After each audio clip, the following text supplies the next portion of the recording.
life by a pencil. These are individuals, unfortunately, who had not even they had no mistakes, not Russian, but like the moisture of this stuff. They didn't have any element of mitzvah moisture associated. Shneanar, Hatzamos Legeishos, Shu Divarashim, Nafra says, everybody, although Shahik was a Hechal Kulu Shkatzim Ramasim. These were people who unfortunately dedicated and degraded to this profession. Shneanar, Va'abo Be'ereb Ihim Hakav Yisrael Zebahim Shakit Ha'Yudi Yisrael, V'chukal Atir Sabit, Sit Asam, Ve'Rinar Ha'im Sabit Sabit. Yochanan says, clearly, Mesu Shne'Bika Dula. These are the people ultimately, again, who died in Bikas Dula. Now, what's Bikas Dula? Now we're going to get into a fascinating story.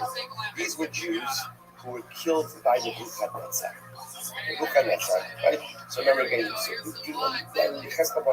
what happened in Bikas Dula? They now Isha al-Rabas, Bikas Dula. Shebishar Shehimon Nebuchadnezzar it's the second white line, and the bottom of the piece of his name is to be with flying. So listen to this. When Nebuchadnezzar went ahead and exiled Klal Yisrael, so what happened? So he said, "Hayu ba'an b'afrim she'inatnim and she'hayu mikanim and safran b'afrim." There were a group of young men who were so exceedingly handsome that really, this is so beautiful. They put the sun to shame with their beauty, right? The sun is considered to be like that, a quintessential, beautiful luminescence. These boys, these young men were so handsome, but ultimately, again, they put the sun to shame. So what happened? And what would happen? So the Caspian women would see them, and literally again they would experience a blood flow, a zava flow. Listen, again, there's this concept in halacha called dam chulut, which means that sometimes at a point of incredible arousal, a woman can also go ahead and bleed. So these Caspian women saw these Jewish boys, and they experienced this flow. I'm going to bow there, something they told their husbands, the bow there, and their husbands told them, so the king killed them. Apparently they didn't want, right? They didn't want such good-looking Jews to be alive. But thankfully, Shofos, but still, even as corpses, these young men were very handsome. So what happened? The king had the bodies trampled so that the boys would be disfigured. Overwhelming story. So the says, these are the bones that Yechezkel brought back to life. And all of this happened with Bikas Dula. It happened in the Dura Valley. The Shoshik was the Nebuchadnezzar, the Gemara transitions to an incredible story about Nebuchadnezzar. So remember again, the Shoshik, he called Nebuchadnezzar Rashab, as Hananiah, Rishab, Azai, and Tushanay. So remember the context. Nebuchadnezzar's primary advisor, and actually we're going to see that actually Nebuchadnezzar's deified him, was Daniel. Right? Contemporaries of Daniel were Hananiah, Rishab, and Azai. So the Gemara tells the story that Nebuchadnezzar had erected an idol of himself. He commanded everyone to bow down to it. Hananiah, Mishael, and Azariah refused to bow. As a result, they are thrown into a fiery furnace. So the Gemara says, so I'm going to look for Yechezkel. Sorry, so the Shosh that he's under the Nebuchadnezzar and Azariah in the Christian age, I'm going to look for Yechezkel. They have been used a bit of Dula. So again, at the time the Chaim Shah went to the furnace, this is when Hashem tells Yechezkel's contemporary of Daniel, Hananiah, Mishael, Azariah, and these great men. He says that as Hananiah is being thrown into the Kivshan, Hashem tells Yechezkel, go and bring back the dead in the Dura Valley. We don't check the item. So after the bones were brought back to life, so apparently it wasn't just the bones that went down. All the bones of the people who had died were brought back to life. So interestingly enough, apparently, this crazy as this says, Nebuchadnezzar had fashioned like a goblet out of the bones of some of his victims. So as the bones were brought back to life, he's drinking with wine. One of the bones from his goblet slaps him in the face. So the Amar says, Mati Basha'ilu. So he says, Nebuchadnezzar say, hey, what's up? What's going on over here? So Amrullah, so he said, the friend of these guys being Hananiah, Mishael, and Azariah, is bringing back the dead in the Dura Valley.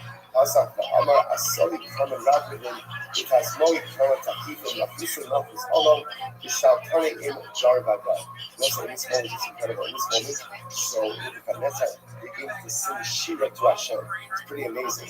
And if you look what he says, this God, look how great he is, look how strong he is. His monarchy is a monarchy forever, and his dominion is from generation to generation.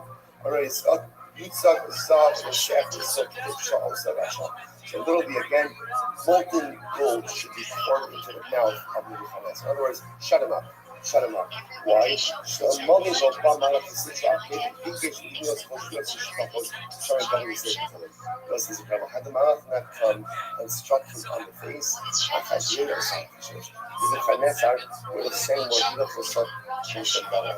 Right? He would have discovered. So also his left eye is as beautiful as everything that David did in Tehillim. Nebuchadnezzar is the could have been even more beautiful. And also you say to yourself, how could Nebuchadnezzar make really true of David? So it's a simple question. Remember, the greater the evil, the greater the powerful good. Every person is concerned. Nebuchadnezzar was so evil that he could destroy the base of the flesh and exile Klal Yisrael and subject our people. All these terrible things. If you were to harness that power, and channel it towards good, there is no telling what this would accomplish. Incredible. More like Tanabana, Shisha Nisan Nasabal Salon. 6 miracles happened that day. We're talking about the day that Hanan Mishal and Zarya were going to the Kivshan and Shokor. And number one, they like Saba Kivshan. There was a role the cauldron was actually released from underground. It rose above us that everybody would be able to see the miracle that was happening. That's Nifas HaKivshan, part of the wall of the Kivshan cracked it, so people could see into the Kivshan what was happening. Chumot Soto, the foundation patch. Nepach Salam Alpha, the big idol of Achashaf, Nebuchadnezzar, fell on its face. The Nisrifu Agamalios, ultimately 4 other kings who were allies of Nebuchadnezzar, were incinerated that day. The half year Cheskel, as I listen because the Cheskel brought back the dead in the Dura Valley. The Kula Gemara, ultimately, again, all of these are tradition, all these miracles we have are tradition. But Agamalios crops it. We know about the death of the 14th of the hospitals, it has to say. Nebuchadnezzar not a shot of the Mishmash, Lachashtan Harno, Sagina, Pusad, Adar, Zilna, Nikar, Gad, Varia, Vitavaria, Tafasya, the whole shot in the Dinasa. Sid, Sid, Miskanchi, Ashtabana, Sagaya, Pusa, Vadinada, Hazard Gavela. Which is the first passage, just of course, as like it says, in the first passage, there's 4 more names, and the second passage is less than. Which indicates that's a bit ultimately against the position of so I'll tell you the rest. Turn up the data of the rest. I feel the chance to support this incredible tomorrow. So let's take 10 years of the I feel the chance to support, but you shouldn't argue with maximum rabbi. So it's incredible. Even in a time of danger, a person should not go ahead and change his dignified ways. שנאמר, בעדין גברה אילוש חופשי בסבליון בשטר חלסון. כנראה משל עזר יגון העברון to the gift של האיש, they wore their distinguished clothing. Now what is this? If you look at Rashi, what's it? That's Rashi. That I show you now, bonus. Shalom, Shaharikhaim, Shata Azari, Yahadi, we shouldn't be dating Farfan, we shouldn't be the kitchen. So when coming to Shata Azari, the kitchen, they were still wearing their royal clothing, unified clothing. So the Gemara says, so all you share Shlo Yiram, Mevual, Mefukad, the Mefukad was Baishal Sona Mikana. What's this incredible Gemara? What is Lesbi Yaakov saying? Lesbi Yaakov saying, a person must always remain dignified, even in the face of adversity. Sometimes, when we are overwhelmed by our circumstances, so ultimately, again, we become understanding, all confused, and we lose it. And as a result, we ourselves act in an undignified manner. Gemara says the power of it is always to maintain dignity and level-headedness, even in the midst of unfair circumstances. So for now, Yishal and Azariel, what did they do before they were going to the Kivshan Aish? They fixed their backshas, right, and they went ahead, right, and they straightened themselves out, and they were ready. They were ready. And listen, by the way, this is the story of the Jew throughout the ages. Throughout the ages, the ability to maintain and dignity and refinement. Because deep down, I know it's not my enemy who controls my fate. It's HaKadosh Baruch Hu. Because I'm always in the hands of HaKadosh Baruch Hu, I can keep level-headed. I cannot lose my wits, and I can maintain my my dignified question in the face of overwhelming circumstances. Incredible. I'm going to be open. I will say, Tapu Tzadikim. All right. Right, 93A. So we don't Tzadikim. So, okay, sure. This is beautiful tomorrow. You search out. So, Tzadikim. Are we agreed in my book? Shinyan. On a shiny in the house of the Torah, the humble is the home, the Nadia see you by government barriers. Constant performance. That was like, if it is, then it's managed, of course, it's something of now. It's not even a shot, right? Why? Allah don't have the ability to grow. Allah don't have the ability to change. Allah don't have the ability to transcend adversity or overcome adversity. So it's never partial. But of course, Sadiqim are greater than Allah. Incredible. I'm going to have time to come back to anybody. The Shashi got to find Inshallah as I vacation age. Well, once all of the tough news, the range that he's about land, that's incredible. When Kanani Mishal Azaria came out of the kitchen and he came out of the furnace, so what happened? All the nations in the world came along. The tough for the range they saw up there. A little bit again, they struck the enemies of cloudy snow, ultimately again on their face. In other words, they gave them a patch. Where it says, Yesh lachem elokak hazeh da'atem shtafrim mitzalim. So it says this was a cloudy snow. In other words, when Kanei Mishal Azariah came out of the Kivshan, the nations of the world said to the Jews, what is the matter with you guys? You have a God like this who saves people from a fiery furnace, and you're worshiping our gods. Incredible, right? I say sometimes the greatest worship that we receive is the worship from the nations of the world. Yeah, possible. Amru, the Tasha, Matzaka, the London culture is punished for your I'm going to show my money on the world. So, I see this movie of buses. Marki is beautiful. I say, Marki, I love it. Oh, set the sun sana. So, saying, what's the meaning of the pasuk that says in Shira Shira? Literally, again, I said, I will go up on the palm tree, but I only take hold of the branches. Only take hold of the branches. What's the pshat? So the Gemara says, Amarti Allah the Tamar in the Yisrael. So again, the Tamar, the palm tree represents God. So the Bible essentially says, my goal, my desire, is to hold on to the palm tree of God. Right? But I want more than anything, to be able to hold on to the palm tree. And unfortunately, I can't wrap my hands around the palm. Why? Because Klal Yisrael rejected me. Instead, all I have are a couple of branches. Where are my branches? Ultimately, I get a Kanani Mishal and Azariah. So it's a better way. I was going to tell you. Gemara's like this are very important. Because sometimes we find ourselves very like disillusioned by relationships and feeling so let down that people who we count on things come through. There's all these different feelings. And it's important to understand such as the nature of relationships. That's kind of where there's always had expectations. And expectations ultimately again of holding on to the entire palm. So yet again, he didn't get the whole palm. Even if his father didn't get the whole palm. What does he get? He gets a couple branches, small branches, beautiful branches, wonderful branches, but just branches. Sometimes again, not getting exactly what you want, what you had anticipated in relationships. I think that's the Margot's legend. I'm going to be open. I might have said, so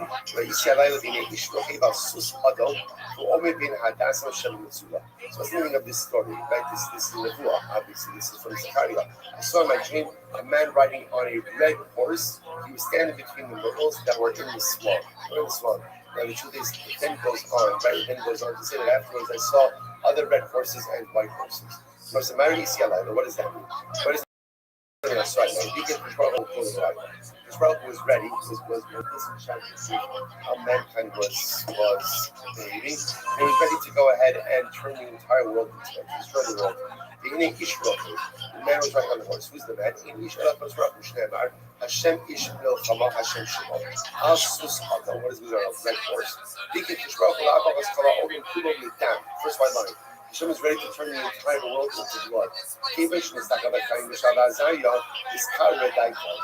soon as he saw Chaim Mishal Azariah, ultimately again he calmed down. Shneimar,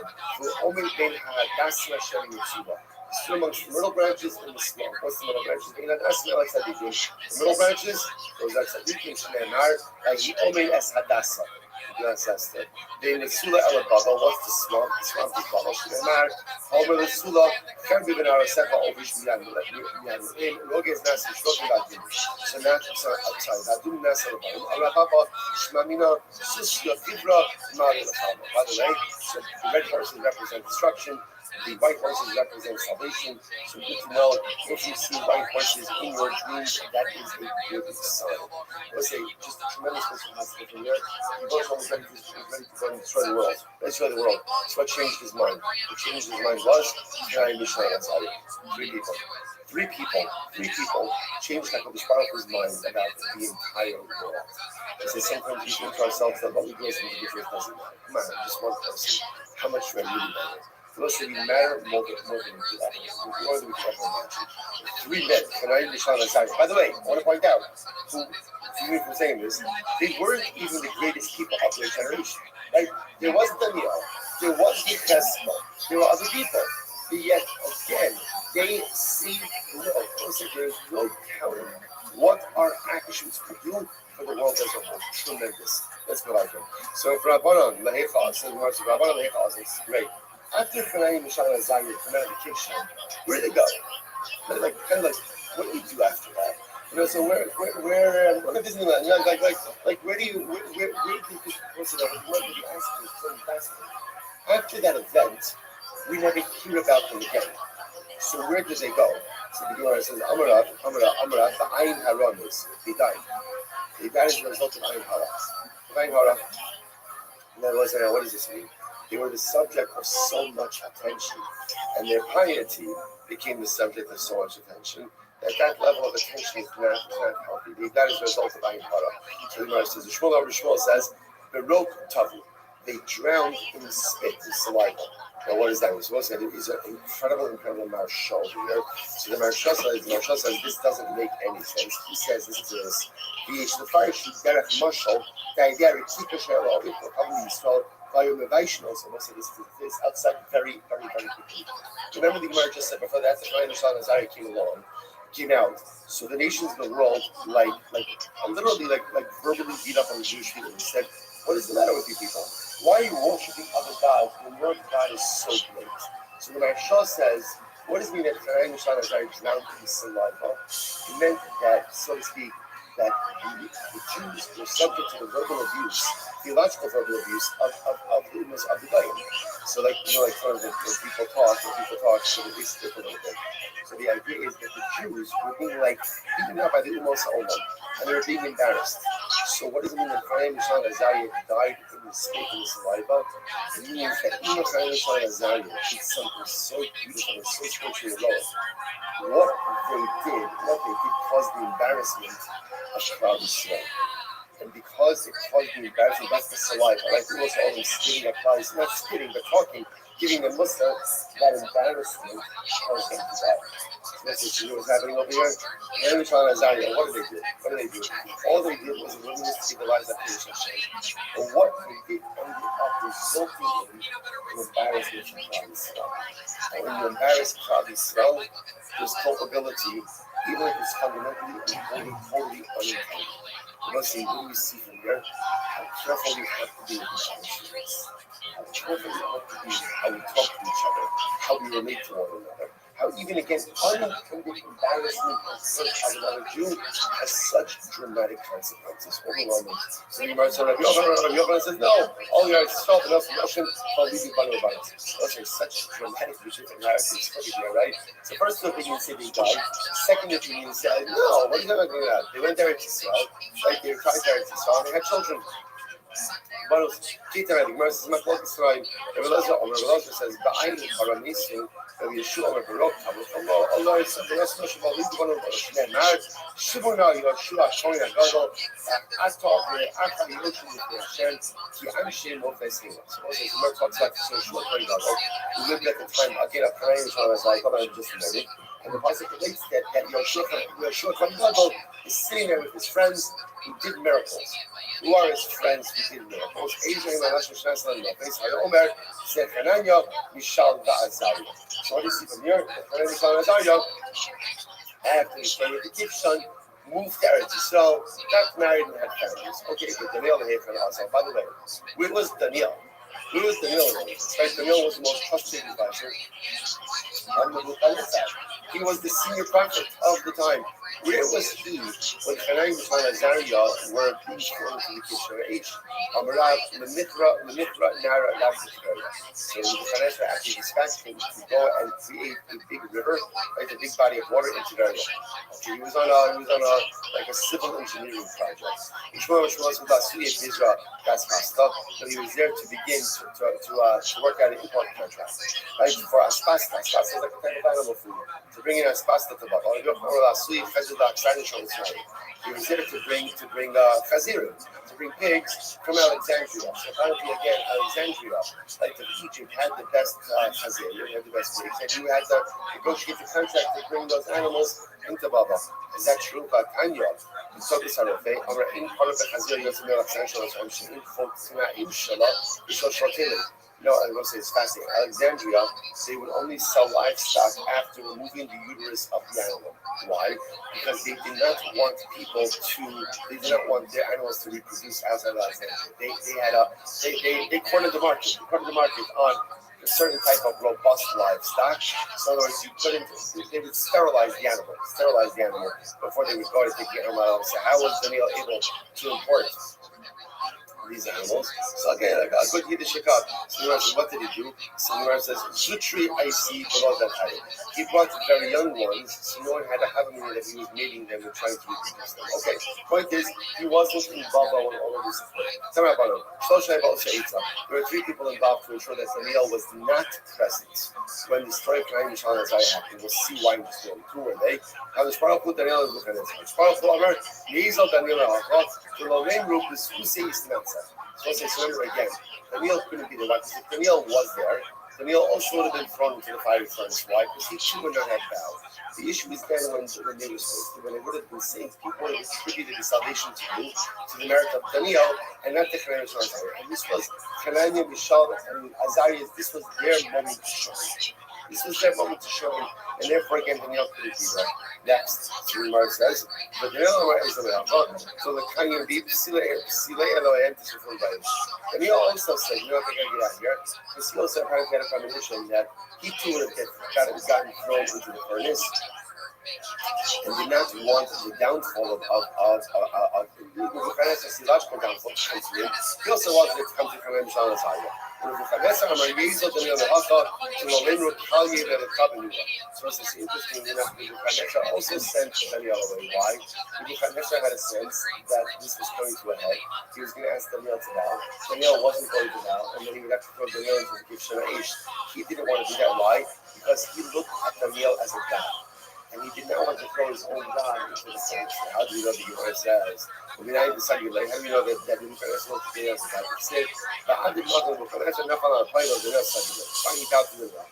Come out from Tzvakos of Israel, Al Achab ben Kuyon, Al Sidkia ben Nasiya, and the Diem Lachem Ishmi Mishlach. So now, this is all happening at the same time. At the same time as Hananiah, Mishael, and Azariah. So obviously, again, so there are other people who also wanted to be of prophetic stature. So these two guys, Achab ben Kuyon and Sidkia ben Nasiya, and they also posed as prophets, although they were to be a shepherd. Said, the Lokech ben Strong, the Kol Kodesh Yisrael, Asher Avnei the Simcha Hashem Kitzidkiel Ka'acham Asher Kol Chomer Chaval B'ish Asher Safam. So Asher Safam, no Ne'emar, Asher Safam, no Ne'emar, Elo Asher Kam. So we're going to see in just a moment.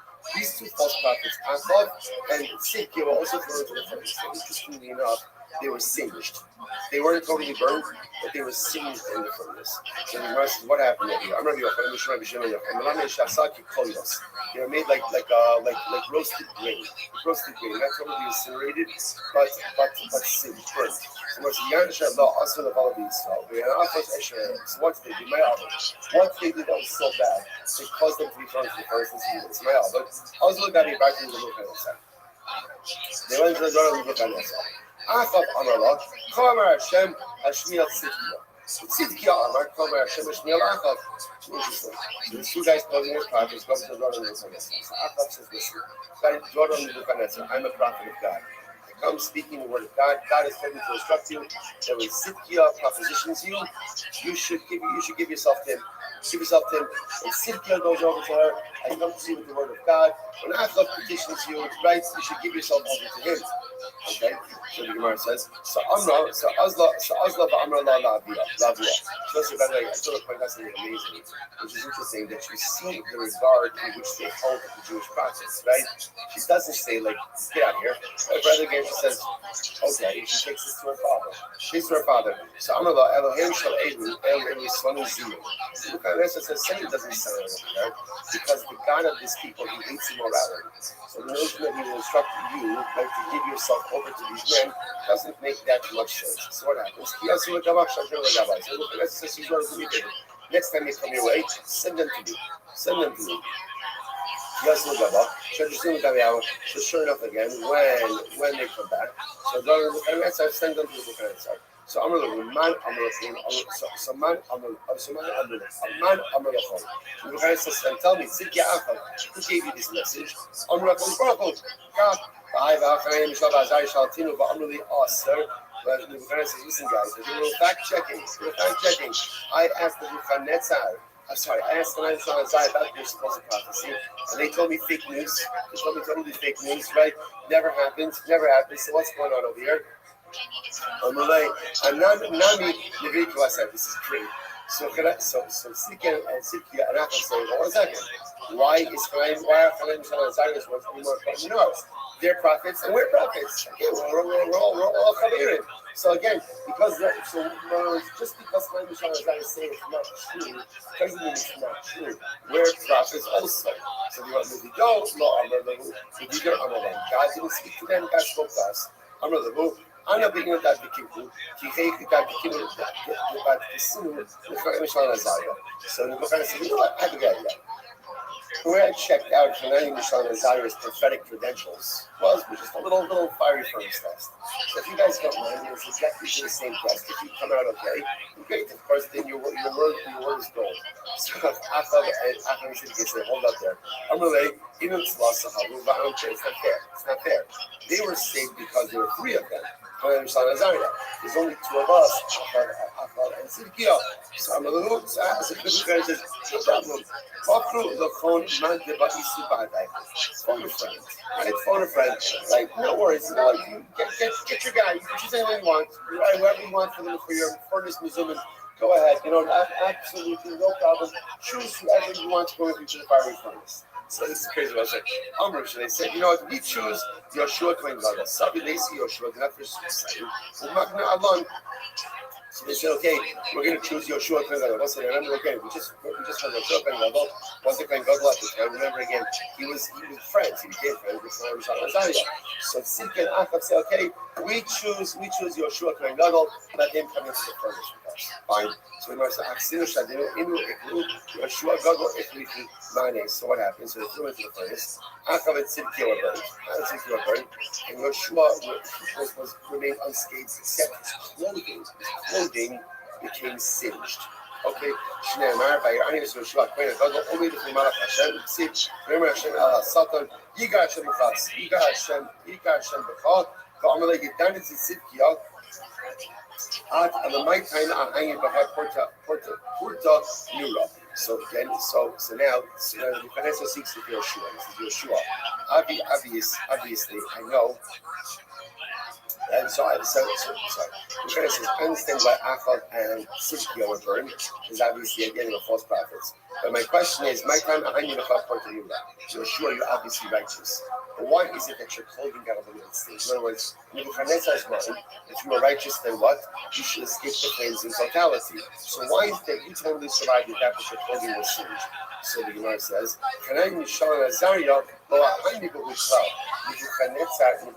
says, I was going to tell you, their clothing wasn't even singed. You know, I said, can you imagine, like, you take that and like, stop talking about Tanai Mishal Nazariah, right? I got it. They're great. It's a deep in your time. Right? So, Nebuchadnezzar could place everyone. Their clothing wasn't singed at all. So you're a short-term brother. Obviously, you're a great guy. You survived the furnace, but your clothing was singed. What happened over here? I'm related. Anyway, what's the husband behind the family? So your choice is pretty simple. They had three. They had to combine marriage with three people. I'm only one guy. I'm going to Avram, Yachid so I but Avram was only one. So the finance I knew his story. Like he says, but Avram, he was also thrown to a fire furnace. He was only one of them. And yet he emerged. Day. Although it's young as the shoes in the New York. The head job is established shoes in New York.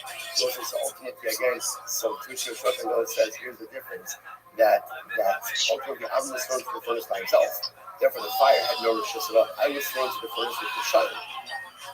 The fire had rishus to have an impact on them. Once the fire was given some level of sheet, some level of control, it impacted his knee as well. I heard on the in-sheet, straight with the Yedishi, the Chayim Kiva, open Yedish Lushi. That's what people say, the famous adage, that if you have two dry sticks and one wet one, the dry ones could ignite the wet one. In other words, even though normally a wet stick is impervious to fire, by putting the fire around it and ultimately again the wet stick ignites as well. The person who is very righteous was the wet stick, which is tzaddik. So the wet stick can be very righteous.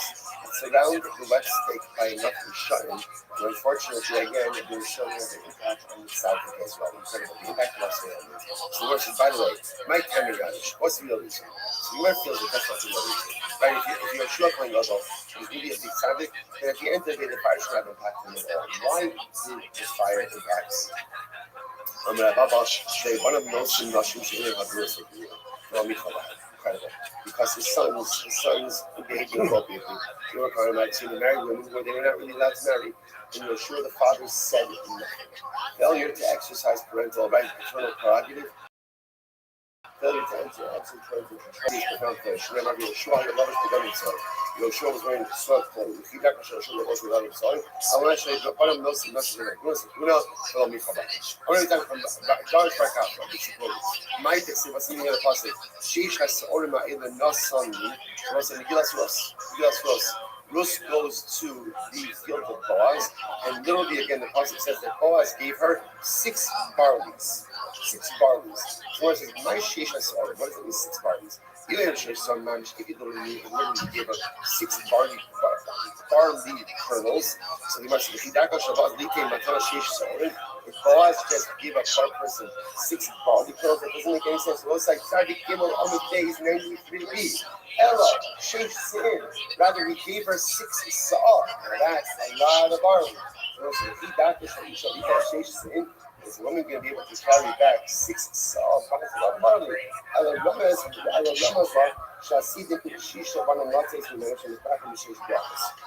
In fact, interesting enough, the Gemara says, in fact, he gave her 6 barley kernels. Why? It was a remez, it was a metaphor, an illusion that she was going to have 6 sons who would each be benched with 6 brothers. So it wasn't meant to be a sustaining gift, but rather it was meant to be a symbolic gift. So the Gemara says, this were the 6 sons, who are the 6 descendants, who again, each of them blesses across their name, David, Mashiach, Daniel, Hananiah, Mishal, and Azariah. I must say, by the way, this is Rus's pedigree. I must say, by the way, you know what you trace it all to? There's a moment when the Ami was going back to Canaan, right? And the Ami said, don't come with me. And Alpha goes back tomorrow, and you're supposed to come on. So sometimes in life we stand at a crossroads, and the decision we make at that crossroads impacts not just us, but impacts us for generations. So there's, where we're at a crossroads, so there's no anywhere we're at a crossroads. But this is the importance of living life in a kind of a mindfulness, that when you stand at a crossroads, you know that you're in a moment of a critical decision, and you choose life. It's incredible. So let's get through this. Here you go. David, it's it. Vayan Echad Na'amarim. I saw this right, this son of Yishai, Yodea Nagin, the Gibor Chayo, the Ishno Chama, the Nabon, right, the Nabon Dabar, the Ishtar, so it's Hashem Ima. So 6 brothers, so they were the final between each other, people over the 6 brothers, Allah Yudah, Allah Pasek Azet, or Abu Doig, Allah Lashon Allah. This was said from Doig, who was one of the advisors of Shaul to Shaul. It was saying that Doig meant it, in terms of when somebody compliments someone, it's really disparaging. So this was a compliment that was meant to be disparaging. It meant to really, not even disparaging, The meant to preach on the Here we go. Yodea now, the husband knows how to play music. She Yodea the show. She knows how to answer questions in Torah. Gibar, she knows how to answer questions in Torah. Ishmael Chama, she Lisa Brikin of the Torah. He knows how to give and take in the battle of Torah. Ishtar, Shemaya Kwanabah. He's a beautiful appearance, and he knows how to assert himself in halacha. The Nabon, he's a Nabon, and that he understands how to extrapolate knowledge from one area to apply to another. Hashem, God is with him. Shalach ultimately, whenever it's done, the halacha always follows him. In all of these areas, Shaul says this is beautiful. And my son Yonasan has these same attributes. But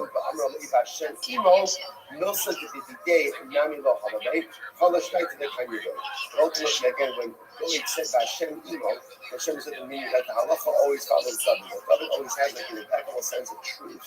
Shaul didn't have that, and neither did Yonasan. That's when Shaul became jealous, and that, of course, sets off this entire dynamic where Shaul sees David as a threat and literally tries to kill him. In the Shaul says, Shaul says, wherever he is set to his eyes are going to decimate. Talking about his enemies. David said, wherever David learned, ultimately again it will be successful. So again, both are the shoulders of success. David HaMelech has an identity of success over the shoulder. We know the joy. How do we know that it is joy to say these things? So it says, "Siva Kavayan Echane Ve'arim Yuchach Shel Arim." Sivasan B'Shem Ishmi Abdi Shol B'Yomahu Nezal B'Hashem Shmuel Goy Gadomi Abir Hara Adam Shel Shol. Good. Next, Mashiach. Next. So therefore, I will say the point over here is Russia's descendant. Remember, Boaz gives Russia six kernels of barley to highlight. Going to have 6 descendants who are each benched themselves with 6 brothers. Those descendants and the 6 brothers of David. Mashiach, the same. So it says, what's the bracha of Mashiach? So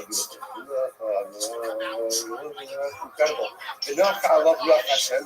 Right? Ultimately, again, the Ruach Hashem will literally rest upon him. Ruach Chachma. Ruach Chachma Uvina, Ruach Itza Uvura, Ruach Das Yiras Hashem. So these are the brachas of Mashiach. These are the brachas of Mashiach. I want to say these are the qualities of Mashiach. Yiras Hashem. Ultimately, again, we inspire me as the country.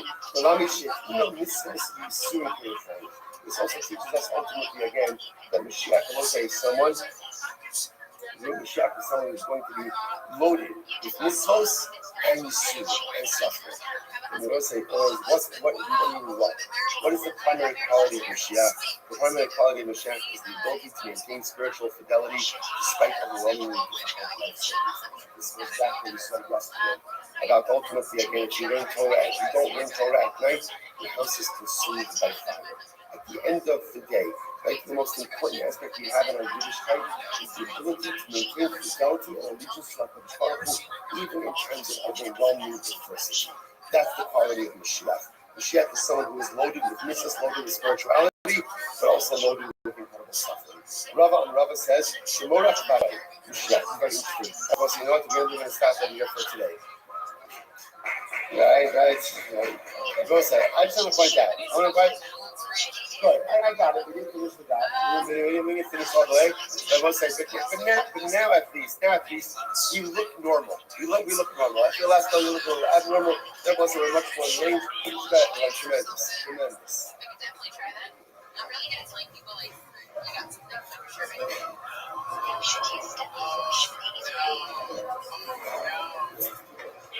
All right, everyone, have a great day, everyone. Let's see how it's good.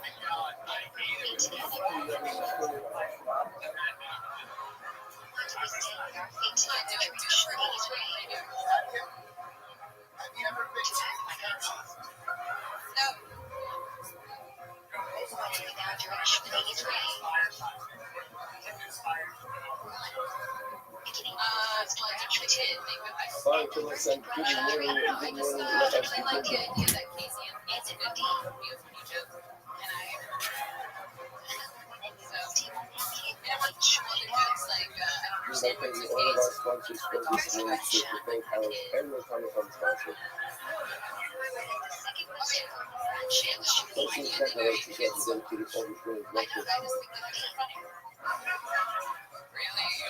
this The year. messenger, I'm sure As we some push blog to or the goal like for most of on your this picture. life, I'm not sure how much of a as picture our you goal have. is to spoil the month of 100 Koreans to June, 11 million to his father, Dr. Harry Khan, to only rough off, see Bush, Ben Yossi, Korean, and Yazid, Yadin, and Burmese families, and many of William Z. Shua, Ben Shua,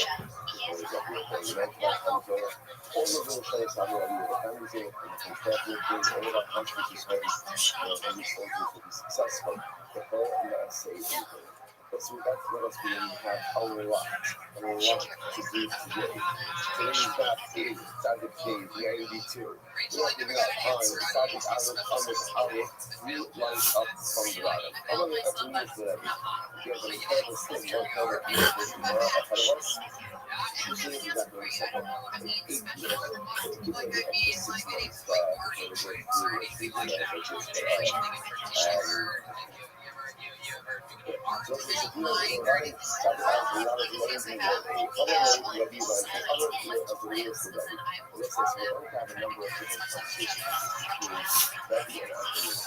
Antoninus was a Roman official. A little bit of the start of the day, exactly who Antoninus was. Let's see, Caesar was Caesar also. This great idea that he was one of the Caesars. So fascinating, we he developed a relationship with them. We don't know if it's one of the most conversations between the two men. He had tremendous respect for one another. Well, Jesus actually helped out Rabbi on a number of different occasions. So the Agreement is the following. People are showing, the only with the Atzman and Hadir. This is incredible. The body and the soul have the ability to exempt each other from judgment. Meaning, essentially, in other words, saying, body and soul have the ability to blame each other for failures. How so? Please, like, you all know. The body can say it's clearly the Neshama's fault that I'm sick. How so? So this is his husband. She ain't should be ready. How you look at it? Because you like to do it. I'll show you why. From the time that the Neshama left me, I have not gotten myself into any trouble. Right? The moment that the Neshama left, I'm not doing anything very great. So clearly again, he is the instigator of all of my life's problems. It's clearly what the Neshama. And the Neshama can say, no, the body that's saying, what's the truth? Shinim Shapirashti Mimeni, Harim Korachas Ta'adir Kisiko. There's an Neshama saying, look at me. And you say that I'm not that frustrated in the body, what happens? I'm flying to heaven like the bird. And see like the bird, right? The body says it's clean, the Neshama's fault, the Neshama says it's clean, the body's fault, so it's good. So, Antoninus was testing, what's the question? Antoninus was questioning, so what is the mechanism of divine judgment? How does it result in how the person is accountable? But essentially, a person is composed of these two opposing forces, and it's not clear who has responsibility over the value of man.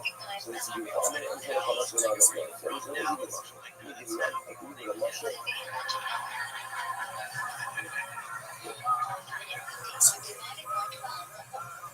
Así que bueno, yo creo que bueno, this is great. The other question that's very obvious now. Okay, I agree with the answer. But I get that I'm very super out volleyball, the players knows, and in the orchard, or in the orchard, have very nice trees. The both knows. Very nice trees.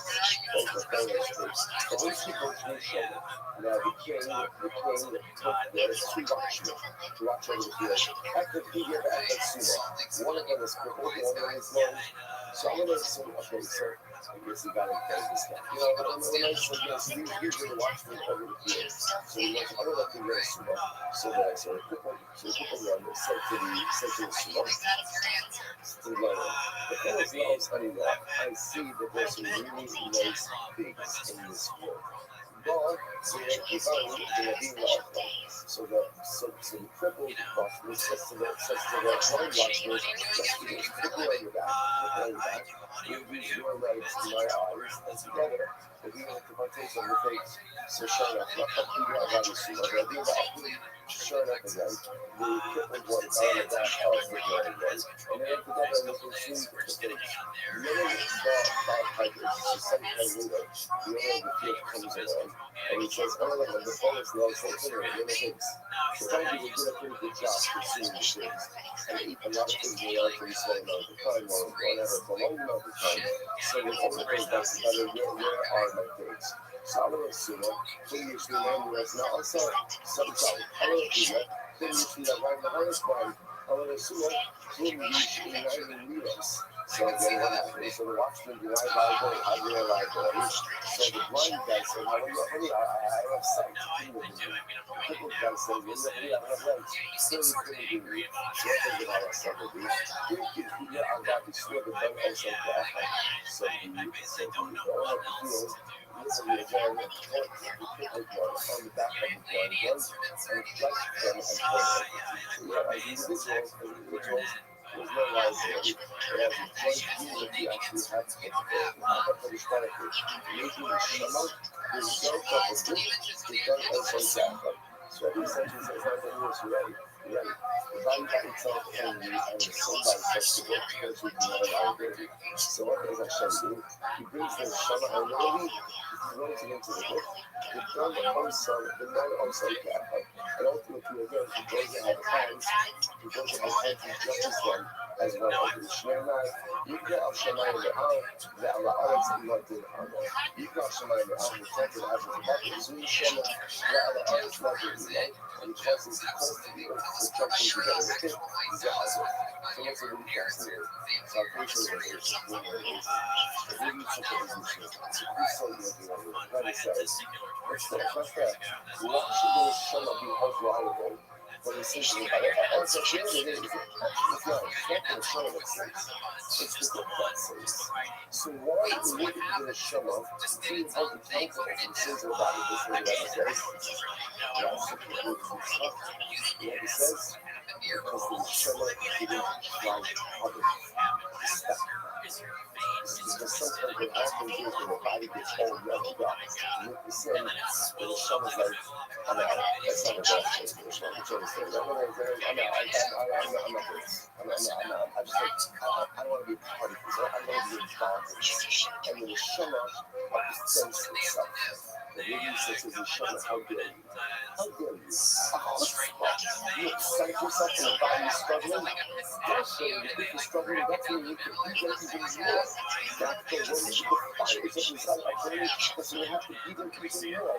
I'm hopeful that you decide to walk away because now it's a little bit too difficult.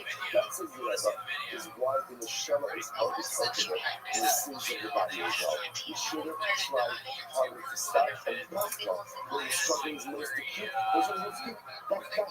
When you don't walk away, I say, I was such a profound soul. Such a profound soul. Human nature is a whole deep level, rather present than how you get a relationship. Relationship with other people, relationship becomes powerful. I'm ready to work on myself, whatever it might be. Until when? As long as it's okay, as long as it's manageable. But how often in life do you walk away from things because they get too difficult? Well, again, obviously, at the time of life, when you have to walk away from difficult circumstances, of course. But more often than not, says the other, that the way it gets hardest is that the time that will be most pleasant when you have to try hardest. The Neshama is unculpable. Because when the body is struggling most, that's when the Neshama really needs to be there. But instead the Neshama says it's incredible. Alright, let's go back there. I'm not going to use the lyrics of Rabbi. But we're not going to get this impossible. This is, I'm not switching to English, it's switching to Abu Dhabi with the English. I don't know Hashem, then I will pick up the rest of the so I'm not going to use Rabbi. If they're not coming into the Rabbi, so pass it out. So this. I think what's happening. I want to tell you see from Russell, these are not, sometimes in the questions between Jews and non-Jews and Jews. The questions are often dating questions meant for somehow, poke holes in our theology. If you notice that's not the nature of these questions. And for years, as actually a real theological curiosity, and just like a real word curiosity, which is why, by the way, it's Rabbi takes the time to answer so many of these questions. Because he recognizes this is not a thing which is difficult to try to this is a thing which is curious. So I believe that's what part of the thing is. depending not only on the Asia, which is that's why does the sun rise in the east and set in the west? Set in the west. That's the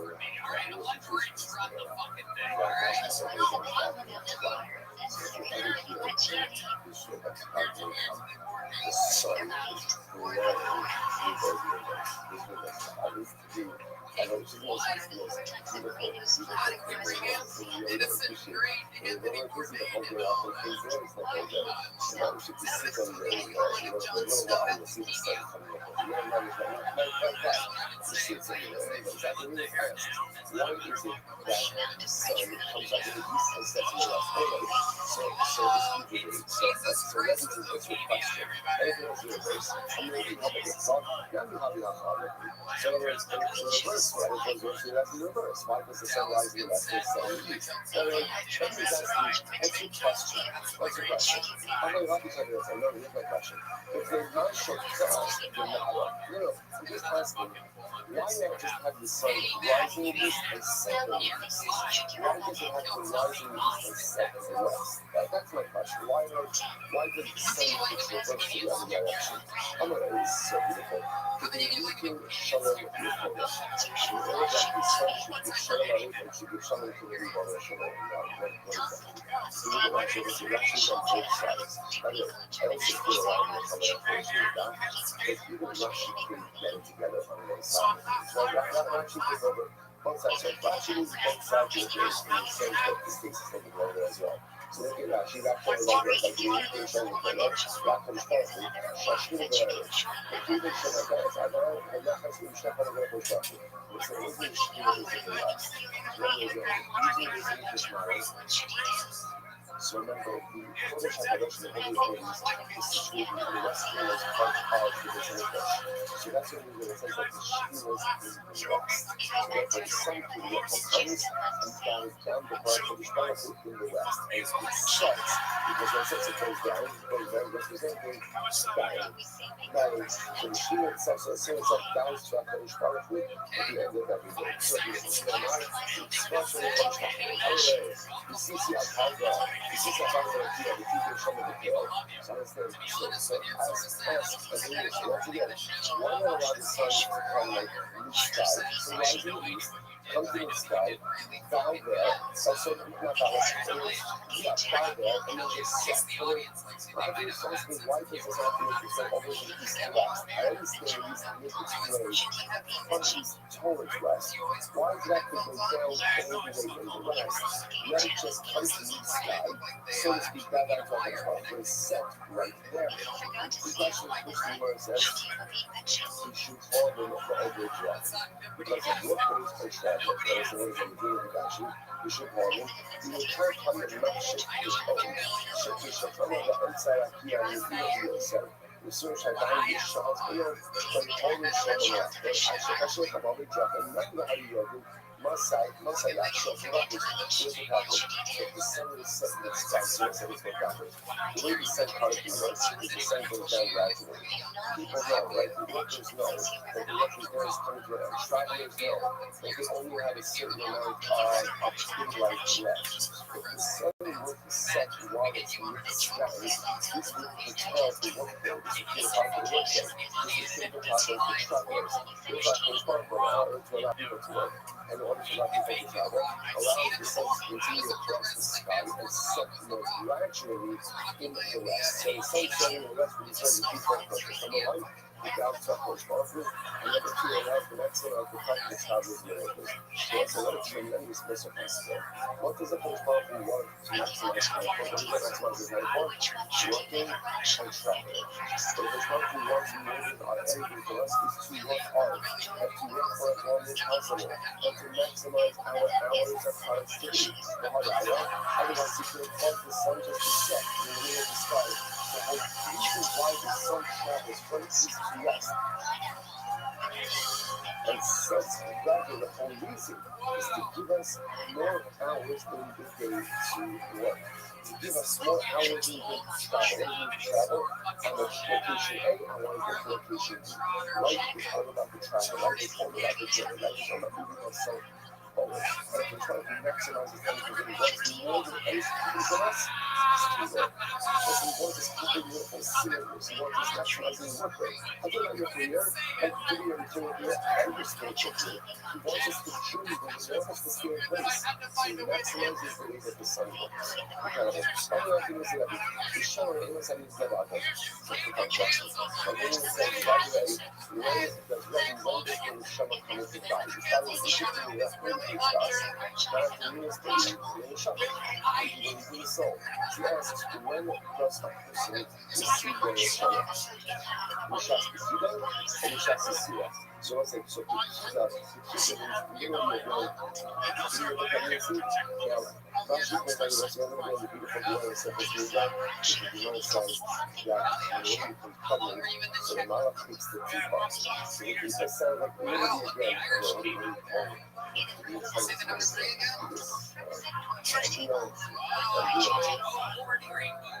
of last.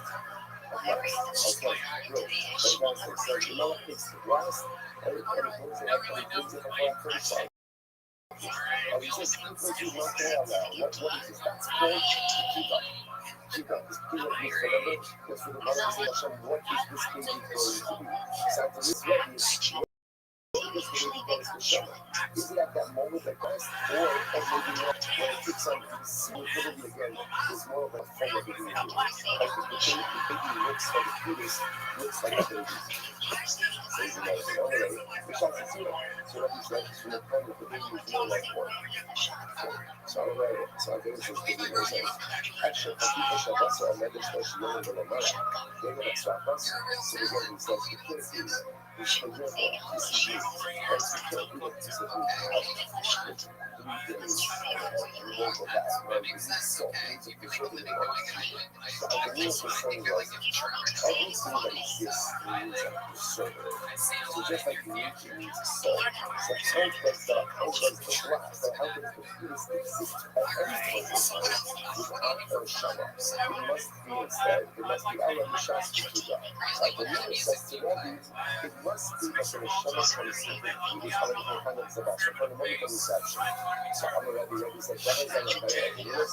And he said, so this is what Rabbi said. I believe it's right. Say it. And furthermore, there's a passage that backs up, I think it's what's the passage? So the Gemara says, when you should have not, you can see the Sefa, Shama, Yuki. So really again, so that's it from Shas to Kiba. The work that people learning from Noah brings the peace of the drop of our from Father, Shama, Yuki. Mayua is this. Mayua is this.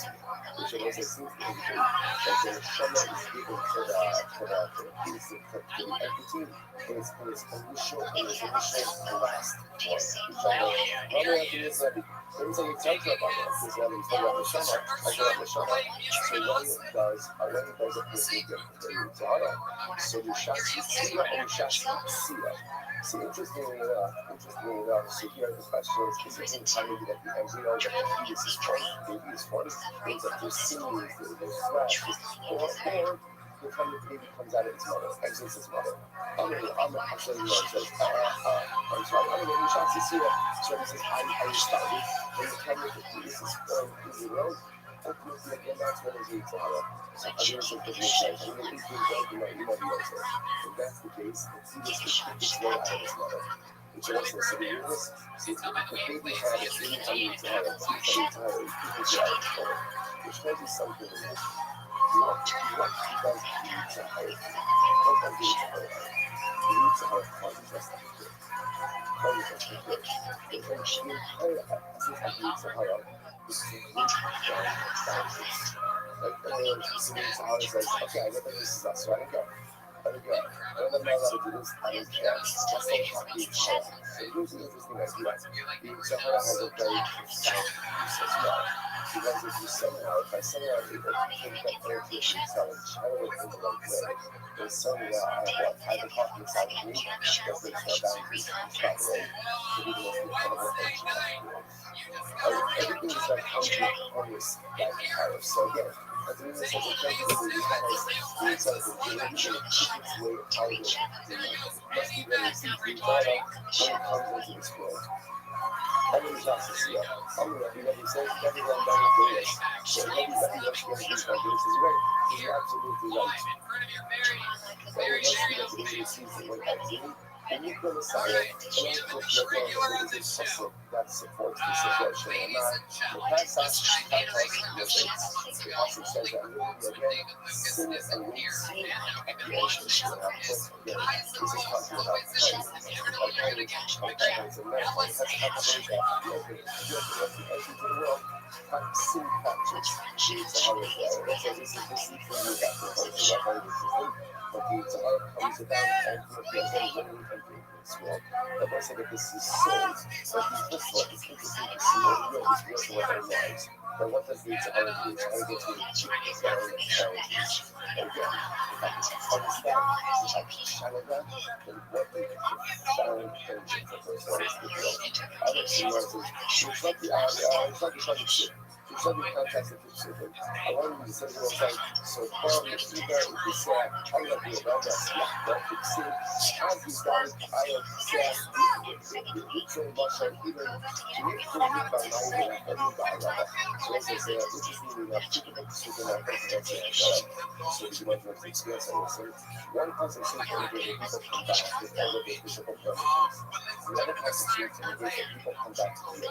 Because that's another question that we have to start like the yesterday class. Like how do we come back to the question? It's you come back with the injuries, with the blemishes, with the disabilities of what happens. How do people come back? Spiritually, you know, so you're like, okay, so how do you remove in this reality we come back and do without moving? And then we like feel back and it's all incredible. And let's say that why not just come back here? Because you're going to do this appreciation and come back with all of your injuries. Like I come back with all of my broken heights. I come back with all of it. And then you hear some listener from some of the words on the that's horrendous. Let's go back to it. We love Rabbi so what's a second white line? And talk about it on the page. We love it. We love a lot of life. We are talking about passion very after party. So really again, that is the slide up forever. And I generate every pure and every basic spirit. Dry mind and goodness. Maybe you should always comes up with yours. So here's another question. Let's say again, is your gut or is your not gut? One person sees maybe if you know about that. Other person sees when you get no really that. But when the person dies at 100, you know, you don't get that from the young person. You're something that will live much longer. But people still get that. So which one is it? Well, that's your kind of talk about it. What is going to do when I do? So how do you get that juice to make it better? I do that. I've already got other not power. So what are the other juice? What is the shoe? So like just like is it just a simple right? What is that? So it says my papa 160 well, I'm sorry. So I think the main kind of listen, because again, apparently they're looking at this first of all, this whole discussion of things about places, Gentiles, what they have, and the context and the Messiah. But it just really not, this pleasure to affect the idea that the Messiah is much more like the spiritual experience in which we will have others who turn to our experience. So the real Gentile population to account to the material needs of the skull. So we can focus ultimately on the spiritual growth. But what's interesting is that this is embedded in the whole suffering, which is what is Messiah Gera? What is it? You know, is it like this supernatural world? Or is it in this whole other world? So again, that's the backdrop to these discussions. That's the backdrop to what happens with sickness, what happens with death. Right? So, all of these things are really embedded in the backdrop of what exactly everything that's whatever you might have is not seen. You are always the same like I know the right time to know that. And I never saw how I never came out. In other words, the average is not works. These questions are fascinating. But at the end of the day, what's the answer? What's the answer? We'll know when we know. We'll know when we know. Okay. This is the chip. This is the one up again. That's the contrast of super. The top of the bottom, we don't share. You know, I should see what this. See? Now, the bottom is all I want. Or I'm going to use shit I sound for shit I hire. So it's just interesting in this. There's two different super. but it doesn't seem to be that anyway. Some of the meanings were actually right in this way. But some of us seem to be that they stand with right. And the moon will shine as bright as the sun. So which one is it? Which one is it? Universal Federal, Universal Design. Lokacja, Kamilokacja, Kamilokacja. As also the students say. One is talking about the Messiah General, and one is talking about ultimately again, Universal Shia. So it's what is this mean? So apparently, as Universal Shia, always happen, is the life of Hashem. They will eat all the life of Hashem, the life of the Universal Shia. Universal Shia, that's when they look at all the luminaries will shine in the planets. There's a Shmuel, Yahweh English, Olamazal, Resurrection, and a Shibud Goyah Shmuel. And then the Shmuel says that there is no distinction between this world and the Messiah era, except Shibud Goyah. Because the Shibud Goyah is literally used, the Yahweh says that everyone is but what the Yahweh means, everyone uses us alone. Everyone uses us alone. Which by the way, is the greatest miracle of all time. Like, we can help you, if you're not really listening to us, to leave us alone. That she did not miss consequences of recognition ultimately again of the one perspective. So how do you understand it's talking about doing that? It's like Hashem, Kamalach, and it's a little Kamalach and Jesus. So if you can work with her, and we talk about the Shema, so you don't even know that. You both on yourself, shots of God. If you talk about technically, that's the new areas of shine in the Rabbi and see, so other contracts are group saying, Hani Amisra, saying, Machasti Dain Erba. So what's interesting? So the Pasuk says, Hashem says, I brought death and I have been back to life. Machasti, I broke and I will heal. So words all of those powerful. Mashi means I Machale, the other, Mashi Machasti, I Erba. The Prophet says, that which I took life from, I will give life to you, and that which I broke, I will heal. So that's what the Lord said before. Then how does Tiyasa listen work? The way Tiyasa listen work is first, it's what I brought back to life. But they're brought back to life with all of their health issues, handicaps, problems, challenges, and then what happens? Then I can start people's and heals them. It's almost like that to amplify the miracle of yes and grace. That again, we come back how we were, and then ultimately again we get us. Because so it's like the one part that you were about to discuss every day, if I can learn that specialist, how old are you every day when you come back? Like, why is that? Something about it is not going to you know, you guys see that? Again, so I was like I said, remember, many of these questions because we're addressing, there's a million other ones, right? They all say like Hashem is asked like person was married more than once, right? Who did they come back with, right? You know, like the nice like how does that like so there's like a lot of like you know you always have to the first time around, you know, like again like you have second chance, you have to do things on the different there's a lot of discussions which is so like I said, Gemara is the title to give us insights and give us a window. But if you understand, you can remember, it's always going to be, the picture is always going to be incomplete. You know the thing, talk about it. And you understand, yeah? So Hashem says, I quite definitely have that life. Not consciously, you saw the Achaz, the Chaim, the Achaz, the Achaz, sorry, maybe you, Hashem causes some people to die, other people to live.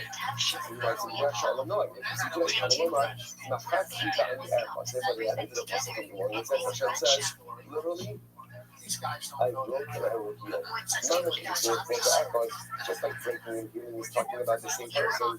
Achisa, the Chaim, the Achaz. So to again, life and death is also in the same person. You can't shoot the only thing to get something saying about that. And I will say this serves as a proof to the SMS. I'm already there. Now it's listening to me. How do we know about resurrection and death in the generation right now? But I say this is fascinating because here, the Gemara is now putting the possibility of Torah. Like, a bunch of them except that I cannot give you myself here from time to time. This is as you can see, how do you know from Rabbi? How do you know? What idea we're talking about, right? So that's the first area. The first area that is from Rabbi. Right? So the Gemara says as follows. So now I have a concept from the Torah. Yashir Moshe Israel says Shira Hazos. So the Shira says, then Moshe Rabbi Israel will sing. It doesn't say his son, right? It doesn't say as child Moshe Israel. Moshe and Yosef's sons, so rather Rothschild, future tense, but the future tense, because it's yes, this is a proof of theosolism. Proof of theosolism. Like future tense, like get those, so if you find the future, then Moshe brought the song was so. The answer is that as soon as we get out on it, as we go, Yeshua is black Russia. Yeshua will build on his black Russia. All of them, I was to say, don't level every weakness. You can't trust anything like that. So it's representative. Something in the future when these great people will do these things, but we come to future, so Yeshua will see. What's wrong with that? Salvation will change and then now, yes, it is. Yeshua will go. I'll let you go. That means Yeshua will. Yes, it is. I mean, I'll go. I'll see you still above the farm with no shopping store. So it's interesting enough, as the Bible says, that Shlomo is actually because he doesn't. Shlomo built on his Torah for Kamosh, who was the one of the deities, or the idolatries of Noah. I'm not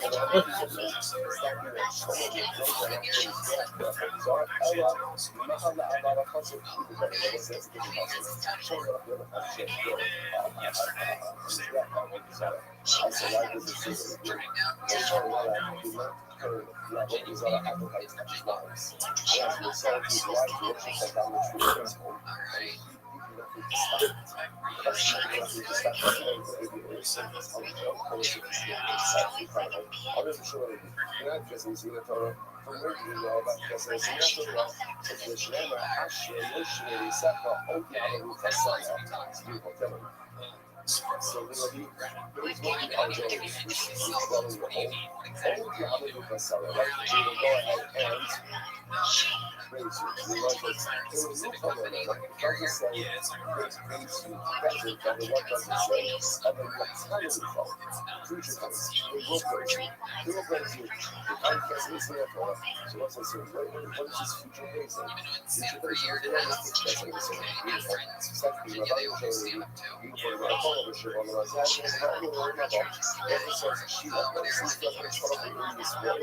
And the privilege of ultimately again, to see Shiva in the work of Shiva, and I actually don't think it's not about every other person. So there's so much to say about this tomorrow. What does it mean?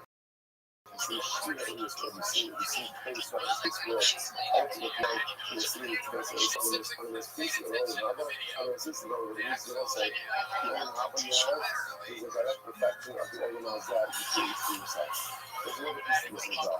Let's say, what is Olam Haba? What is Olam Haba? Olam Haba, Olam Haba is Tzadikim Yoshvim, not for a single that I say the name is Yeshua. So ultimately, again, the righteous sit, like the sit and the deeds of the crown of their good deeds is upon their head, and they derive benefit from Yeshua. That's Olam Haba. And that's sometimes the person use that is there like a TV, is there like a Shrek coming, is it from my day, is that it? Like, is that it? And also, a lot of times you see that, that sounds really good. Right? Olam Haba is very meaningful because at the end of the day, you found your relationship with Hashem over the rest.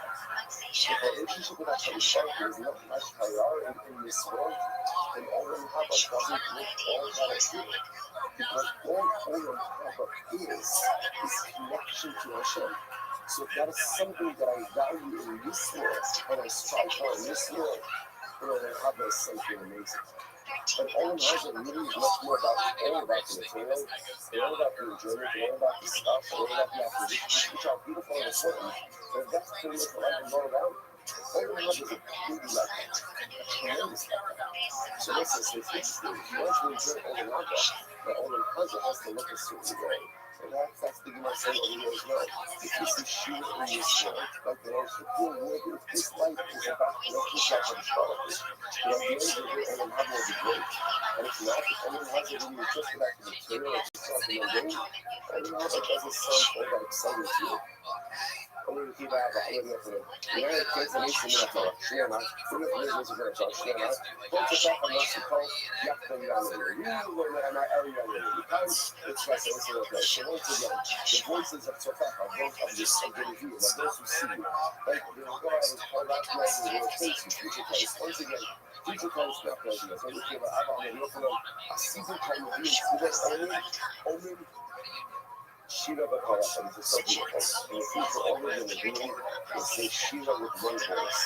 The Shema Hamar told Sofak and Nasu called Yakta Yanu. That's a happy place. All the Nevi'im speaking in one voice. Right? All the leaders of Israel speaking in one voice. How incredible is that? How overwhelming is that? How beautiful. That's the most interesting. As you remember, every Nevi'im is different. We talked about it before. It's nevertheless speaking in one voice. Some of you who don't know como ya no practicamos, she explains what we met last episode. So this was the person is capable of teaching Torah, but withholds the Torah from the Talmud. Withholds Torah from the Talmud.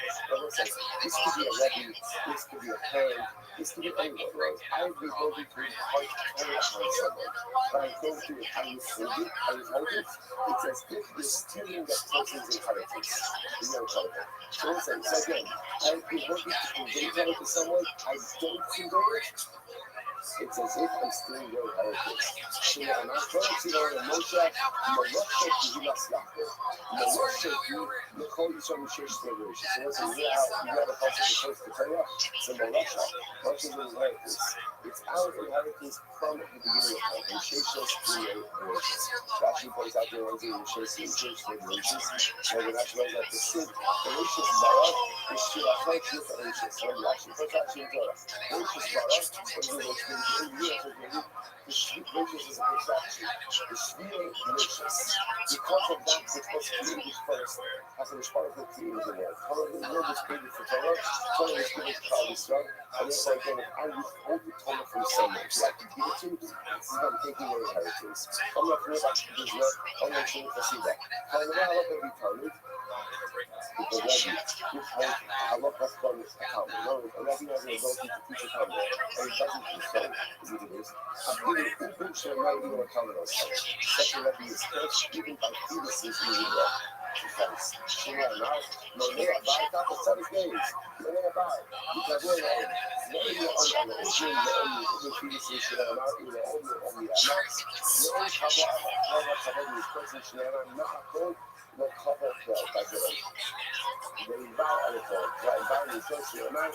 Let's buy and yeah. So it's like, what does this mean? What does this mean? Somebody doesn't hurt. That's just like somebody who's in college shoppers. It's cursed even by fetuses. What does it mean? So the Rebbe didn't preach. The Rebbe didn't preach the common Torah. And therefore what? And therefore it's cursed even by fetuses. That's the shock with that. There's like so many things that a person can do is you hold the opportunity from someone else. There's a we make a mistake that sometimes the greatest things we accomplish are the greatest we do for ourselves. And that's not true. Sometimes the greatest things we do in life is the great opportunity the things we offer. And you do something for someone else. So what is the most idea? And maybe I have an opportunity to teach a comment. Maybe I have an opportunity to give up our life to a comment. Which means good these things to give you a little bit of someone else's growth. And how do you do that? How do you do that? That's a competition of the highest level of confidence and responsibility. That's not a vote. Our avoiding way is not going to enable our own growth, but it's to enable the growth of others. And you are going to do so for one person. Incredible. So now like the all about Yeshua, you're not going to also the Kappa. If you don't break, if you hold on to the student, then you're literally again, so you will be able to pierce you like a seed. Okay, but let's say that should come on, say you pierce like a seed.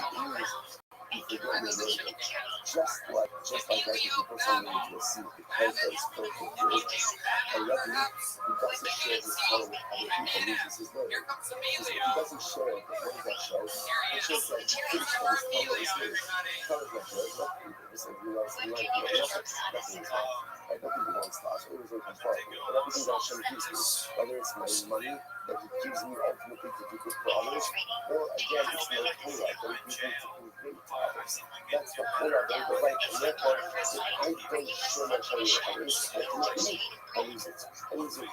Anybody show all miraculous, but Psihacha, Igavura, and Psihacha, Vayikov, Yugato, the Amar Abaye, the Okra, the Kitsiri. Really comforting like a long things. Alright? In numbers, but what happens if you teach someone Torah? Let's say, this is not a punishment if you come Torah. What happens if a Rebbe fulfills his obligation, teaches his family in Torah? What's his reward? I'm about Amashishas, Zota, Levichas, Yosef, Lachos to Yosef. In general, the section Rebbe, I was about to see a Rebbe, so it's like that. A Rebbe doesn't have to be a rabbi, doesn't have to be a Rebbe. Right? A Rebbe is anybody who has the ability to give over Torah to someone. You take your Torah, and you should listen. I can't tell you for instance, one of the most important things that sometimes you don't realize that you have the ability to do is to have a chavisa with someone. And especially sometimes when you have a good chance of chavisa. Sometimes you don't have a chavisa, both of you are on the same level. When you have a with someone, and you have the opportunity to really help someone grow your learning. You become a Rebbe. It's a Rebbe Chavisa, it's a Rebbe Chavisa partnership. And also, that is the most profound thing. And every single tomorrow is like, automatically, shit, I talking about a Rebbe, a rabbi, a Rebbe. No, this is every single one of us. If you take all of us up Torah, all of us can convey it. And if you convey that Torah, what happens? So can you us to Yosef. You are privileged to have brachos like Yosef. Shana and now, the brachos of Yosef match to us. Very much. And then Yosef, Yosef was shown on the earth. So almost feel the whole on the earth. So you say, buddy, so what's the shot? What's the shot if someone says it's straight to the Torah? They get brachos like Yosef. I don't want to talk about no more. I talk like Yosef. What's the only thing about Yosef? Yosef took his brachos. What did Yosef do with his brachos? What did he do with this? He shared it somewhere else. That was the entire essence of Yosef. And Yosef captured everything that he had been through and every way to say, forget about the rest of you. I'm not looking for revenge. I'm not happy. I'm not doing anything for you. But instead, every single bracha that comes Yosef's way, one doesn't do Yosef and he uses it to help the other. That was Yosef. That was Yosef by Calvin. And what's Yosef? And the Milan is just beautiful. And the Milan is not all of myself. The Zohar and the Milan of the Olam Haba. Wow. Let's say every teacher's telling this world, is Zohar to teach it and the world to teach it. Now, by the way, what does that mean? And again, what's the relationship about that question of what Olam Haba, what does that mean? Is Olam Haba where you go when you die? Is Olam Haba the Messianic era? Either way, it's really good. Either way, it's really good. Like also, that you teach Torah in this world, so you get the lesson to teach Torah Olam Haba as well. It's like also that the people you learn Torah with, the people you learn Torah with, and you have to say what you get the Torah in this world. Like, can you imagine? You have a Chabila, you have a Shem, and Olam Haba. It's like, I feel like you're going to be faster. Right? I'm going to be faster. And you have to say, how you kind of know that? You know that the Shema Mari? That's it, right? Okay. So it's a lot of that. There's no kind of we have to like forget. That'll be better. You know, it's not like America down who you are. I'm a rabbi. The answer is social. So what's the other? The secret fixation. By the way, what's fascinating, right? I don't know if there's any other Gemara that tries to use so many layers for this is now already street like this is I'm saying about like that one is funny to have right. That's one that that get caught. I mean, unite. So first of all, because again, the nature of stress and research is such a level of conflict to solve that the Gemara wants to find as many proofs for as it can. You know, because it's going to say, it's not now. You keep reading the Ayamas. Reading the living will not that hard to say. You keep reading the Ayamas. No, not I'm saying this side. So I'm just a block like this one. It's not a block. It's a block. It's a block. It's a block. If you read the Ayamas, if you read the Ayamas, you're going to live in this world. The Ayamas know about. We will not die in the world to come. We don't know how to do this. ولكن الشيء قد مسحق المسكوت كانوا وقالوا أول كانوا وقالوا في الجوار. So it's incredibly enough. A lot of these statements from the Lord are actually quite explicit, right? So many of those who speak the word will wake some to the word to come and some to revelation. The last show will have that access to the act of late locates the Tayach, the Kamod of Allah, and peace and love. And now ultimately again, you go to your place and rest But scared by the movie again, you return to God, like there's a return to your destiny at the end of the day. What is actually interesting because a lot of these people who actually say the Shula. This is actually the concept that we say after the Shula is completed. Before the Abel, we need to cover and walk back to the Shula, walk back to the voice. We actually, it's not about the middle. Many of the men actually recite this concept of blessing it to the Shema. Otherwise, her parents remind us of Siva Vinachos. He's not going to know about any leader who leads his flock, who leads his Siva Vinachos. Now, what is Vinachos? Vinachos means it's a gentle type. The gentle type is not yelling, it's not screaming, it's not firing brimstone, not mean, not the gentle person that is that the leader that Siva over Haba as well. I would say these videos is simply for the having the record to message and post yes and listen شنو أمر في ناس من هذول بعض أقول ما يقول يقول ده شنو تقدر نشتغل كذا wisdom. Now we're going to define what wisdom is a little bit. Wisdom is great why because it's given between literally between two letters. What it actually means is between two names of Hashem. Shalom, right? Kel Deos Hashem. So let's see that Deos is mentioned as Kel and Hashem. So that's incredible. If something is given over between two names of the Rebbe, so one of the Rebbe, and also Rebbe Mikdash. And he said, this is the Shmita Mishneos, because it is given over between two names of Hashem. It's very hard. Alta Hashem Mikdash Hashem. What do we mean by that? So it's the Mikdash is sandwiched between two names of Hashem. Maski to Rabbi, that's Maski to Rabbi, that's Rabbi, after you go in the Kama, Shmita Mishneos, you got now, and it's kind of vengeance. Vengeance is also good. Vengeance is given between two names of Hashem. Kel Mikalos Hashem. And the Pasuk says that Kel Mikalos Hashem, Kel Mikalos Hashem. On the way, the Lord said, right. Vengeance has its place. Absolutely. Vengeance, as much as we don't think of vengeance as a negative thing, vengeance is not a negative thing. Sometimes vengeance is very powerful and very effective. Stay on false, hello, so why don't we do two revelations? So far, I do the revelation. So what's the revelation? That doesn't say revelation twice, that's just as a few words. And it says we come twice, so it's like two revelatory common moments. So what does that mean? So we have this Akas, the Muda Telebel, the Akas, the Muda Telebel. So one ultimately is able to do like a vengeance for building a vengeance for that. So vengeance for good to do that, but that's what you can do. Like to take a vengeance to it. Also, sometimes we say, sometimes vengeance is good. Sometimes vengeance is in our favor, especially when it's putting up on those that have lost us. And sometimes vengeance has to sort of be into the nature. So I have a part of the nature of the air doesn't get to be like. Every person that is there, who has less understanding, can live in a place that is just the air. It's as if the information was spoken with this. The text was right. So everything makes sure ourselves. Is anything that says us? Is ultimately again, we just said before, there is between two names of Hashem and you can secure it. Now, what that means, exactly what it means. Any person who has Dea, who is wisdom, is equals what we go through. Come back to that tomorrow. So you're underlining the mark with after you get from working definition of really what Dea means. Okay, yeah, now if you give it to one list. I don't know, actually, no. I don't know. For other chiefs for there, the circumcision.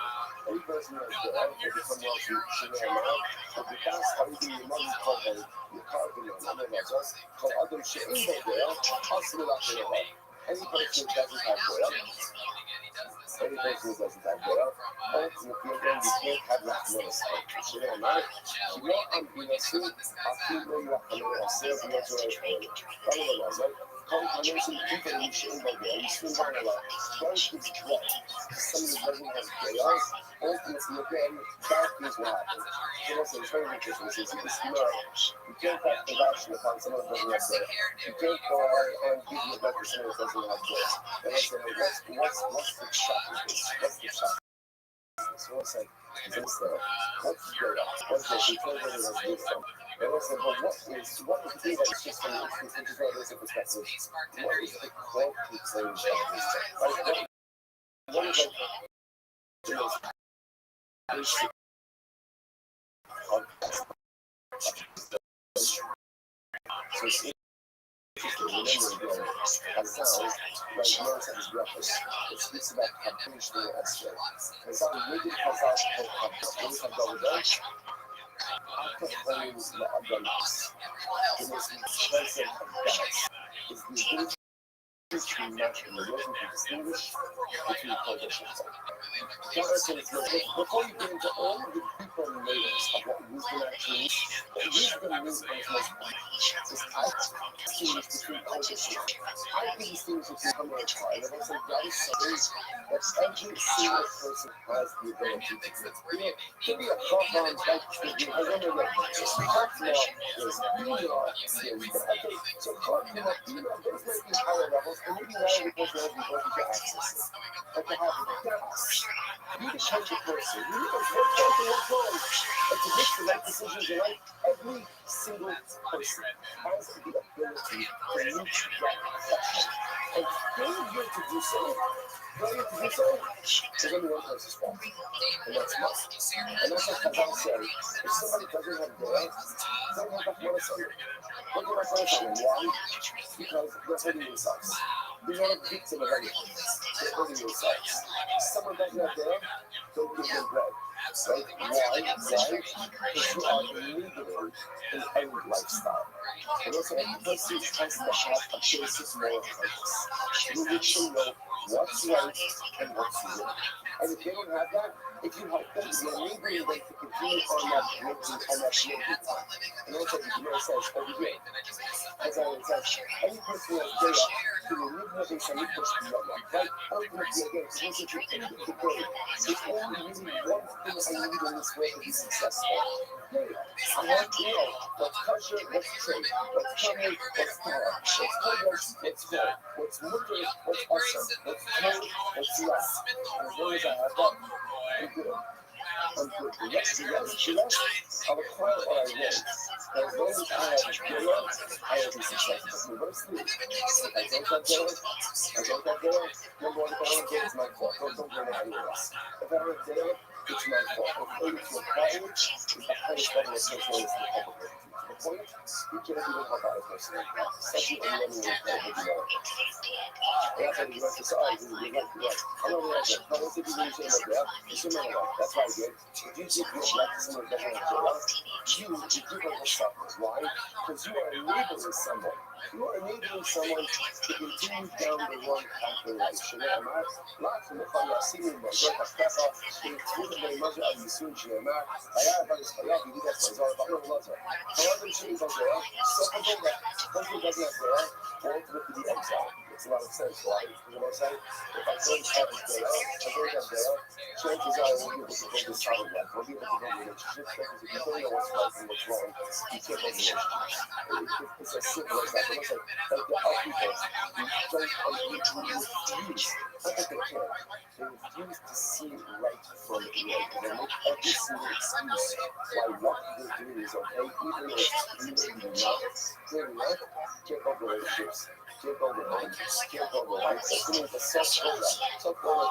وبين المشروع معك لكن قال أمين الإنتاج أنا ما زلت طبعا شيء بدي أقول مش ما بدي أقول إيش أخلص بس اللي بيجي لي أقدر وصل جسدي سوي any home in which naked Torah are not heard in at night, or any home in which there is not Torah in at night, each أخلص a fire will consume it. שנאמר, ככל שכמי הצפירה, ככל איש ינפח ילה, סביב העולם.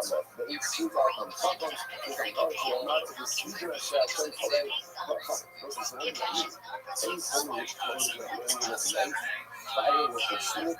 It's a pretty strong place. What's the website? It tells us that we are in the need, in addition to coming to short for legislation. And the beautiful inspiration which you get, everybody has that religion, even if it's the 15 minutes. I don't think that you hold that religion for instance. It's not short stuff like that, but I'm that way.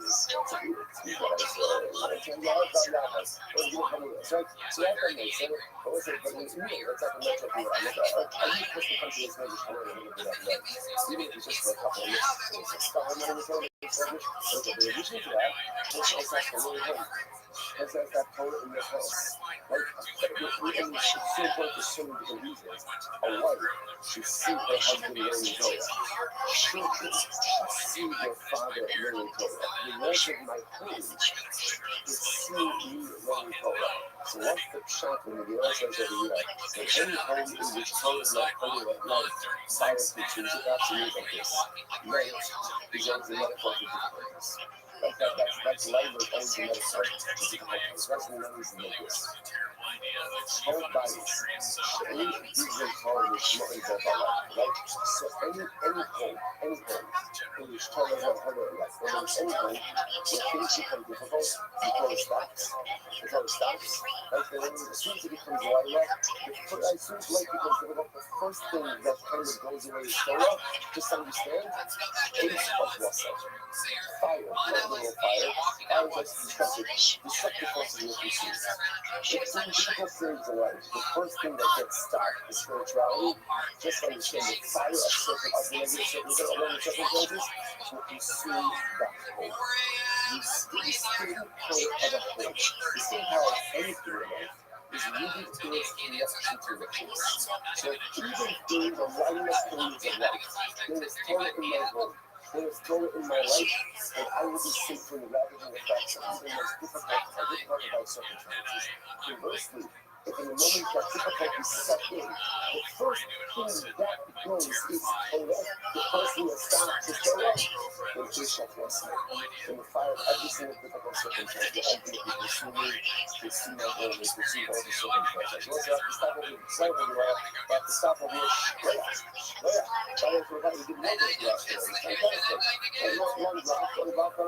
a big job. Also, with the game of Shiddah, I think too much love during that catch-up game, but we need to show much shorter Gemara. We need to show Shkoyach everyone. It's such a stress everyone.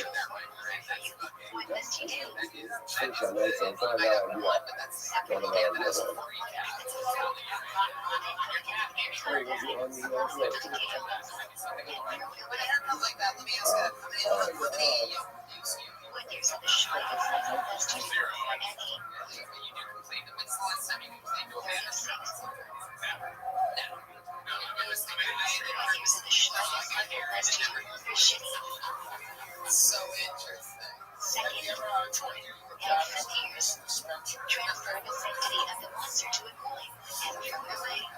What is the prohibition or prohibition of eating fruit on a tree in its earthly tropical planting. In America, you saw it in Salim. In Israel, Salim doesn't apply. All right, so we'll say good morning. Let us begin by thanking all of our sponsors for this morning's share. To thank our annual Talmud Fund sponsor, Tosin Mishpach of Israel, for dedicating all the Sheminish Russians this year as a chus for Besoros Tavos for Am Yisrael. Our Talmud Torah sponsors for the month of Adar, Tari, and Steve Zinn, and loving Mary for his father, Dr. Harry Khan, Holy Rafa, Steve Hirsch, Ben Yosef Cohen, and the Ziv, Medin, and family families in memory of William Ziv Shmuel Ben Yisrael. This is Holy Rafa, and the American of our Talmud Torah. All of the Nishon Sabbath Ali, the families in the family, which will bring all of our hostages home and our police soldiers will be successful. The whole Maaseh evening. But with that, let us begin. We have a lot to do today. Today's map is Tzaddik Days 92. We are picking up on Tzaddik Aleph, almost Aleph, 3 lines up from the bottom. I'm really excited to do this. We have an incredible, still more incredible, beautiful Gemara ahead of us. This unit is definitely cycle, like 8 years. But we've given like an extra 6 months to kind of work through Gemaras like this. But all right. Good. So let's say Shakira is on the bottom, Tzaddik Aleph and Aleph 91. Amalei, Rabbi Rancher, Amalei, Antoninus, the Rabbi. And let's say we're going to have a number of different conversations like this between Rabbi and Antoninus. Remember that Antoninus was a Roman official. There's a little bit of a historical debate exactly who Antoninus was. Was he a Caesar? Was he someone else? We'll just go with the idea that he was one of the Caesars. So fascinating enough, he developed a relationship with Rabbi. And so he records multiple conversations between two men who had tremendous respect for one another. And Antoninus actually helped out Rabbi on a number of different occasions. So Antoninus says to the following: grew up in a Shama, This is incredible. The body and the soul have the ability to kind of exempt each other from judgment. Meaning, essentially, another way of saying, body and soul have the ability to blame each other for failure. How so? Kesad, Guf Omer, Neshama Chatasa, the body can say it's clearly the Neshama's fault that I've sinned.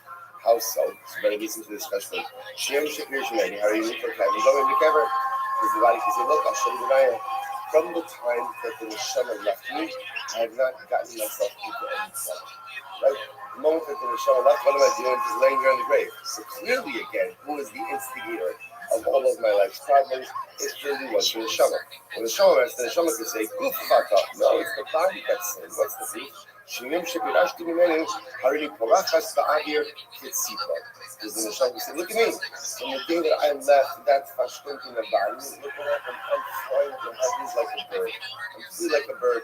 Right? So the body says it's clearly the Neshama's fault. The Neshama says it's clearly the body's fault. So listen to this. So Antoninus was asking, what's the question here? Antoninus was questioning, so what is the mechanism of divine judgment? So how does it result in holding a person accountable? And essentially, a person is composed of these two opposing forces, and it's not clear who has responsibility. Who has responsibility ultimately for the failure of man. So this is beautiful. I'm going to emphasize the Kamash and Adam. So let me give you a mashal. Let me give you a mashal.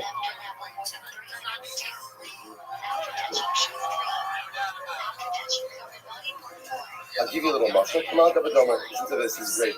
The Melech Basar Ben Shailos had this law. A king had a beautiful orchard. The Hayabal on the base, the Pharaoh's nose, and in the orchard or in the field, the king had very nice dates. The Pharaoh's nose, very nice dates, right? Or very nice dates. Now the king put there two watchmen to watch over the field. One of them was crippled, and one of them was blind. So I remember saying, okay, so obviously got to this guy. You know, reminds again. So these were the watchmen over the field. So the words, I'm gonna look at your sumo. So the crippled one said to the sumo, to the blind one, the Pharaoh's nose, I see that there's some really nice pigs in this field. But the next Rivani, the Nadim La'achar. So the crippled watchman says to the blind watchman, let's do this. Put me on your back. We'll use your legs and my eyes, and together we'll be able to partake of the figs. So sure enough, again, the crippled one got on the back of the blind one, and they went together and they consumed the figs. So sometime later, the owner of the field comes along, and he says, the Pharaoh's nose, Nathan, you're my figs. So apparently they did a pretty good job consuming the figs, and they eat a lot of figs in a relatively small amount of time, or whatever, for a long amount of time. So the owner comes back and says, by the way, where are my figs? So I'm going to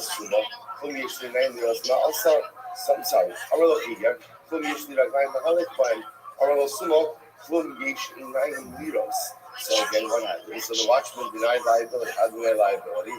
So the blind guy said, what about for me? I don't have sight. He couldn't have been me. The crippled guy said, what about for me? I don't have legs. Clearly couldn't be me. So what does the Baal Hassan do? Here, I got the store of the gun also. So the owner of the field literally again put the crippled one on the back of the blind one and judged them as one entity. Right? As individuals, there's no liability. But as a joint unit, you actually have to making the Shema, the Zark of the book, is done on some Ka'achad. So Rabbi essentially says, not the news, you're right. The body by itself and the soul by itself, they both potentially deny liability. So what does Hashem do? He brings the Shema and literally he throws it into the book. The gun outside Ka'achad.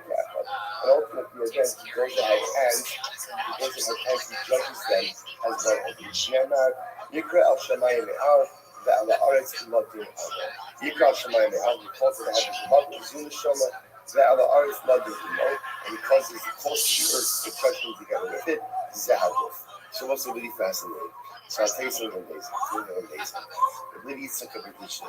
He's so yogi, Never says, it's not fair. Why should the Neshama be held liable for the sins of the body? At the end of the day, it's not the Neshama that sins. It's the gift that sins. So why would the neshama be held accountable for the sins of the body? This is what the Rabbi says. This is classic of Rabbi Yitzchak. The Rabbi says because the neshama didn't try hard enough to stop that. This is because sometimes what happens is when the body gets all revved up to commit the sin, the neshama's like, I'm out. That's not a bad thing for the neshama. You understand, right? In other words, they're like, I'm out. I'm not doing this. I'm just like, I don't want to be a part of this. I don't want to be involved in this. And the neshama upsets itself. And ladies said to the neshama, how dare you? How dare you? A chutzpah. You upset yourself and your body is struggling. Dafka, when the goof is struggling, that's when you need to be there even more. Dafka, when the fire is a desire of burning, that's when you have to be there even more. A chutzpah, that you decide to walk away because now it's a little bit too difficult. That, says the Rebbe, is why the neshama is held accountable for the sins of the body as well. We should have tried harder to stop, and Dafka, when the struggle is most acute, that's Dafka, when you don't walk away. What's that? It's such a profound soul.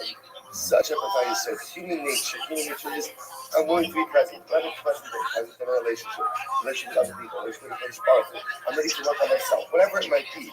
Until when? As long as it's okay, as long as it's manageable. But how often in life do we walk away from things because they get too difficult? Now again, obviously, other times in life, when you have to walk away from difficult circumstances, of course. But more often than not, says the Rebbe, Dafka, when it gets hardest, is Dafka the time you have to be most present and you have to try hardest. The neshama is held culpable because when the body was struggling most, that's when the neshama really needed to be there. But instead, the neshama upset itself. Incredible. All right, let's go back here. I'm going to do this to Rabbi. I'm doing this to Rabbi. So you make math, I'm going to great news. I was like, yeah, it's impossible. This is for me, this is like with me. It's like a decision to meeting to go to Sanhedrin, then I'm going to Hashem, or we'll pick up the rest of the cloudy. So I'm going to answer this to Rabbi. If they not come, you'll say, and you pass around. I'm doing this as Rabbi. I will say, by the way, you see from questions, these are not, sometimes lower such questions between Jews and non-Jews and Jews. The questions are often dating questions meant to somehow, punch holes in our theology. If you notice that, that's not the nature of these questions. And Demetrius has actually like a real theological curiosity, and just like a real world curiosity, which is why, by the way, Rabbi takes the time to answer so many of these questions. Because he recognizes this is not a thing that's being difficult to try to dispute us. This is something that's being curious. See, I think that's what I'm calling the thing is. If they're not coming at 7 why does the sun rise in the east and set in the west? Set in the west. I say that I have no appreciation is the last couple of days I was having fun. So if you're ever here and you feel like 5 years fun, the sun is blaring through those windows. These windows which is the most beautiful thing in the world. So, we don't appreciate. We're busy the whole day, often indoors the whole day. You should just sit there very a little while and see the sun coming up. You're not as many fly. You'll see it somewhere. Anyway, so Adonias asks, why is it that the sun comes up in the east and sets in the west? Already, so this is interesting. So Rabbi says, what's your question? And if it was the reverse, I'm going to eat the big So in other words, and if the reverse, and if it was the reverse, you ask the reverse. Why does the sun rise in the west and set in the east? In other words, Rabbi was asking, what's your question? I'm not helping you come here. No, here's my question.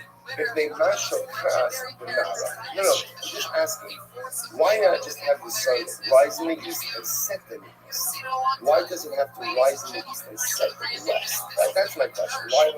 Why does the sun reverse to the other direction? I'm not this is so beautiful. The leaking shalom in order that the sun should give shalom aleichem, should give shalom to the Ribono Shalom. What is that? If you look at Rashi is on both sides. By the way, I also see a lot of the comment on finishing the daf, because even Rashi couldn't get it together on one side of the page, right? Rashi took over both sides. So Rashi needs both sides of the page. Same thing, just takes it over as well. So look at Rashi on the right hand side. The leaking shalom corner. Lakadosh Baruch Hu, Shashmir B'Rayim. The Kibbutz Shematas Adonai Kodachas V'Yishtach HaLeVot Baruch Hu. Listen, always when the Shekhinah is in the west. Remember again, usually there's an English model. So remember, the Kodesh HaKadosh, the Holy of Holies, is situated in the westernmost part of the Beis Hamikdash. So that's what it says that the Shekhinah is in the west. So therefore, the sun Kiviyachol comes, it bows down before HaKadosh Baruch Hu in the west, and it sets, because when it sets, it goes down, doesn't go down. Now, so the Shekhinah itself, the sun itself bounces back HaKadosh Baruch Hu at the end of every day. So the Mishnah Mar, it's special when it comes to Arle, the Sisi Ad Halga, the Sisi Ad Halga here, the TK Shomer B'Kir. So I understand. So ask Adrian. So once again, why not allow the sun to come like mid-sky? So rise in the east, come to mid-sky, bow there, right? So not bow there. In other words, yeah, bow there, and then just set. In other words, I was just asking why this is not to make its way over from east to west. I understand the east to make its way from east towards west. Why does it have to go down all the way in the west? Let it just come to mid-sky, so to speak, bow down to like a twelve, when it's set right there. The question which the Gemara says, we should call them the Obed because of workers and travelers. When I say workers, I'm doing it actually. We should call them Ilukar Hayamachik Tutom, Shekishakama Be'ensar Akia Mihira Biyosef, Usur Shadai Bishahot Biyo, by Poland Shomalakar, Ashakashek, Amabi Drop, and Nakula Hariyodu, Masai Yakshok, Lakish. Here's the problem. If the sun is set in the sky, so what's the set back? The way the sun currently works is the sun goes down gradually. People know, right? The workers know that the work is there is coming to an end. Travelers know that they only have a certain amount of daylight left. If the sun were to set while it's mid-sky, this would curtail the workday. This would be a powerful workday. This would take a problem to travelers. Therefore, HaKadosh Baruch Hu, in order to allow people to work, and in order to allow people to travel, allows the sun to continue across the sky and set more gradually in the west. So the sun setting in the west is a very important purpose. Number one, it bows to HaKadosh Baruch Hu, and number two, it allows the maximum amount of time for the travelers and the workers. So that's a tremendous mission aspect. What does HaKadosh Baruch Hu want to maximize time for? What is that maximizing time for? Working and traveling. But if it's something we want to working out anything for us is to work hard and to work for as long as possible and to maximize our hours of productivity. Maharaya, otherwise the sun is to set in the middle of the sky. The whole reason why the sun travels from east to west and sets gradually, the whole reason is to give us more hours in the day to work. Give us more hours in the day to travel. What does it mean to travel? I'm at location A, I want to get to location B. Life is all about the travel. Life is all about the journey. Life is all about moving myself forward. And I can try to maximize this time because what he wants more than anything from us is to work. What he wants is operating in all cylinders. He wants just maximizing your workday. Something like your career, like the career, your career, and your spiritual career. He wants us to choose and he wants us to stay in place. So he maximizes the way that the sun works. Incredible. So profound questions. So Angelina says, by the way, when does the neshama come into the body? Which, by the way, interestingly enough, indicates to us that Angelina's believe in the neshama. He believed in the soul. So he asks, when does a person receive their neshama? Rishas Kikida and Rishas Yisira. So I'll say, so Kikida means literally again at the beginning of the pregnancy. Now, Rashi points out the most remember again the beautiful Gemara in second Shmuel. The Gemara says that when a woman becomes pregnant, so the malach takes the tipa. So the tipa sounds like literally again, what do you call it? The beginning of pregnancy, what is it? Fetus. A blast. Okay, good. Fantastic. So the malach takes the blast and he goes ahead and he brings it before HaKadosh Baruch Hu. And he says, Tipazu Mateala. What is this? That's called Pikita. Because Pikita means, remember, because for the Malach is Hashem, what is this baby going to be? So Antonius asks Rabbi, when does the baby get its neshama? Is it at that moment, like when it's the blast? Or maybe no, when it takes on serum, is literally again, is more of like a form of a human being. Like the baby looks, or the fetus looks like a baby. So the Gemara says, Amalei, Yishas Yitzira. So Rabbi says, from the time that the baby is more well formed.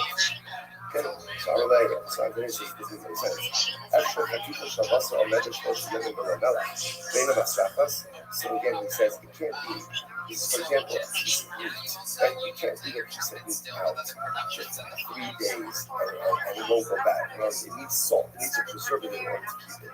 So Antoninus was saying was everything that exists needs a preservative.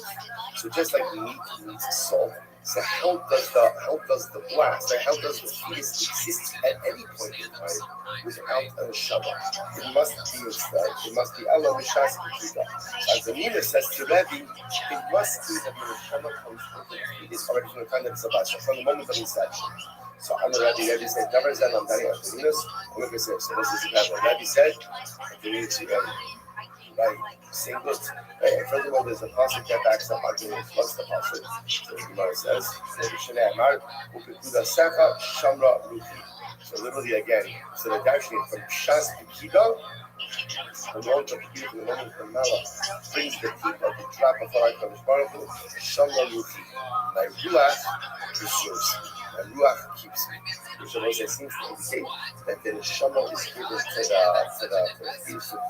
entity in its initial last form. Incredible. Ramadan to this Rabbi. Let me say it's hard about that. She's Rabbi Neshama. So when does a person get the Tahara? So Mishas Yitzira or Mishas Yitzia. So interestingly enough, so here the question is it from the time maybe that the embryo, that the fetus is formed, the baby is formed, or is that there's sinews, there's flesh, or the time that the baby comes out of its mother, exits its mother. Amari, almost, I'm saying where it says, I'm going to Mishas Yitzira. So he says, I responded. From the time that the fetus is formed in utero, ultimately, and that's when there's a Yitzhara. So Chadon says, doesn't make sense. I mean, if you're going to my email, if that's the case, the fetus would kick its way out of its mother. Which was says, so we hear this, so the baby really had a Yitzhara, the fetus had a Yitzhara, it would kick its way out of its mother. Which tells us something interesting. What does the Yitzhara do? What does the Yitzhara do? The Yitzhara causes us to kick. The entire essence of the Yitzhara is to break down boundaries. Right? In other words, so the Yitzhara says, okay, I know that this is us, so I don't care. I know that I'm not allowed to do this, I don't care. That's not half the Yitzhara. But here's the interesting idea. The Yitzhara has a very profound use as well. Because if I somehow am able to take that energy of the Yitzhara and channel it into the right way, then suddenly now I have what? I have a power inside of me that breaks down boundaries, which by the way, can be the most incredible engine of the world. Right? Everything is about how you harness that power. So again, Antonina says it can't be the baby has the Yitzhara is really in its way out of it. It must be there to receive the Yitzhara when it comes into this world. Rabbi says, so Rabbi once again agrees that this is right. This is absolutely right. Right? It must be that the baby receives the one actually. Umikra Messiah, and ultimately again, there is a pasuk that supports this approach to the Amar. The Pasuk Katos Yodes. The pasuk says that literally again, sin awaits you at the entrance. Now, of course, again, this is talking about Cain. This pasuk is by Cain, but it's a metaphor. The pasuk Katos at the opening, at the entry to the world, Katos sin crouches. The Yitzhara is there. And also, this seems to be the adapted portion. That's very interesting. That the Yitzhara comes about ultimately again when we enter into this world. But also that this is soul. That the first one is and we know this deals with our own lives. But what does the Yitzhara do? The Yitzhara gets really kicked down boundaries. But again, if I can harness that, if I can shout for that, then what we kick down and those the way. All right, so the says, Rish Lucky is running sick. Rish Lucky is fantastic to Psukim. And one of he says it was like, so Tom, you bear to say, I don't know if you're glad that's not. Well, you see it. As he dali I'll say, Litron Bashal, even Nifku Midbar Nine, and I'm in Baraba. So as I said, interestingly enough, two different Psukim that French and Messianic Arab. So the Gemara says it's together. One passage seems to indicate that people come back with all of their physical blemishes. The other passage seems to indicate that people come back healed. Which was one of the questions that we had. So I read from yesterday's that. Like, how do people come back to discuss it? It's clothed, unclothed. Do they come back with their injuries, with their blemishes, with their disabilities? Like, how do people come back? Which the Gemara says, you're right, Hucky, it's that only the moment of Israel. In reality, we come back again with our movement, and then we are healed back from Shpar. Incredible. So let's say now, why not just come back healed? Because again, there's a greater appreciation when you come back with all of your injuries, right? I come back with all of my broken character. I come back with all of it. And then in Trias and Nisim who goes there and heals me, that's tremendous. Let's go back to Ula Ramixid. Ula brings down to the second right line. And Tzadik Aleph on the base. Ula Ramixid. Ila Hamalas like Yatzak Machashim Doria Papa. So literally again, that will be swallowed up forever, and Hashem will erase every tear from everything. So see if Yanar Ben Meir Shana Nomos. Lo Yam Shum always hold up to us. Here's another question. The Messianic era, is there death or is there not death? One pasuk seems to indicate there's no more death. Other pasuk seems to indicate that no, there will be death. But when a person dies at 100, it'll be like the death of a young person, which sounds like we'll live much longer, but there will still be death. So which one is it? One Kashio, can we saw kind of occasional copies. One is about Jews, one not Jews. So kind of again like Jews will be death, but not Jews will be death. I have okay, the Rabbi Mabal Hassan. What are non-Jews doing in the Mashiach? You know, it's like what which is interesting, like this case of this for non-Jews, like what is that? The Gemara says, my Baal Hassan, one of the undo sorry.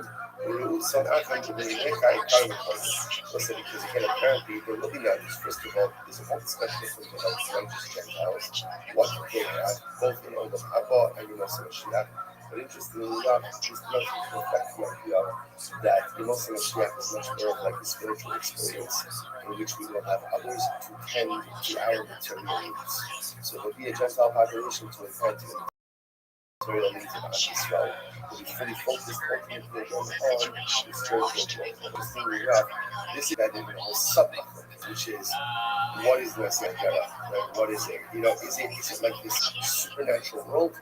Or is it pretty much all of the regular world? So again, that's the backdrop discussions. That's the backdrop that what happens is sickness, what happens with death. Like, all of these things are really backdrop is to what exactly does that? Because whenever the Gemara has these machlokes, the Gemara always quotes the same passage, which is I think the Rothschild can go like that.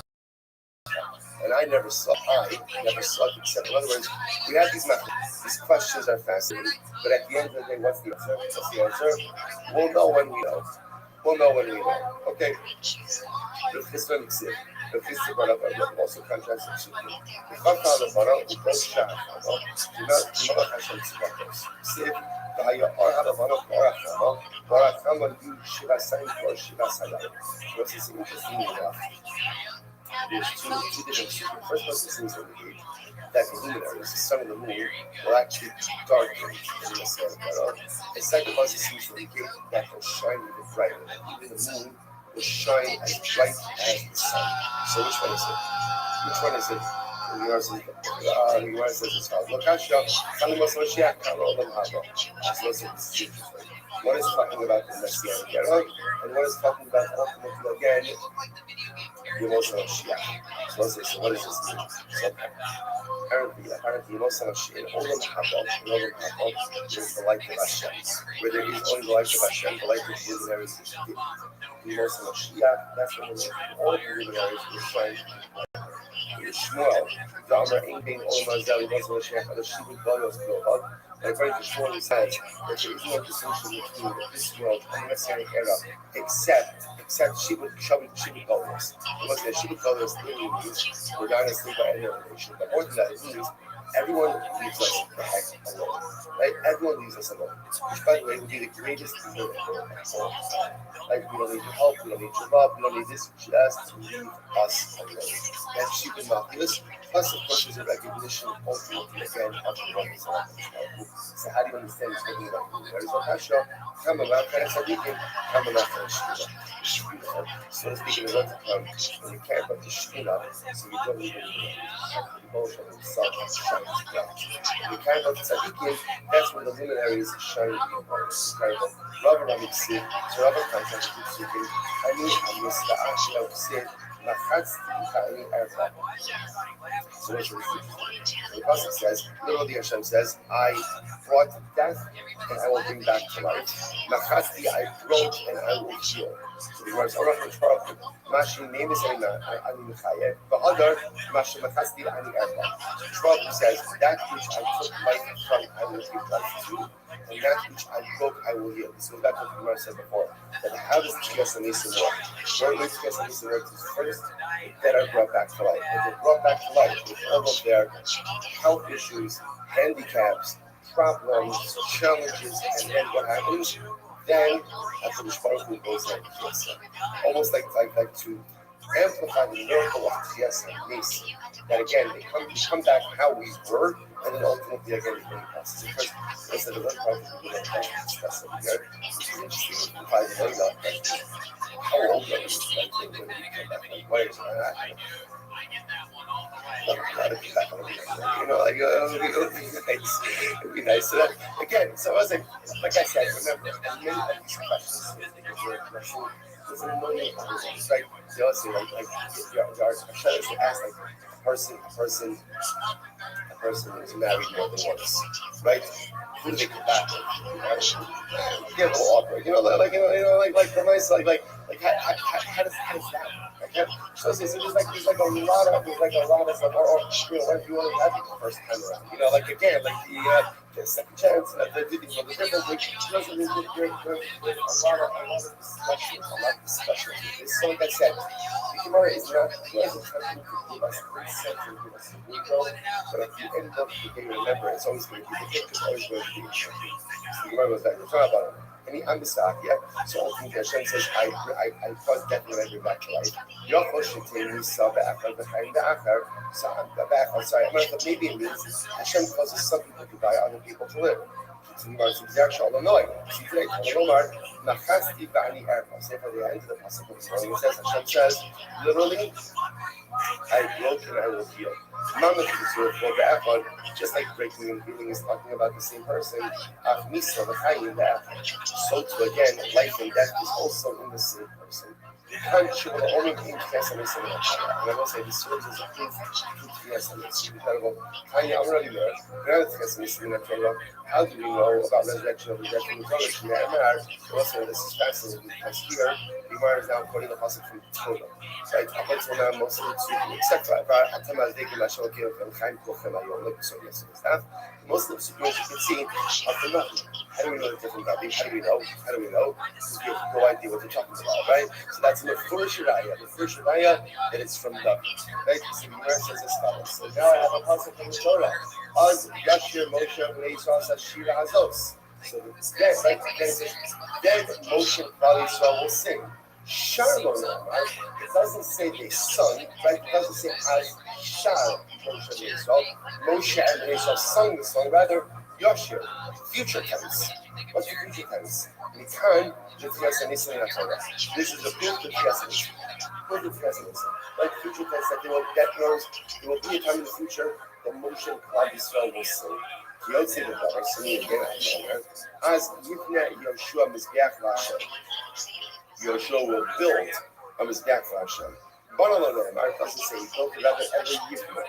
The kind of Tchias and Nisim in Torah. So also what this represents is there'll be something in the future when these great people will do these things. There'll be a time in the future where Moshe Rabbeinu will sing. Moshe Rabbeinu is dead. Shai Moshe Rabbeinu will sing. Alamai.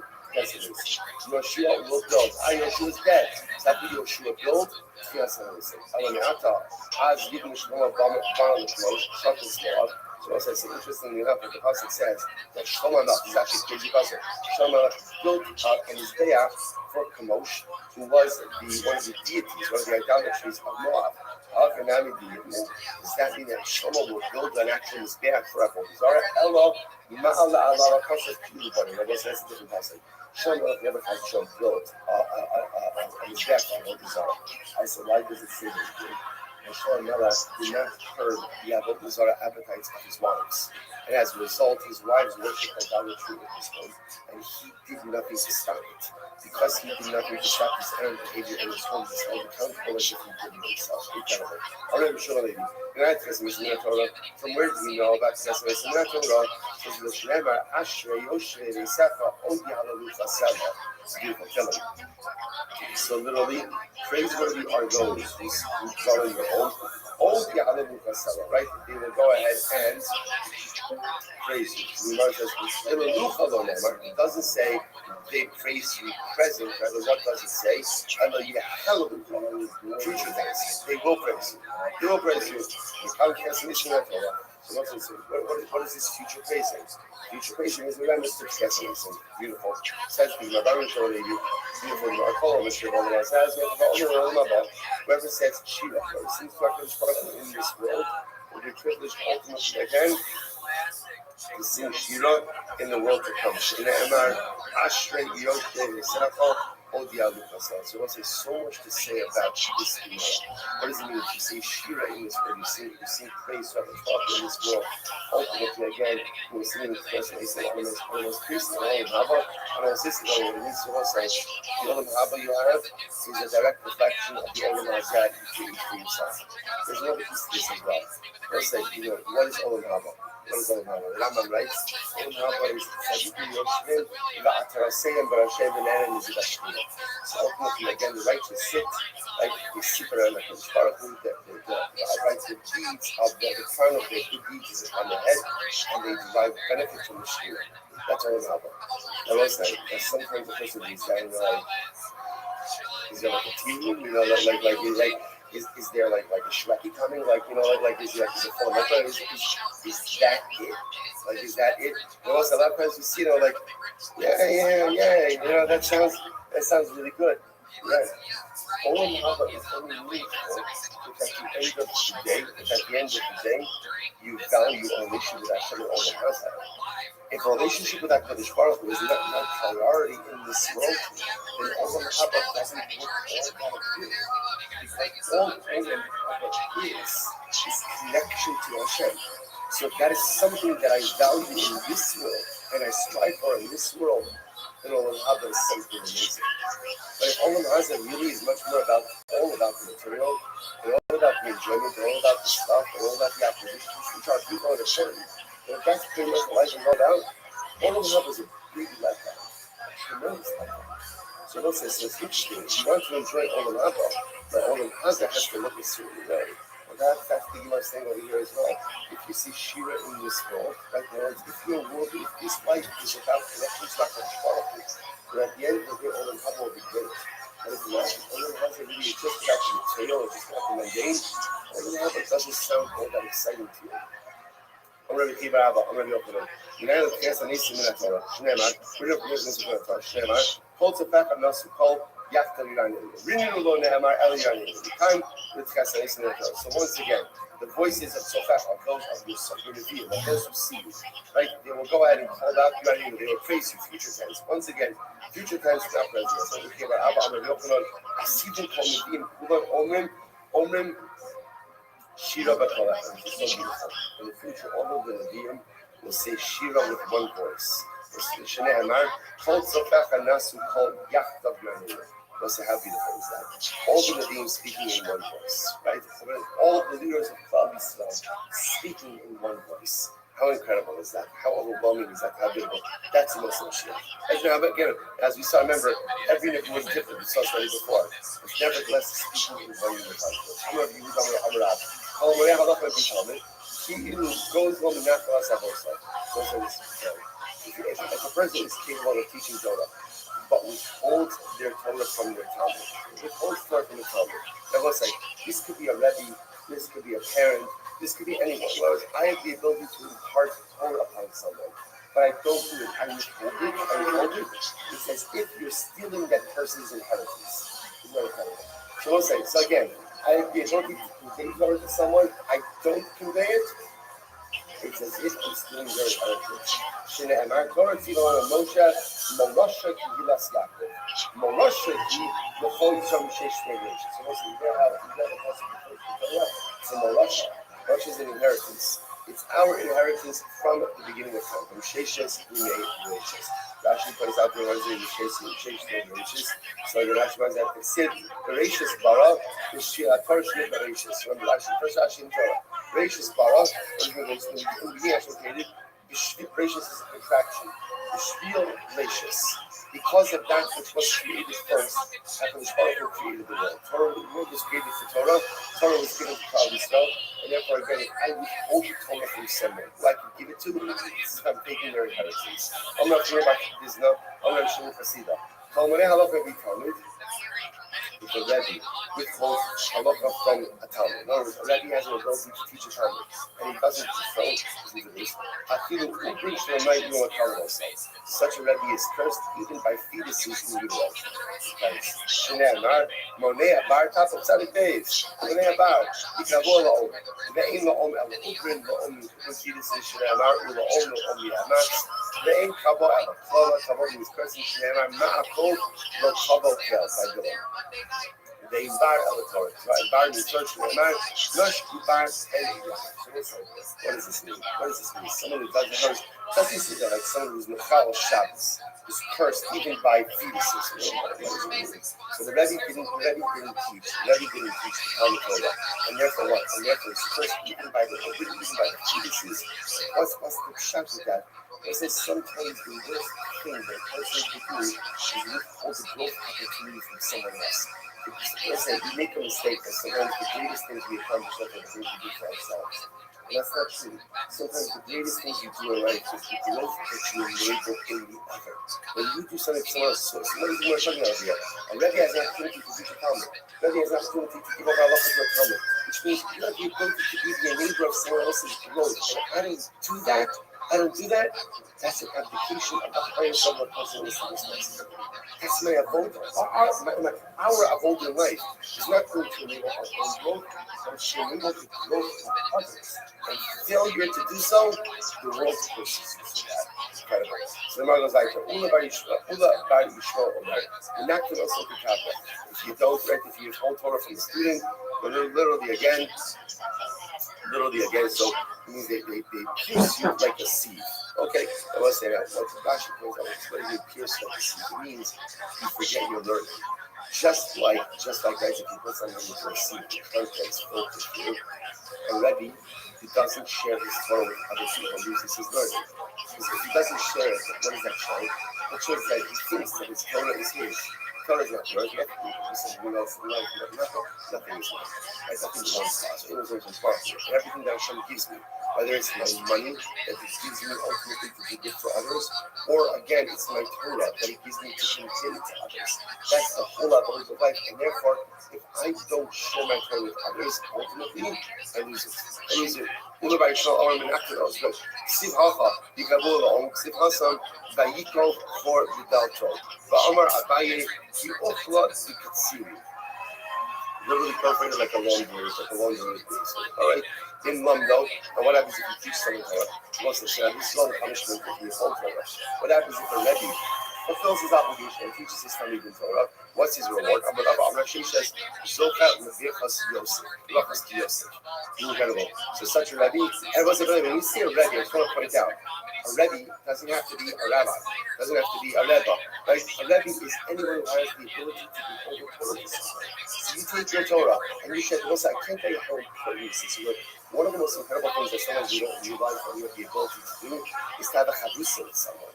And especially sometimes, there's different types of chavusas. Sometimes there was not a chavusa, both of you are on the same level. When you have chavusa with someone and you have the opportunity to really help someone grow in their learning, you become a Rebbe. It's a Rebbe chavusa, it's a Rebbe chavusa partnership.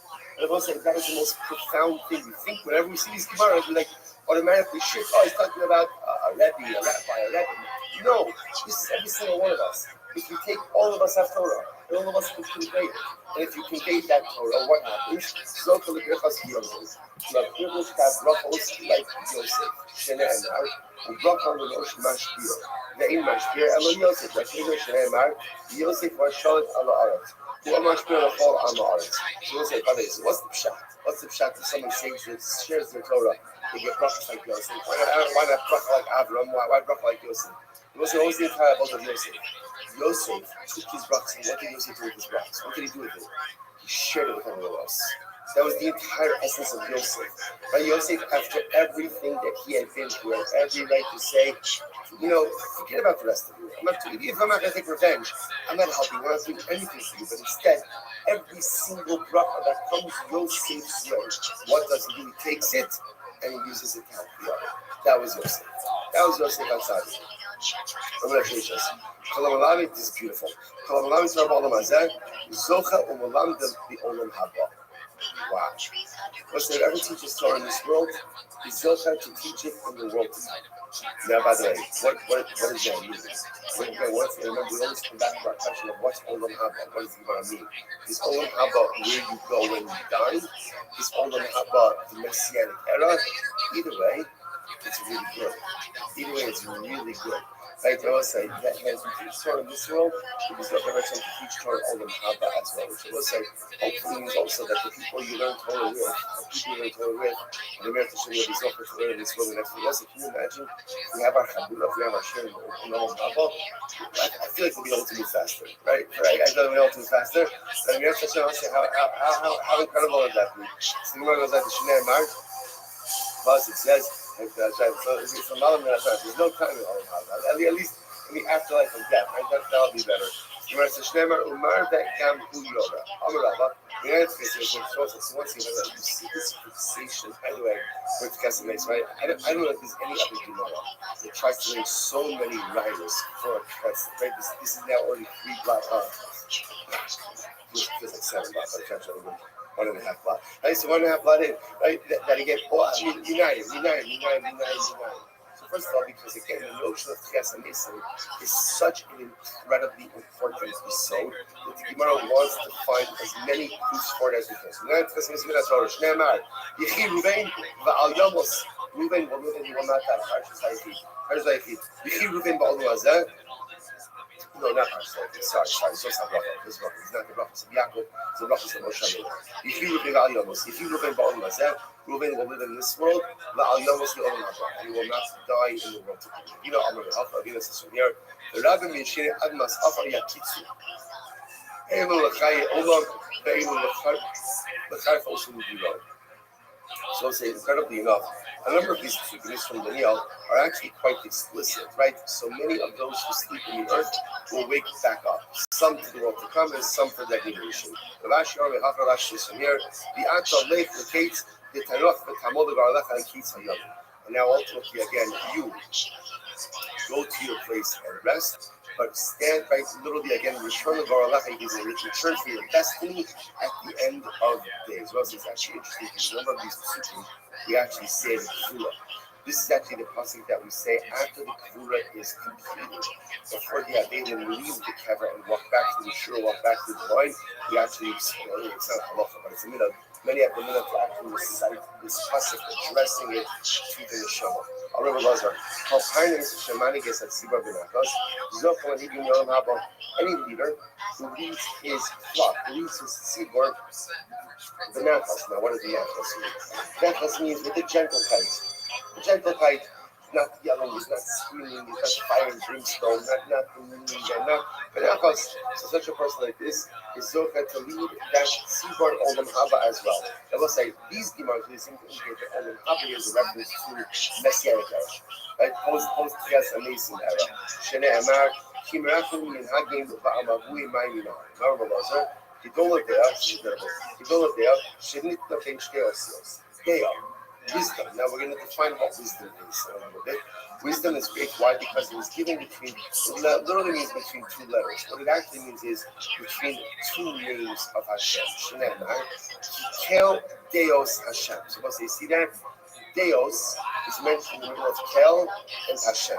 So the Gemara says that's incredible if something is given over between 2 names of the Rebbe Shalom. Allah says Gadol Mikdash.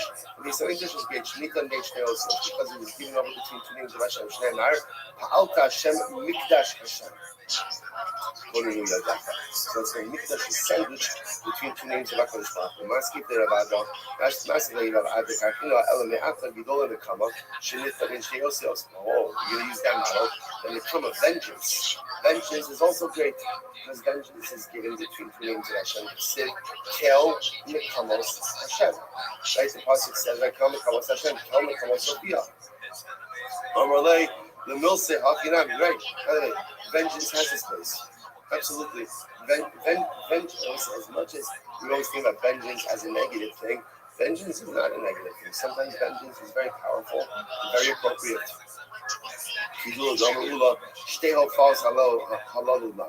So why do I need two revelations? Revelation. So why two revelations? That doesn't say revelation for us. That's just as few words. And it says Nekama twice. Almost like two revelatory Nekama moments. So what does that mean? So the Gemara says Achas Lamida Tolba, Achas Lamida Parados.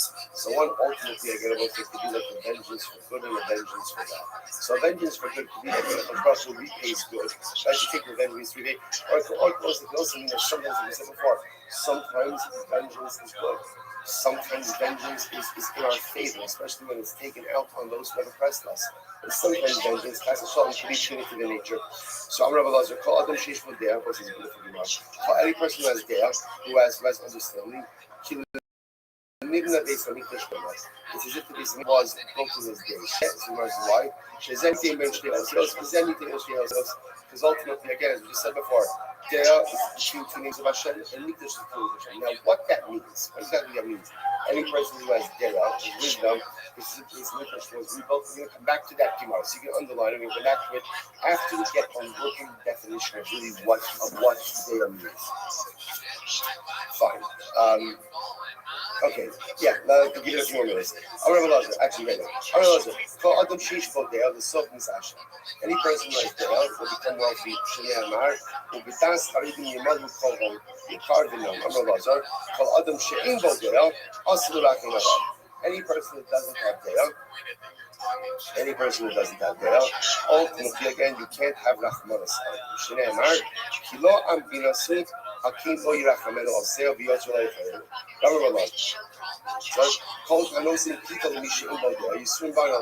whoever gives bread to someone who doesn't have Dea, ultimately, again, bad things will happen. So we'll say it's very interesting. So you see this Gemara, you can't have compassion upon someone who doesn't have Dea. You can't go ahead and give your bread to someone who doesn't have Dea. Now let's say, what's the pshat with this? So we'll say, just let me understand. What's Dea? So we translate it as wisdom.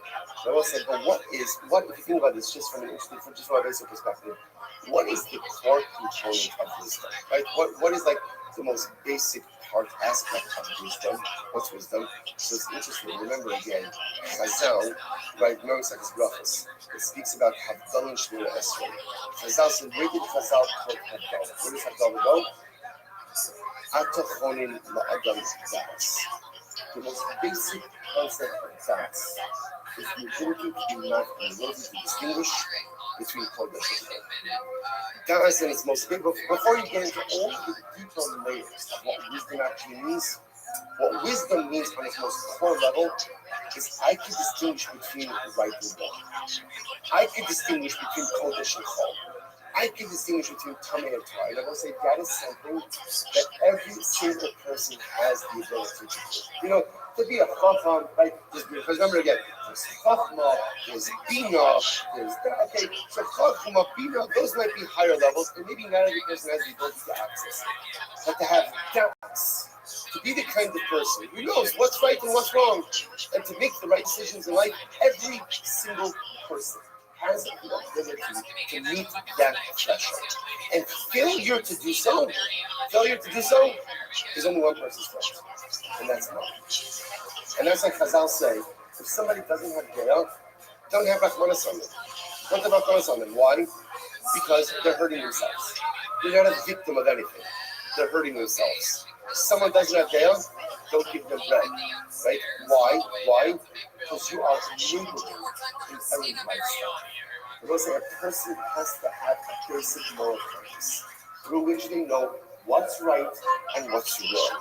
And if they don't have that, if you help them, you're enabling them to continue on that broken path. And that's what the Gemara says over here.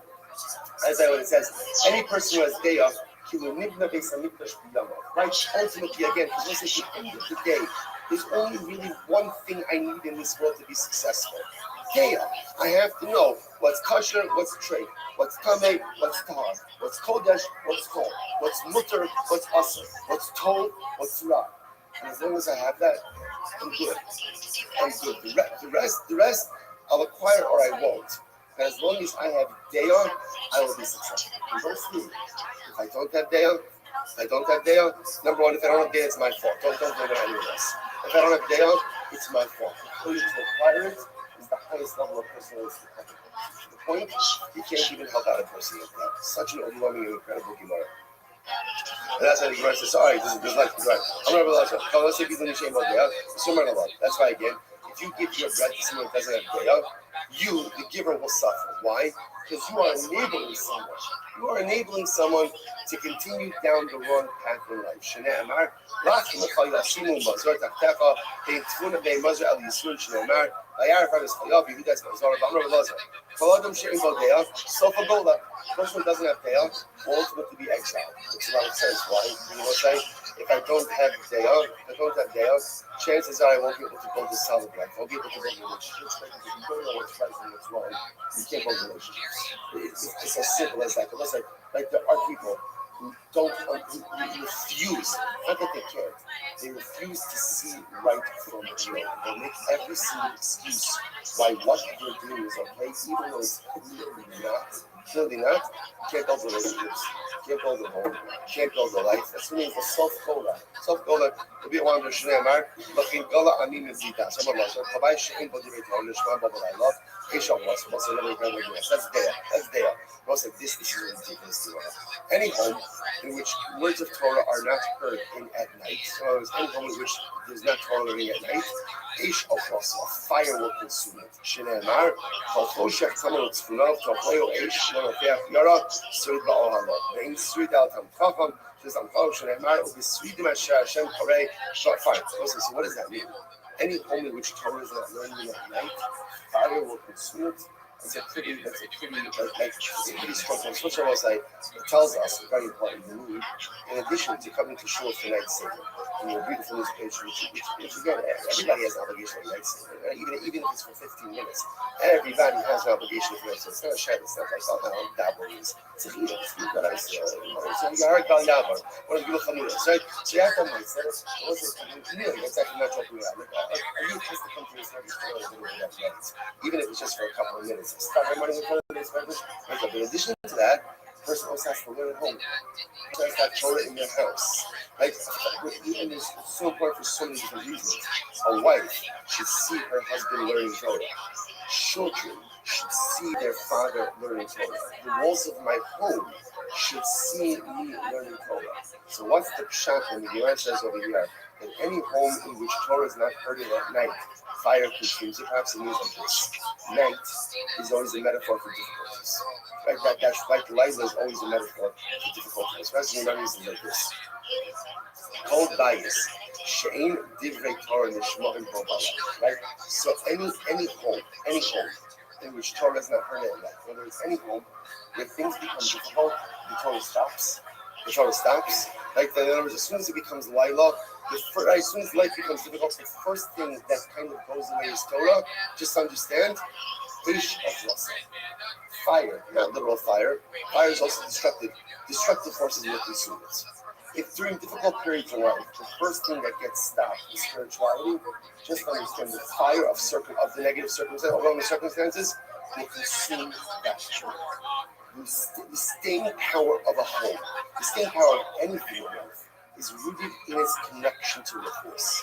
So if even during the Laila periods of life, there is Torah in my home, there is Torah in my life, then I will be safe from the ravaging effects of even the most difficult of life circumstances. Conversely, if in the moment that difficulty set in, the first thing that goes is Torah, the first thing that stops is Torah, then Isha Plasa. Then the fire of every single difficult circumstance will ultimately consume my home and consume all the circumstances. So I have to stop over the incredible Gemara. We'll have to stop over here. Shkoya. Shkoya. Father said, we did more than a block today. Fantastic. Right, wrong block, but that's a detail. Also, we'll continue to start. I think tomorrow's going to be our catch-up day. Because we're Hashem much shorter Gemara. We're Hashem. Shkoyak everyone. Such a small shkoyak everyone. Not that idea. Oh, was it on the also? All right. Yes, if you need any help writing some afternoon or anything like that. Write together. I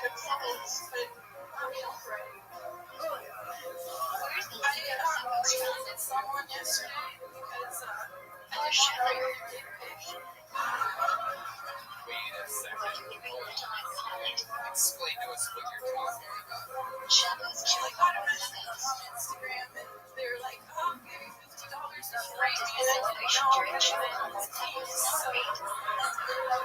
So what were you reading?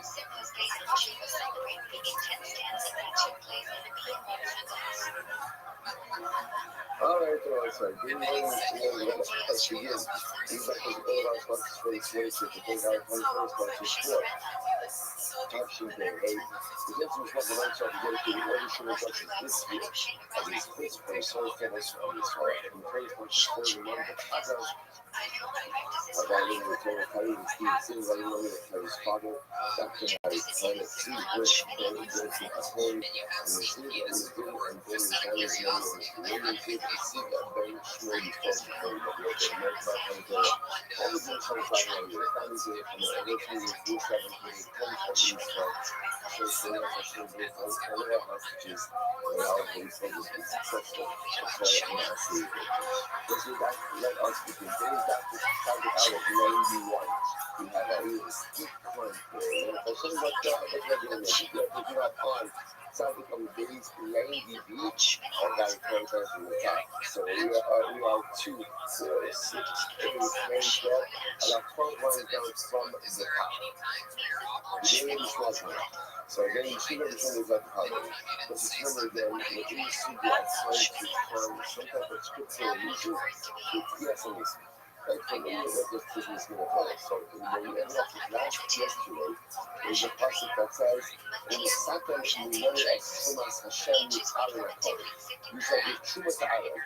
That was very interesting. Aaron received many things alike. The one thing he never ever received was Shumas. Why? Because Shumas only goes to the country he goes out to Israel, and Aaron never made it into Eretz Israel.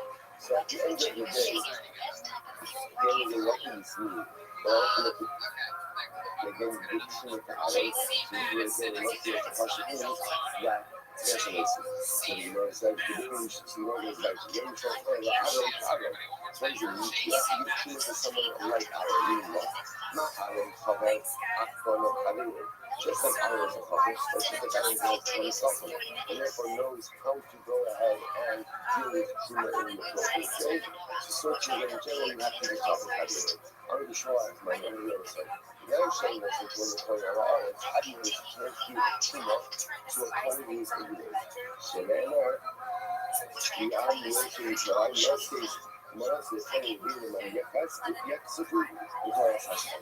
Because again, the way the passage phrases it is, he gave the behind Shema, that they should be strong in the Torah of the Rebbeinu Shalom. Hashem, whoever is holding it literally again the Torah of the Rebbeinu Shalom, each Shlomas has a portion in Shema, the Shem Master because Hashem, whoever is not holding strong in the Torah of Hashem Sparkle, in no one else. He does not have a portion. And I will say, this, as we're going to see, this is not as much primitive as it is just very important because Shema has a lot of details, Shema has a lot of obligations, and misuse of Shema to bring it into professional care and I'm about to for what you do with the let's get with this Shema.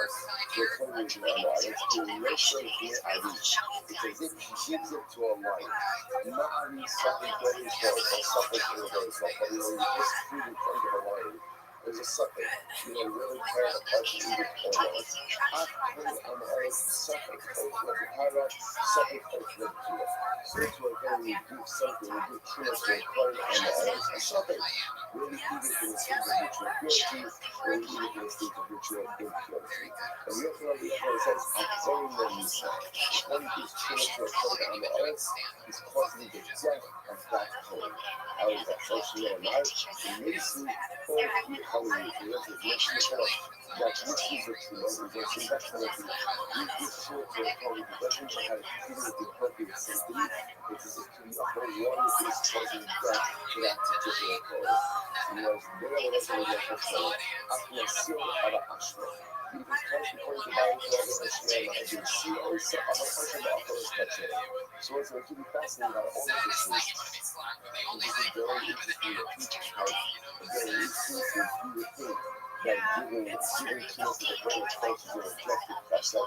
So giving too much of the brain is only a chesed, it's only something that the brain knows what to do. If he doesn't know what the brain knows what to do, then that only is a kind of chesed, and in fact it's a liability.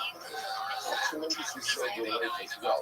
About the, it could be so intelligent, about giving children things, it could be a lot of how to give children something as well as not. The child who knows how to handle it. The child simulates the big social technology. It was in many areas. The child sometimes an objective and knows that they don't know what to do with it. It's not the relationship, but it's really tremendous liability. It's not like a kind of, when you say like somebody says, this was your fault, you're making time, again, a big difference in usually this is right? The guy that you may see as PC, very interesting, the e-tongue will seeks the hand as to them. Because it says, and I established as an uphold of this may covenant with them, to give to them, Lahem, to them, but Lahem, not Lahem, even the concept doesn't say, the prophet doesn't say, no, I'm holding a covenant to give you, Lahem, that is Lahem, to them. Who is the them? Who is Rashi? It's Rashi on the right side. That's halfway there. I don't know, actually, I don't know halfway there. I don't know how, the next one should get us in trouble with Abba Sidi. Abba Yitzchak Yaakov, Sheyitu Lahem Eretz Yisrael. If you Lahem Yisrael, Abba would lay on Yisrael.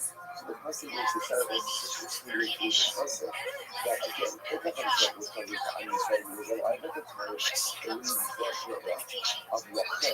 To me, Lachem means to go. Who's the way? You know, we take the phrase Adam Yitzchak. You know, I was in left of the day. We're one bit like I kind of introduce it. Gradually to this king of Israel. I would rather when you see, or ultimately again, Adam Yitzchak came back to will receive all of Israel. What is that training?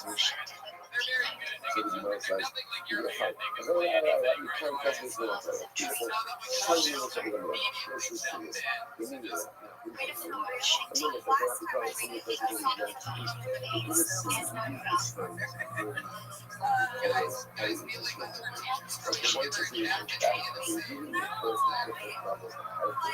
So people who speak back don't believe this sort of thing. So it's a new distinction.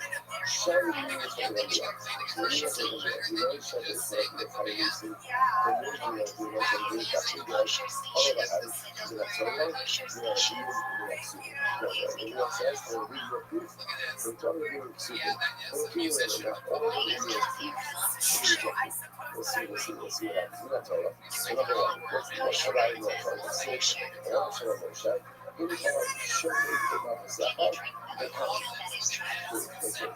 As Hashem says to Moshe, you are going to live again, God, you are living before others to come. And you are going to arise. Wow, it's pretty explicit. Yes, it is. How did this be? You're saying, you're putting the sun in the world's face. I mean, if you lost, the sun on Jack, the sun, you must be the sky of nature. You want to die. Once you die, I'm not sad to say it. You might never die. When you die, the people that transact you to become is not going on nature, but how is it a common way on people. incredible. So, you know, what this thing is, you know, yes.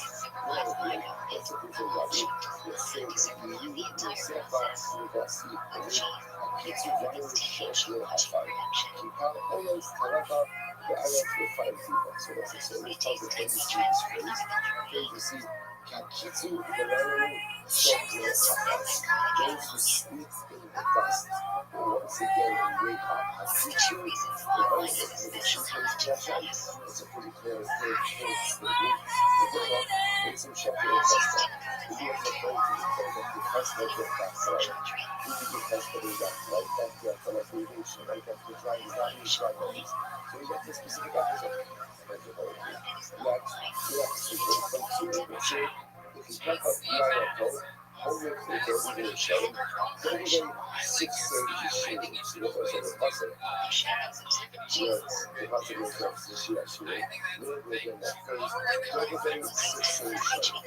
The rate of those who seek the weak, sleep of refuge to God, let's stay away in the refuge of the let's say the sleep. Translation. The criminal of teaching actually is what's in the album. So we let's so we would say so we have we said to the believers said yes, I the we was referring to the fact that sometimes the rich of the dead leave the grave. Now when do the rich of the dead leave the grave?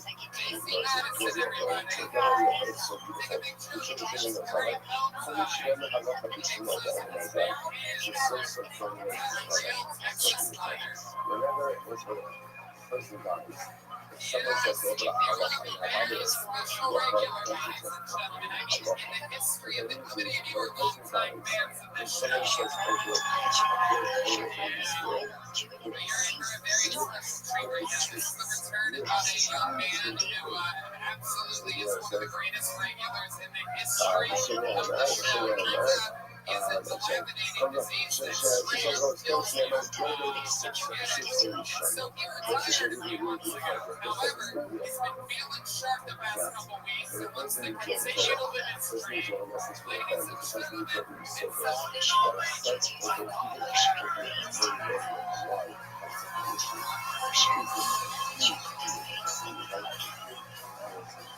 So a person dies, someone says you're going to heaven, someone says you're going to face, someone says you're going to yourself, or it's going together.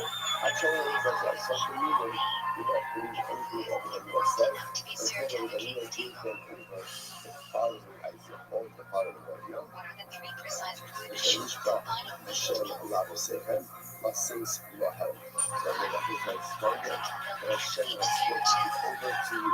Now talk straight together. It doesn't say Hashem is giving it to you, rather than just say Ella, not her. To them. Because of pessimism, where you see it, there's nothing as reference to pessimism, being a corporation, kind of once again, the giving over to Shem, who's the Shem, the essential, this is happening, it's from the need to this individual to say, yeah, that Shem, you can get a better working back for it. We're trying to look at that. Obviously, when we look at the passage, it's so beautiful. The act of had taken that Shem at the end, I first time for you. Others say that when you talk about living to a and it clings to Hashem, your God, that it's highly purified for you. And so it seems to me that this, you will hear that fully today, and you will something like Shida, the kind of person I know, that's at least what it is talking about. The cultural life, Allah, you will be your shit, all the whole of human race. Even at the time when everyone else is dead, you will be alive. Like, you might do this constantly, but then I will go to the point. Also, if you're going to do this, like a sort of food, how do you feel like you do? You will be restored back to life. But even on the day where everyone else is dead, you will come back to life. So just before you're going to so you know, like the shuttle of it is much to say that hospital, but if you're coming back to the Showing will be as for your showing for you. So if you're limits, after showing for you, what are the accident? We don't show the shop in the coming weeks, so we are getting us as a years. So we ask for your show for you to find question. Number one, how do you know the resurrection of the dead? And number two, how how do you know that Hashem knows what's going to happen? It's a good question. So I'm going to have I realized that. So if you again, if you should play it says I can answer both of those questions from one pasuk. And you're also Moshe, in Kashof and I'm not Sefer. It can Amazah Bishara. So again, in Shemay in the pasuk, placing the gift that become and you're going to come back to life. So if you're going to see, and you're going to see, and then to yes, and listen. So if you say back to him, the Kama Amazah Bishara. Okay, no shot. So you really need lots of things. The resurrection is your guide. It has come just before the resurrection. Everyone has become Lord. From God, God, ultimately, the plan of Christ are going to die. Hallelujah. So when children of is a fine, you say that, and you keep speaking in the house of your version, the Grandma Asha Asarias. So again, even if you also use this concept as a relative translation, you can at least use it for us as a remnant of scriptural proof that Hashem knows what's going to happen. That because the end of Hashem is just the information you will die, and when you die, God is what is going to die. Okay, but it says, if you're under your own shoulder, should be okay with that. You know, the problem with your kindness, you'll get us as a healers. So what's it say? You're going to ask, which we're going to get to. I don't know. So he's going to bring back the dead. And how do I know that Hashem knows what is going to happen? So we're not in fact shopping in Osaka, they come. Ultimately, as well, Hashem says to us, you are going to die, but you will come back. So we want to go back to Tanya. I'm not going to see the covers that. So we also say that this before the second had it to us, I really was as we their fortunes, also. Shahadi order, 86 and so remember again, because it means it puts the policy said, there is no resurrection. There's a resurrection. And I feel it's like, Siyaften Tolastem, the Lord had a wish that we have to kill. We're going to forge the Torah. Before the Torah, I didn't know. So what's going on here? Shatan, I mean, if there's anything in the Torah, and we call it, there is no there's anything. And the other says, how do you know that?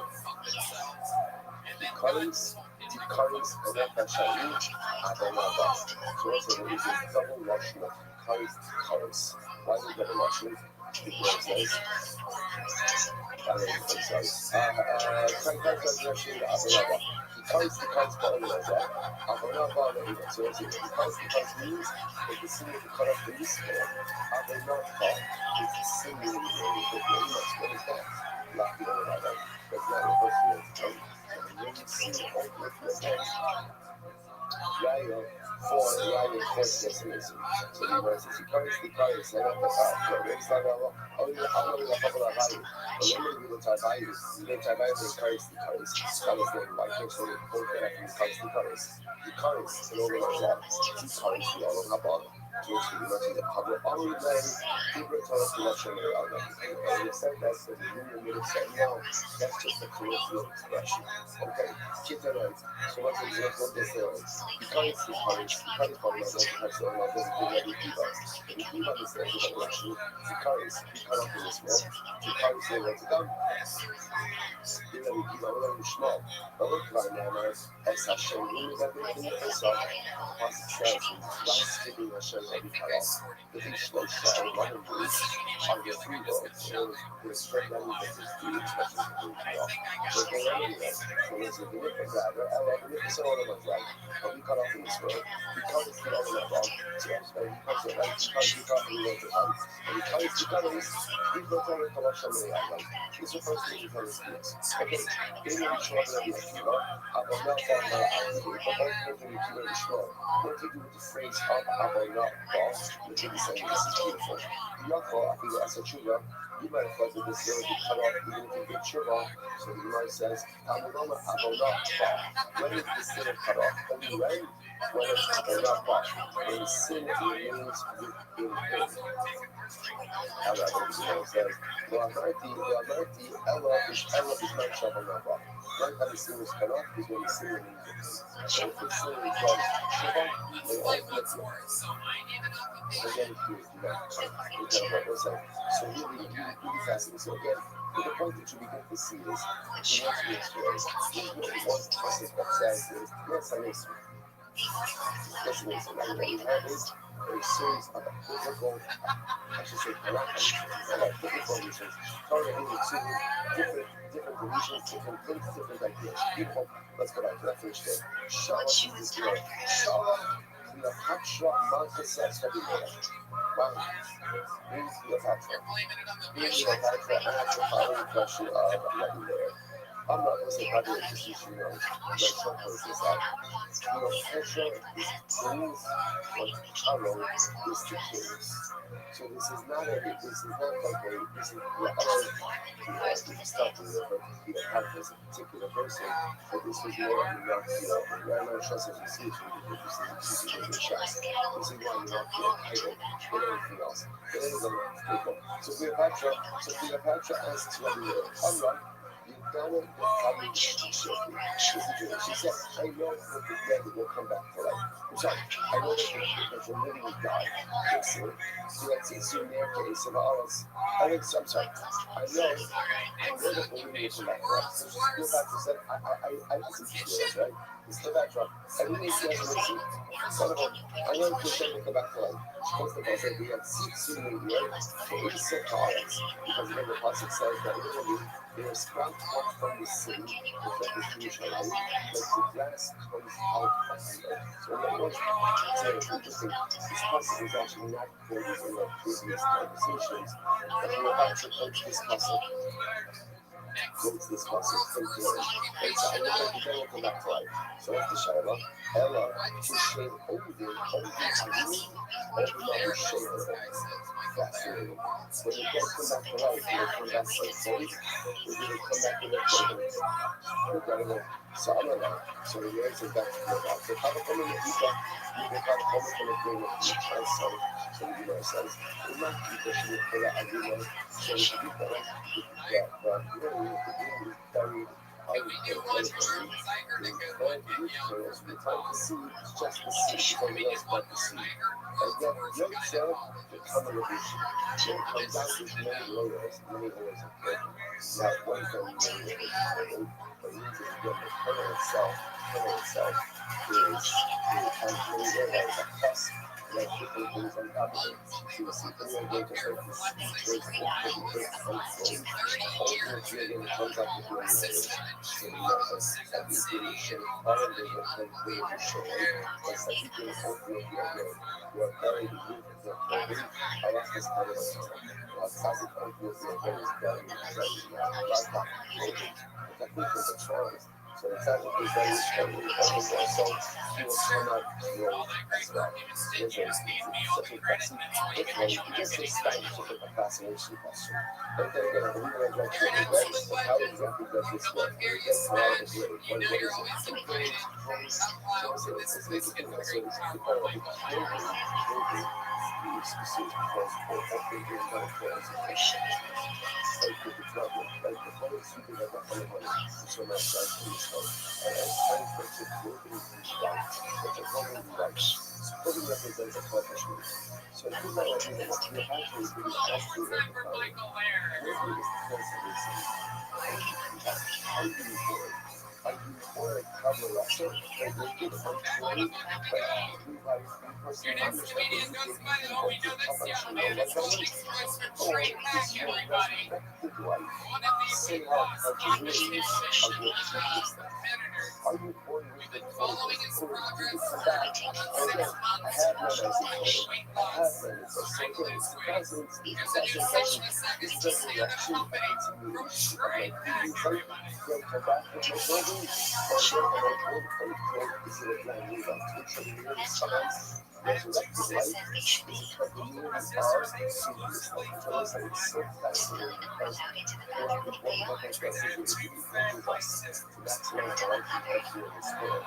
Because the way I live here, not only impacts me in this world, not only impacts me in the whole of Haba, which is a place where I go after I die, but it even impacts me in resurrected life as well.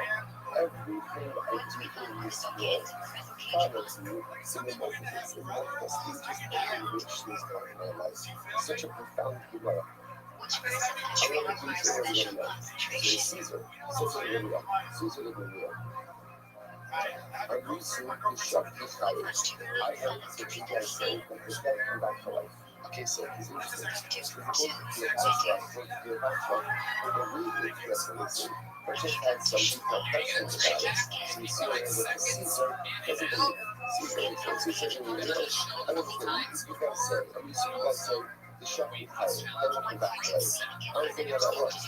How the Akra, the Akra is higher. The dead ultimately again becomes dust. Right? And dust then comes back to life.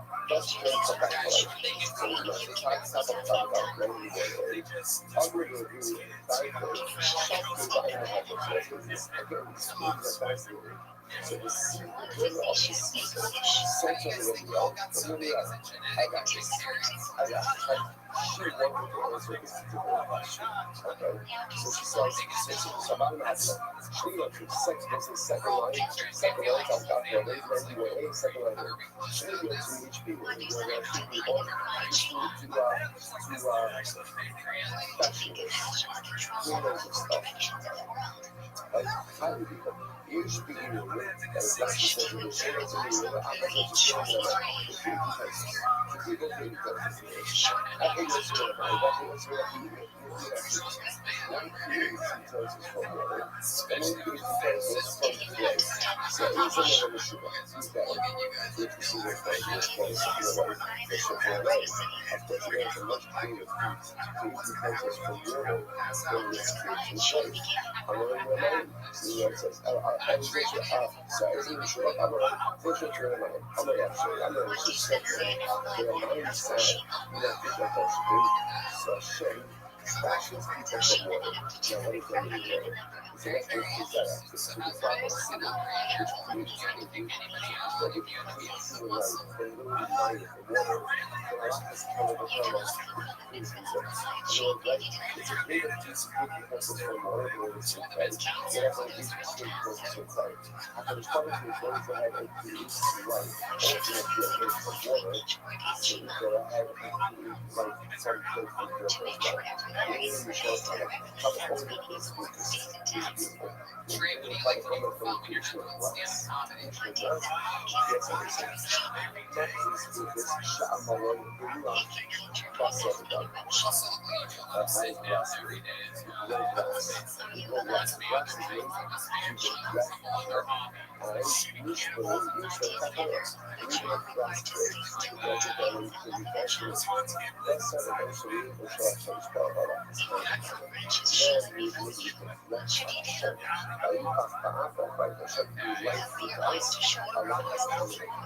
the more so, but it is great. So it's to the guys,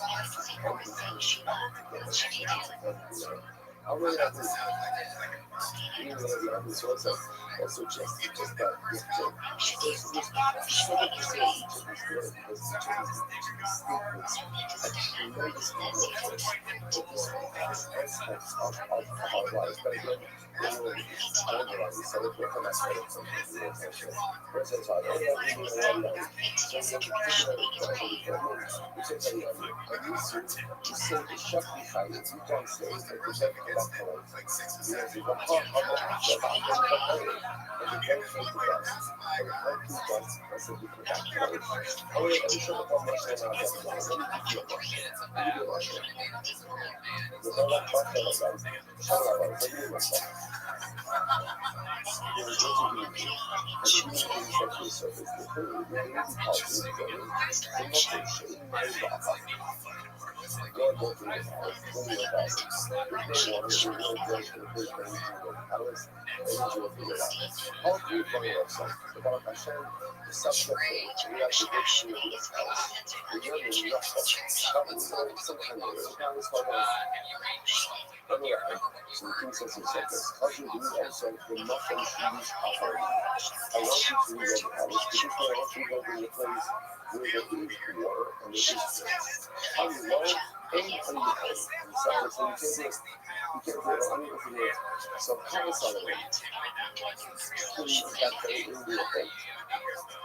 بعد ما هاي لما كل شيء من بأخر بيسن أكثر شيء من بأخر على حسب يكون سألين فهم يقول لك إذا الكارس when you want to know water and spirit you know the Torah rather than giving you water to go to say Torah so it's like what's the inside it's not just creates man from nothing it's not going to work so that's not going to pay for nothing and even man should back into dirt so if you can create from nothing, you're saying you can create from something. That is the answer back to the explanation.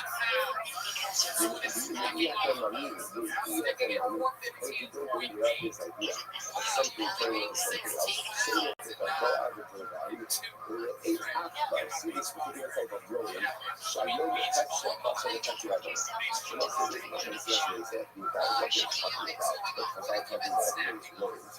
That apparently is half flesh and half earth. The more that this is, the less it's a clear vessel. The next thing ultimately it becomes completely flesh. So you see these working things transform from earth into flesh. Serotonin is memory, but maybe it's taking 12 time. But it's more than that, this transformation. All of what we're planting, first right now is each shining in something else. Everything else is that. And this should be nothing that on this stage is only one thing that works when you get is that the church from which the chaos is created. You got anointing is one to another. I'm not anointing to show you the next thing again. And it's no clean up his layers. Very zealous. Over here in the afternoon is a kid with 2 lessons. Second, the idea of the kid is number one, you got earth to turn to flesh. Right? Something to turn to nothing. It's from the earth. Again, things that spread as evidence by, if you will, incredible. And also, I think that there is tremendous photography in what most as well. That's the case. And then the next one thing that happened, things that they set this from your house. And it's a very valuable is nothing. There's no this, there's no water. No work is no water. And it's subject to it. How it's and then the king says, you're getting go to your palace. Go to your palace and go to the infinite water. And it's subject to say we can't do it impossible. The king said, what are you talking about? You go to the palace, there's nothing. We're not trying to go to the palace with drinking water. Drinking water points as follows. They say, all of us have friends in life where we are pushed to accomplish things we do not expect to accomplish. I back this up against the light. We were explaining the circumstances, physical circumstances, and literally again, we pulled the proverbial rabbit out of the hat. We did it. Baruch Hashem. Really difficult circumstances, even the person over the house circumstances, and I can see I did it. And yet again, there are times day to day when the circumstances are not possible, and I listen to it. So I tell myself, I can't do it. Can't do it. It's not supposed to do it. And then that, remember that time that you can show in possible circumstances?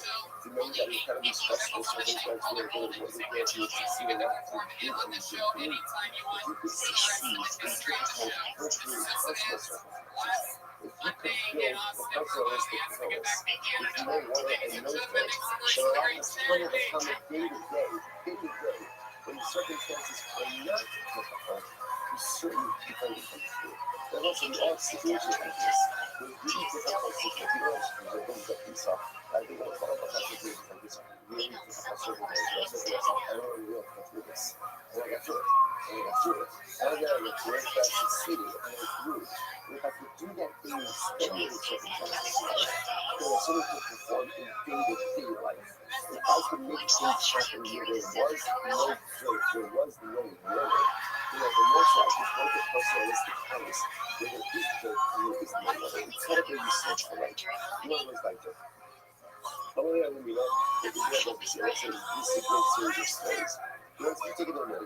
We said to the real emphasis, so that's in the real emphasis, so actually played out from there. Half slow, a high summer, a communist bigabo. And interestingly enough, so it's like the real emphasis, he himself was a stripper punch and he was a hunchback. You didn't see that part of the story, so it actually plays out from there. He was a hunchback, okay, so it happened. So there was a min who came over to him, and this min said to him, buy the phone, Chayvin, and these are Nisi Chayim. The Chayim we see, the Nisi Chayim, so there was this happy part, so at the beginning of the season, he says, what's the matter with you guys? She knew that she was over you, Michelle. Rothschild, why you Rothschild? Because you espouse false ideology. You say that the dead come back to life. It's not possible. It's not possible. That which is alive dies. Impossible to say that which is dead comes back to life. Alright, so the real emphasis is fine. I am a phone title. You're Rothschild. يعني يسوي خير زي هذه خير هذه خير لو خشيتي so the beautiful Christina says back to that name, which is Russia. I'll tell you why. Birth, which is going to rise up to that birth. Every birth, how does every birth start? Your love is life, and then life occurs. So you see, by definition, the simple propagation of the species requires no life to life. So you're paradigm. That's what we're talking about. You're in Russia. It's not for every single life stuff. It's no life to life. So what's crazy to think that the dead could go back to life? So, the view of the Sisa, he called this out the colors on Russia. On the way, how do you come this thing? You have to call it the view of the Sisa. You're calling me a Russia? You come here, if I be over there, you're lucky someone's holding you back, right?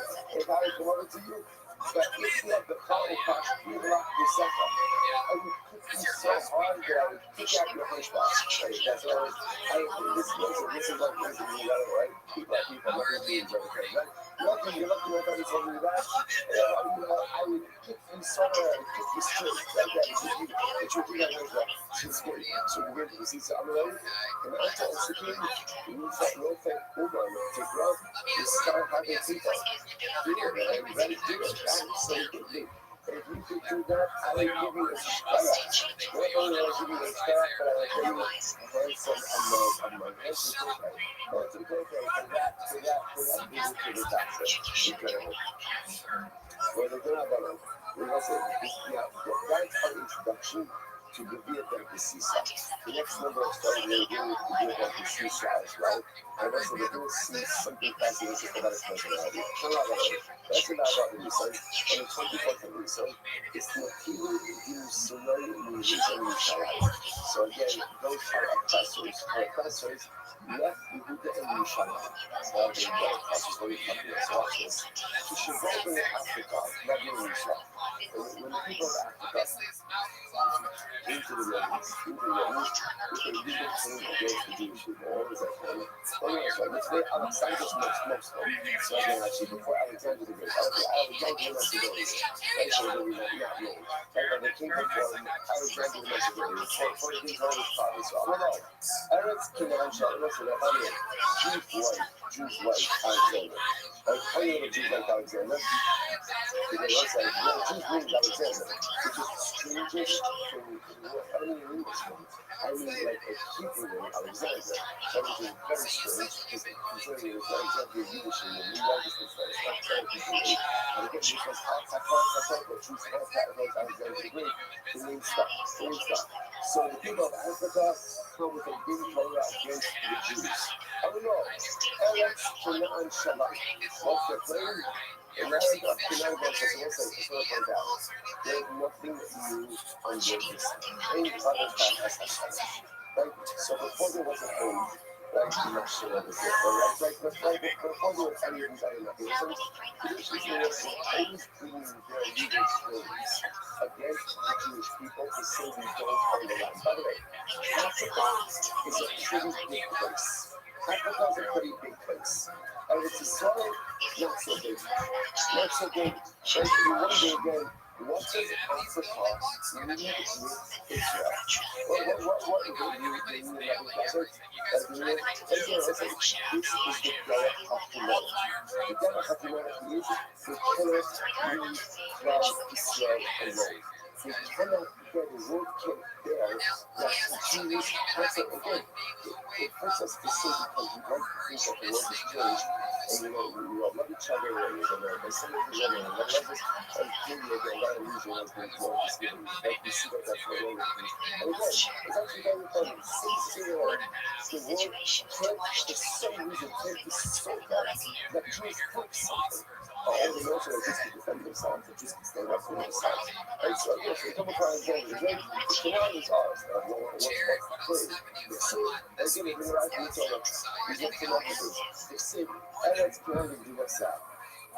It says that the land of Canaan, which means it included all of the boundaries, all the boundaries.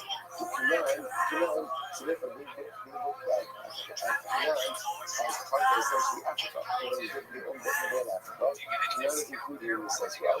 The Canaan are doing the Manoah Israel. Canaan is our father. Right? Remember again, Canaan becomes the father of Cush, of Ham. So the Africans say this is our father. So because again it's our father, we own this land. Okay, so as I said, so this is the Canaan again. He says it clearly was brought before Alexander the Great. The Jews had to now defend the blood and the tree. And it's Canaan. All it says is well. I'm going to read it to you. So the reader this is good. He says, I'm going to listen for me.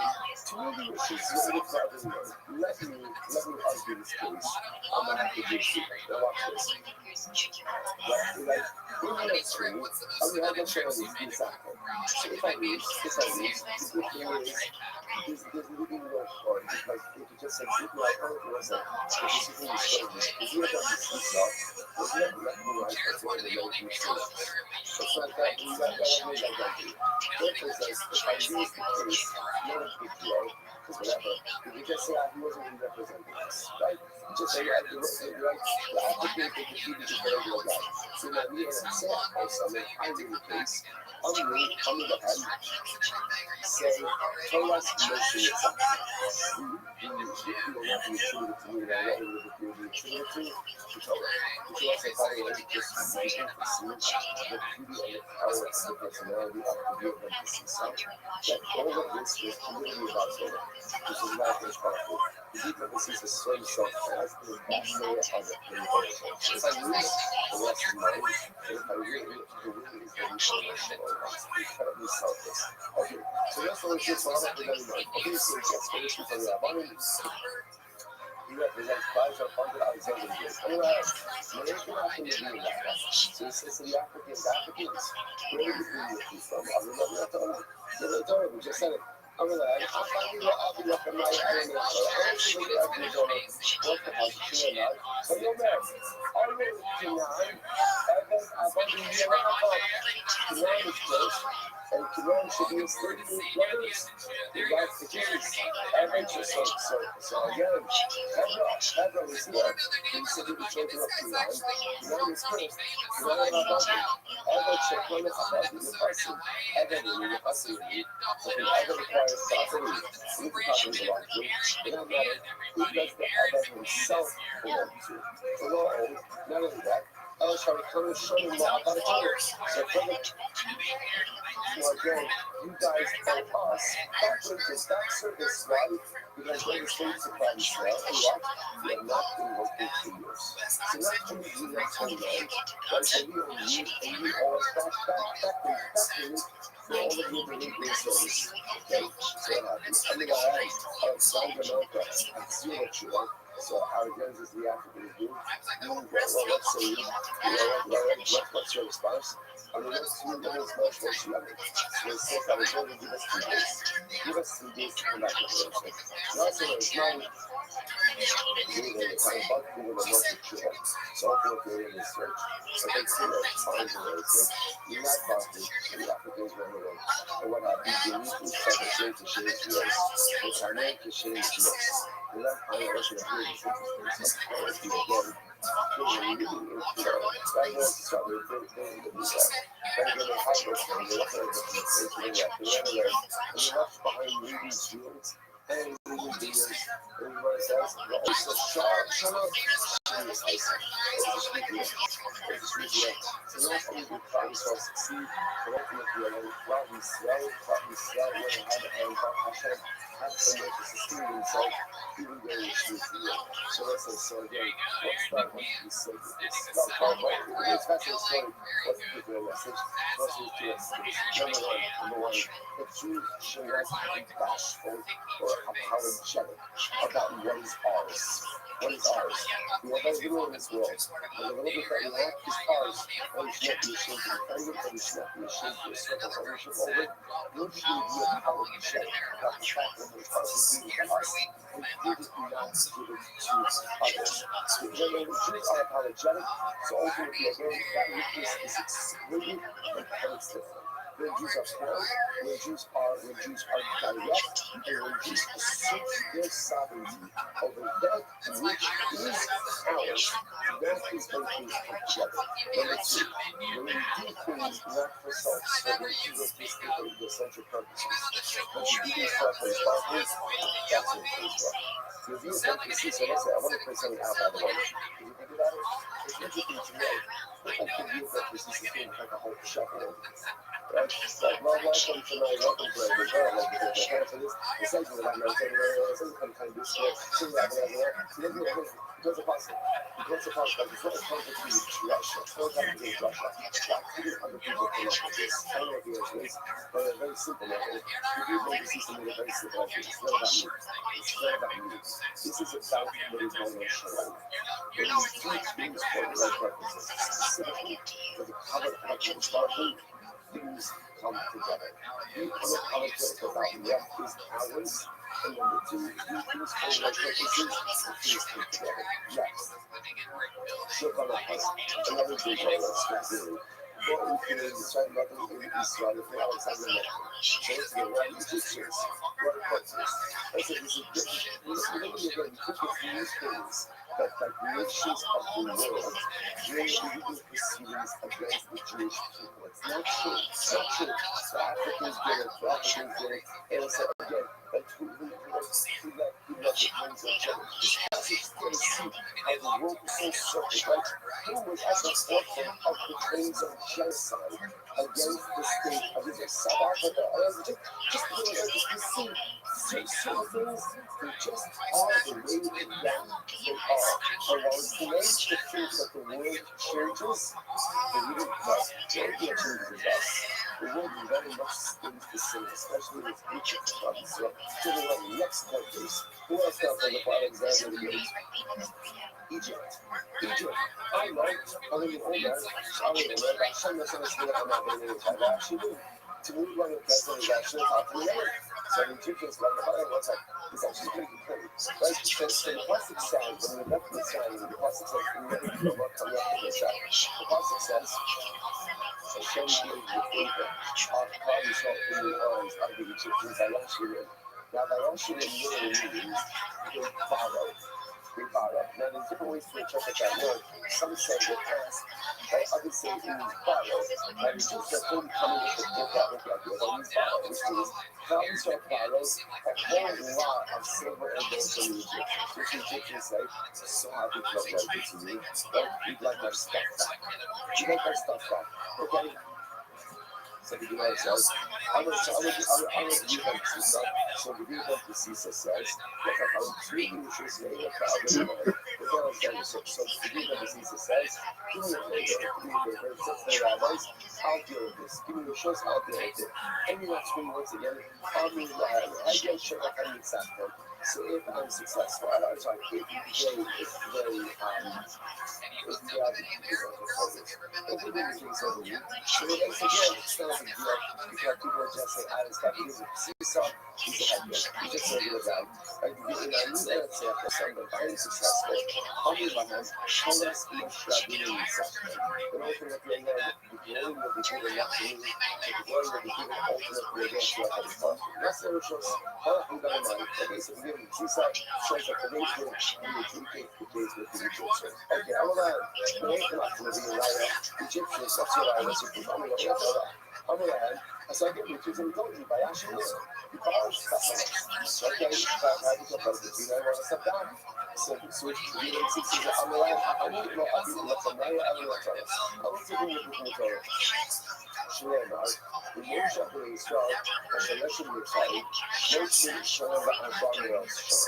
The Jews were in Egypt for 130 years. 130 years, remember, not the clock, for like you guys. So we have 130 years. To move on, start over, so you should be Russia. You got to go to China.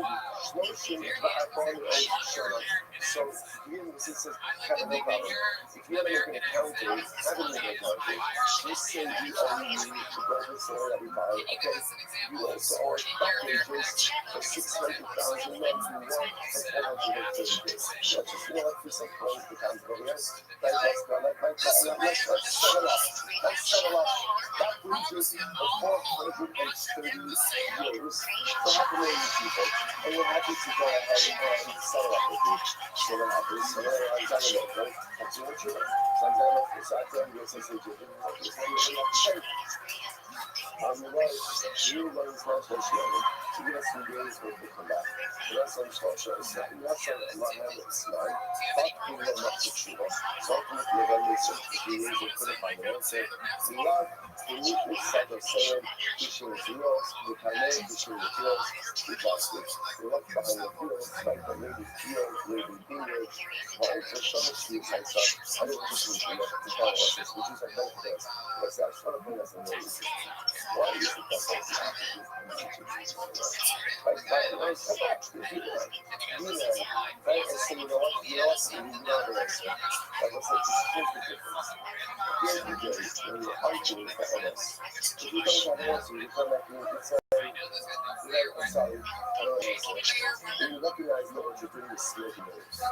And only your time to rob people of other places in theirs, you don't even have to back them. You show back up. And that's the one people say, he's not your friends. Like, because you're critical. Listen, every quarter, someone wins, someone loses. That's every quarter. So all you want is just a fair shake. Recognizing that you might win, you might lose. But you can't even shake back up. You can't even show you face again. You can't even follow back up. That shows you emptiness of your claims to be believed. So profound. We wanted that to show time off us. Over your schmuck. That is incredible. I think that's what this again. Everybody who's jumping on the bandwagon over here. So here it comes. Somebody schmuck. Lift it up. Love it in Israel. That's not just my place. What's your schmuck, babe? What's that? I don't know. Eretz Kinaan Shalom. Okay. Yeah, let's do this. Let's do this. Right? So the Ishmael say, Eretz Kinaan is ours. So what happens? Yeah, that's right. Here's what's interesting. You show up in a different way. Eretz Shalom, the Shalachem. Right? So it's interesting. The Shema in this context says, we're not saying it's solely ours. We're saying it's also ours. So this is very different, right? Africans claim all ours. Right? The ones claim, right? It's from trying to want it back. It's right here want the money. But at the end of the day, so this can be Shema, we're going to see what it's all saying. So Shema says, we're not claiming it's all ours. We're just claiming the partners in it. The partners in it, right? So the Lord says, so the Elohim is Shema ben Abraham. So again, there's a Shema claim. By the way, Shema's claim is not a guy's claim. That's not the Shema's claim. We're also saying on this place. We're also saying the land is given to Abraham, we turn to Abraham. So why should we not have a share in Eretz Canaan? So once again, I'm going to give you this is what comes. To move in the church, we're going to have to know. I'll tell you what goes. So once again, give you the teacher. Carol, let me do this. Let me do this. I'll agree with you. I'll agree. In that school, I'm going to get shut up and miss after being on the off and I'm going to get or something. I'm going to have to ask no shit out being on the track. This has to make so okay, so then this is like if I lose, it's a big tournament. If I win, it's Torah that everyone will get through. So what happens? I'm right. When I can be right up, so it says to me, Shmuel, what's it at? What's it reach? I'm not Torah. So again, we just quoted it. We are also talking about money. I'm not Torah. I was going to Shmuel. My same by Kaisar, that you can have a special long Yitzchak. Adam gave everything over Yitzchak. The Ignacy that she was talking about my son, Adam Matanas. Now, Adam gave the children of the concubines, and they give you up, he gave them Matanas. And then it says, Vayishalakim, they are Yitzchak away. He sent them away. He sent them away. Obviously, Mar says, Nosan obviously, Nosan Agatim. The one of the Chayim, she gives them Alzeh. When each Lezeh Alzeh, if a father gives gifts to a son, and then sends that son away, but the sent away son having things on the primary son, of course, that's actually what we choose to say, what we talking about. I often gave you Shmuel, and the other sons of the concubines, and then what did he do? Something else. And what does that mean? This is yours. I love you. I love you. I love you. I'm actually so far. I mean, this is, I have two sons. and what they don't smell and what you and that's when giving you stuff and I'm studying you away. You have a different best thing than you start. So it says as follows.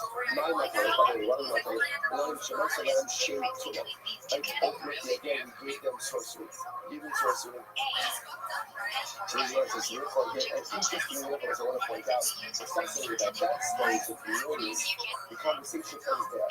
But it's not like you just can say, oh I'm sorry, Shmuel says we need 3 days or to come back. The here comes the sisters Uriah was so compelling, it was like a mic drop.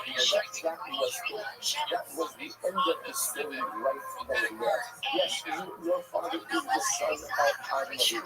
And Adam loved your father as well. And Adam gave your father gifts. He gave himself, and then he sent them away.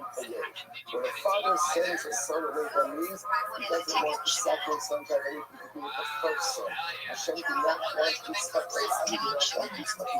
actually, Adam didn't want Yitzchak and Yishmael to go together. Sarah didn't. His wife was again. Hashem said to Adam, listen to Sarah.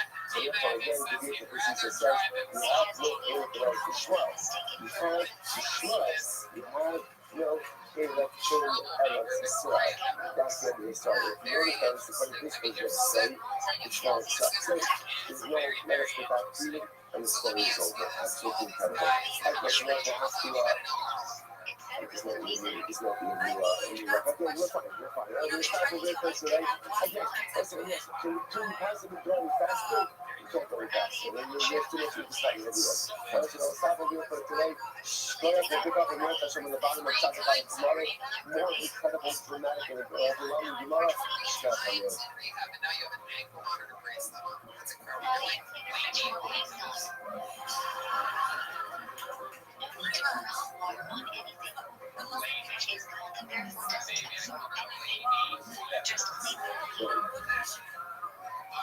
So you know that when you're there's a fan of podcasts and stuff, randomly it's like funny because I just allowed to fucking be here right now. Yeah. I'm right now, so we're within my mouth. Yeah, and I first come out here, well, yeah, we finally found out something. To rouse the curiosity of children. You said that you threatened to ruin guys' lives. Victoria, she's talking. Alright, let us begin. We mentioned all of our sponsors for this morning show. Thank our sponsors for Passion Day. Hey, the Wilson is not the very self dedicated all the human trusses this year as he's exclusive for the source to us from the total sponsors for the month of Adar. Abarian Mutoa Tari and Steve Zim, loving memory of Tari's father, Dr. Harry Khan, Steve Hirsch, Ben Yosef Acoin, and the Ziv, Levin, and Berman families, memory of Mr. William Ziv, Ziv, Ben Shmuel, Yisrael, Zichron, Dr. and Mark Hamatola. All of the Nisham Savna, the families in the Hamo, all those who wish to have a home from Israel, show Shemes, and show you all of our hostages to allow our holy soldiers to be successful to call Maaseh. Let's be back. Let us begin. Today's back is Tzaddik Aleph 91. We have a little time, but we're going to make it. Yeah, if we do not on Tzaddik on days 90B, I got it turned on from the top. So we are 2, 4, 6, 8, 10, 12, about 12 lines down from the top. Today we small time. So again, we should have shown this other color. Let's just remember again, we're in the studio of trying to find some type of scriptural allusion to Trias Amesi. Right, from anywhere that there's business in the Torah. So when we ended off the last yesterday, is a passage that says, when Satan remember as Trumas Hashem Aaron HaKohen. You shall give Truma to Aaron. Now, remember, it's very interesting. Aaron received many things in life. One thing he never ever received was Truma. Why was there Truma? Because he was actually going to Israel. And Aaron never made it into Eretz Yisrael. So at the end of the day, what we just do, but ultimately again to give Truma to Aaron. So remember again, unless you have the possible means that Tchias Amesi. So the Gemara says the Gemara goes like very short time Aaron. What does it mean? You have to give Truma to someone like Aaron. Meaning what? Ma Aaron Chaber, Afkon Kalir. Just like Aaron is a Chaber, right? Just like Aaron has become Chacham, and therefore knows how to go ahead and deal with Truma in the appropriate way. So to again, in general, you have to be Chaber Kalir. I'm sure I'm going to know some. Nice shade of the Join the Point of Aris, I didn't give Truma to a Kohen who is ignorant. Shemaimer, the army Yoshi, Sharai, Moshe, Maros, the Kohen, the Demon, and you have to do the Torah Hashem. Because again, the way the Pasuk phrases it is, you give the Baal of Shema that they should be strong in the Torah of the Ribono Shalom. As the Torah Maxi, the Torah Hashem, whoever is holding literally again the Torah of the Ribono Shalom, Yesh Nas has a portion in Shema. The She'ina Maxi, the Torah Hashem, whoever is not holding strong in the Torah of HaKadosh Baruch Hu, in Mominas, does not have a portion. And I will say, this, as we're going to see, this is not as much punitive as it is just very important because Truma has a lot of details, Truma has a lot of obligations, and misuse of Truma to bring it together. That's how I feel along with it. Amra Bakara had the Amra Yuga. For those who do with General, it's Truma to a coin with the Amra. That's giving no stone to me Ari. It's as if he gives it to a lion. Ma'ari suffering glory soul or suffering in the very soul. But when you put food in front of a lion, there's a suffering. Will they tear it apart and eat it or not? After the suffering, over the paradox, suffering over the poor. So to again, when you give something, you give too much of a coin on the artist. Something. Will he eat it in the state of ritual purity? Will he eat it in the state of ritual purity? So Yochanan says, according to Lisa. One piece truma to a coin on the earth is causing the death of that soul. How is that? First of all, marriage, the nation told Peter Hallelujah, who was mentioned before, that misuse of truma is also death penalty. You give truma to a coin which doesn't have freedom to express itself. The whole water is causing death to that particular coin. Whatever that is not for color. After a seal of a hashma. Even cause the coin to buy it, can have it with Shema. The seal also of an so what's absolutely fascinating about all of this is just a very interesting motif how, again, in these cases, you would think that giving truma to the coin, of course, is an objection to chesed. So giving truma to the coin is only a chesed, it's only something good if the coin knows what to do with it. If he doesn't know how to handle the gift, then not only is it not chesed, but in fact it's a liability for him. Tremendously so delighted as well about him being so parenting, about giving children things. It's a beautiful bracha for a parent to give children something as long as what the child knows how to handle it. To give a child something that is a big source of technology, because in many areas, to give a child something that is a question it's not that you have to get and it's creating tremendous liability. Kind of, and so our says, United Christians in approach. Where do we find, again, a biblical relationship translation? The Ghana Timosi SPC is very interesting. The Eton Moses Lohan Astanis. The Pasuk says, and I will establish, I will uphold my business covenant with them to give to them Lohem. Lohem, to them, like Lachem Lohem. It's very interesting. The Pasuk doesn't say, the Pasuk doesn't say, no, I'm upholding my covenant to give you Lohem. Rather, it says Lohem to them. Who is it? Who is for him? Who is the Rashi? The Rashi on the right side. About Anthony, I don't know. I can't even go. Elohim, the message of Shekha Abram Yitzchak Yaakov, Sheyifim Lahem Eretz Yisrael. Lahem Yisrael, Harol L'Bnei Yisrael. So the person gives the sign of such an extreme way to read the person that again, if I can tell you something that I'm in trouble was alive at the time, it reads lesson of what? Of Lachem, to you. Lachem means to get. Give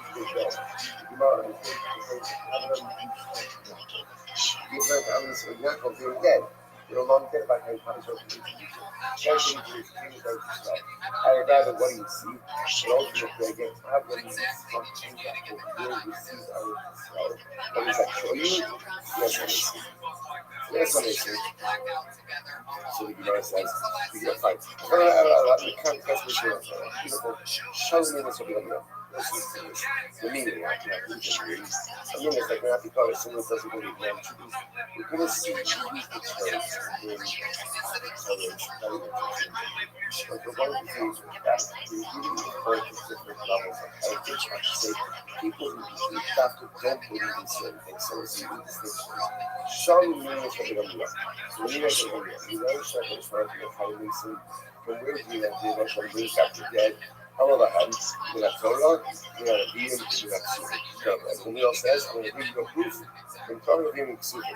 Don't do it. All of the Ramil's proofs, they rejected.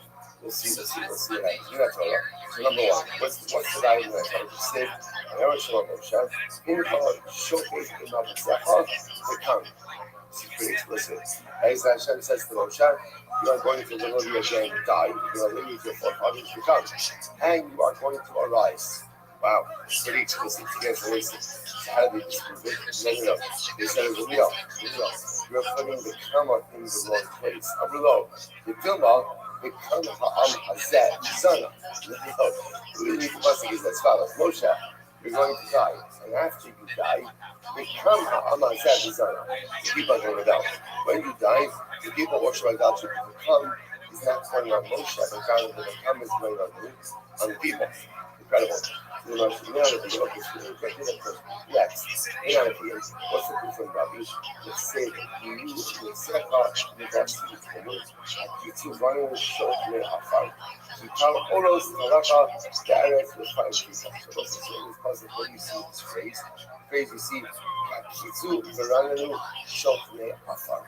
Those who sleep in the dust will once again wake up. Kitsu, Verananu, with the same case to Hashem. That's a pretty clear statement. The Gemara makes instructing a festival. Maybe that's referring to the day that the festival brought back to life. Who did the festival bring back to life? That's the association, right? That's the value of dry bones. So that's a specific aspect. Next, we have to see the conclusion. If you can't help the eye and toe, hold it with no leaving a shurim. Go over there, sif say, yishun. See that was a puzzle. Yes, the husband makes reference to Shira Shir. Little bit again that phrase, Govave Sifsation. The lips of those who sleep will move. Sleep a reference to death. Lips they will move, doing a reference to that that once again will speak. Yes, and listen, the Tumor of Hushim Rakshans Haseva Alma. The meaning said, for the Operon, the meaning said to the meaning of Ramil, maybe that's referring to the fact that sometimes the lips of the dead move in the grave. Now, when do the lips of the dead move in the grave? So the man says, it's going to be okay. The governor of your face is so beautiful. I'm sure we shouldn't know that. Chamish Nema Halacha Bishmo Ba'odamazah. It's so simple, so beautiful. Whenever when a person dies, if someone says over a halacha, now by the way, halacha doesn't just have to be the halacha. What that means is when a person dies, if someone says over a piece of their Torah in this world, the deceased's lips move in the grave. So the word says, Shinamar, I'm sorry,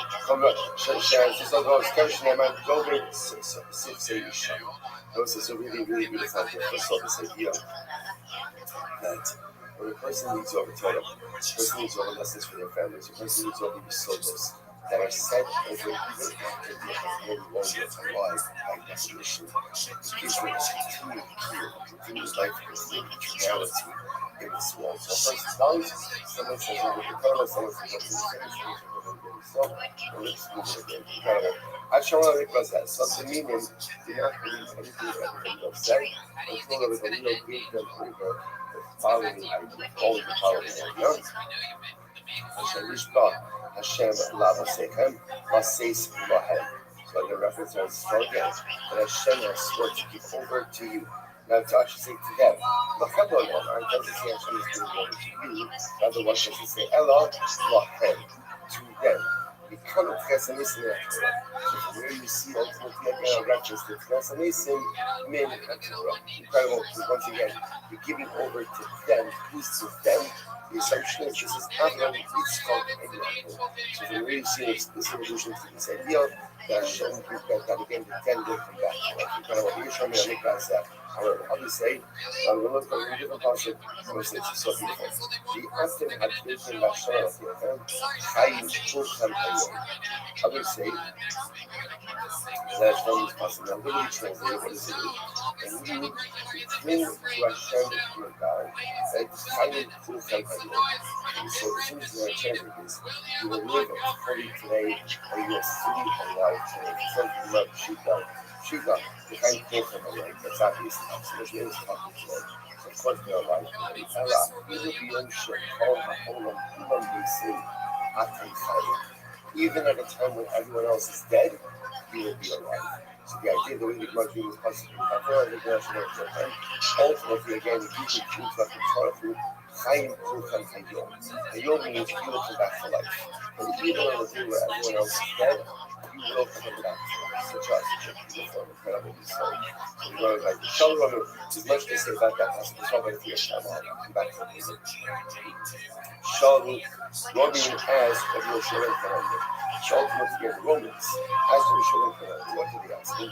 United Shall Israel from the time of Mason, the Ogama Shall Asad Dios. So they asked of your Shalom calendar the two-pronged question. Number one, how do we know his resurrection of the dead? And number two, how do we know that Hashem knows what's going to happen? Two-pronged question. So I'm going to Taran and Gaza. So ultimately again, when you should be finding it says that you answer both of those questions from one pasuk. So again, when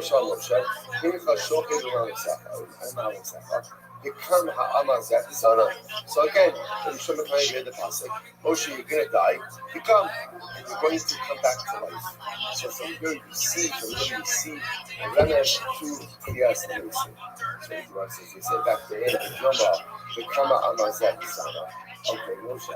It's not how to read the pasuk. When you read the pasuk, is that ultimately Moshe, you're going to die. The Vakam doesn't go on Moshe's resurrection. Rather, what does Vakam go on? Some goes on ultimately again, the Christ are going to rebel. I'm in the rule, so when Shulchan says, fine, even if you say that, at least the proof in your house of your thankful, your Gamma Ashas and yours. So again, even if you're not going to use this concept of Genesis translation, you can at least use it for what? As a remnant, as a scripture, but Hashem knows what's going to happen. Right? Because again, here Hashem is saying to Moshe, you're going to die. And when you die, Klal Yisrael is going to rebel. Okay, incredible. So the says, it's where I'm going to go first, the sugar right? The national problem, the time we see, the national associates, was this, the government asked, which I read, how do I know? What we think to bring back the dead. And how do I know that Hashem knows what is going to happen? Shneimar, Incha, Shofet, Imam Osecha, Vikam. Ultimately, again, Hashem says to Moshe Rabbeinu, you are going to die, but you will come back. Incredible. So the Gemara goes back to Tanya. I'm not really asking about this. He covers that. Siyachti Sifrinu. So the answer says like this matter. The books of the heretics have really been, fortunes, their fortunes, how so? How you hold them, ain't this anything in that Torah. Remember again, because the books of heretics, he said, there is no resurrection. There is no resurrection. Right, so I said to them, Siyachtem Torastem, below Halisem Yachtem Torah. So number one, you forged the Torah. You forged the Torah, and it didn't work. So what's going on here? Sha'atem Omen in Tchesanis in the Torah, from the claim, there is no Tchesanis, and yet it says, Kari Omer, Karis, Tikaris, and Nefashayim, Abonaba. So what's it? It is a double lashon of Karis and Karis. Why the double lashon? So Karen says, I don't know what it's like. Karis actually Abonaba. Karis and Karis Ba'olam Azeh. Abonaba Le'ina. So what's it? Karis means that the sin will be cut off from this world. Abonaba, it's a sin will remain with Le'imas. When is that? That's not referred to as a So from here you see ultimately again Raya for Tchesanis. So the Gemara says, Tikaris, and that's good. When it's Allah, I'm going to talk about Raya. And then we're going to talk about Raya. May Tikaris, Tikaris. It's not true. Why can't you both that after Tikaris? Tikaris, and all of us that. Tikaris, and all of Habala. Which the Gemara says, Amri Lay, Dibra Torah Kulashon Riyadah. I would have said that, but the meaning would have said, no, that's just a colloquial expression. Okay, give me like, the most of the is Karis Pavlov, that Karis Pavlov doesn't think Rabbi Akiva. Rabbi Akiva understands the double washing. Karis, cut off in this world. Karis in the world to come. Rabbi Akiva, we're learning Shmuel.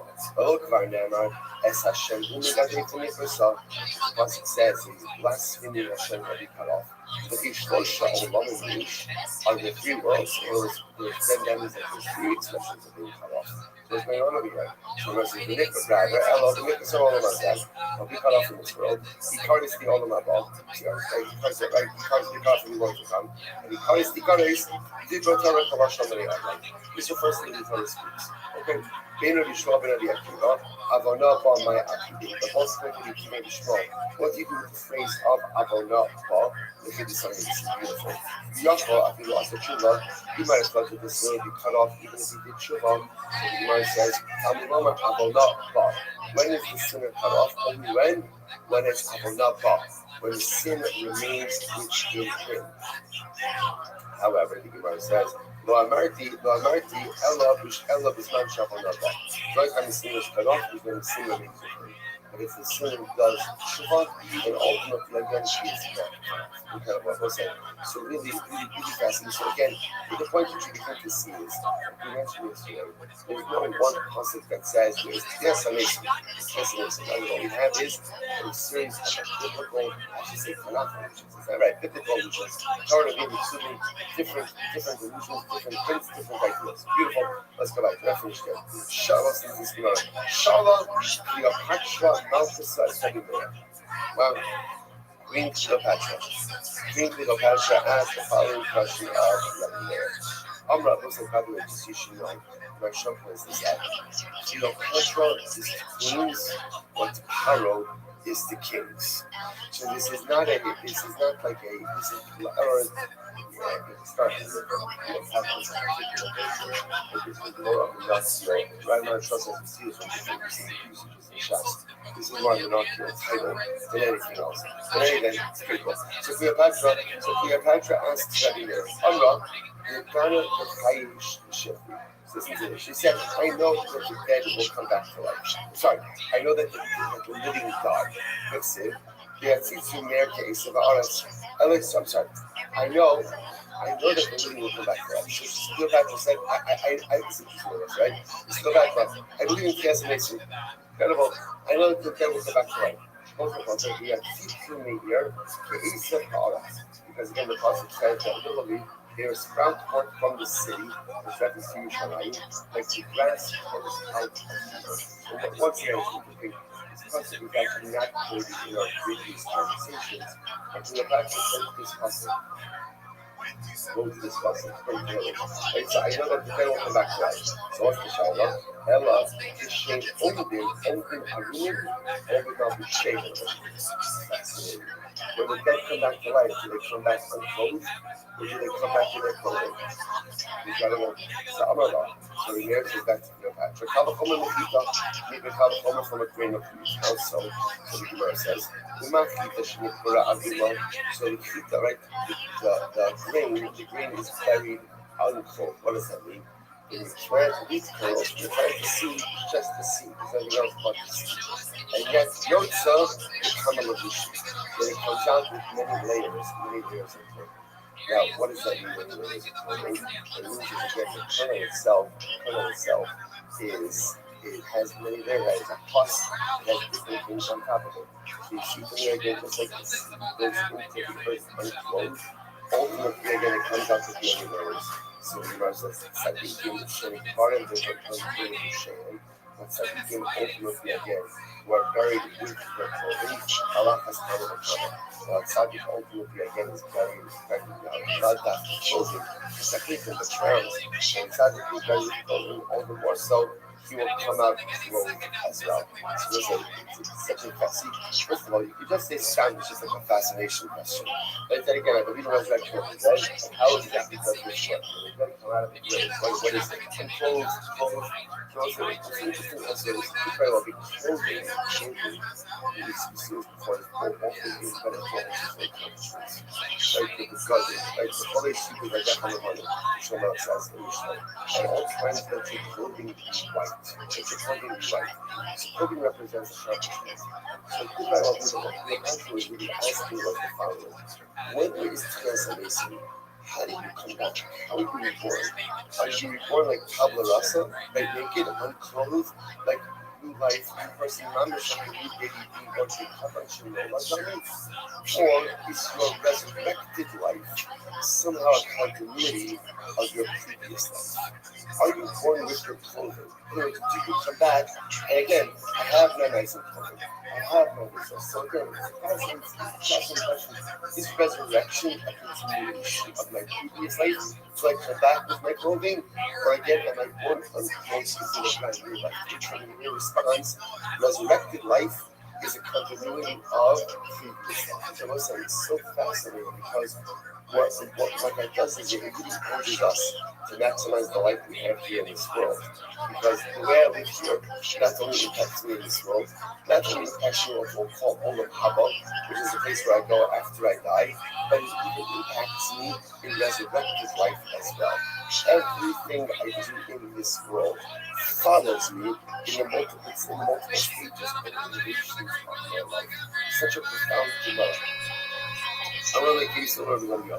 So the Caesar says everyone go. Caesar didn't go. On Nisu, Yishak Yichayim. I heard that you guys say that the dead come back to life. Okay, so it's interesting. So he's supposed to be a patriarch. He's supposed to be a patriarch who believed in Tiasin, but just had some detailed questions about it. So you see already that the Caesar doesn't believe it. Caesar doesn't believe it. I don't understand.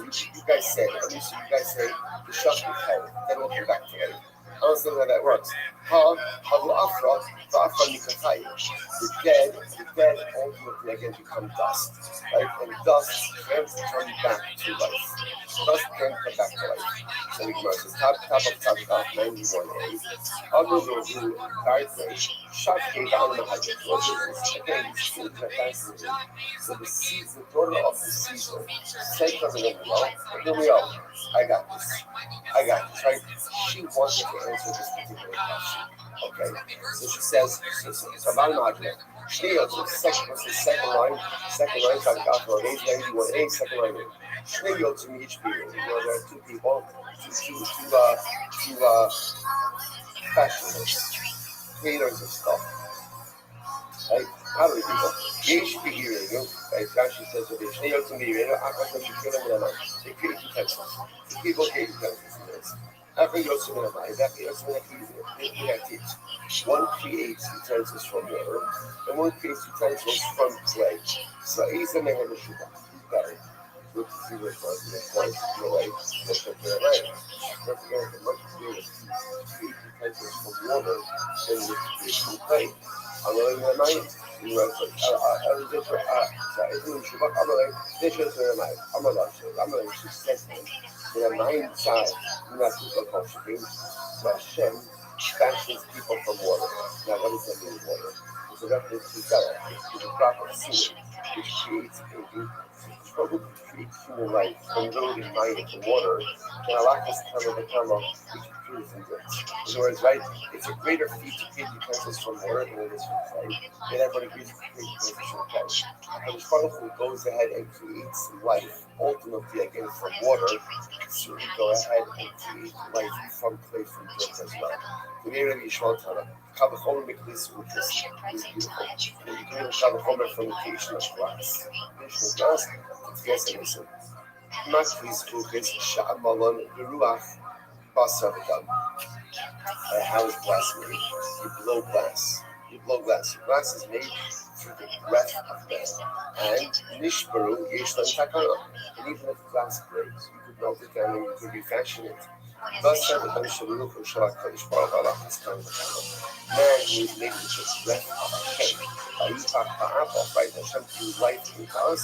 Allah has come to all the blood flow, that if it breaks, so to speak, and dies, it can be put back together. Which it becomes, Amar Yahu, Nina Rabbi Amr. So it's like, also just that, there's so much to say on each of these words because each of these statements are tremendously metaphors for just different aspects of our life. But again, I underline this, so we'll come back to it. So there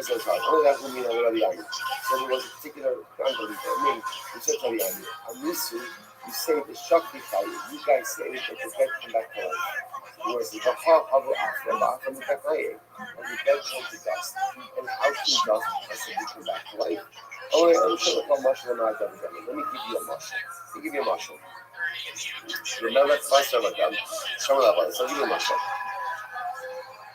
There was once a human king, and the human king said to his servants, "Behold, we believe you called me to go in, the Mokkah Shein Mayim Ba'afar. Go and go to your palace, go to your garden. There's no water, there's no dirt in the place where I need you to go to the palace, I need you to figure it out. All food, but also, the Baruch Hashem, the subject to figure out the good thing of the palace. The young and Nafla, sometime later, the palace fell down. So the king says to himself this, tells you to move also in Makam Shigish Afon. I want you to move over the palace. I want you to go to the place where there is water and there is dirt.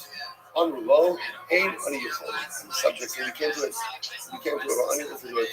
So Kala Salam. The king got very angry at them.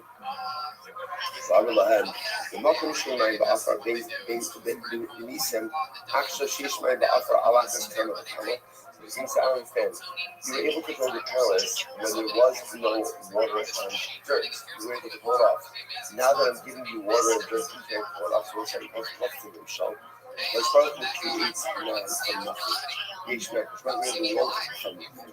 So the Hashemah doesn't create from nothing, but you were man to back into dirt. Dirt says something. So if you can create from nothing, you certainly can create from something. That was the Orthodox lesson.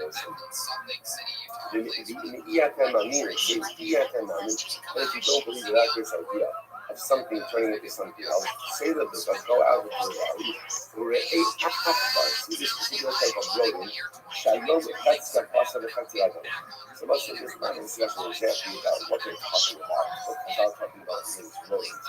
That apparently is half flesh and half earth. The Makar he shoots, the Nasa Kulabasa. The next day, ultimately, again, it becomes completely flesh. So you see the ability of things to transform from earth into flesh. Shema Kamar is Mamre, but maybe I'll say it takes a lot of time for this rodent to have this transformation. Allah Har Gopas, and I'm thinking, first by mind, Re'eh Shayun in both philosophies. Allah philosophy. It seems to keep the mountain that on this day there's only one philosophy. When we get philosophy, is that teacher to mix with Chelas is created. So you go up on the mountain, there's one philosophy. Amacha Yardu Bishon, in the next day the rain, and the smelly Kulof is lotus, Kilzonos. Ultimately, and the mountain will be filled with philosophies.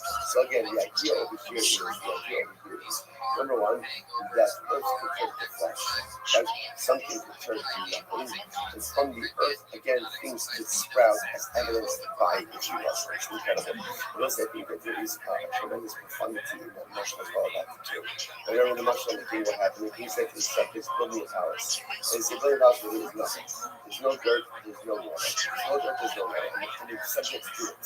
Palace falls down sometime later, and then the king says again, build me a palace. Build me a palace, and eventually it is dirt and water. And the subjects say, we can't build a palace today. The king said, what are you talking about? He built a palace with nothing. I'm trying to build a palace with dirt and water. I think the metaphor is as follows. Listen, all of us have times in life where we are pushed to accomplish things that we do not think we can accomplish. Our back was up against the wall, we were explaining circumstances, difficult circumstances, and literally again, we pulled the proverbial rabbit out of the hat. I did it. Baruch Hashem. Really difficult circumstances, really even personally, positive circumstances, and I did it. And yet then, there are times day to day where my circumstances are not possible, and I don't go through. And I tell myself, I can't do it. Because what are you talking about? Do you remember that time that you've been through in impossible circumstances? Do you remember that incredibly stressful circumstance where again it wasn't clear if you would succeed or not, and you did and you came through?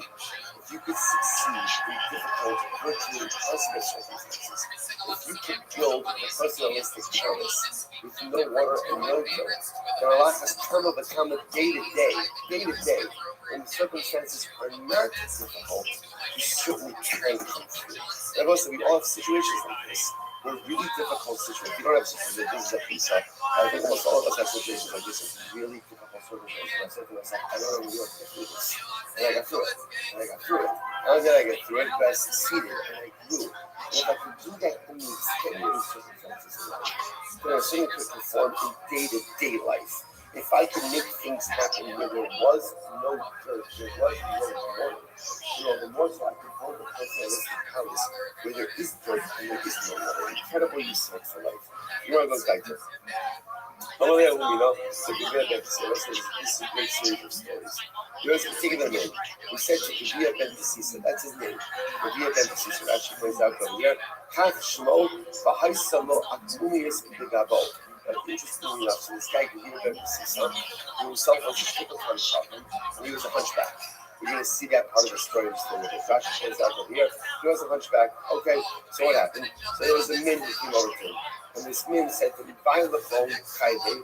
I'm so Nisi Chayim. The Chayim Nisi Chayim." So there was this happy card. He comes to doing the procedure. He says, "What's the matter with you guys?" Speaking about the Jews, right? He calls the Jews Rishon. Rishon, why are you Rishon? Because you espouse false ideology. You say that the dead come back to life. It's not possible. It's not possible. That which is alive dies. Can you possibly say that which is dead comes back to life? Amalei. So the Rebbe responds, "By the phone Chayim. You're the Rishon. The Amiso Nisi Chayim. The Lo Havichaya. The Havichaya Lo Koshikim." So the Rebbe says back to the men. He says, "You're the Rasha. I'll tell you why. That which is not alive doesn't come back to life. Every birth, how does every birth start? There wasn't life, and then life occurs. So you see, by definition, the simple propagation of the species requires no life to life. So we have a paradigm for this. What are you talking about? You're the Rasha. So it's probably every single life starts with no life and then goes to life. So what's crazy to think that the dead could come back to life? So the Jew ben Sisa, he called this apikoris a Russia. Amalei, Chayvikorisli, the apikoris of the Jew ben Sisa. You're calling me a Russia? If I would be over there, you're lucky someone's holding me back, right? If I would come over to you. But if not, I would kick you so hard that I would kick out your hunchback. Right? That's what I would. This is incredible, right? People are people. Nothing changes over time, right? You're lucky my brother's holding you back. I would kick you so hard, I would kick you straight, right there. I would kick you. It's your kick out your hunchback. So it's great. So we're going to see Amalei. And Anton Sikim, Rofe Uman, Tikra. Do it, man. Right? Do it. Absolutely. If you could do that, I would give you a shkaya. Not only would I give you a shkaya, but I would pay you handsome amount of money. Handsome copay for that visit to the doctor. Incredible. Well, they do not want us. We must say this now. That's our introduction to Rabbi ben Sisa. The next number of stories we're dealing with Rabbi ben Sisa as well. And also we're going to see something fascinating just about his personality. That's about Rabbi Nisan. On the 24th of Nisan, it's Natilu Dimusunoi Lihutam Yerushalayim. So again, those are oppressors. Our oppressors left Yehuda and Yerushalayim. Now again, what oppressors? What are we talking about? So watch this. Kishabove Africa, Lagos Israel. When the people of Africa came to the Romans with a legal claim against the Jewish people. What was that claim? Let's say Alexander's Muslim. So again, actually, before Alexander the Macedonian. Right, so they did not Rome. Right, but they came before Alexander the Macedonian for his intro with Ptolemy. So Rolo, Eretz Canaan Shalom. Jews like Alexander. I know that Jews like Alexander because also there are Jews named Alexander, which is the strangest thing in the world. I don't mean an English name. I mean like a Hebrew name, Alexander. right, which is very strange because considering it is not exactly a Yiddish name, right? It's not a Hebrew name. But again, this was outside the Jews had that was outside the Greek. The name stuck. The name stuck. So the people of Africa come with a din Torah against the Jews. Amrullah, Eretz Canaan Shalom. What's the claim? The land of Canaan goes as we'll say, it's not point out. There is nothing new under the sun. Ain Kadosh Tachas HaShemesh. Right? So before there was a hay, right, the Mashir of the right, before there was any of these other mechanisms, the nations in the world were always bringing their legal claims against the Jewish people to say we don't own the land. By the way, Africa is a pretty big place. Africa is a pretty big place. Eretz Israel, not so big. Not so big. Right? You wonder again, what does Africa need with Israel? What they need like a desert, right in here? But again, listen, this is the direct of humanity. The direct of humanity is they cannot leave Cloud Israel alone. They cannot bear, the world can't bear that Jews have some, again, it hurts us to say because we like to think that the world has changed and we all love each other and everybody loves us, and clearly again that illusion has been broken smoothly. Right? We see that that's no longer the case. And again, it's actually very affirming. It's the same narrative. The world can't, for some reason, can't be sold out that Jews have something. All the more so that Jews can defend themselves, that Jews can stand up for themselves. Right? So again, so we come up for Alexander the Great, Canaan is ours. What's the great? They're saved, and again, if you're right in the Torah, these were from Africans. They're saved. Eretz Canaan L'Gvulosah. It says that the land of Canaan is including all of the boundaries, With Canaan, so therefore they look at Canaan as part of essentially Africa. In other words, they had Africa. Canaan is included in this as well. With Canaan, Avun Dahano Israel. Canaan is our father. Right? Remember again, Canaan becomes the father of Cush, of Ham. So the Africans say this is our father. So because again it's our father, we own this land. Almost I saw again. So this was now again, this was a claim brought before Alexander the Great. The Jews have to now defend their claim to Eretz Canaan, Eretz Israel. I want to read Rabbi Sisa. So the Rabbi Sisa goes on. He says, "I'm going to say something from him. To know the rishus ve'edek va'adonai. Let me argue this case on behalf of the Jewish people. Now watch this. Like, so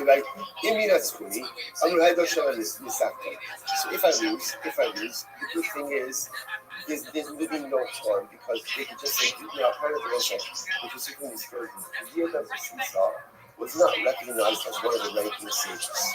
That wasn't his identity. Therefore, he says, if I lose the case, it's not a big deal. Because whatever, you could just say, he wasn't really representing us, right? Just and the Africans, they defeated just a regular guy. And I'd say after someone, if I win the case, Amru Bahem, say, Torah's Moshe Nitzachta. The victory will not be attributed to me, but what will the victory be attributed to Torah. Which will say, by the way, just you begin to see the beauty and the power of the personality of the vehicle to see that all of this was literally about Torah. This is not actually powerful. The vehicle to see saw himself as an ambassador of the Holy Torah. So if I lose, the loss is mine. And if I win, the win is the Holy Torah. It's incredibly selfless. Okay, so now the Rosh Hashanah for Daniman. Okay, so he gets permission from the Rabbanim.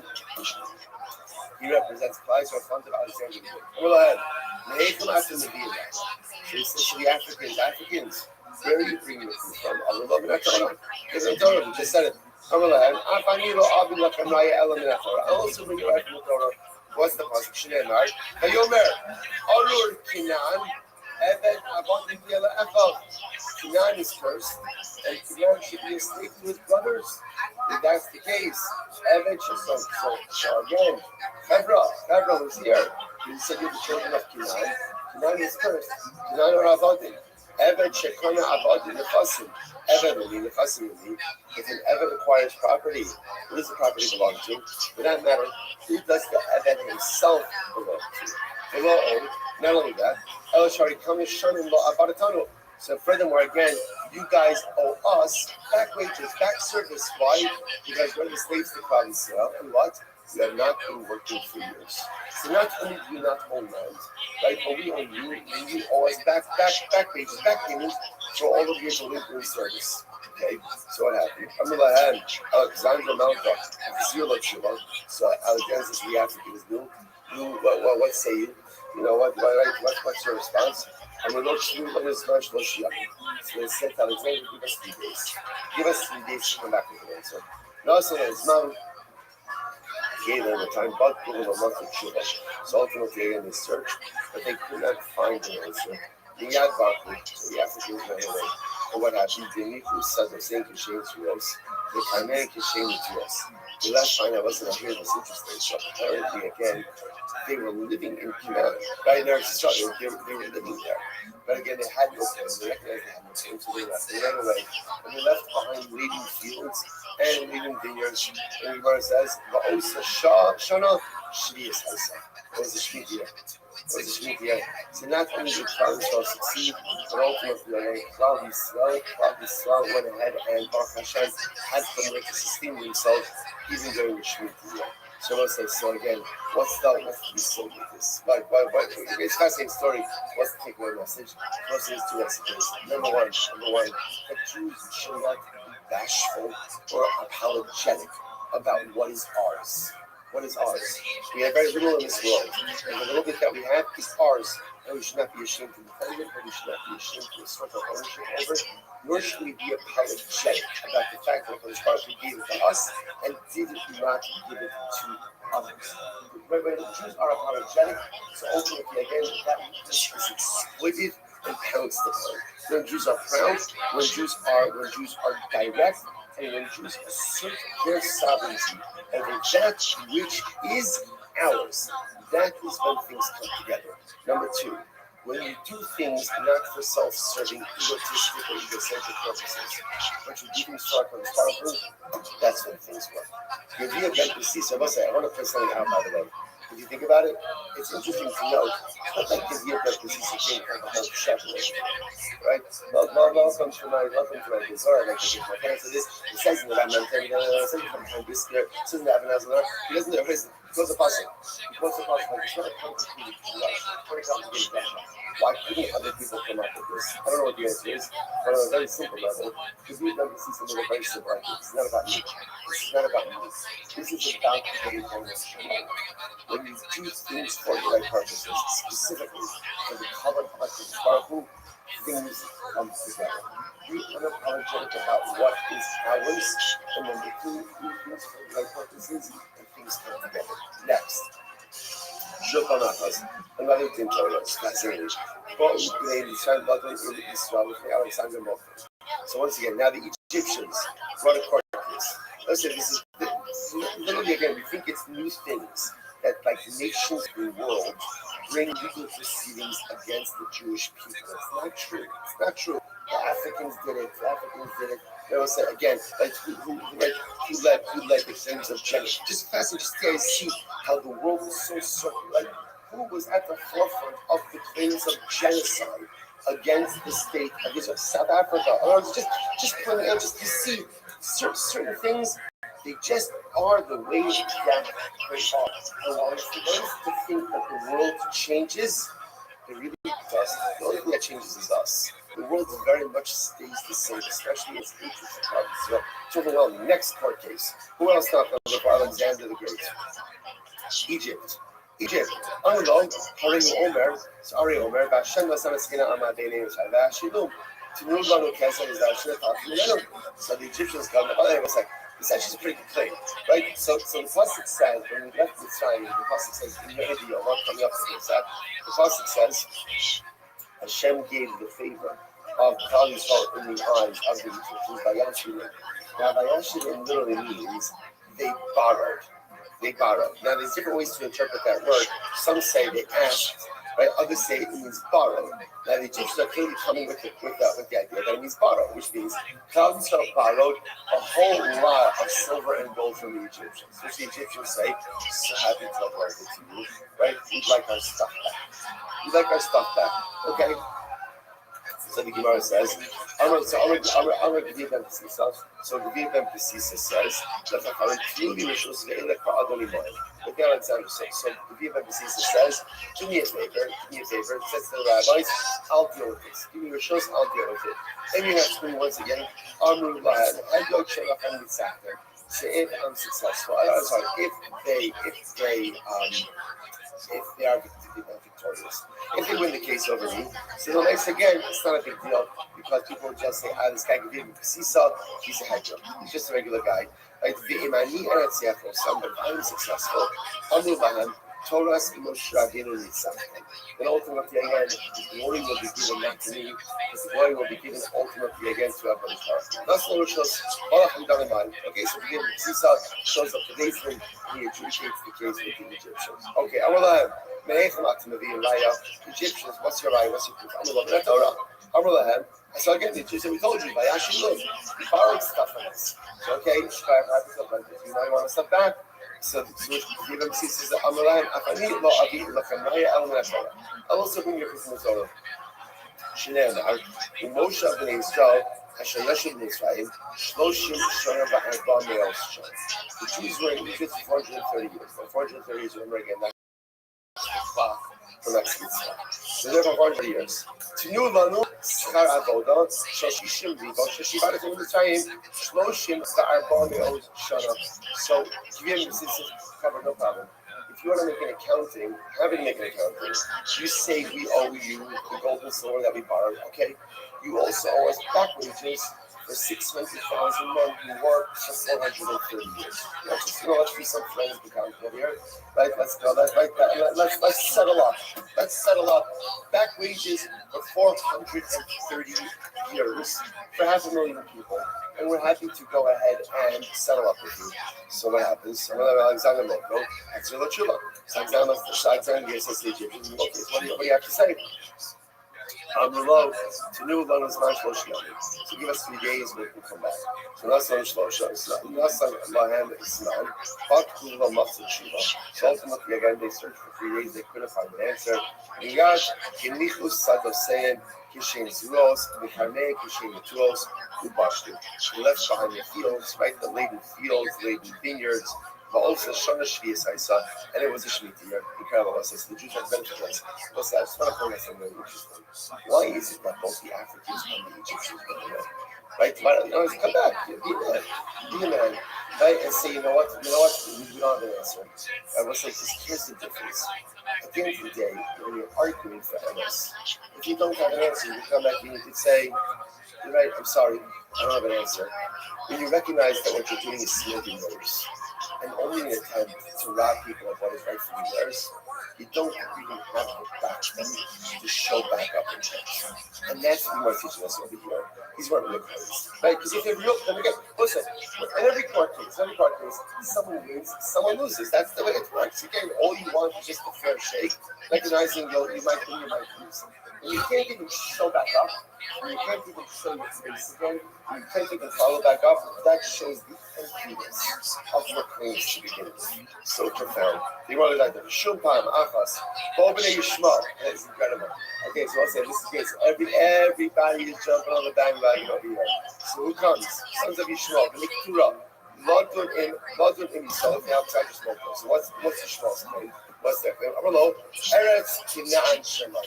Okay, yeah, let's do this, right? Let's do this, right? So Bnei Yishmael say Eretz Kinaan is ours. So what happened? Yeah, but here's what's interesting. Yishmael comes with a different way. They say Eretz Yisrael Shalanu B'Shalachem, right? So it's interesting. Yishmael in this context says we're not saying it's solely ours. We're saying it's also ours. Right? This is very different, right? Africans came all out, right? Canaan claimed, right? Israel wanted back wages, right? They wanted money. Right? At the end of the day, so it's interesting, Yishmael, we're going to see why Yishmael's opinion. So Yishmael says, we're not claiming it's all ours. We're just claiming the partners in it. The partners in it, why? So the Gemara says, Sid Eila told us Yishmael ben Avram. Sid Eila told us Yitzchak ben Avram. So again, what's Yishmael's claim? By the way, Yishmael's claim is not about claim, right? What's Yishmael's claim? We're also children of Avram. We're also children of Avram.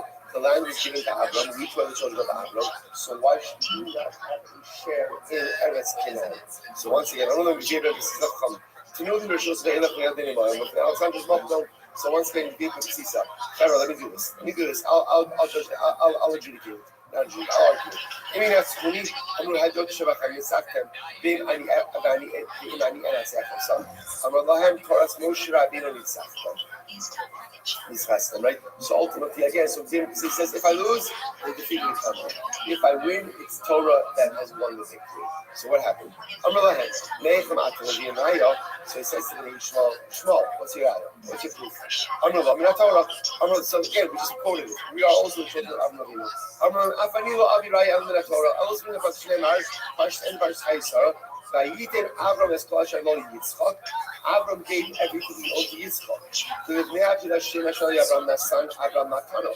And Avram gave the children of the concubines, the naked Torah, he gave them matanos. And then it says, Vayishalachem me'al Yitzchak. He sent them away. He sent them away. So the Gemara says, Nasan Avram, so the Gemara says, Nasan Avram, Nasan Agatim, the bar of the Chaylik. She goes and Alzeh. If a father gives gifts to a son and then sends that son away, does the sent away son have any claims on the primary son? Of course not. Essentially what the Biblia was saying is what he was talking about. If Avram gave Yishmael and the other sons of the concubines gifts, and then what did he do? He sent them away. And what does that mean? He said, Hebra, this is yours. I love you. I do love you. Right? I've done so forth in Gemara Yaakov. I mean, he says, I have two sons. I love them both. Yishmael, I love you. And that's why I'm giving you stuff, but now I'm sending you away. You have a different destiny than Yitzchak. So the Gemara says as follows: My matanos, by the way, one of the matanos that he gave them, right? Ultimately, again, he gave them sorcery. Give them sorcery. So the Gemara says, therefore, again, and interestingly enough, what I want to point out, what's fascinating about that story is if you notice, the conversation ends there. Right? It's not like the Egyptians say, Yishmael says, we need 3 days in order to come back. The Gevia Ben Pesis's Raya was so compelling, it was like a mic drop. That was it. That was the end of the story right then and there. Yes, your father is the son of Avram. And Avram loved your father as well. But Avram gave your father gifts. He gave him stuff, and then he sent them away. When a father sends a son away, that means he doesn't want the second son to have anything to do with the first son. Hashem did not want Yitzchak, Avram did not want Yitzchak and Yishmael. Actually, remember, Avram did want Yitzchak and Yishmael to work together. Sarah didn't. Sarah intervened, and Hashem said to Avram, listen to Sarah. So therefore, again, Gevia Pesisa says, you have no chilek in Eretz Yishmael. You have Yishmael. You have no chilek in Eretz Yisrael. That's the end of the story. If you notice by this version of the story, Yishmael accepts it. There's no, let us get back to you, and the story is over. Absolutely incredible. All right, boss, we'll have to, this might be a new okay, we're fine. I'm going to stop over here for today. Okay, listen, can we possibly go any faster? You can't go any faster. There's too much we can start over here. Listen, I'll stop over here for today. Shkoyach will pick up in your touch on the bottom of Tzaddik tomorrow. More incredible, dramatic, and overwhelming tomorrow. Shkoyach.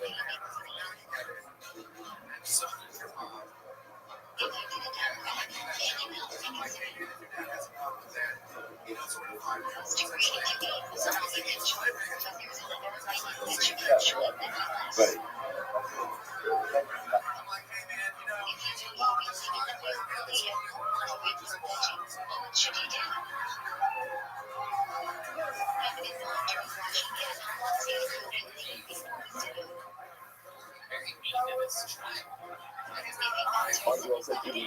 Good morning, let us begin.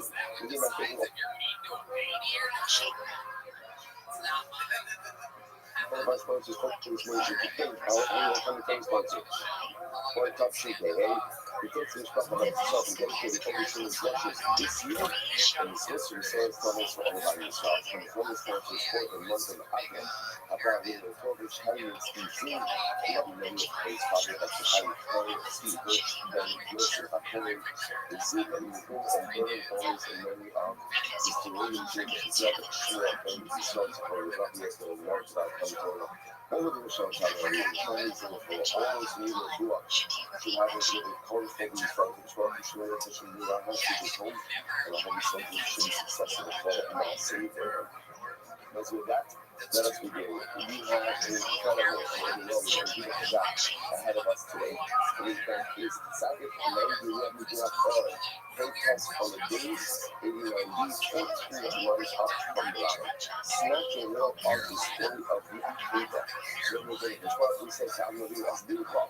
Sacrifice your sons. Because I'm going to be responsible. The biggest one you have two sons. I have two sons.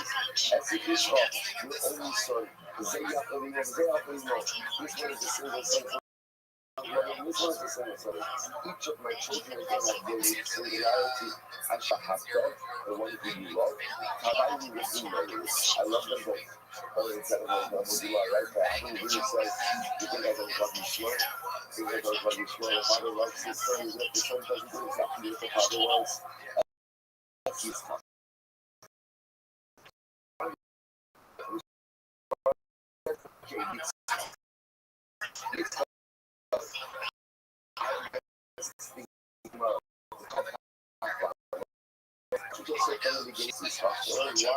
Why the whole game over here? Sacrifice this stuff. We didn't say to check that. In order to have a real made me wrong by order. It's not too much like here. Yes, I love the list. This was their overwhelming test. It wasn't overwhelming test for any. So it's intricate and super electric justice. Justice reaches out slowly. It's not such a way like we are, but sometimes how to convey difficult information.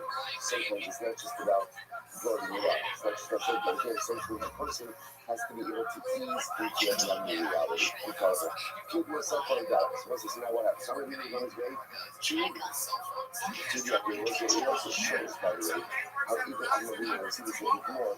Again, getting to be able to get into the mindset of being willing and ready and able to do the Akiva, there's also a process. So it's a process as people I know really was, sometimes to flip the switch and say, okay, I'm ready to do the Akiva. It took time to be able to ease into it. You know, it's like, if you do something like that, so someone tried to sabotage Amaria on the way to the Akiva. Lisa double up by two and really saturated.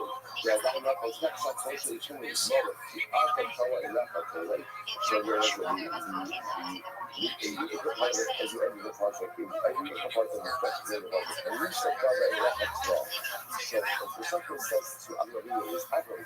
Does this make sense to you? That a God who loves you and asks you to do this? So the second is trying to figure out what he sabotage Amaria. And it's actually better to give sacrifice to this. Maybe it's not people out there and say, someone that really wants, someone that really desires. Actually, how can you get a God who loves you and speak to go ahead and offer up something so frustrating as actually, we said that way at the top. If you hang about that way, so it's going to she's long, small, not be as awful. Could it be that God loves you so much to test you something? You know, in which your entire future ends, where your future ends in the balance of this one boy, of this son. Because it makes sense to say that the father who is firstly in this way. I'm alone, I need to be able to listen. This is such a beautiful, beautiful delight. Which I'm in response, I walk in my simplicity. Like turning to the show of Yaka. Simplicity, completeness, whatever the essentially says, most of the and you is, what I mean represents is the ability to give oneself over into other people in the second. It's not just, I'm about myself blessing.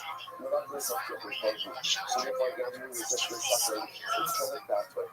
It's about giving myself over to God. I need the tool in it and what it's sufficient to have those powerful If evidently Rothschild tells me to do that's what I'm going to do, that's my agenda.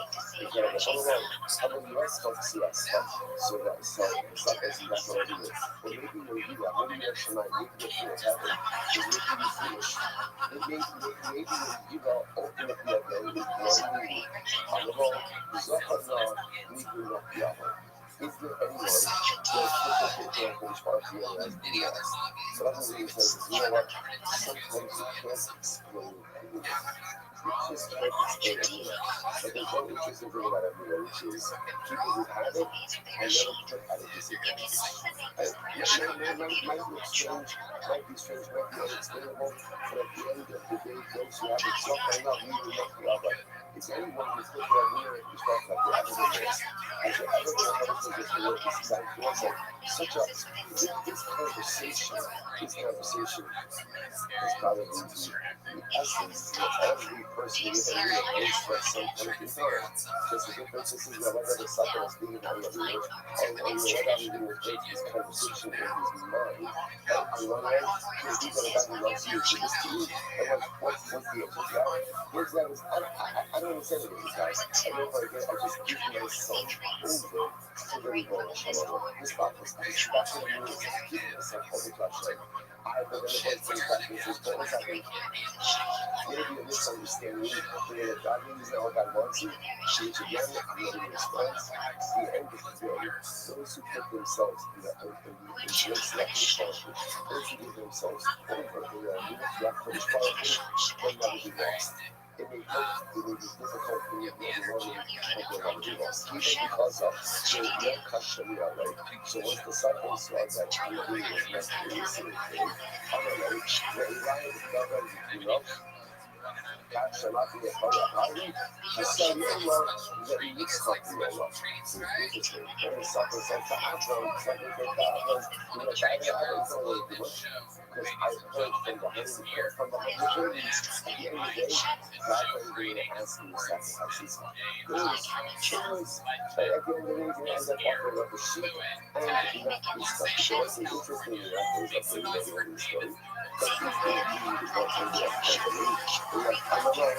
I'm doing such this up and just shows that guy. This is the transcript of a liar. Shakiri over Ellis is showing up. As I said, when somebody lies and not people will tell the truth, no one listens. No one listens. So interesting. So what's this last what is this last piece? The whole time the sucker is trying to convince that's the entire experience I'm living not to do this.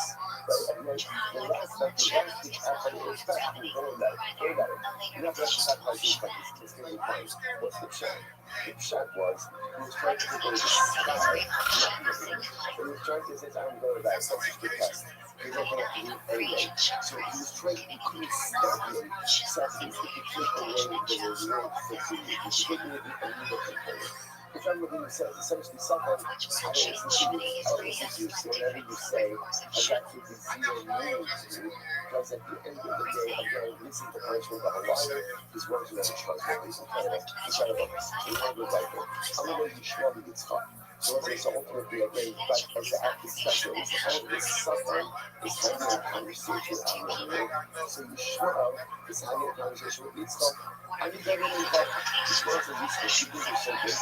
You think you're so good. I'm going to be after all the things. I'm going to become Yitzchak. I'm not going to show up. So I need those emotions to show up. So I really trust that Yitzchak being, I got to get there. I'm doing it home. You got to get through everything with your baby. You're missing, you're memory of your youth, and I have to do it, girl. It's possible I can't go. 13 years old. I'm alone. I'm alone. See what Scott says. If you're able to act on actual diabetes, you're starting up with me with one body part. If only you have been put up with each other, because each other acts in a butterfly life. And each other acting right. Right? And each other ultimately, again, I was ability to coming to give my entire body to him. I would do that. I really like that transition. Yeah. That would keep me sense out. But when you don't do that, you have to do that first. What's the check with all of this? So first of all, God. I think one of the things that comes up with this is, it's a bit cliche, it's more the phrase, Hashem never gives you a test that you cannot handle. You can use it in a car for that to use this, but what happens over here? There's a conversation between Yitzchak and Yishmael. And Yitzchak says, if Hashem will tell me to sacrifice my entire son, I will be ready to do so. And right after that, Father King Yitzchak had a fantastic Yitzchak. It's almost as if after that moment, when Yitzchak himself demonstrated his ability to be ready for such an overwhelming test, in the aftermath of that statement, God turns to respond to test. Only after that was whether Yitzchak was ready for such a Messiah, he had to respond to two things that his son is his son. To show that a puts us in a situation we can't handle, but it is easy. Because he is present, where he uses if I'm there, I can do this. If I'm there, I can do this. It's also interesting to point out that there's like, whenever you want to do something in your life, just be prepared for the forces of opposition to spring up against you and against the rock of the fact that the argument of the failure of your endeavor, you will face the resistance, right? When you're doing something, right? When you're doing something that doesn't really matter, so the forces of nature don't stand up with you, the sufferings don't stand up with you, the storms don't stand up with you, because you're in your choice what it is that you're doing. When you want to do something holy, when you want to do something that's good, just get ready for the resistance to occur. So see what's happening over here, right? You have David starting, the suffering starting up with Adam, the straw starting up with Yitzchak. So there's resistance every single step of the way. That's when you're really on the cusp of condition. It's when you're from one of my favorite parts of my whole time. Actually, it's my exciting Yakuza. But check the end of Yakuza. So it says, I'm ready. Actually, check that coming out. Don't jump into the boy. Don't check Yitzchak. And then what happens? Once it says, I am by I am let us be sacrificed. I'm not even going to get ready. Sees that there is a sees that there is a ram that's quite in the stories. And then he goes over and he offers up as a carbon. I asked the customer in the hospital, I don't want you to know to go ahead and offer that up as a carbon. Actually, I'll change this into a carbon. It's going to carbon on call. But I'm not even going to offer the carbon. Let's go see what he did. He says, because I'm not even sure that it's stuck in the forest. So it's because this is like this. If you aggregate one of these feet in the air and seat, I remember about it. This is something that easy that's from the sun. And when we saw it, when we started to listen, you ever try to get a line out of a ticket? That's the process. Right? Somebody told me to try to go in the court. Right. So I think I'm trying to get a line out of a ticket to know, but do the math, right? There's the form, the animal struggle. What happens when you try to get a line out of a ticket? You get caught, you bleed, there's a struggle. I mean, when you saw, where there is struggle, there is kedusha. Where there is easiness, there's no kedusha. Where there's struggle, if you are going to get caught, you are going to get beaten, you are going to get battered, you are going to get beaten, that's where there is kedusha. So where there's ease, there's comfort, but no kedusha. Where there's struggle, there's absolute holiness. And remember, that's the story. Something starting off with Amnadi. Yitzchak, Ishmael starting off with Yitzchak. Sometimes you're right. We undertake only that is never get difficult. But we make the mistake of thinking that if Hashem really wanted this to happen, it would have been easy. The fact that there's difficulty shows that it's not that I think it's not here. That's just the opposite. It's just the opposite. The older the endeavor, the more intense the resistance. Sometimes the greater ease means it might be something very nice, but not that good that it's really incredible. So back to Rabbi Shechter a little bit. Rabbi Shechter, so Rabbi tried to get other people to go ahead and worship our Lord Zara. I'm sure you're supposed to get transformation. So we want to take Nabi there who got us, and then again. So when you see the scene of Rabbi Shechter, that is what the Rabbi tries to go and get either an individual or a group. Next, Nabi there who got us, remember, those who try to heal those who try to get an entire city to worship idolatry. They have to have a skila, so sure the Torah teaches us that Rabbi Shechter, the skila, might tell you that, so Rabbi Rabbi tries to get even closer to the Zara. He gets scared. Why is that? What the fuck is that, Rabbi? So he knows the answer. I basis. So he shut up on basis. Now I want this skill. I can't this skill. Fucking bullshit. We succeeded. And she says, no, but the Rabbi says, Lisa. And what's the Rabbi? Kamisa ni Rosario, stand in our heart, Rosario and Lisa, that you mentioned in Rosario, is Rosario. Now, you can really damp us to see what I'm talking about. So, why is it that we can really damp us? We get still, what's the logical for that? Only this, only the Shia, so I think it's a shower. Of Hadaka, different mixes, or from the Yabu Shia, the Shimmy, Kama Hadaka, Hanabi, the Shimmy, the Hadaka, Hanabi, why does the Shimmy consider shower from mixes? So he now says, Jahima mixes, 20 mixes, shopping mixes, shopping, the income mixes, shopping mixes, you mixes, shopping. It's really rapid for a heart, and then I consider shower from mixes, so mixes, shopping, and shopping. Discussion. So there's two types of insiders, right? There's inside individuals and there's inside groups. So therefore, we would rather go ahead and consider Shabbat to a right type of insider. I level. Then I get it as well, and not I get it up. That proves the opposite. I level one out, I get what we call the common insider, the common insider, and not the common insider from the lovely insights. And we should have said, give it shit, yeah. And look at how your cover is up. You should have you know, it's nothing exciting. But once he's excited, once he's excited at the end of the day, he becomes a head up. You know when he has results from this stuff. Nothing, nothing is in the other stuff. The consistency of this type of side is an ABA. My hope was that very so I'm back a little bit, back a little bit to this. Right, false prophet. This false prophet, right? So now the shine level is what exactly is it that has to do in order to go out and be considered a false prophet. Now obviously, or it is not usually the same definition of what our calculations to this. My focus for okay, I get that focus for public. It's such a people who first have always for public. But also, it's interesting. My focus comes up in public. If he goes ahead and really again uproots some total halacha that is out, and then the other aspects maintain certain aspects of the prohibition of halacha desire, and then we actually disagree. First, actually, talking about it, not focus. Yeah, I'm already sure. And that's what obviously, I'm already sure that I'm for Losa, I just said, let me check it. It's going to be tight to me, son. What's in the focus? What's in the focus? Help of me, son. Is it schema? Is it kind of that's in the focus? But look at actually says it here. He says, the focus of the Rabbi Rabbi Shimon, the Rabbi Focus, all have put by Horace for Rabbi, Allah, that this is what the Horace of the Akura is, the Rabbi is the Akura, called, it's like, I don't know what coming in the Torah. So this is obviously classic case of this Rabbi Shimon. He prophesies and he says, I have received it from God, I have been commanded by God. To abrogate, right? To totally uproot. There's no prohibition of Avodah Zarah. No such thing as Avodah Zarah. Okay, all the claim mitzvahs to the back of mitzvahs, but I didn't come to that one either. We shouldn't so much before what about celebrities like this? What about celebrities? He's claiming part of Avodah Zarah, but a really part of Avodah Zarah. So, for example, I'll give you an example. This would be, well, let's see examples of this. Let's say, you know what?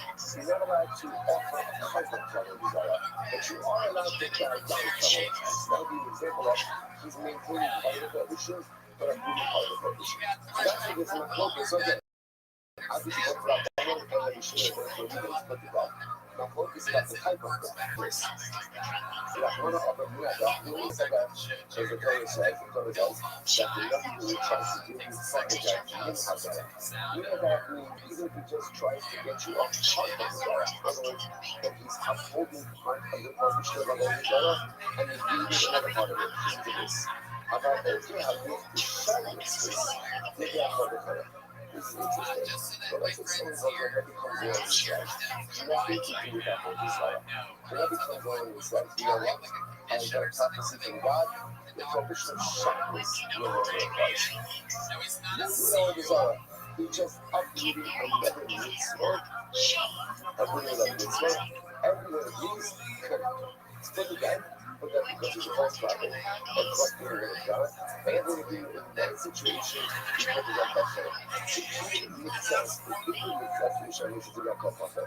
But by other mitzvahs, if he goes ahead and if he goes ahead and let's say uproots part, but then goes ahead and maintains the parts by other mitzvahs, everyone agrees proper. Well, the example of that he says that on Pesach, you only have to keep 6 days before it's Shabbos. So something like that. So Shabbos is Sunday also, so there's three categories. Category one is all Zara.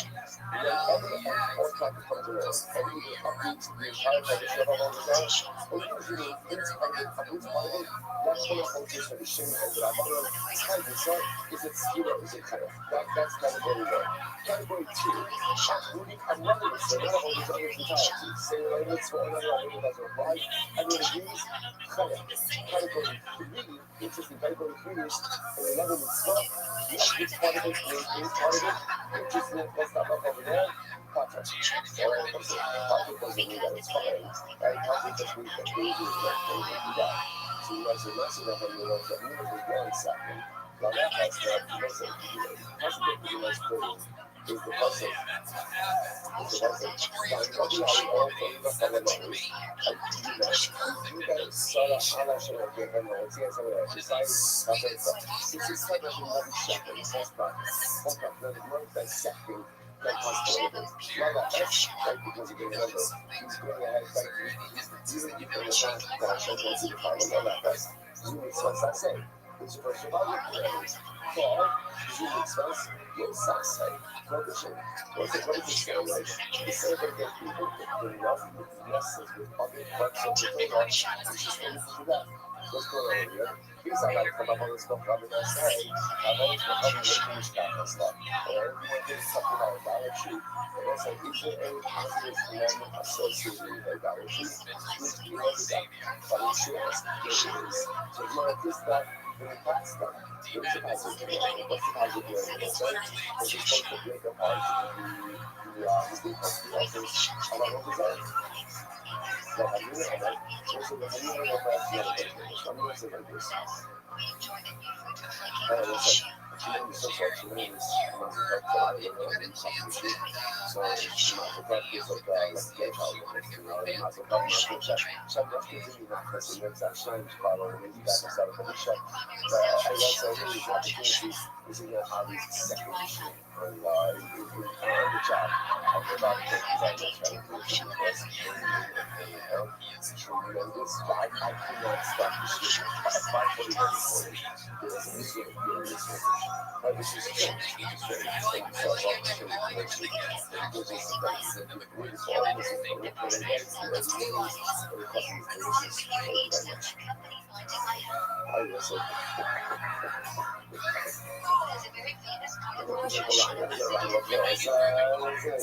Wow, okay, awesome. We're going to talk to but we're going to say something. Let me say this fast. Let me say like this. My corrections, but okay, have good. We have a coming shot. That's the shot. It's yours. It's your part. Hamina comes along. Hamina, he has a different approach. So like this. Every approach of the first part comes along and uproots something totality, something from the Torah.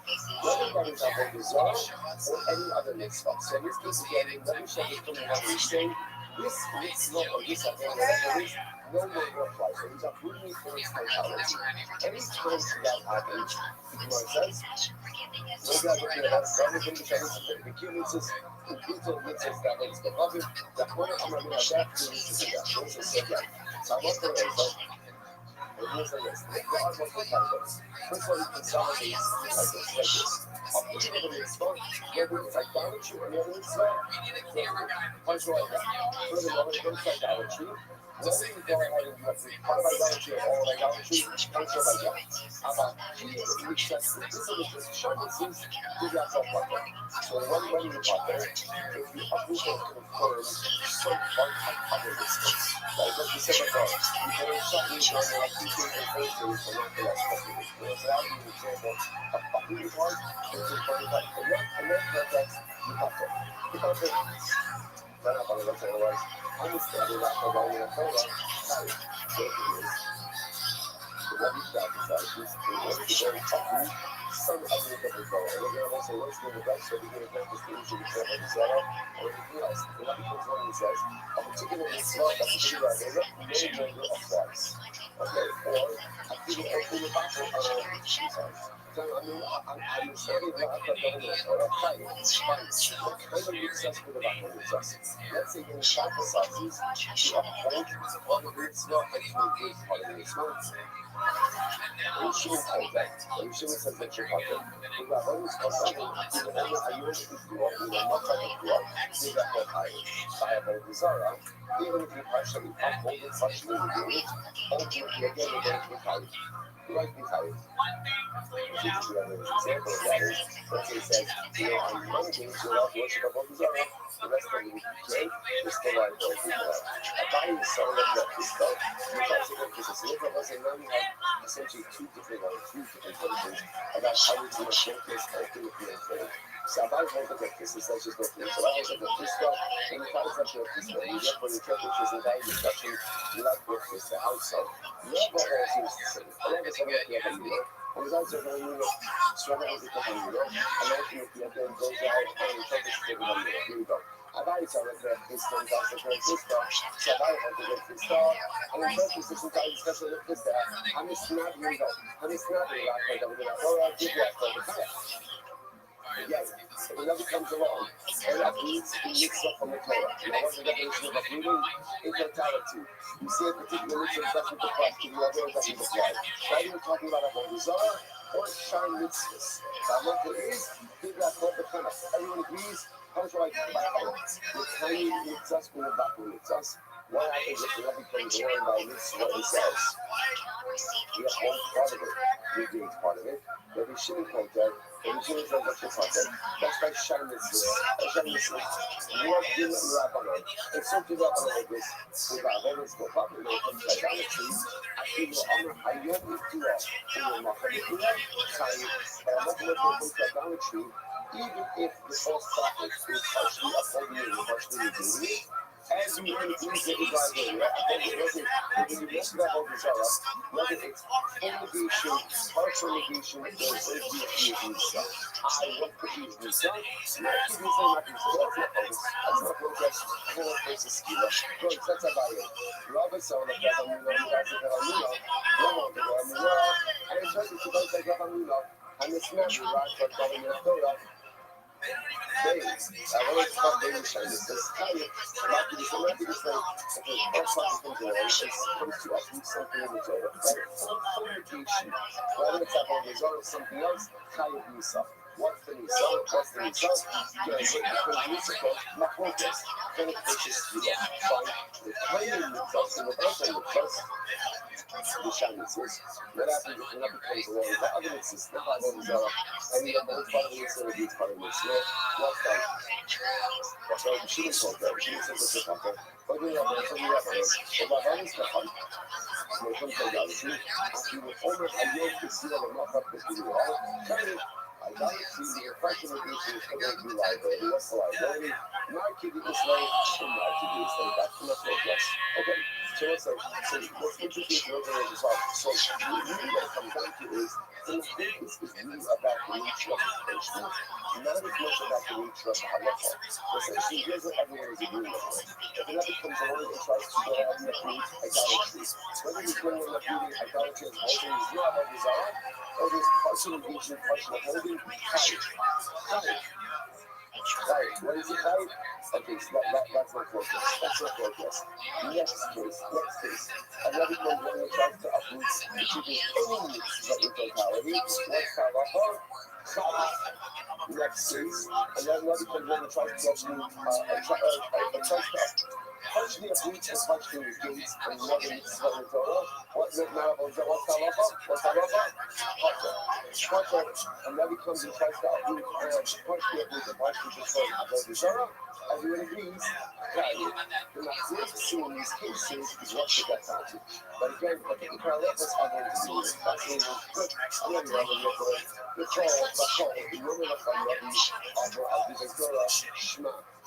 First thing I want to go publish. So also this is fascinating halacha. So the last thing I want in general, if a Rabbi tells you to violate the words of Torah, you have to listen. You have to listen. One exception, Avodah Zarah. Avodah Zarah, even if a qualified Rabbi tells you to worship Avodah Zarah, you don't listen. Shafidu Mani Lo Chama Ba'amsal Akiyah, Al Tishma Lo. Even if the Rabbi really doesn't propose it to you, and causes the sun to stop and notice that the sun doesn't set the law. And preventing the sun from setting, go worship Avodah Zarah, you don't listen to it. Now, also, this is a very important halacha. What is this? What is this? So, you're taking a question. So, this is yesterday's doctor, Rabbi, right? The halacha now. So, Rabbi is set to five, so to do something in part of the people of the times to worship, so you have to come on outside of each place, so it's really good. See, that a Rabbi has certain power, and a Rabbi has certain license, even to instruct the crowd to transgress. Right? Halacha Shah. You see this concept. You see this concept. We set it as a line that we don't by idolatry. Under no circumstances do we ever listen to a Rabbi who worship idolatry, which means I'll listen to a Rabbi to do a lot of other stuff, but not Avodah Zarah. Not Avodah Zarah. So the Gemara says as follows. And you know back to say, even if the Rabbi performs a dramatic miracle, see, so let's say if he's performing a miracle, obviously, who does the character of the miracles come from? Obviously, Hashem is running to do what Hashem wants us to do. No, that's not it. It's not it. Whatever the story of the miracle is, one thing is clear, which is do not worship idolatry under any circumstance. But you have to be on the gear to yourself, like the Shara was covering. Well, also, by this specific interesting Russian of the the Torah understands, even if you're going to launch it on the river, you keep up, you feel Torah and Shalom. Shakim and Nadim Rafa, Nama Ba'ansarakia, Al Tishnalo. So you just do it up, you just do it up, you look at Rashi. Listen to Torah and Shalom, Lama Shim, Kia, Oshim, Navi, Moshe Ba'osef, Torah B'Siyah, Nasa, Elaka, Osh, in Moses. So it's interesting enough, like the reason we really specific like this creates an interesting theological conundrum. Why? Because if the fact the miracle comes to Hashem, and this Rabbi is pulling off a tremendous miracle, so what is that? Like what? So I'm still a guy. I'm trying to do the right thing, and here this Rabbi is obviously testing this Rabbi. It's an incredible amount of power. So how as an individual is supposed to understand the circumstances that are changing right in front of you? To which a Muslim says that our Father is going to test us in our spiritual fidelity to Him. And that's why Hashem is power to sit with you to say things, even though again, it's against the will of His heart, so to speak. And therefore, again, even if the Rabbi performs a tremendous miracle, don't listen to him to worship idolatry. I know you do. Ask Hashem, so I try to mind the so he gives us, what are you talking about? What are you talking about?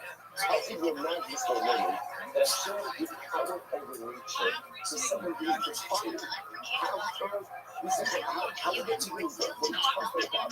Hashem is going to give you ability, he's going to give power to a Rabbi Shaka. It doesn't make any sense. I don't know. You don't come in with an idea of Hashem to us and Rabbi MS, and you also Rabbi Shaka. And people say, no, we're thinking Rabbi Shaka scenario arises. I say, what does it arise?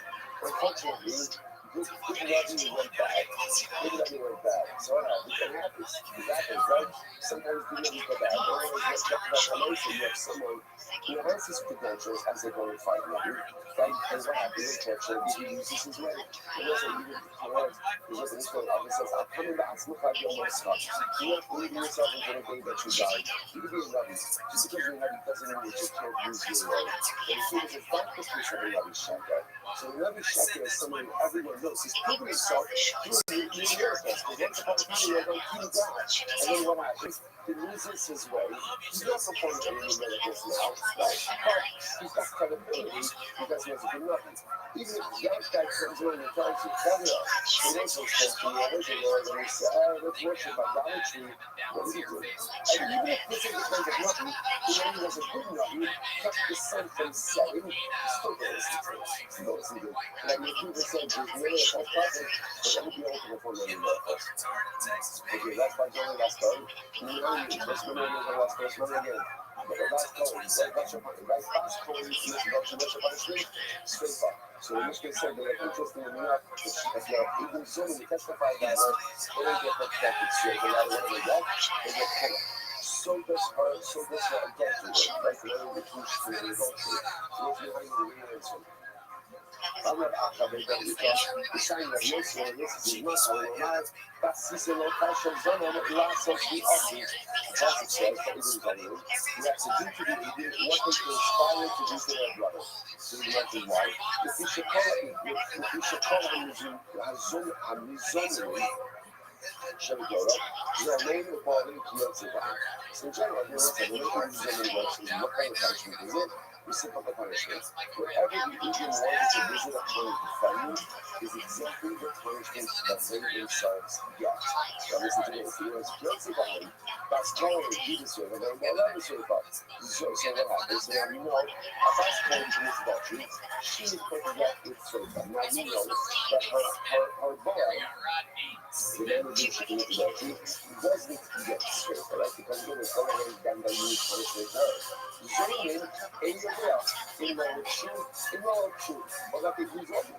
I think so much as well, I think the history of two people committing the same crime, and yet their punishments are dramatically different. The Bascoin is going to get straight, right? The guy is going to get killed. Right? So, it was only, what are they getting? What are they getting? Which could be like, just to show them, last sense, you're offering, but then last sense. So, which will not be the fact that this point is that the Indians are giving a reciprocal punishment. Whatever they wanted to do, they offered to their brother. So when you see them there, if you're going to reciprocal punishment, they're going to visit a mind to pay out and not to be shot. And if I walk away from them, they get changed as well. How to Allah, Abraham and nothing. It also multiplies. It's like, get ready now for perhaps the most overwhelmingly incredible and beautiful journey of your life. I mean, we are back in these says the next couple of days. It's all about everybody is playing Holiday. It is beloved with children is so many ways. Mishnah. Call yourself. Yeshua came as well. Okay. Every year has a beautiful and opportunity. The other cool that we do, we only make Alex. Makes a master, I'm a fair balance. So it's his mother calls the passage. From Yeshaya, that way you're going to relation, our old secretary, he will forever inherit the land. Needs some I really like my son with creations of my friends. Never say yet I will despair, and I have the creations of my hand through which I become glorified. So the idea, the part of the person that you know being focusing on over here, what's the matter? Rashi says, like, what is this doing? Like, what does this have to do with our purpose of our station? Like, we are like, deep in that. Right? And so that's exactly what Rashi says. That's why Rashi's on both sides on here. So this is Rashi on the left side. Translates the whole level. They call it I mean the Ivan themselves. And if I was over the team, but if I try to get in it, so again. So Rashi says over here, we talk about that for these, and I'm going to talk about Olam Haba. So the truth is, I think now Rashi says, Rashi says the other thing, but it's fine. But I think just being point down, the thing is, no one is salvation. And even though it's not killed by this as David, ultimately, a really big children of what they done, how you say so great Lord, but he is that they will be executed by David. That is the end of the road to be in this world and the next. It's not true. Let's give you a so I'm literally going for the last one. So then you just finish it as prayer. Okay, you say good for prayer. Unfortunately, make sure you get Shiva before you die, because if you do so, what's the next line? Join the sun usually comes in. You has a person who wants to come. And if even you, Jews be executed by prayer, executed by spirit, whatever it is, you can still earn your fortune and want to come to Kuta as about children. But as the truth is that we can just be if you look at the concept of the I'm a student of it. Remember, the image should also be vocalized in a different way, which is like income, feelings, everything. You know, you can have this product every year is a big step. every year with this guy. And so in other words, listen, the Virgin, see, the Virgin sees us on so many different levels. He doesn't just see the outside, he sees the inside. He doesn't just see where you are, he sees where you've been. And he also sees spiritually. Because when God comes with the one entity in this world, he's able to see the people. The influence everything. In the eyes of the people, every single person is the same. Because what he does, he doesn't just look at us through the prism of what we are right now. He looks at us through the vision of who and what we can become. And every youth has such incredible potential, and therefore, you will come, if you are God is powerful, he wants everything. That's the first line. And then you feel Misha says, the English even can't go about. And these are the people who don't know what you're talking about. So obviously, there's an inherent contradiction, like, what's the shot? First, I should have said, well, how about every Jew has a personal love to God. Even showing it to God, and even though it's his own personal love to God. So I said, so how do you reconcile that? It's very simple.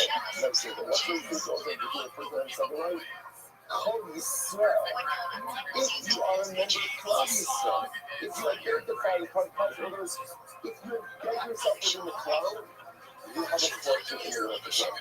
Where do you use your portion? The moment you remove yourself from the cloud. Because if you notice again, it doesn't say, you even shall be soft in the face. It says, even. So you can even be Yisrael, you can be angry. If you Yisrael, if you spend your life building up on the office and letting yourself within the cloud, sometimes no matter what you do as an individual, you're a portion of the time. But if you're angry, you're by focus, you don't dissociate, you don't like other dreams, you have difficulty with access, you remove yourself from the cloud, then you can lose your own habit. Embed yourself in the cloud, and habit will always be yours. Remove yourself from the cloud, you put yourself in danger of losing your sacred portion. So you lose your portion of the time. How many kids are listening to it? Somebody says, there's no resurrection of the day. They don't have time. And somebody says, God is not the line. Not because. Again, it was God, he says, okay, in Christ we don't see that because. But you know what it says? Apostolic is son and servant. This is very interesting. So I love that even one of the reads, son and servant. So what is that? What is that? Secular knowledge, secular wealth, what's the subject? Well, how can we find exactly what that means? God won't take out our lap of the only part. Not for us, but somebody we find what's in our lap of, yeah, we don't know what that is. Somebody who used to some type of implementation for the news. Okay, like I said, we're going to define what all of these things are. I'll be trying to show says, I apologize, I should not say something. Somebody pronounces the name of Shem with his letters, like that's the UK box for you. Somebody actually says it. Social and other bad idea, those things are not novel. You have three kings and four regular people who go down in history as having lost their portion in the world to come. You are right. Shows you roughly three kings, the Rabbi, Achad, and Menashe. Which is the Achad who was the history back. You love actually got the other Menashe, who was the history back. Right? With both evil kings and Menashe. So that Menashe will be Rabbi. And what's the second thing? Ridiculous demands ahead of us. Like each of these demands just overwhelming. And you know what he says? You're not just going to run. You just say, no. King Menashe is the longest serving monarch, 55 years of rule. King Menashe has a portion of the world to come. שנאמר, וישמע אלוהים, וישמע תפילתו, וישמעו ישמעו מכניסו. There was a resemblance. We actually got himself in some trouble, some really significant trouble. He bowed into Hashem, and Hashem restored him to his life in Yerushalayim. So what do you see in what? When Hashem Rabbi was to us for answer, which is angel from Hashem, which is without Shema. And the Lord is saying, no. The Machusa is Shivu, the Lord is saying, oh, no, what is Shivu? And when Hashem is returning again to his monarchy, but he was not just from his portion of the come. Boaz, Yodos, two of the four regular guys who lost their portion of the come. Bilam, when the Lord is Shiva, Doeg, we're discussing with an advisor to King Shaul. Akikoto, one of the advisors to Governor Melech, who then switched sides to Absalom, and the Chasi, like the Gabbai are India and Nigeria, all of those.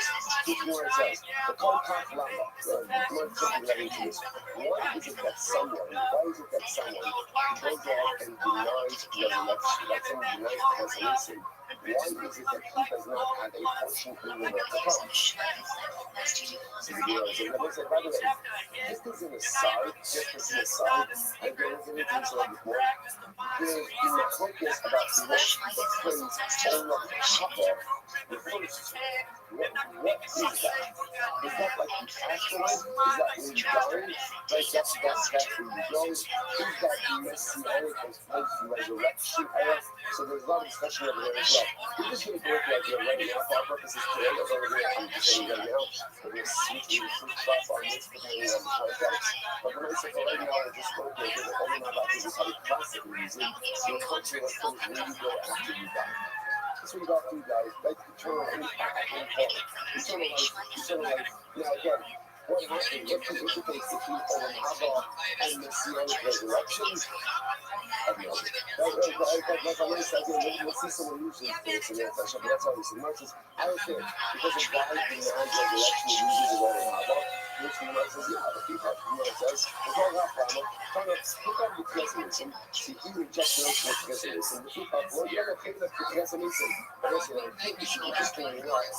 From the United States, the United States Olam Haba in this context actually means Messianic. But the United States is only to do that. This guy, he rejected the notion of pessimism, and therefore, again, he gets no pessimism. Which, by the way, makes sense. If you don't believe it, you don't get it. So you don't believe in the resurrection of the dead, you don't get resurrection of the dead. So when it goes to Shad, goes back when you get to Negativa. Because when I say the ways that it goes to works, this is reciprocity. You get Negativa, it's for that, reciprocity. No, let's go on, I'm not doing this. The nice comes up to the top when you get Negativa. Hello, so from top words, we get Negativa, it's reciprocity. I'm not going to be sure this is this. It's interesting, you know what's happening. Even though there are other in the Torah, which seem to indicate this, but the Lord chooses this story. That's what they're fascinating. But everybody shot. Shimon Bar Hashem, Ka'is Ma'afas, Sa'ar, Seves, B'Shakel, Kisasam, Sa'ar, B'Shakel, B'Shar, Shenyel. Okay. Context. The army of Iran has been sieged to Israel. Now what happened is famine, obviously is famine. So there's no food available. Elisha gets up in the middle of the city to develop to make money. This time tomorrow, they'll be able to buy a ton of food for very little money. There's an overabundance of food. So what happens? Vayan HaShalish, Hashem Melech Yisrael Yadeh, as Yisrael.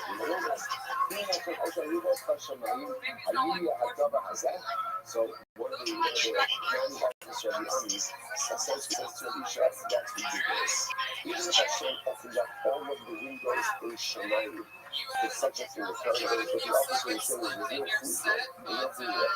Finally, we go from no food to overabundance of food that doesn't make any sense. And you know, so Elisha says to this officer, who's going to be in the front? And Shama said, this is going to happen. You're going to see the overabundance, but you're not going to get to eat. Oh my goodness, so everybody's going to see. And what happens? Vayim again, Vayim is the underside Vayimas. So it's interesting that something about it. The end of the story is, that night, the army of Alam packed up, they just left. They just left, for some terrible reason, and they left behind all of their food, all of their food. So the next morning what happened, they were just going out of the city to get the food of the Iranian army. Who was taking this lead? This officer. This officer, he was out of the kill us when she was on the lights, and maybe it was the person when she was caused this death. That might be the way kill us, fuck us, kill us, really God. Again, the person of God is very powerful. Even if it was just other, and that is present control. You know, if you look up God, and you're going to serve Allah, and then for sure, just like the shepherd when he died. My why does it say that this is shy? Because this conversation happened between me and Elisha about the day. So that was like, if I left for myself, you know, to be super young, you could really do that. And as far as what happens, again, because we need to for again, if a person doesn't believe it, yes, listen, then what is fine. But don't believe it, that's up to you. But if you don't believe it, I'm not saying to you. If you don't believe it, you're not believing it. You don't know the meaning of the this, and Hashem the Kodesh says, this is one of the most important disciples in Kolakara. Whatever actually bases it on the Pasuk is doing, Hashem Silcha. Hashem Silcha. So often we trade Hashem Silcha as Hashem is your shade. The Rabbi says, no, it's not really. What does it mean? Hashem is your shadow. So what does your shadow do? Your shadow does whatever you do. The Rebbe says, what you get from Hashem is what you are willing to put in. Like, what you get is what you get out. The Rebbe says, what's not issue is divine reciprocity. So if I go above and beyond for him, he'll go above and beyond for me. I like the supernatural management, he'll like supernaturally for me.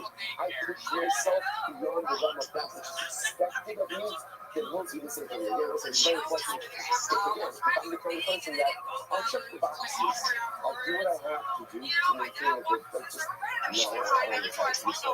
Like, so if I'm going to do what I have to in order to get by, just expect that same type of because one thing is seen.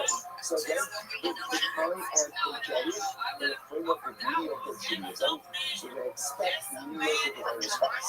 That's the way it works. It's reciprocity. On the other hand, if I want more from Hashem, if I want supernatural from Hashem, if I want instantly close, then I have to become supernatural over the things. Then I have to push myself, then I have to grow. Don't expect more from God than you yourself are willing to invest in a relationship. You can never move up. Divine reciprocity. Hashem is my child. Hashem is incredible.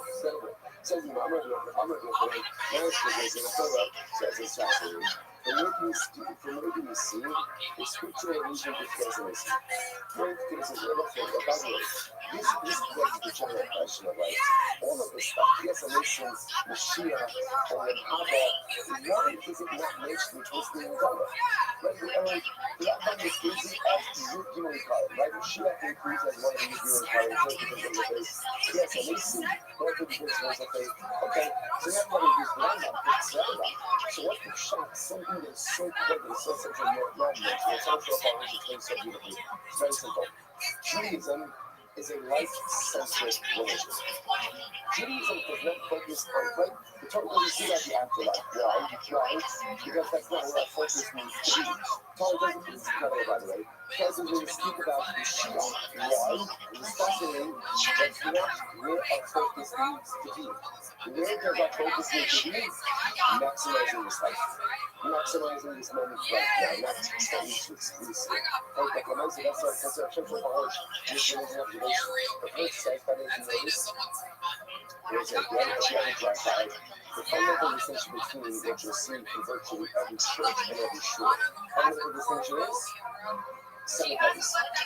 Churches often have cemeteries attached to it. Shuls never have cemeteries. The only places often you'll find shuls and cemeteries is like New York. And that was because of the land village. So that was just often because Jewish communities do it like hard land. You have to do like, you have to live and die on that same hard land. So that's why you have cemeteries. But you know, it's like, no one ever, it's not like, well, you could have had like a nice small boat where you put that over the other. So this is generating much more fun. Right? My mind's right? I'm like, go to the clubs and like, you're going to do it, all together. So the next so like, why is it that should go to cemeteries? Because it's very simple. Judaism is a life-affirming religion. It's a life-affirming religion. It's really not about what happens after 1920. It's not about what happens after Yeshua comes. It's about manhood. It's about it's Monday. It's Monday. So what am I doing to maximize my Monday? What am I doing to make this amazing? It's not about where I go after I die. It's about what am I doing in this world to maximize the life that I've been given. That's why I'm doing the financial life. You want to ask, by the way, he's giving you aid. Real prisoners and their brothers, and they're not. But this is so beautiful. But I'm such a little chance to show me iron at home. As it says, you will give the truma to iron. You know what? To be iron at home, playing, what does that mean? It says to give my truma to iron, the iron is dead. Iron is dead. So you give my truma to iron. Now, you need to say to yourself, you have to truma. Don't give it, no, it's iron dead. But what? Iron never came down to sell. Iron couldn't die. You have it home. You never came down to sell. So what does it mean I'm giving him a truma? And the knowledge of us, significance, you start with the Shula. So that's the one thing we need to hold it on the point is come back to life. And then for some times what is up with the people, you have to get them their Shula. You can, yes, I was saying that. I'm more than one is two connections, so that's like how do you close that? which means that also the days will come, the ships will go, the Jews can be with us, powerful is going to come back to life, and each of us will have the opportunity to bring our Shema to our Nachal. In fact, what the Pasuk says is that, right? That is the scripture which says, if you don't stop and wait for today, we are right on schedule, we don't worry, we don't look ahead, right? That's like tremendous, it's an incredible week ahead of us, we gotta have it right.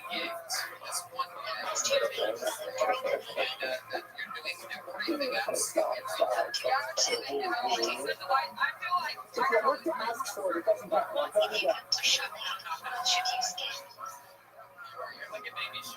Skip the huge quantity than with the secret. Sugar is in better shape than me. That's what fucks me up, dude. One part taking can I'm never getting skip to lay out my life at the fire level, bro. No, that's anything I after surprised that'd be a deep cut. You know what I mean?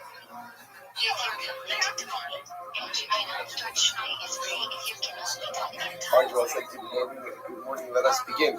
Begin by thanking all of our sponsors for this version to thank our annual Talmud Torah sponsor.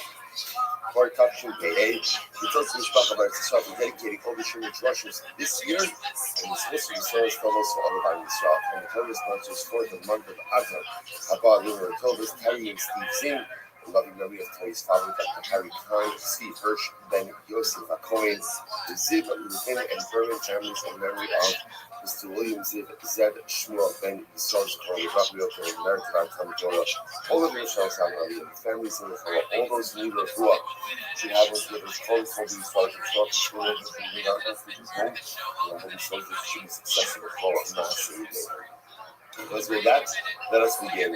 We have an incredible and overwhelming and beautiful daf ahead of us today. Today's daf is Tzaddik 90. We are picking up on Hey Test on the days, 89b, 14 lines up from the bottom. Smack in the middle of the story of the Akeda. Remember again, the Prophet says to Amadu, as beautiful, sacrifice your son, which Amadu responds, today's funny news. You have two sons. Esichitcha, your only son. This one is a single son for his mother, and this one is a single son for his mother. Each of my children again have their unique singularity. Asher Havta, the one who you love. Tarvayu Lechino. I love them both. What an incredible Gemara, right? After Ravina says, you think I don't love Yishma? You think I don't love Yishma? The father loves his son, even if the son doesn't do exactly what the father wants. As Yitzchak. He says to him, okay, Yitzchak, I asked the Gemara, the Kolkat so why don't you just say from the beginning as Yitzchak? Why the whole game over here? Why not just say from the beginning? Go ahead and sacrifice Yitzchak. In order that Avmarino not be overwhelmed by all of this. In other words, this Baruch recognized the idea that halacha l'maisa is going to bring an overwhelming test. Obviously, wasn't overwhelming test to everyone.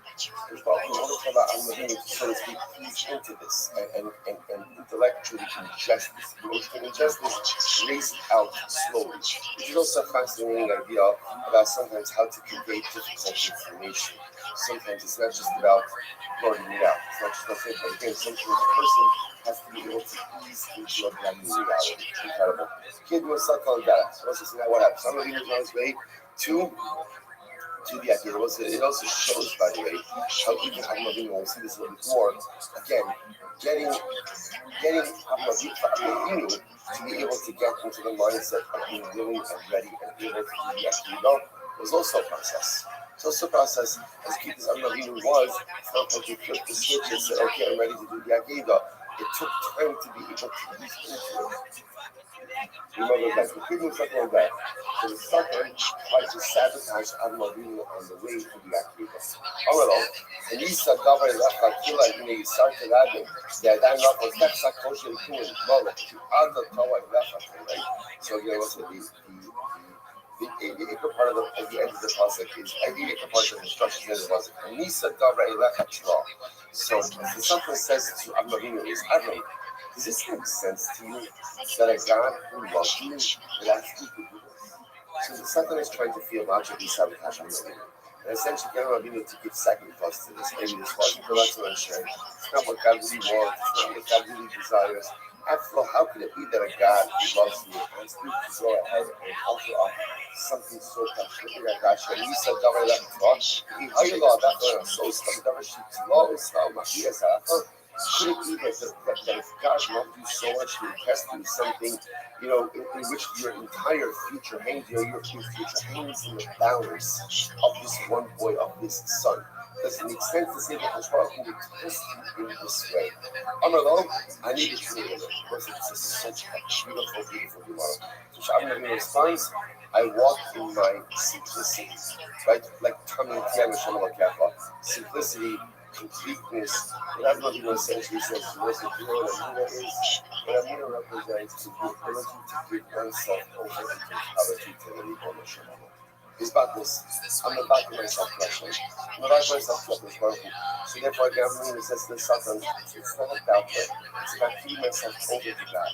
I need between and walk with completion to HaKadosh Baruch Hu. Whatever the Rebbe Shalom tells me to do, that's what I'm going to do. That's my avodah. Incredible. Although you ask what Tzilashka, so the Satan says that's what I'm doing. But maybe your Yira, maybe your Shemai, maybe your fear of heaven is making you foolish. Maybe your Yira ultimately again is blinding you. Although the Zohar no, Mihu Yaktiyah. Is there anyone who has perfectly corrected as far as who has been lost? What I mean says is, you know what? Sometimes you can't explain everything. You just can't explain everything. But there's one interesting thing about everything, which is people who have it are never put at a disadvantage. Might look strange, might be unexplainable, and at the end of the day, those who have the self and not me will not be other. Is anyone who put their women in the spot like they ever been lost? Has there ever been a punishment of career this time? You know, it's like such a this conversation is probably the essence that every person with a meal goes through at some point in time. Just the difference is whether the sucker is being or whether everything was going to this conversation on his mind. Right? On one hand, could it be that a guy who loves you is to you? And what's the answer to that?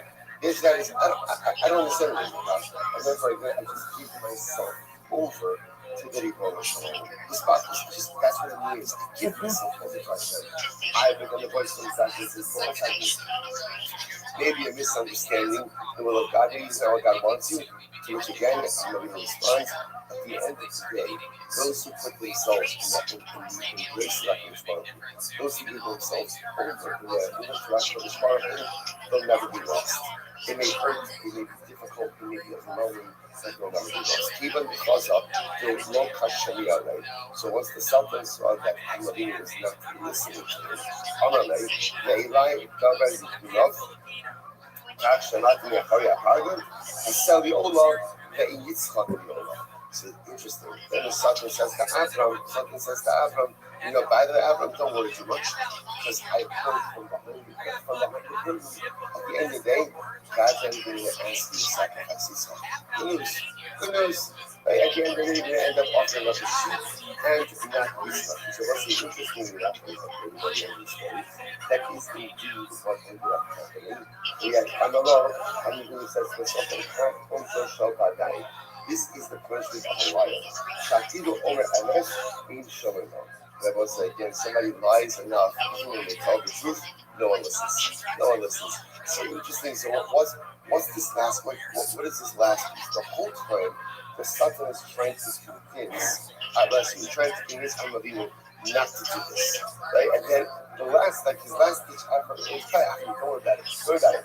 You're not going to sacrifice this, but it's going to be fine. What's the pshat?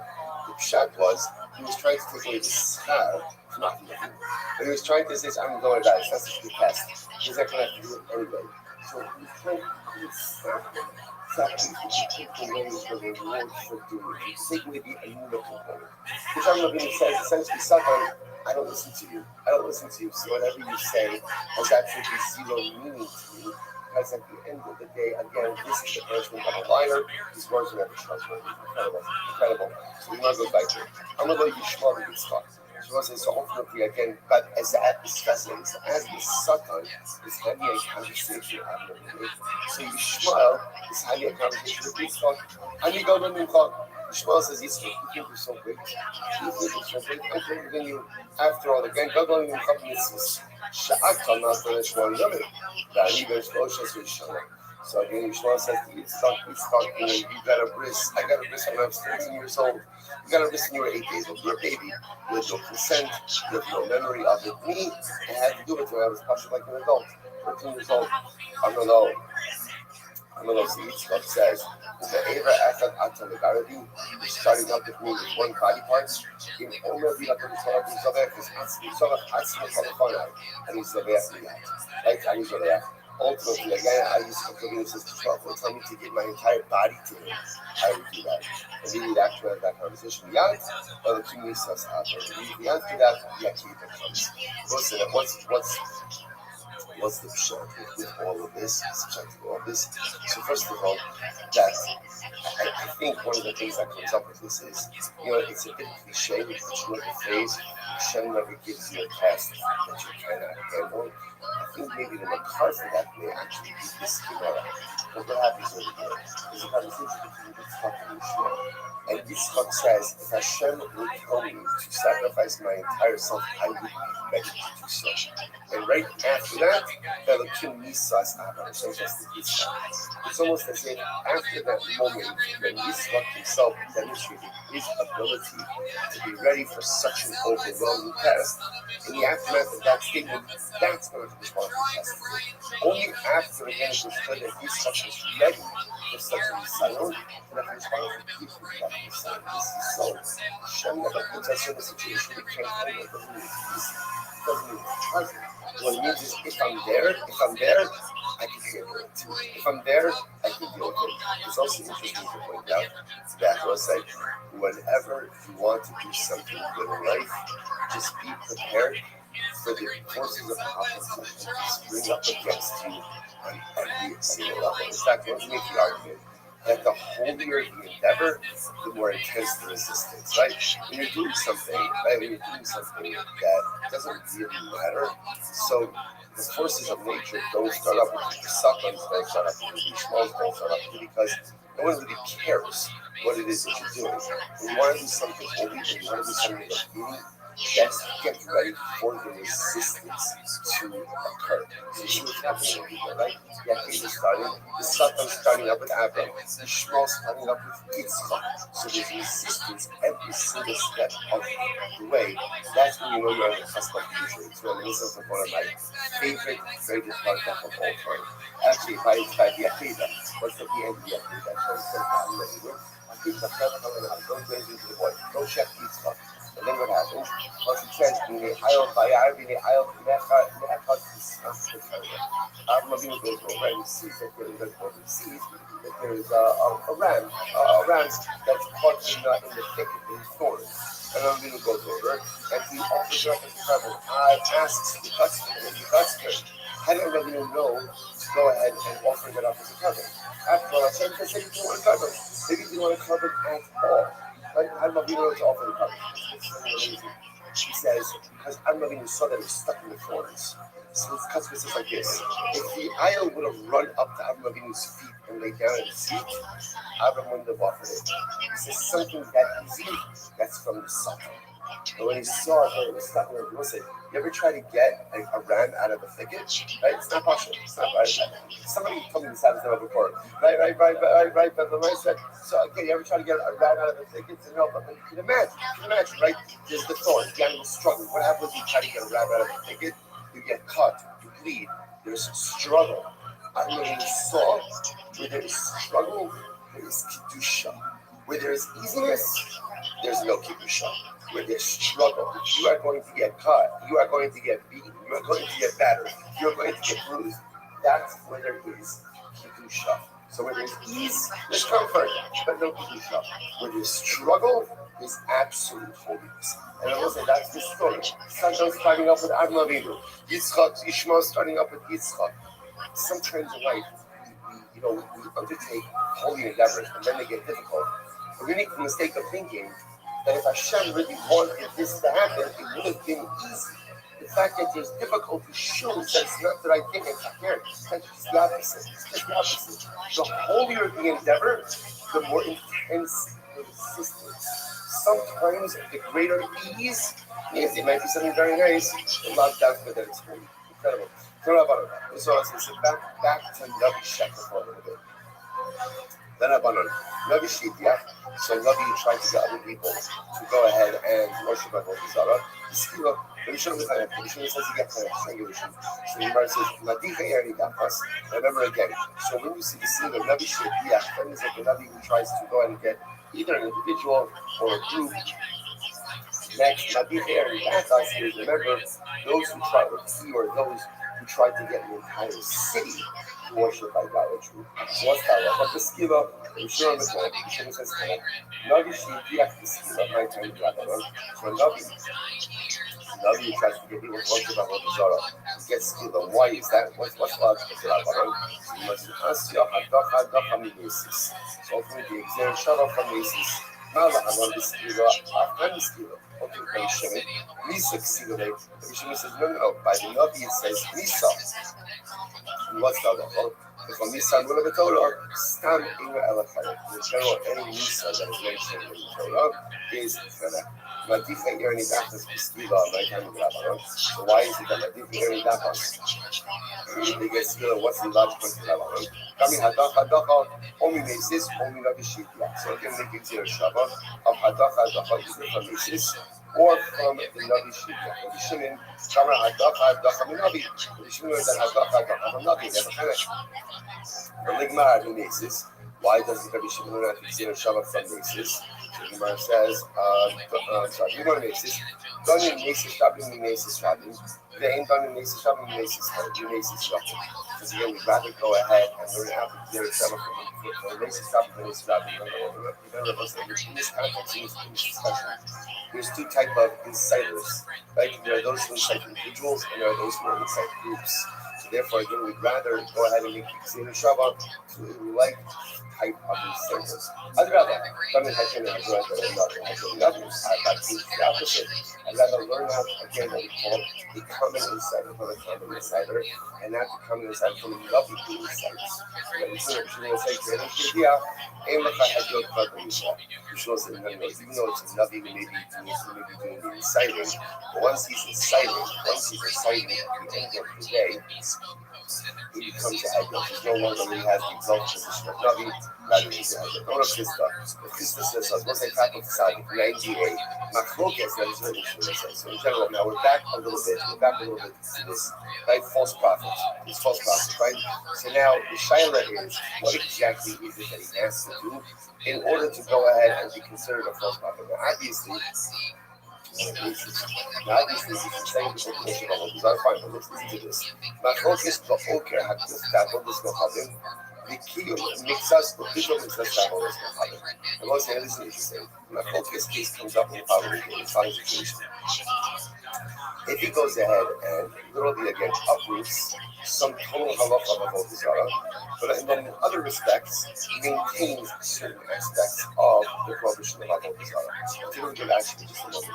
First Rashi is Adi Kodama. Machlokes. Rabban Rabbi Shimon. So we're saying obviously both Rabban Rabbi Shimon hold the halacha Maisa. Obviously Rabbi Shaker is going to be type Misa. What's the Machlokes? Type of Misa.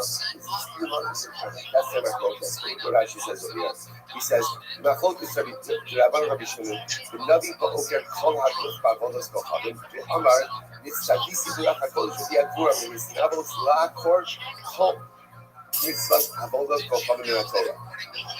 So it's obviously a classic case of the Navi Shekel. He prophesies and he says, I have received the word from God. I've been commanded by God to abrogate, to totally uproot. There's no prohibition of Avodah Zarah. No such thing as Avodah Zarah. Okay, or the kind of mitzvahs or the background mitzvahs behind the Kami Rabban Skiva, you shouldn't so much. Or the other possibility is like this.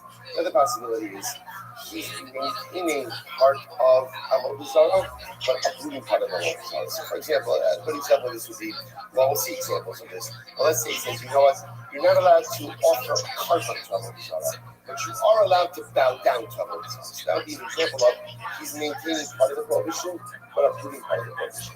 So that's what this machlokes. So again, obviously, both about Bamran and Rabbi Shimon are going to agree that he's put to death. Machlokes is about the type of death. Watch this. The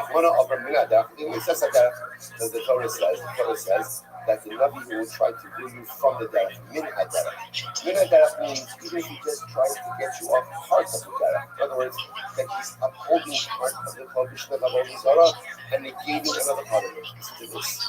About Oker HaGuf B'Shar Mitzvahs. Divrei HaKol B'Chol. This is interesting. Well, let's say someone goes that Rabbi comes along and says, nothing to do with Avodah Zarah. The Rabbi comes along and says, you know what? I got a prophecy from God. The prohibition of shackles no longer applies. You know the Zarah. He's just uprooting another mitzvah. Uprooting another mitzvah. Everyone agrees. Put the death. Put that because he's a false prophet and corrupting the word of God. And everyone agrees in that situation, he's put the death back in it. The kiyum mitzvahs, the visual mitzvahs, the Yisrael mitzvahs, you got called prophet. But by other mitzvahs, it goes ahead and let's say uproots part, but then goes ahead and maintains part. By other mitzvahs, everyone agrees potter. Will be an example of that. He says that on Pesach, you only have to keep 6 days instead of 7 days. Something like that. In other words, so it's Shemitz. So there's 3 categories. Category 1 is Avodah Zarah. Whenever a false prophet comes along and either uproots the entire prohibition of Avodah Zarah, or even if he maintains part of it, at least part of it, that's the machlokes for the Shimon and the Rabbanon. Tzchai Bisa, is it skila, is it chana? That's category 1. Category 2, uprooting another mitzvah, not about the Zarah entirely. Saying another mitzvah or another other doesn't apply. Everyone agrees. Chana. Category 3, interesting. Category 3 is in another mitzvah. Part of it, maintains part of it.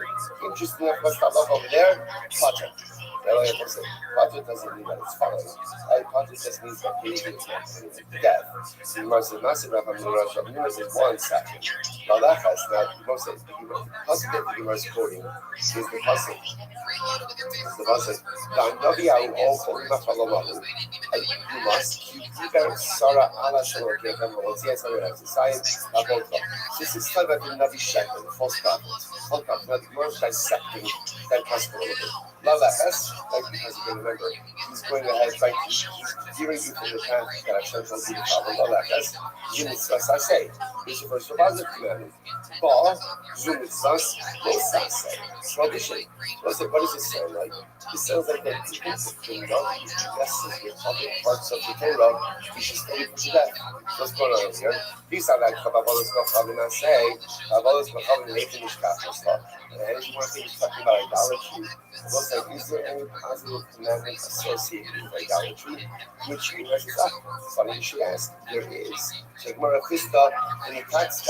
There is a positive commandment. What's the positive commandment? So you're supposed to break apart the staples, the altars of Avodah Zarah. That Amuna Amar, so says that Amuna is another version. So Amuna says like this. I will say, tremendous Masatah for I don't know, machine. So Masatah feels like grandchild. Masatah, Shad much continued not to submit to Hashem, follow the Mishak and Salah Kadisha.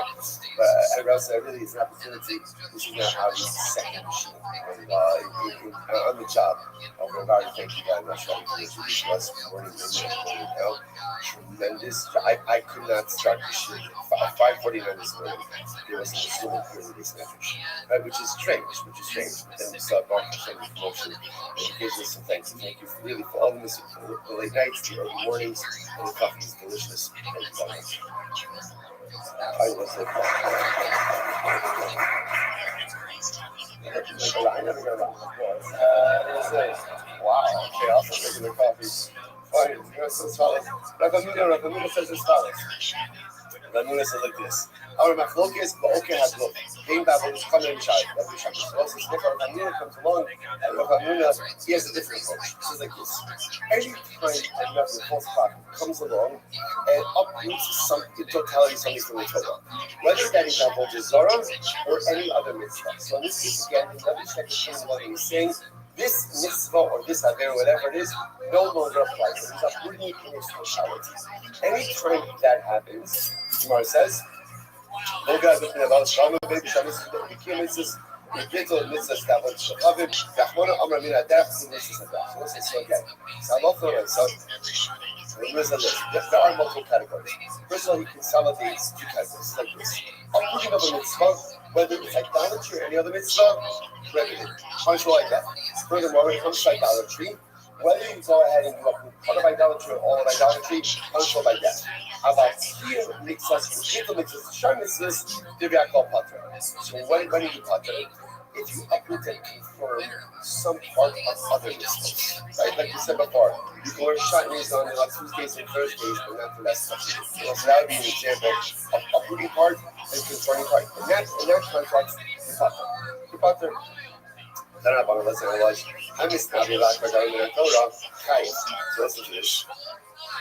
Rabbi prophesizes in order to go and uproot some element of the Torah. And again, I will say once again, the Rashi over here is not distinguishing the example of the Zara or anything else. The Rabbi comes along and says a particular mitzvah, a particular avera no longer applies. Okay, or a particular ulabato. I'm studying la'akar daven in the Torah. Chayiv. Fine. The kayin mitzvahs ulabato mitzvahs. Let's say again, he prophesizes to uphold part of the mitzvah and to negate part of the mitzvah. The Shimon Potek. The Shimon says that you're potter. By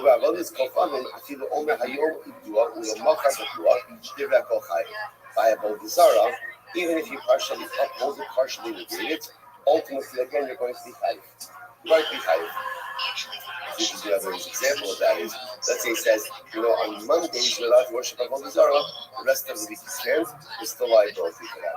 Abai is Sarah Lashrav Kistar, and now we have essentially three different versions about how this focus ultimately unfolds. So Abai holds like Rav Chisda, so just Rav Chisda. Abai holds like Rav Chisda, and Matar like Rav Chisda. And he therefore interprets this entire discussion like Rav Chisda. How so? Rava all seems to say. Rava is like Rav Hamuna, and Matar is like Rav Hamuna. Rava holds like Rav Hamuna, and ultimately again goes ahead and interprets it like Rav Hamuna. Here we go. Abai is like Rav Chisda, and Matar is like Rav Chisda. So Abai holds like Rav Chisda, and interprets this entire discussion of Rav Chisda. Hamisnabi, here we go. Hamisnabi, Lakar David Torah, Divyakol B'Chanek. Again, if another comes along and uproots a mitzvah from the Torah. Now, what is the definition of uprooting? In totality. You say a particular mitzvah doesn't apply, a particular avera doesn't apply. Whether we're talking about Avodah Zarah or Shar mitzvahs. The halacha is Divyakol B'Chanek. Everyone agrees, punishable by Chanek. Mekayim mitzvahs will about the mitzvahs. What happens if the Nabi comes along by mitzvah and says, he upholds part of it, negates part of it. Rabbi Shimon Poter. Rabbi Shimon says that you're Poter. That's by Shar mitzvahs. Shar mitzvahs. Ruach din l'Rabbanon. And so to the Rabbanon hold this. When it comes to idolatry, I feel Amr Hayom Ibtua. But when it comes to idolatry, even if the false prophet is partially upholding it or partially negating it, everyone agrees there is liability, right? When you mess with Avodah Zarah, whether it's full negation, partial negation, there is going to be a chiyuv nisa. What's the chiyuv nisa? Market is that's not focus. That's not focus. Chinek versus skiva. Good. That's Abaye. Rabbi sounds like Rav Hamuna. Midas Rav Hamuna. Rabbi Rav Hamuna. And interprets the vice like Rav Hamuna. And it's Nabi. Like Rav Hamuna. They, I've always called baby shine. This is chayiv. Market is like if a false prophet comes along and comes to uproot something in the Torah, right? Full negation. Whether it's Avodah Zarah or something else, chayiv misa. What's the misa? Can according to this approach, machlokes. Chinek versus skiva. Fine. The kayin mitzas with the background mitzas. Bishar mitzvahs. What happens if the Nabi comes along by other mitzvahs, not by Avodah Zarah, and he upholds part of the mitzvah against part of the mitzvah? What's the halacha? Rabbi Shimon Poter. Shimon says that you're Poter. What do the Rabbanan? So do the Rabbanan. Or by others, Chacham, when it comes to idolatry, Afilu Omer Hayom Iftu Alamacham Shekiluha. Chayiv. Idolatry, even partial negation, is still going to be liability. What's the liability? Marki the Islay, Marki the Islay. That's the focus. Okay. So we'll say, what's interesting to know there is a solve. So really what it comes down to is the machlokes is really about the nature of the punishment, not as much about the nature of the halacha. So essentially, here's what everyone is agreeing upon. If a Nabi comes along and tries to go ahead and uproot idolatry, whether he's going to end up uprooting idolatry as a whole, and there's no about the zara, or there's partial negation, partial holding, chayiv. Chayiv. What is he chayiv? Okay, so that's my focus. That's my focus. Next case. Another comes along and tries to uproot the truth is any mitzvah in totality. What's the halacha? Chayiv. Next case, another comes along and tries to uproot, tries to partially uproots and partially negates another mitzvah in the Torah. What's the halacha? What's the halacha? Potter. Potter. Another comes and tries to uproot and partially uproot and partially transform Avodah Zarah. Everyone agrees, chayiv. The machlokes in these cases is what's the difficulty. But again, the ikar halachas everyone's agreeing with. Fascinating. Good. I'm going to be Rabbi Yochanan. Bakol in Yom Lachon Navi over Al Divrei Torah Shema. Lo. Let's have all this go coming. So let's say this is fascinating halacha. So we also know in general, if a Navi tells you to violate the words of Torah, you have to listen. You have to listen. With one exception, Avodah Zarah. Avodah Zarah, even if a bona fide Navi tells you to worship Avodah Zarah, you don't listen. Even if the Navi literally can perform a tremendous miracle, and he causes the sun to stop and know this correct, the sun doesn't set, and he says, look, I'm preventing the sun from setting. Go worship Avodah Zarah. We don't listen to him. I will say, now this is very important. What is this? What is this? So remember, we have biblical questions. So this is yesterday's daf. If you're a Navi, like the Harakana, if you're a Navi, it's to try, so to do something that is biblically prohibited. I need to worship, to offer kabbalah outside of Mishkan. So this is a question. But yeah, we did. So you see from here that a Navi has certain power, and a Navi has certain license, even to instruct the crowd to transgress. Right? We see this concept. We see this concept. The exception of the line that we draw by idolatry. Under no circumstances do we ever listen to a Navi to worship idolatry. Which means I'll listen to a Navi to do a lot of other stuff, but not Avodah Zarah. Not Avodah Zarah. So the Gemara says as follows. And the Gemara backs up to say, even if the Navi performs a dramatic miracle. So you say, well, say, if he's performing a miracle, obviously, we'll say, who does the power to perform miracles come from? The HaKadosh Baruch Hu. Obviously, if Hashem is allowing to do it, Hashem wants us to listen. No, that's not it. That's not it. However, whatever the story of the miracle is, one thing is clear, which is do not worship idolatry under any circumstances. Tanya, but Yosef really Omer, he geared from the subtitle Shabbat Kochavim. And listen, now this is an interesting lesson over here. The Torah understands literally again the logic of Avodas Kochavim. Lefichach nitna Torah men shalava. Shafinu minded lecha chama be'emtza rakiyah al tishmano. So interestingly enough, that if you look at Rashi, listen to Torah men shalava. Kilomar afilu tira osu navi. Moshe also Torah said, "Inosan elecha os imofis." So interestingly enough, what we also really saying like this. This creates an interesting theological conundrum. Right? Why? Because if the power to do miracles comes from Hashem, and this Navi is pulling off a tremendous miracle, so what is that? I'm still a regular guy. I'm trying to do the right thing, and here this Rabbi is obviously vesting this Navi with this incredible amount of power. So how am I, as a regular individual, supposed to understand the circumstances that are unfolding right in front of me? To which Rabbi really says that Baruch Hu sometimes tests us in our spiritual fidelity to Him, and therefore Hashem will give power to certain beings to do certain things, even though again it's against the will of HaKadosh Baruch Hu, so to speak. And therefore, again, even if the Navi performs a tremendous miracle, don't listen to him to worship idolatry. China, Rabbi Akiva. Chas v'shalom sh'HaKadosh Baruch Hu ma'amilchama la'over Yisrael. So Rabbi Akiva says, what are you talking about? What are you talking about? How can you imagine for a moment that Hashem would give power over nature to someone who is defying him? How would that even work? What are you talking about? Hashem is going to give you ability, he's going to give power to a Navi Sheker. It doesn't make any sense. Ella, Kigon Chananya ben Azor, Hashem is Kilaso Navi, MS, and Basov Navi Sheker. And we keep this in no. Where does the Navi Sheker scenario arise? So where does it arise? Unfortunately, good Navi went bad. Good Navi went bad. So what happened? It happens, right? Sometimes good Navis go bad. In other words, that you have someone who has his credentials as a bona fide Navi, right? And what happens? Unfortunately, he loses his way. It was like even he's got the Mishnah and Alba says, "Atam ba'atzmucha yomoscha." Do not believe in yourself until the day that you die. You can be a Navi. Just because you're a Navi doesn't mean that you can't lose your way. So the Kiva says that's the case of a Navi Sheker. So the Navi Sheker is someone who everyone knows. He's proven himself through real miracles. Because once upon a time he was on Team God. And then what happens? He loses his way. He's not performing any new miracles now, right? But he's got credibility because he was a good Navi. Even if that guy comes along and tells you, Chavra, the Rothschild spoke to me, I heard the Lord, and he said, hey, let's worship idolatry. But listen to him. And even if this is the kind of Navi who, when he was a good Navi, kept the sun from setting, you still don't listen to it.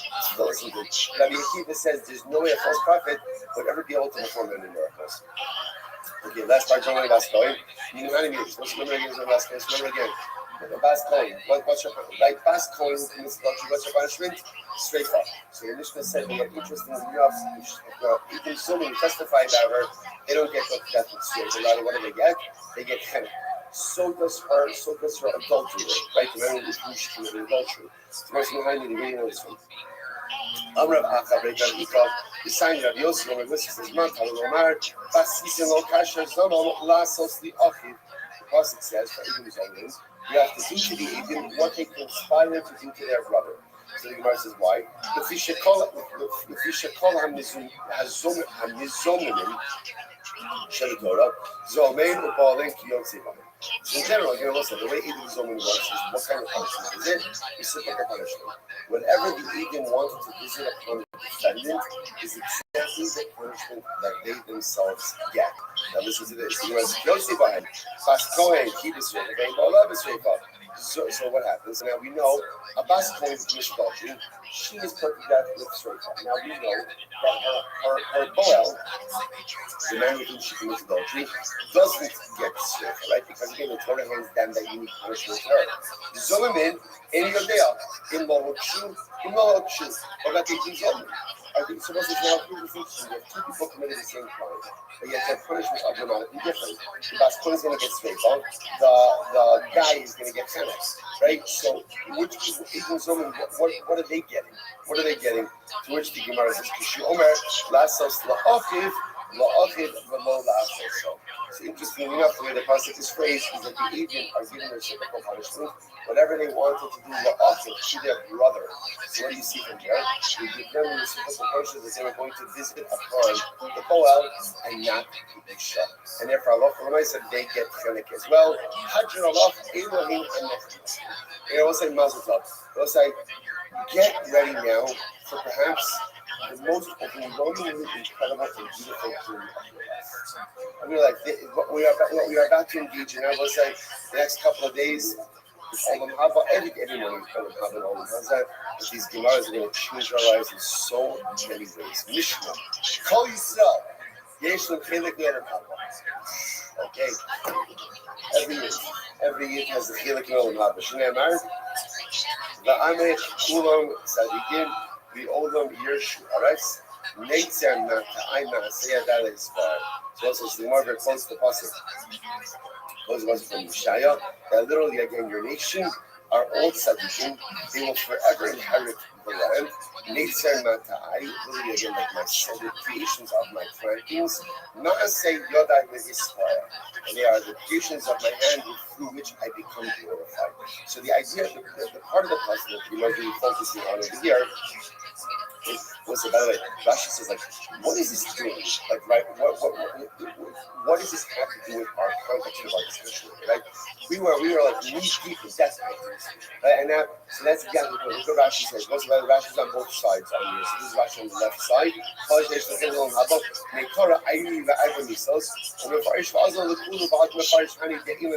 So again, so Rashi says over here, you're talking about death penalties, and now we're going to talk about Olam Haba. So the truth is, I think this is not what Rashi said. Rashi said just a moment. We'll get to the next line.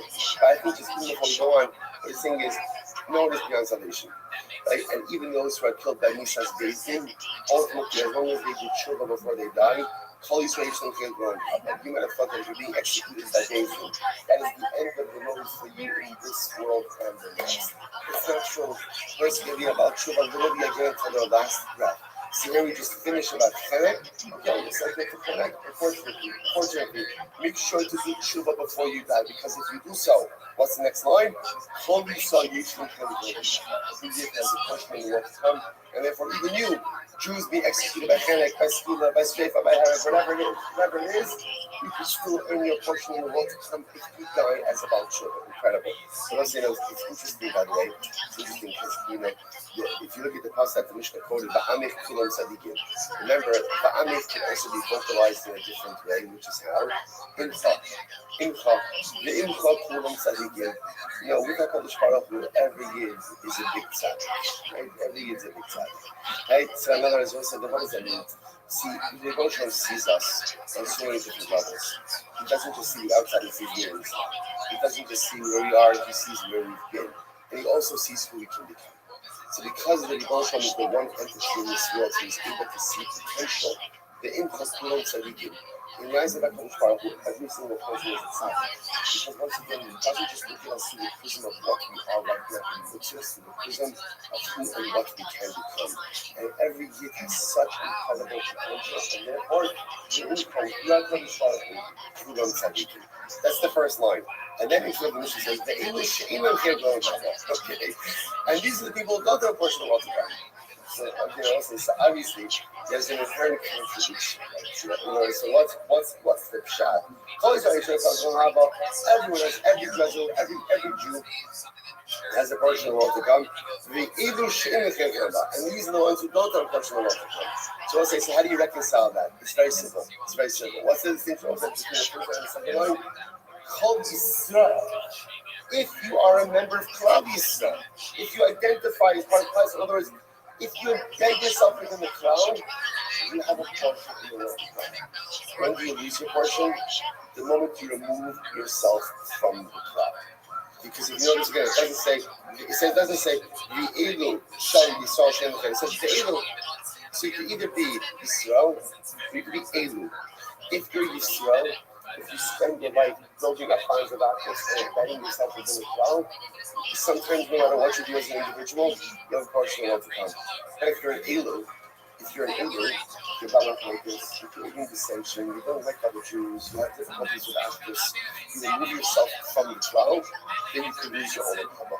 Embed yourself in the cloud, Olam Haba will always be yours.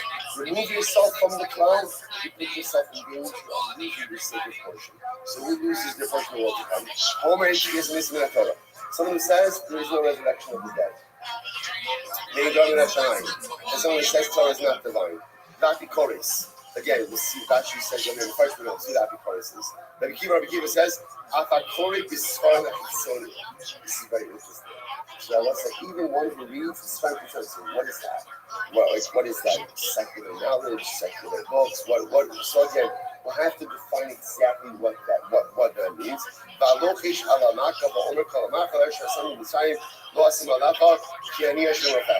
And some of them whisper some type of incantation over rooms. Okay, like I said, we're going to define what all of these things are. Abishal says,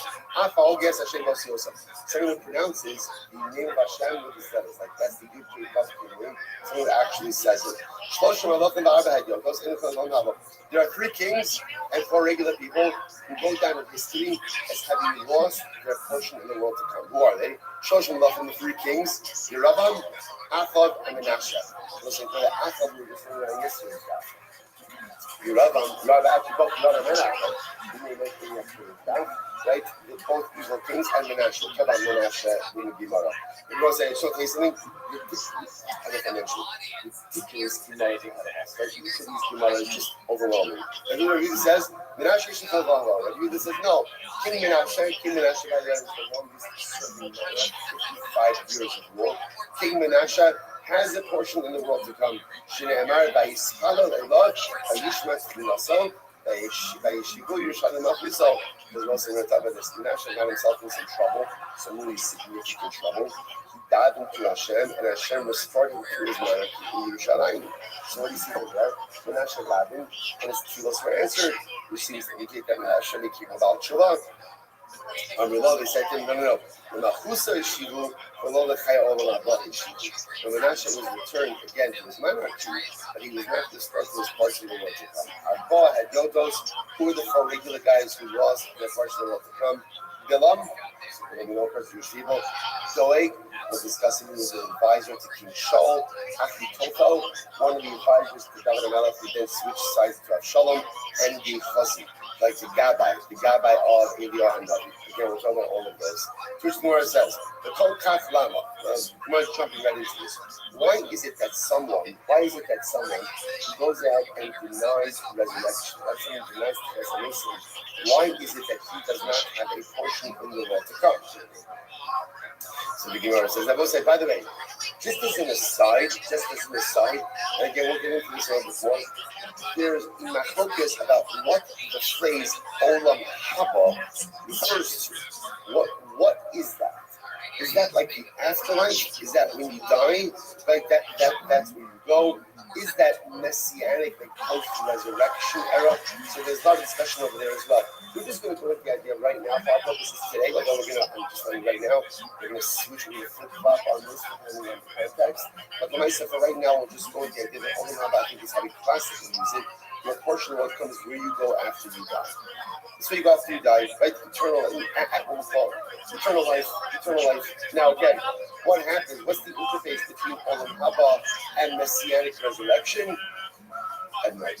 Right. But my side, again, we'll see some allusions to this in the next but that's all we see. Gemara says, I don't say it says a guy denies resurrection, he loses his Olam Haba, which the Gemara says, yeah, the Gemara says, the Kol Raf Lama, who comes with Tchesanism? See, he rejects the notion of Tchesanism. Well, you have a favorite with Tchesanism.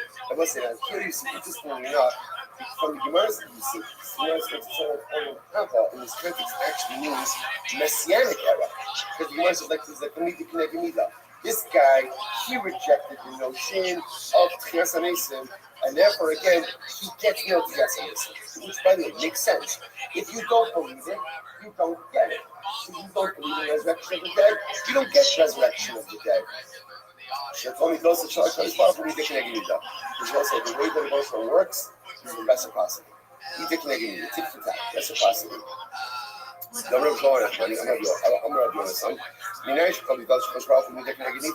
How do you know that HaKadosh Baruch Hu is moving from Negamida to cash reciprocity? Listen to this. It's interesting where the Gemara happens. Even though there are other psukim material which seem to indicate this, but the Gemara chooses this story. It's actually very fascinating. Vayomer Elisha, Shimu Dvar Hashem, Ka'is Ma'ar Sa'ar Solas B'Shakel, U'Sasam Soram B'Shakel B'Shar Shomrei. Okay. Context.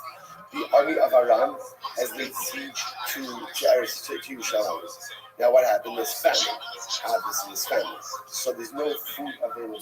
Elisha gets up in the middle of the city and says, this time tomorrow, they'll be able to buy a ton of food for very little money.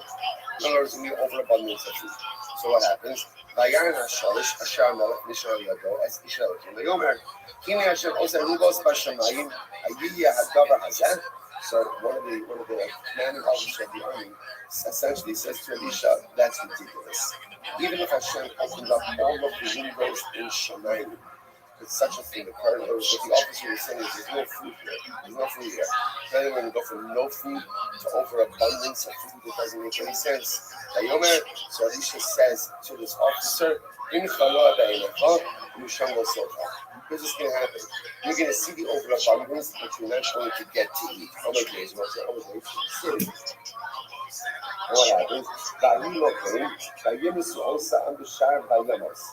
It's interesting. By the way, the end of the story is that night the army of Aram packed up and just left. They just left for some unexplainable reason, and they left behind all of their food, all of their provisions. So the next morning, what happens? There was a stampede out of the city to get the food of the Aramean army. Who was killed in the stampede? This officer. This officer, the Gemara says, I did not kill us, Elisha Gama, right? And maybe it was the curse of Elisha that caused this. That kill us, again, the curse of a Chacham is very powerful. Even if again it's just uttered, any utterance causes confusion. The Gemara says, if you look up cloud, then you're going to sell by Yamos. If that's the case, it's just like the Shabbat when you die. My Bishar, Why does it say by the gate? Because this conversation that happens between him and Elisha by the gate. Shnei Rabbi says, "Therefore, Allah Lamaisa." Says, "You see from here, Mida Keneged Mida." The Shbaruch Hu operates because therefore, again, if a person doesn't believe in Tchias Nisim, the Shbaruch Hu is fine. But don't believe that. That's up to you. And if you don't believe it, I'm not giving it to you. If you don't believe it, you're not getting it. Mida Keneged Mida Divine Verse of Hashem Kodesh says. This is one of the most important Yisodos in Kol HaTorah. The Rebbe actually bases it on the pasuk in Tehillim, Hashem Silva. Hashem Silva. So often we translate Hashem Silva as Hashem is your shade. The Rebbe says, no, it's not what it means. What does it mean? Hashem is your shadow. So what does your shadow do? Your shadow does whatever you do. The Rebbe says, what you get from Hashem is what you are willing to put in. Right? What you invest is what you get out. The way the Baruch Hu works in our relationship with him is divine reciprocity. So if I go above and beyond for him, he'll go above and beyond for me. I act in supernatural manners for him, he'll act supernaturally for me. I push myself beyond the realm of that which is expected of me, then he'll do the same for me. Again, listen, it's very important. If I'm the kind of person that I'll check the boxes, I'll do what I have to do to maintain like this. I don't decide to do so. Right? So therefore, I'm going to do what I have to in order to get by. Just expect that same type of person is going to react the same way. So again, if I am embedded in a framework of mediocre Judaism, so then expect mediocre divine response. That's the way it works. It's reciprocity. On the other hand, if I want more from Hashem, if I want supernatural from Hashem, if I want Nisim in the clothes, then I have to become supernatural in the then I have to push myself, then I have to grow. Don't expect more from God than you yourself are willing to invest in your relationship. You can never need up, divine reciprocity. Hashem is my shadow. Hashem is incredible. It says, I'm ready to go. Man, the Torah says it's fascinating. And where do you see the scriptural allusion to Tchias? By the way, this begs the general question of like all of this stuff, Tchias Mason, Mashiach, Olam Haba, why is it not mentioned explicitly in the Torah? Right? So Rabbi includes it as Yudhimali Karim, right? Mashiach includes as one of the Yudhimali Karim, 30 principles of faith. Tchias Mason, one of the principles of faith.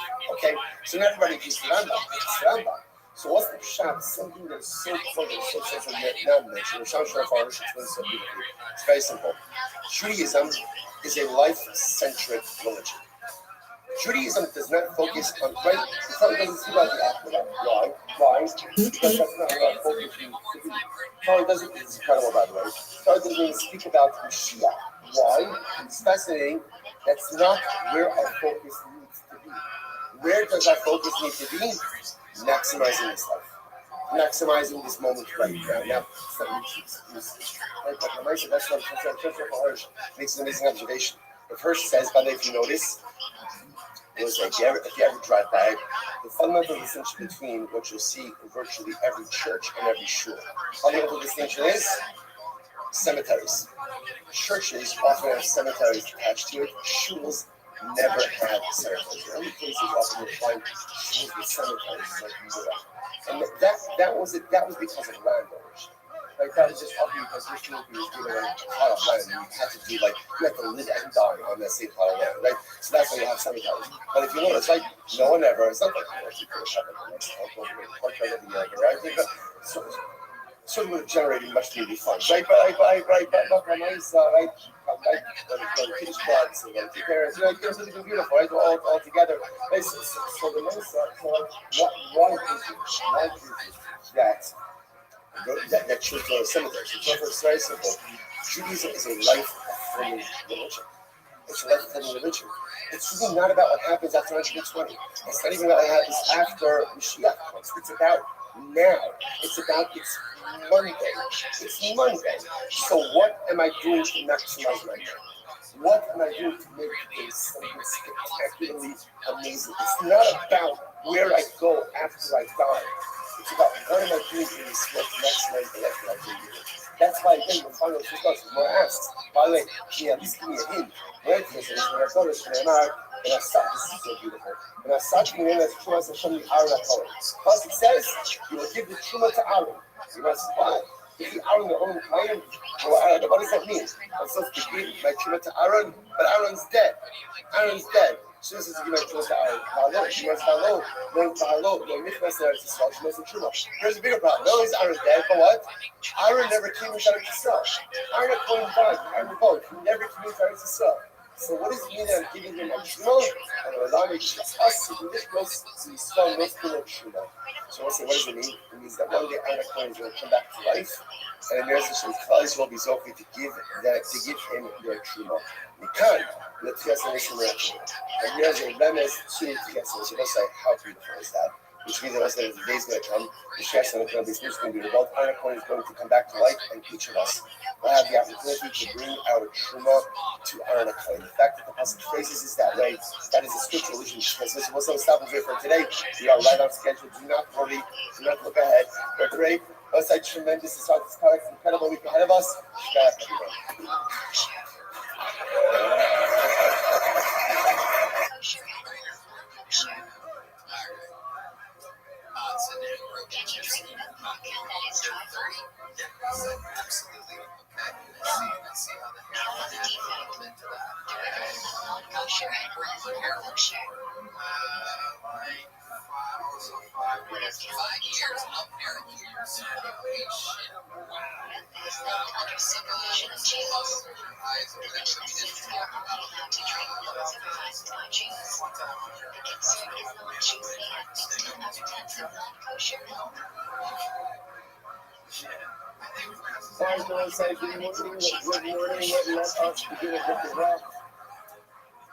As it is called Hashem, begin, believe, turn up the three signs from where to start. I'll go on with the couple with the result from which I shall use. Without really, I want to give you how many instructions this week? Ridiculous. It's too good. So good it should be illegal. That's how good this is, Baruch Hashem. Hashem says to begin by taking all of our sponsors for this morning should today. I am your father, fellowship, the touch, and pray. The taking Mishpacha to solve and dedicating all the training workshops as is this for the son of Israel. So the brother sponsors for the month of Adar, Henry received Z, and loving them with Henry's father, Dr. Harry Khan, Steve French, Yosef HaKohen, and the Zid, and the Bin, and Berman families of memory of Mr. Williams, Zed, Shmuel, and Yisrael, the Kohen of Laha, the author of the American Tom Jonah, all the British Shabbos Havila, the families they were coming, all the person who was in Shabbat, they were coming. All of our hostages will allow our Holy soldiers to be successful before we are seeing good. Let's do that. That'll be a great day test. We have at the Mishnah on page test. The Mishnah says as follows. Hopefully you did your homework. Right? The exercise of last night at the end of the year. If I don't start on the red clock on Sunday, there's absolutely no chance. And plus, if you look ahead, we have some incredible like that. It's not incredible like that ahead of us this week. It's a very long document ahead of us as well. So, that'll give yourself a fighting chance. So, I do this for our day class, 89 in the new single sex. What's this woman again? We are still on the incredible studio of Exotic Memory. Taking this right? One of these should be happening. So, again, we've learned already the halachas concerning what exactly memory is for the death, what type of looks and really making it exactly memory, when it comes to the actual execution of exactly memory. So, which says, we do not execute him in the Beis Din in the city, nor do we execute him in the Beis Din in Yavne. Now, by the way, what's the Beis Din in Yavne? So, look at Rashi. Rashi is about 200 that. What are we going to say initially the Beis של משפט הגוסס. ואומר להם, because we will be ready, shall ימי עד שלא שסרנג'י גידול ליבנה, ועדיין הבייס קיום, יחד כן הולך בשבילות, ולשפס על יבנה. So we're interested in what Yavna was one of the locations that the Israelites were exiled. So what you used to say like this, in order to go ahead and execute the second Monday, the Sahajia Bible has to be situated in the Listas Hagazis and Children who stay in the sacred compound. So for this purpose, the Israel is not sitting in its place, rightful place, even if the Israelites is standing, You can't execute this up in London. Alors, Mali also raised a revolution. You take this up in London up to this and over to the high court in China. And Shami also at Halayo, and releasing also the Raga. So what we do is we incarcerate ourselves, we put them in the hole themselves, and so the next upcoming Raga, the next upcoming young people, whatever they call it, they start to really circus, was a kind of like that. How is this? Remember again, this is the first doctor, the first post-colonial doc. And what does it make reference to? So they call it, everyone's on a journey. Everyone non is like, always journeying to something else. And so that's the beauty of the youth, right? The youth is never fictional. It's never like, okay, let's sit back, reflect, that's it. We're always traveling towards something next thing. So part of this now behind us, is again, we're not yet completely through residents of New Shabbat. So again, the rest of the time, yourself comes a little bit behind us. But again, Baruch Hashem, it's okay. There's something behind us. There's always something new like in front of us. Just like this. So keep, again, wait for the first thing we will see. We keep this up in my mind. In a whole new set, up until the next level. Up until the next level. And the research level, we executing on your which is fascinating. Now, why? Why Shanamar, the color of the Shmuel, for the music of the radio Akiva? Because the process is really, the Chinese should be here. They were fear, and it's like they were not following the footsteps. These are the other things. What the second Akiva says is like, this, you gotta make this back process. People have to see this, people have to understand this, there has to be a public part to this. So that again, unfortunately, people see this kind of when you see this by photos or people see certain things, and then you actually, so the people says, you got people extinguishing the government, such a public spectacle. But you can really say, in the honest, so what you can say, you don't have to delay judgment like that. Or there's absolutely no need to do that. I don't know, you should also love. So if you see executing the vehicle, it comes in the short and the shoot by the shoot and the head one comes. So what do you do? Here's the issue. Everyone agrees that we already said we need some element of publicity with this. So going to the Akiva, the publicity component essentially is established by having you told the government executing and then under that law.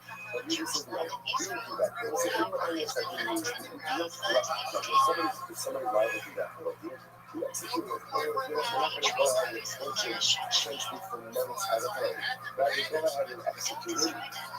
What we're doing is we'll send out letters to all the community saying each thing is how we celebrate it. And again, that's how we go ahead and we'll fulfill the publicity piece. They write about it and we will send it out. There's a couple of progress about how we go ahead and say, when we go ahead and execute such a level. That's how it was. And we said also, what we appreciate is recognizing not only the life, which pretty much happens in the sport. We also take as far as we see also, motivation should be also, it's not those things that we are moving with motivation. The motivation should be out there. Not even if it's not there, once again, the reason we are there, that will go to something to make sense, because that's how it's alors, now we want to move to the Shai. Rabbi, again, one of the reasons is that we wanted off to the high country Shai. You showed also Agarada. And we need to be over, like, laying the homes up until the end. And we need to also there. And we are speaking on the Uncle Shimona, the fellow on the Shmuel, we roll it, we don't like Yakiva. Because the Prophet says, come in with fear, and we will fear. We will fear. So he's going to love Yakiva. So again, when Rabbi Kiva actually the whole ha'ar, maybe we don't have a time that everybody can feel about this. But why we supposed to send them you try and put it out there? I'm going to read off. But these are my does the Pasuk say that they should feel and we should see that the King is making this about that people should see this up in already executed. And the says, does the Pasuk say that they should feel and they should see? All it says is that they should feel and we should feel. Right? So says, "Mama, I don't do no shazak." So essentially, again, like Jesus says, as British people hear about it, they don't need to see it. They don't need to see it. So they can hear about it, that's more than that. Furthermore, again, why go ahead and delay his judgment? Mama, I don't do no shazak. You know, say that it's discipline that we need to understand this to be like, we really do it. We really do it the corruption of the day. You know, it's interesting something that we know life is like a little bit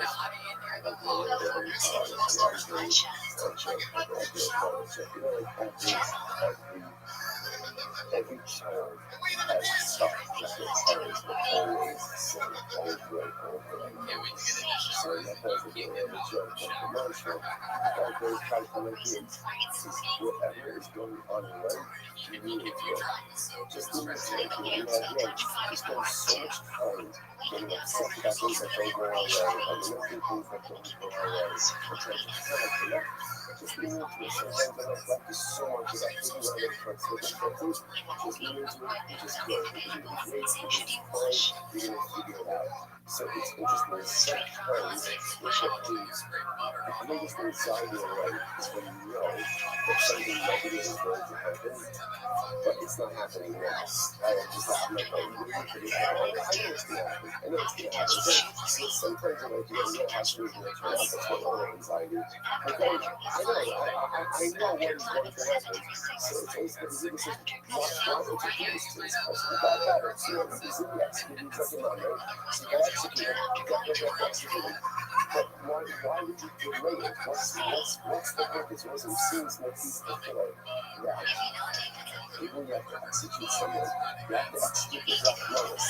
Yeah, actually, that might sound like a little contradiction. But if you understand that, sometimes you have to do difficult things. The difficult things have to be done with black notice as well. So he's like, okay, if you're going to say that that's it, he's going to be executed. So why delay? He will do that. So that means the enemy is also the agricultural shelter of the exploring this highly celebrated. And again, outside of the preferred facilities, right now it's the send out the letters to all the different Jewish communities. So and so is executed as kind of something like this. So let's say specific kind of like focus. Rabbi Akiva and how you execute the second one. Okay, incredible. Turn up on it. Turn up on it. Whatever, I was using that lesson.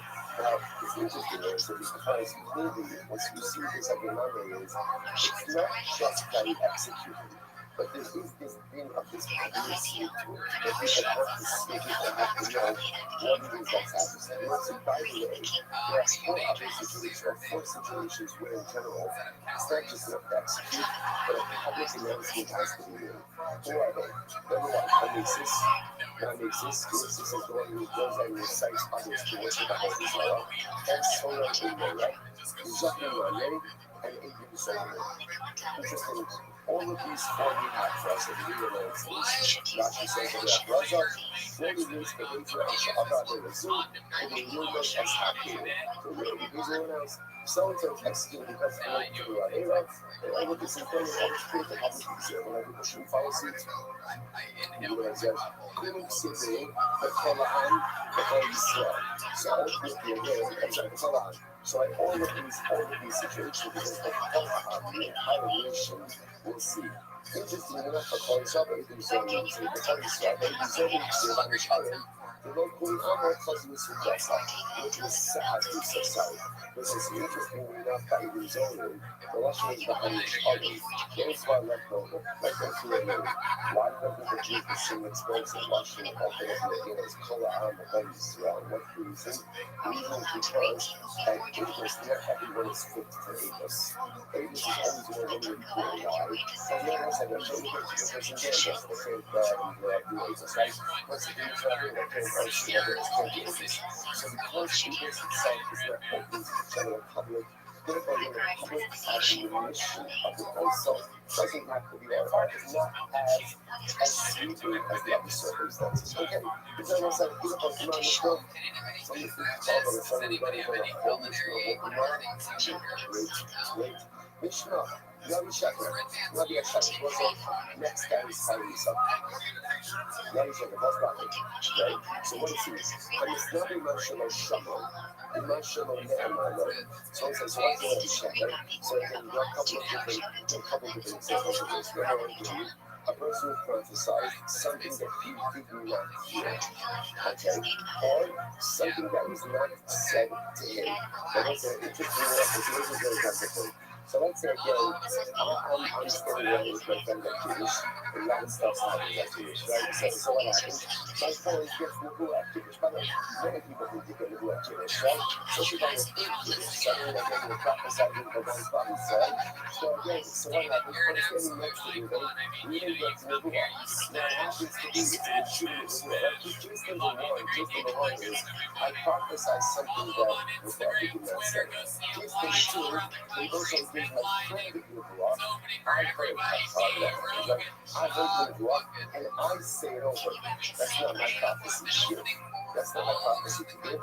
That also falls under the category of the brother of Rabbi Shaka. In these cases, we saw some of the other. These individuals like Rabbi Shaka is executed in by what? Just the law. So this is as they publish the city of the somebody receives the law or refuses to show it. That's what it is. Something. So receive the law and refuse to show it. Now the fact that actually the Rabbi, or when we go to heaven and simply disregards the words of the word of the Rabbi, the Rabbi Shabbat Abu Asma, or the Rabbi who receives the law. The fire is the only law that we receive. So all of these cases we saw in Pasuk Pasuk, we saw some Mishnah. All these individuals again get into Mishnah. That at the hands of heaven. What the fire is heaven? The garden. Shemai and Anochi Adrosh Midibo. And the Stam Mishnah of all this go public, and also we're going to all these pieces today. And the Stam Mishnah of all this go public. If somebody prophesies in the name of an Avodah Zarah, and when I was all the Avodah go public, and again the person says, little bit of this, no Avodah go public says, people keeping us out of the family as I come in retire as I go, even if what? Even if what he's saying is factually correct. But let's say a person comes along and says, I hereby say the name of Avodah Zarah, but one is supposed to, avoid kindling the fire on Shabbos. Okay, and so the issue is even though you're not seeing anything wrong, and when saying that you're in alignment with what you believe as well, the fact is giving it over in the name of an Avodah Zarah by definition is too loud. Ish, a person is adultery, even she witnessed on the first about it, so if I can still live it up. Allah is in a prayer. So we have a man in a prayer, so people like me. This is very weird, and you want to just reach with her husband. That was just she had sin, and not his sin. And they just got married and his sin. And again, they did not yet live together. What it is, you go out, you get good, is punished by fail. There's someone that got spoiled by Allah, so ultimately again, it wasn't an excuse to remember. A box coin commits adultery, once again, straight up. But remember again, that's unique for her. It does not apply to her as well for Lord. The Lord is it applies to Hebrew solely, like the living witnesses who testify falsely about her. Shekar Amizim, Makino also is a bit of a last part of the dollar to the dollar again. So let's say the way it works with Hebrew solely is what? The very simple punishment. Practice and what type of the exception to this is Hebrew solely would buy a box coin, and she gets so far, but Joey and one of the adulterer will get silent. Okay, incredible. Says says the Parabolo. First, it says in the album, the first it says in the Shemaim. Then you have these are all categories of false prophecy. We have been ultimately again, the Pakon by a court, and through the resolution of this writing, and it's not a Mashalo Shama, a Mashalo Ne'emahalo. This is ultimately again, a person goes ahead and prophesies something unconscious. It's conscious prophecy that is not set. There is essentially a limited prophecy. Now again, this is prophecy in the name of the Father. Right? So a person just invent this prophecy, or they go ahead and present prophecy that is said to someone else but not to them. Or, and it's not in the share of others go public. Right? Right? It's not even sort of almost what happens. One person goes ahead and prophesizes the meaning of Rabbi Israel, right? As we said before, even if what they're saying is factually correct, the sense of either other, or these individuals are executed by a human court. Accompanies with the also, and then even the season as well, but does not show. And the back of the Rabbi, so disregard towards the Rabbi. The Rabbi Shabbat, the Atzma, and then the disregard to the prophecy, the Sasa, the Bishop, ultimately again, this fish is at the hands of the Lord. It's interesting to note this idea. It's not a national Shabbat. I understand why. If somebody prophesies, the person says, I receive your revelation, nature of the reality. I understand this is usually something. But it makes sense. It makes sense for that prophecy. But if I go ahead and I do a prophecy given to someone else, or I give it over, I understand that it's not good.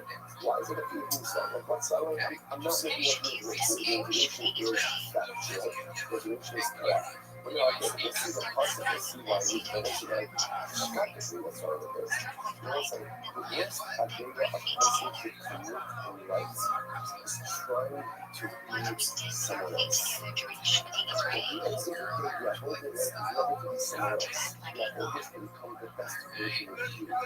So when a person is in a prophecy that is given to someone else, that prophecy is given to you. It's not mine. It's not mine. When I take that prophecy and I now make it mine, that's me trying to become you. But we are both trying to become someone else who I could be. That's such a weakness. That's such a preference. It's such a different thing because you often spend so much time trying to become other people.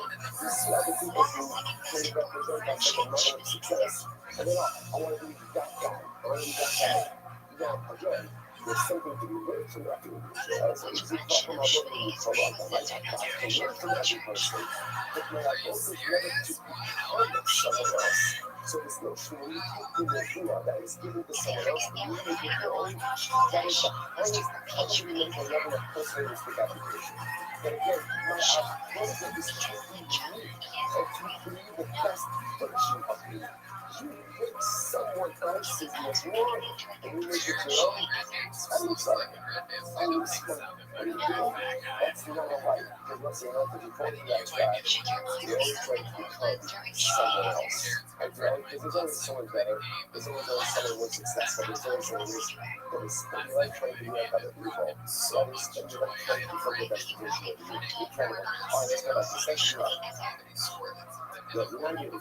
So we're gonna all this one. I'm gonna do that. I'm gonna cut this process. Maybe I should love you gather issue. So it's like all people are going to so when I'm actually practicing something like that is that. That is how much of shadow. That is the ready to invent the practice is being over something that you get to do. Okay, 5 years. Next. But sure, let's see. I did not command it yet. All of I didn't see but on the first that I did command it to another level. So that was I referred to. Zion is not very much alone with another level. That becomes ultimately again to a project to use over something that was not said to him. That's what the guy should never pay in that feeling. And he would go out and see someone over there with another guy. Zion finds out all this stuff. Therefore, for someone prophesizes with him like others. You get nervous enough to see that. And comes to that, he's even what? Even if the listeners, what you are saying is correct, without the truth and everything about what the Son makes it live and share. It's good, and all of these cases, the ones about success, the race, and not be happy, is probably what the life of this time, we have a color stand in the other. And once again, stand whenever we tell ourselves that quality, because we identify which that quality, the deep that is. Good. So that's our first thing. Next, I told you just the also, and the back of the Rabbi, the Rabbi Shabbat, I think that's many something showing. Let's look at the next two. This is someone who prophesizes, but again, holds back his prophecy doesn't show. The doctor disregards the words of the Rabbi. Alright, number three, the Rabbi who violates his own Nebuah. So all these people have put the left to be sure that Nebuah is from the sin by his Asher Yishma. So what's the Apostle says that that's what I say. The Rabbi will not listen. Holiday, I holiday, no Yashua. So very apparently no Yishma, but what no Yashua will not need to be heard, which means what? This holding back is a prophecy. The Kaliday, the Kaliday, sorry, Kaliday Rashmia, the Kaliday Yishua. El Gizay, El Gizay, see, and then the Adrosh, the Yishua. Okay, so again, in that one process, there's someone who disregards it. Someone who has no prophecy, disregards it. Somebody else who gives it, disregards it. And the Rabbi ultimately, again, was Kovish as to do also from that share his name. And it's not an Ashana Shana. So I would like you some examples. Also, also got this fucking shit. And it's not an Ashana Shana. So a person prophesies always keeping that field. So you might be there as well. If you know Sikya and Kinana. And Sikya and Kinana. So Sikya and Kinana. It's Dana, Sikya and Kinana. Tiny concept. This is interesting about this. This is the story of Nabi of where Aram was attacking Israel. The interesting of what is really in the split kingdom of Malchus Israel, of Malchus Israel, and of Malchus Yehuda. The king of Malchus Israel is never in Achov, and the king of Malchus Yehuda is never in Shepard. The Shepard was very righteous. Achov, unfortunately, was righteously challenged. And but they realized that they have to form an alliance in order to come back alive. So Shepard, I'm going with you, but I need some prophecy to back this up. Because it's like a sticker unholy alliance. Sometimes you need an unholy alliance to help us from the objectives. So I put up the good trouble that I just did in there. So Achaz produces, Achaz got no shares. You can get enough money. You can find plenty of profits, right? So a lot of us, Achaz producing hundreds of profits. And so you're showing exactly convinced. So there was this other guy, Sikya Bekinana. This is what it says. What is Sikya Bekinana? He fashions, he makes iron horns. And it's supposed to symbolize the fact that Charles was going to explore Iraq. We're going to be successful. Okay? So the Gemara says as follows. So my husband accepts. So again, so no, there was no guy. Sikya really received prophecy. He really didn't see prophecy. But ultimately, again, what the Lord this year was a triple false prophecy. Because again, whatever happened in this battle is Achab is killed in this battle. All of this hoping was that his heart was ready to lure Achab into battle so that Achab would die in battle. So the Lord says, my hobby running water, what should Sikya have done? So that's Nabos Atis.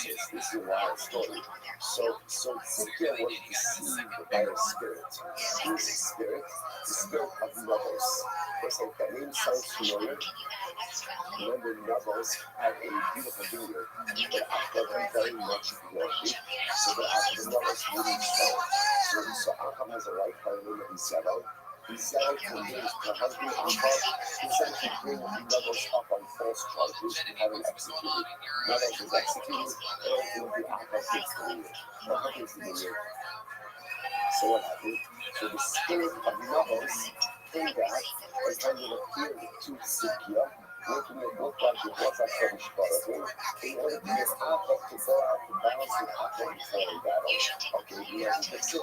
Very much, you need to practice Achab. The Yavi Achab, the Babu Moskilai, it's not to put out a call, the Shabbos. The Shabbos is willing to go down. And for Achab into the doors, so Spirit came before and said, I will go and entice Achab to go to war. Remember, they got two thoughts say, but also or you might say, what is in your Achab? It's like to display, turn back to display of Nabos. Go, say with Kisasi, we have to leave you. So it's like this is actually incredible. And God bless those who the same thing for the Shabbos. Whichever one of the Shabbos works, but then you can go, and you can't come back here. Why not? Because the job of this spirit is to deliver a false prophecy. The involvement of all of this all MS, and something that is not MS cannot reside inside of the confines of the revolution of the celestial sphere. My rock, what's the rock? And the rock of them, so Nabos is Israeli. So ultimately, again, it was the spirit of Nabos Israeli who was there to avenge his death by misleading Achab going out into battle. So that was the spirit that appeared to Sikya and Kinana. How do they remember? but so exactly so. Cynthia should have been a little bit more vigilant. Because it's for police for signal attack over the community. The issue being starting the signal attack. There's an interesting one that you can have no prophet that have the same prophetic message, but each of them get us to a different place. There's a much really fascinating that prophecies, you can have multiple prophets receiving the same message, but no two prophets receive, or for that matter again, convey the word of the policy in the same way. Whether that's all about Java, Zogo, Libaka, Siaka, Yemi Amar, Kifata, Star, Sial, Star, Zogo, Libaka.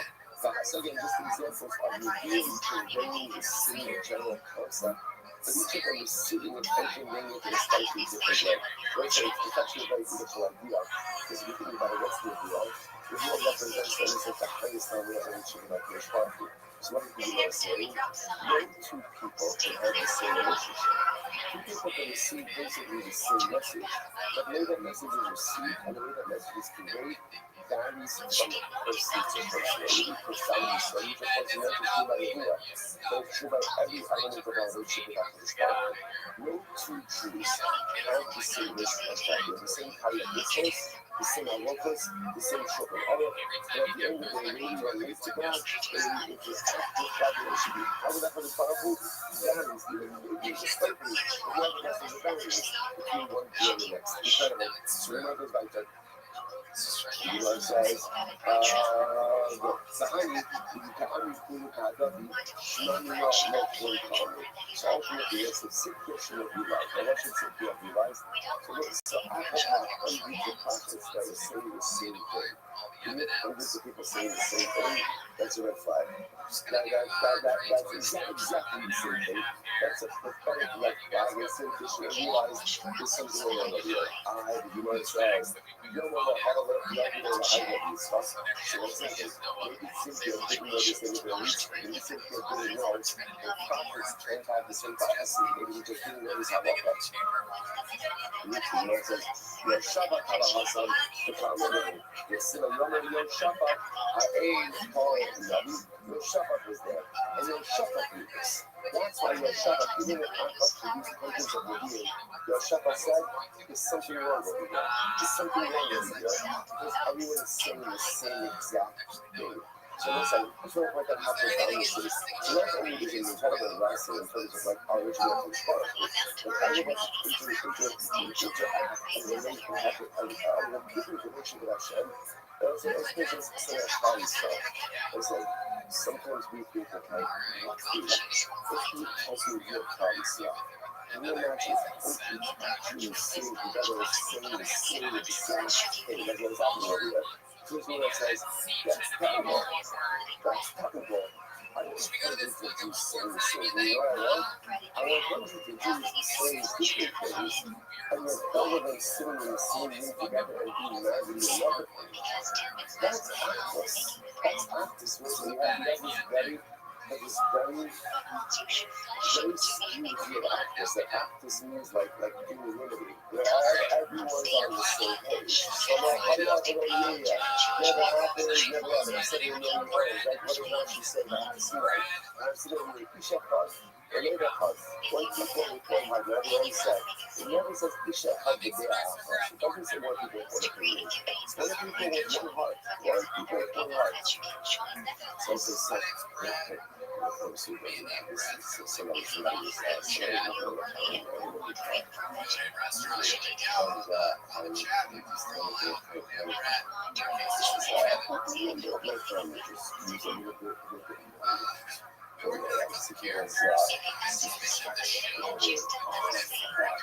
and yes, Hashem, there should be a world where you can see the students are instructed. Literally, everyone, my wife, looked at me, don't say anything. Okay, so I have to get over that concept, but let's do that. And one time, in this particular member of my family, and it was like, and then what was so beautiful, so beautiful. is that right afterwards, so actually after this went after that, it felt like about 3 hours, but it was plenty time. So it might have been like 30 seconds. You know, whatever, everything was slow.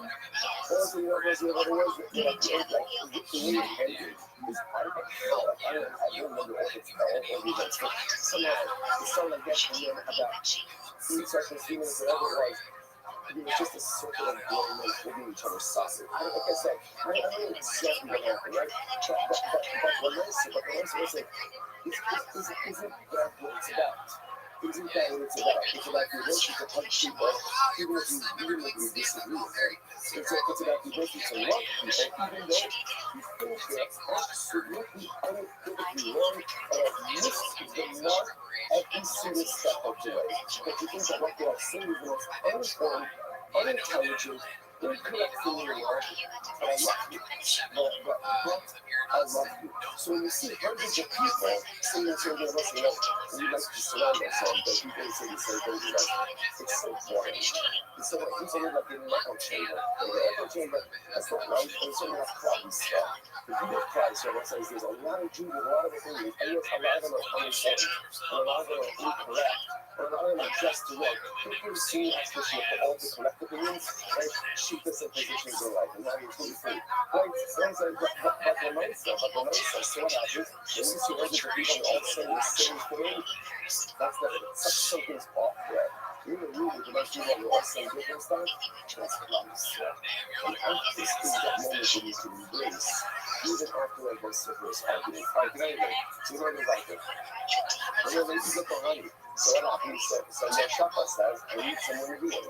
Shopper says, what do you want to do?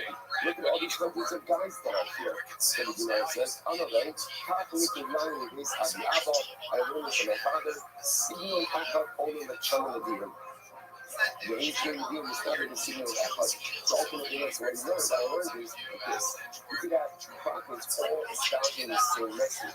But they're not something that have nothing about it. But none of them give it over in the same way. It's like we always get the same message, but don't give it over. So the fact that Simeon Echad is sitting there, and these hundreds of prophets, I just want to point out, these were not for earth, the prophets were actually receiving a message. But remember, the whole thing was skewed because if a child who wanted Alpha to go out to work and pull them down, she was shut up and God is saying a series of things that doesn't make any sense. So therefore, again, what shut up means unity is. Okay? So we're not going to like that. So much of the, again, I'm just telling you that's what I'm reading. What's the example of a Rabbi who gives over something that was not said? I was going to keep going. Tananya said, also, the Kayu, so he's like Tananya Benazor. We're not the Tananya Benazor. The Kayu, where she got almost Yemio standing in the upper marketplace for Ta'amar, Kormai, and so of course, and it is shown as precious, Elam, for Yemio to the prophecy. Right? And Yemio is like that. Hashbar is going to go out and break the board Elam. There's another nation, Elam. I'm going to break the board Elam and critique Elam. Okay, so what happens? Yes, Tananya covered all the answer. So Hananiah hears this prophecy of Yirmiyah and he makes these concepts to come from it. He not even should not let Allah as brother. I'm not going to follow this short as catch of Elon. So Elon, they can tell Father that the prophet is going to say that he's going to break the bar and he's going to defeat him. Now, Allah has come to the comment. That's not Allah has come to the comment. As the Star is coming to is breaking the primary part of Cloudy's Spur, so he's going to break the secondary parts of Cloudy's Spur. What is secondary part of Cloudy's Spur? Father. So the only the come over, and the Spark is going to go ahead and defeat Elon. He's still going to go ahead and defeat Father. So what happens? So what happens? He goes out and he prophesizes us in the Shekatah. We're on the Korma, Shabati as all Melech Baba. It's fascinating. So Corona gives a prophecy of Yirmiyah. He needs to have a comment from that prophecy. And if he espouses his new prophecy, only when it should, but Baba didn't say it. Baba didn't say, I'm going to talk about Biden. What are you talking about? This is an example of someone with a prophecy given to his friend and gives it over. How do we make this up? We make this up. Which pretty much is Caleb is Yah and Kavakam and Logish, and then the Ikma and Dami. So, again, Because it's not late to tell me we let go and learn my way. There's an old look again because we can help conversation. Because he's a customer, and because customer is going to be exegetic principles, so like it's like a tables of a prophecy that is not fully over to you. Okay, beautiful. Understand each other what is Kohanim. Once an example of one who prophesizes in the name of God. So what's the last one? You go to be about. So what's the reason? We have about when we have about. So again, Bowels in our babies are like the average only reveal. I always say reveal. So again, obviously, prophesizing in the name of God, things that are not true. Next, like what is just giving also was incredible. Let's an example of holding the own prophecy. If you don't not gonna repay. You're not. You're not, right? You're not gonna be young with the prophecy, what does it do? Runs away. You know what I'm saying? Just so you understand what the coverage is doing. So many of us are over on that every single day. Every day that we go through all the mistakes in our year, what does he say? What does he say? Every great. He did accomplish great things. And like just like again, the Gemara says, every day passes from notice and says, Shuvu Bayun Shobay. Every day a gospel comes out and says, be true. But I hear this prophecy, or I hear this gospel, and what do I do with it? What do I do? What do I do with it? I suppress it, and I ignore it. That's public level also. Every day prophecy comes to us. Every day prophecy whispers to us. Every day opportunity comes to us. This opportunity becomes great. And if you suppress it, or you don't realize it, or you don't actualize it, that's called publish as the loss. No lo van a rifar. Cuando vas a revelar, who's the one? What's an example of one who disregarding the words of another? What's the 100 days? 100 days. So he was Kavre Benucha. These are the friends of Micha. Well, these are the friends of Micha. It actually says Kavre Benucha. It said the Ish Acham Me'arabim Amar Al-Eir B'Hashem Yikani Na Zeh Hayri Chiyol Ben Noya. So the Kavre Osayim Al-Acham Micha B'Yat Olam. So again, this was also one of the prophets was prophesying one day, exactly day about Ahab. The seal, the Ish Acham Me'arabim Amar Al-Eir B'Hashem Yikani. So this never you come. Those other things, those other things about it. So in the name of God, victory. So this is part of the prophecy is trying to show ultimately again that Father's son was going to be successful ultimately over Adam, but that Achim was going to fall in battle. And in every shot closer, the man refused to hear Michael, and what happens? It's sick. I never know. Ya'ar Shalom Shamata, the Nabi Shafat. You know, yes, I Shamata, the guy is pushing by a man. Okay, so it's not because you're in, and then, because you're going to issue, she didn't think that he was pushing by a man. Obviously, none of that story, but it's different. The Nabi Shafat, I'll give it a Aslam. What's an example of a Nabi who violated his own words? Every violated his own words. He goes, ego and Nabi. He was ego. What's what happened to ego? He said, he can see what I see. He didn't see that, so let's listen to this. So ego was ultimately again was commanded to go ahead. This was the story of the Rabbi Rabbi was the first king over the split mouth. This Rabbi interesting enough, Rabbi started out as a good man. He was a kind of guy for the powerful. He started out as a good man. What is the happening to the people? How has this correcting the people? Rabbi understood that if he was going to celebrate his leadership over Malchus Israel, he had to prevent the Jews from going to this language. Because remember again, even once the knowledge was split, the Jewish unifier was going to be this language. Everybody had to be over like that. And that's the thing. See, Rabbi said people are going to be subservient to the Davidic king and not to you because he has this language. So what can you do? You don't know what to do. That's what you want to do a lot. You go to Lagos. You go to the guys. Well, in the beginning, he said, it's not about what he's not. It's unwatchable. Just I'm seeing in the trip, you don't have to go ahead and go only to get this. Look, this is what I showed. So good. And what happens? Ultimately, again, if you cause things to have no desire. So ego confronts the Rabban when he's offering his Kabbalah studies, he's not Kabbalah knowledge. And the Rabban sticks out his oil. You know, like they're in two different ways, and it's unshriveled up. So ego was that money. Okay, just like what you want to ego, when you go. So go do your prophecy, don't stop. Don't leave, don't do anything, nothing. You got to lose your focus on your mission. Okay? So ego doesn't stop to leave. Then after on the way back, see if I don't know. Got many Rabbi come up. So ultimately, what happens on the way back? Ego's passing, not getting mission accomplished. Somebody invites me to eat. Ego says, I'm sorry, I can't go to the park, I've gone on a mission. The guy says, hey, you can eat, no problem, I'm a problem. Right? Come in, right? We eat together. So ego goes ahead and makes a mistake and goes into his guy's house and eats. Variation, ego, sick, Ariella thinks in Aya.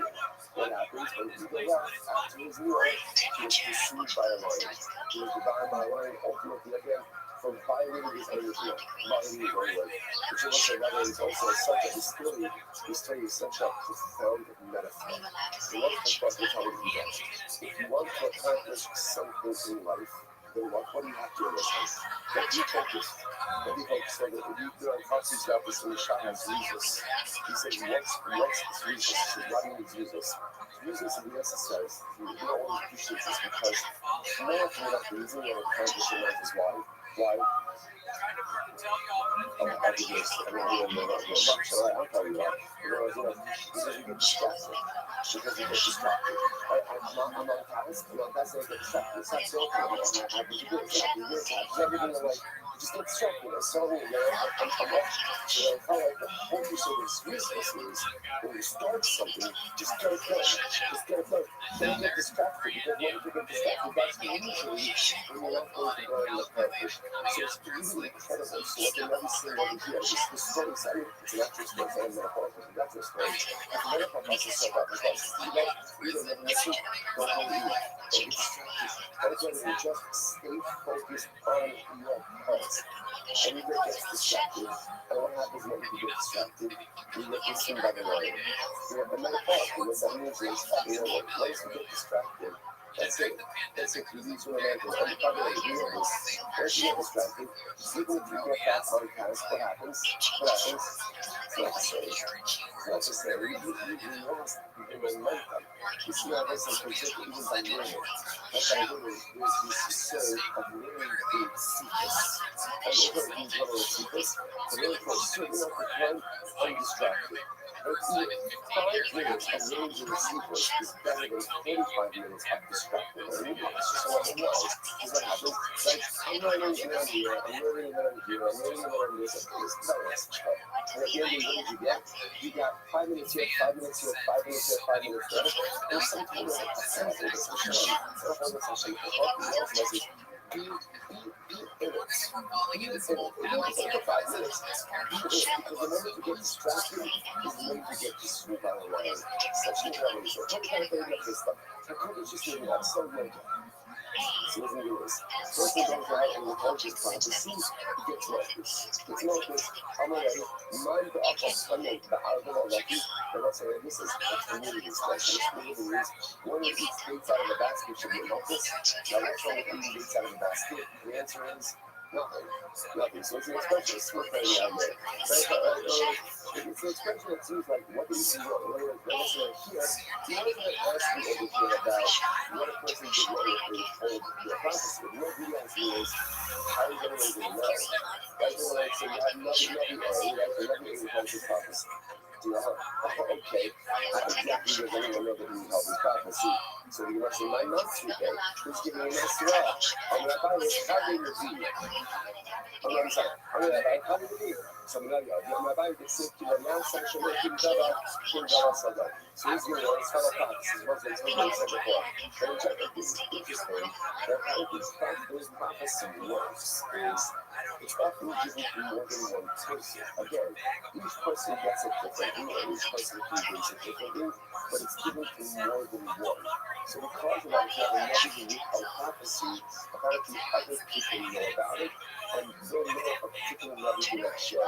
Okay? If you're not Hajj day, so let's mention, well, maybe it was about for retracted, or maybe you will be changed their mind, so if we changed their mind. And you see the Hajj day, completely other level of feeling the deed.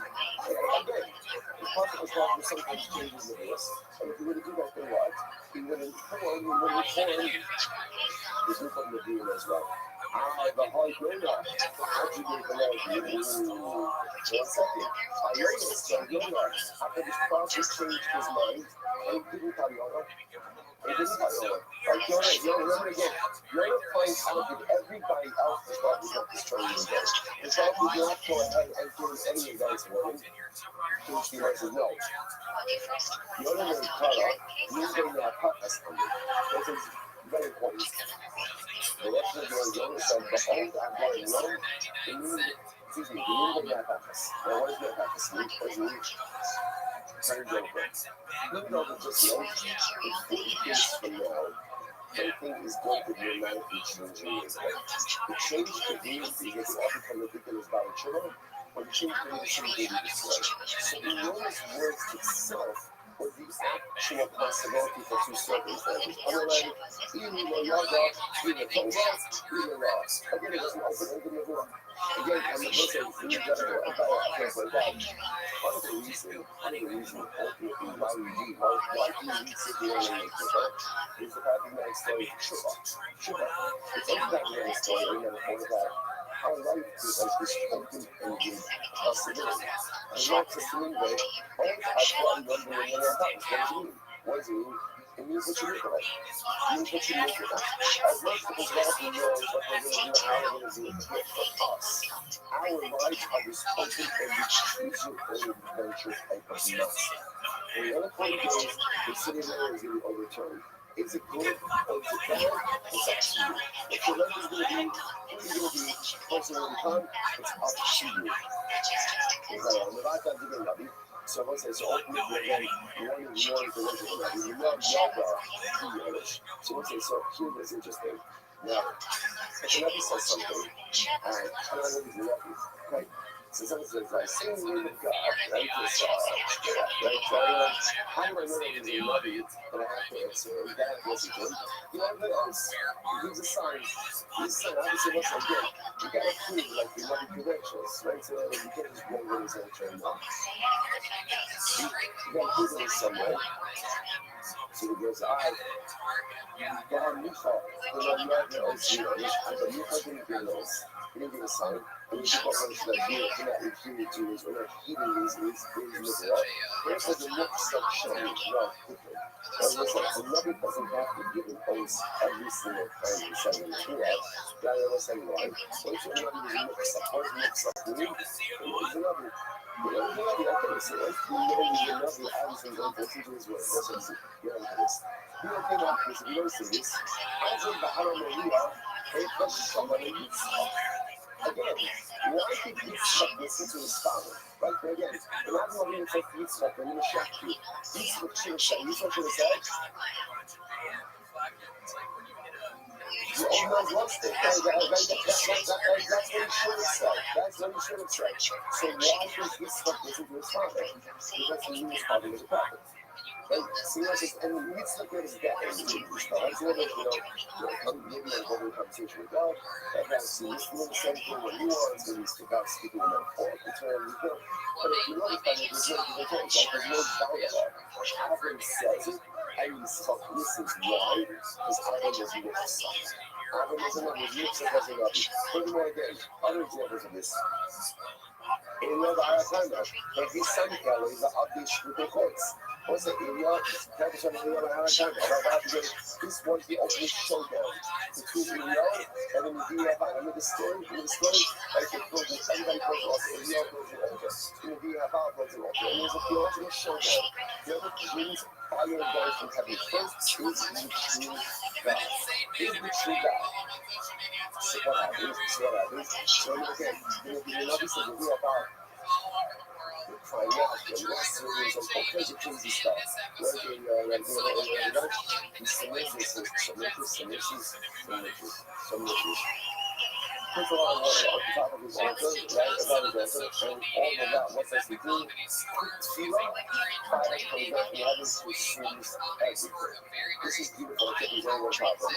There's a huge stuff to offer up coverings outside of the right? So what's happening over here? So how do we know these other things speaking words? Okay, stop holding. Now I, we all, I go so through to give it And then also when you see the word, you know what it says? You know, you never ever hate the works of shame. No.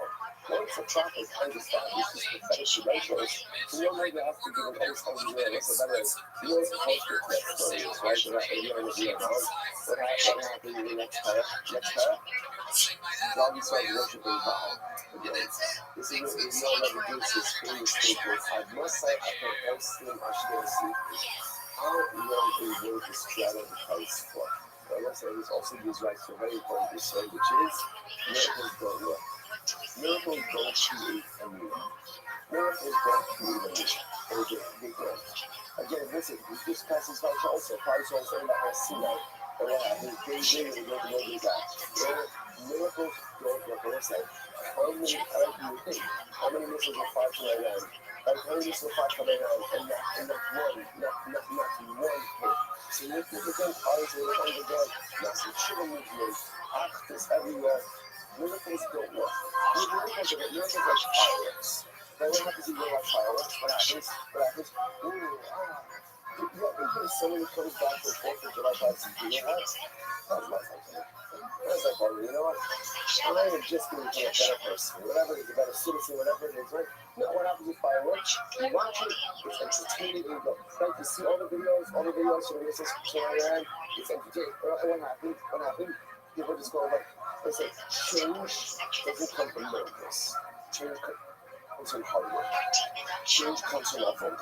Change comes ultimately again from putting in the effort. Miracles are beautiful, and they can create momentary bursts of inspiration, but they do not affect target comprehensive change. That only comes from the inglorious work day in and day out. Incredible. All right, let's go back to we should push the second one to like tonight. But it's like, yeah, of course, it's not a final. That ain't never really great. It's like, I was gonna say, this week, just ridiculous to us. So watch this. Here you go. But yeah, but now that we mentioned Adam Avinu, that Adam did not need to get his son to eat stuff. Why not? Because he was Mopsa. So you know, because of the Akid, he had kind of going on. The king says, Adam, after what? It says it was after these things, I'm missing the Akida. After any of the problems in Zilla, after the way to suffer, what did he suffer? So this says that you don't have a lot of things now. Because it says that you suffer, that's what it is. Suffer, the blood that I believe you grew up in you. Whenever it is, you sleep with a big super for you. I'm going to second it as well. The second section of Rothschild. You go with all them. The second is that. The second the first time we saw the stars and like this whole land. So Hanan from the man showing up in Buffalo to give the child the things wrong with his own. Because you also know how you know play up like those are up a lot. So the second says that the prophet gave this old man so much. And all these things that he never grew up on no couple. He never grew up on pictures. I told him that nothing. He said I'm here. I don't know about nothing. I'm going to bring us out of the shit out. Because it's something tomorrow. Everything happened really good for his son. Tonight, you never know what happens. They thought the Panay, the yacht is over. If I were to tell Adam to sacrifice his son, he would do it. Something to do it. But as Adam to give him his own son, he would do it. The yacht, they're like King Esau's Adam. I mean, the actual Hashem tested Adam. So that's what this is interesting. And you know, truth that understanding the Akedah, the genesis of the Akedah, with this conversation between the sparkle and the sucker. Now I'm finished. Now we are. The social family is please. Take your phone, fucking up your neck. I'm just thinking about that. It is not a Russian backpack. Now, yours is a request. It's a request. So you should do this. You know, it says, Masha will not have busted it. I'm sure I'm giving them a phone title. So we watch any workers stay together. It's the beginning to way too many words. What's the perfect meaning of partners? By a lot, people effort. Enough fun. And this kid, he had like the guy, this really valuable warriors. He was like, he was responsible for all of these victories. Remember, Anja Allah Muhammad, the king faced the most intense battle of his monarchy. Allah, he says to his most valuable servant, please, Amos Ruben will come and see. Stand strong, you can fight in this battle. So my Yoni will show us in battle of Manish. Because if you don't fail in this battle, this most important battle, what will it do? It will separate all the previous victories. And if you stand firm, this can make a case of battle. It's not saying you have victory here, but it's to make the previous victories as well. Fail here, and it releases all the previous victories. Be successful now, and it cements everything that you came before. אבא קדוש ברוך הוא, אנו יעבוד רבינו. שוקה של זאת אבא. נסיסיך בכמה נסיונות. It's literally many tests over the years. But I'm not at all prepared and to be successful in all of them. Check on those weekly cells and now ask please be successful in this battle as well. Show your news and manipulation. That people should not say that there is no merit to the previous class. So this is a fascinating, what does this mean? First of all, there's a tremendous extent of human nature. Human nature is all about what have you done to reason. And people, right, if you tell someone, joining human nature is that you remember the quality of right now, and it erases all of the things that came before. It's just interesting. Right, so decide if the value warrior fails in this battle, all of the success of the past are those of what is huge.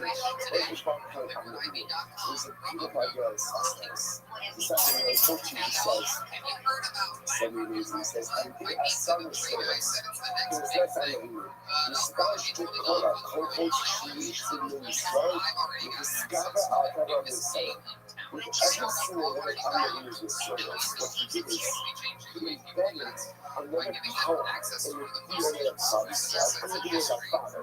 And every person that he succeeded, every son that he has gained, he empowered us with a certain level of strength. What did Judas Yitzchak represent? He says, Judas Yitzchak represents, at the end of the day, Yehuda Shamasiras Nefesh. What Judas Yitzchak represented was a willingness to give everything for God. I'm not even only demonstrating willingness to give himself. This is even more. A willingness to give his child. It represented the ability and willingness to do anything and everything possible in Shalom. HaKadosh Baruch Hu Kiviyachal pleased with Am Avinu and says, you need to pass this. Do you want me to pass this? Not for you. That's not for you. But if you pass this, then you embed this thought within the spiritual DNA of prophecy. If you go to Hallelujah, and you take your son, and you look at all the ones to cover, but you will embed within prophecy the thought and the ability to do everything and everything for HaKadosh Baruch Hu. And that's what HaKadosh Baruch Hu says, if you do this, we have everything. But if you fail, then the truth is you leave the people deficient. And that's what we have trouble. At the end of the day, how many passes this stuff that we know? And if you regret giving up, the stuff we don't listen. We need to take it. We're living in times of the stuff. Now, we don't find that you're stories of dramatic spiritual terrorism. That's what we see in this striking pictures and stuff coming out of some of Let's talk as a grandmother. Because this refers to every single reference to my life as a gentleman. Who I want to represent, first represent, she represents this incredible car. It's not a shop, it's a car from English country, it's called Hallelujah. And this car, where does that come from? Where does that come from? Where does it feel? She's a child. She's a child. Where does a child get right? Hello. That's what I'm doing. But I don't know if you was made to go and see everything from inside. You study your spiritual DNA, the ability and the willingness to do the same. Make up in France is complex use. So you're supposed to shape it. You have to pass the step. It's not just learning. Some people to sign up, some people to not put this inside. It is the strength that is going to become the spiritual DNA of your children. And the strength that they're going to access throughout the ages. Because Abraham was successful in his Messiah. He gave us the clock to be successful in our Messiah successful. As it was like, tremendous, right? Again, not much, again, also a lot of you know, this is a lot of good things that tremendous together us. But anyway. Literally everybody that we didn't see on the food pack. It's true, guys. We had random people in Texas on It's all I know, I know. No, it's fine. It always balances out. So,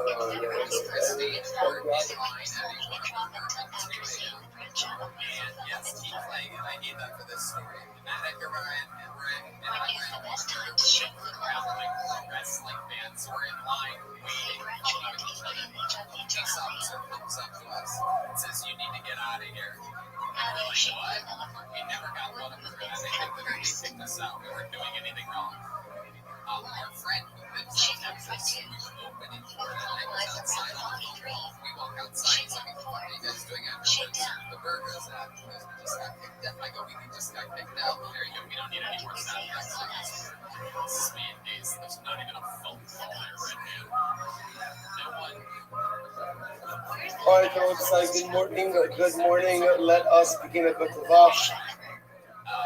As it is Baruch Hashem to begin the week. Journey up to Pesach, from there to Hashem. Abba Alinu, the Torah, the B'nai Down, from there to Hashem. Beautiful dot, really. Actually, I want to hear coming attractions this week. It's ridiculous. Ridiculous. It's too good. So good, it should be illegal. That's how good this is, Baruch Hashem. I was going to say, to begin by thanking all of our sponsors for this morning. To thank our annual Talmud Torah sponsor for Tavshin Pei Hey, the Tilson Mishpachot Eretz Yisrael, for dedicating all the Sherman Rothschilds as a zechus for the Soros Tavos for Am Yisrael. Our Talmud Torah sponsors for the month of Adar, Terry and Steve Zinn, in loving memory of Terry's father, Dr. Harry Khan, Steve Hirsch, Ben Yosef HaKohen, and the Ziv, Ledin, and Berman family of memory of Mr. William Ziv, Zeb Shmuel, and Yisrael Zichron Libracha, located in America by Talmud Torah. All of them Shabbos Having the families name of all of those who need food travel to the cold colleagues, well, Baruch Hashem, bring home all of our hostages and allow our holy soldiers to be successful for all of Maaseh. Let's do that. Let us begin. Today's daf is pay test. We are picking up at the Mishnah on pay test. The Mishnah says as follows. In here, hopefully you did your homework. Rabbi assigned some homework last night at the end of Shir. If I don't start on the right path on Sunday, there's absolutely no chance. And plus, if you look ahead, we have some incredible Agadah ahead of us this week, and some very long travel ahead of us as well. So, gotta give myself a fighting chance. Says the Mishnah on page 89a. Even Misinosa. Close to it again. We are still on the incredible sugya of Zakim Mamre. So even Misinosa, Mobile Business should be Mobile Business should be Apple. Remember again, when we learned already the halachas concerning when a Zakim Mamre is put to death, what type of machloks and now when it comes to the actual execution of the Zakim Mamre, so the Mishnah says, we do not execute him in the basin in this city, nor do we execute him in the basin in Yavne. Now, by the way, what's the basin in Yavne? Look at Rashi is about 3 lines on top. No reason to Yavne. Initial the basin של לשכס הגוזס. ואומר להם, וחזרו לעירו ושי ימים עד שגוסה סנהדרי גיבורו ליבנה. ועדיין הבייס קיים, ואחר כן הורג את תפילו, אין המצווה של יבנה. So interestingly enough, Yavne was one of the locations that the Beis was exiled. So what the Mishnah says is like this. In order to go ahead and execute the second Mamre, the Sanhedrin of God was tested. They discuss verses and change up from stone in the base of this compound. So if the Sanhedrin is not sitting in its place, rightful place, even if the base of you can't execute the second Mamre. Ella, Maldin also the base of Agodah from Shalayim. You take the Zakim Mamre up to the base of Agodah to the high court in Shalayim. Umishamin also ad haregel, Umenisim also beregas. So what we do is we first put it in the hole himself, and so the next upcoming lega, the next upcoming Yom Tov, one of the regalim, Pesach Shavuos Sukkos. Remember again, this is the first daf, the first post-Purim daf. And what does it make reference to? The regalim. Everyone's on a journey. Everyone's mind is like, we're always journeying to something else. It's never stationary. It's never like, okay, let's sit back, reflect, yeah, that's it.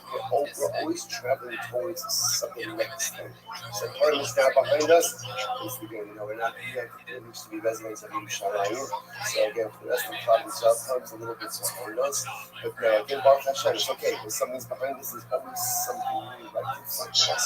Face after his head. So he keeps, so again, according to the first thing the Mishnah will see, they keep this up in Mamre, in a whole itself, up until the next level, up until the next Yom Tov. And when we saw Shmuel, we executing on Yosef, which is really, which is fascinating.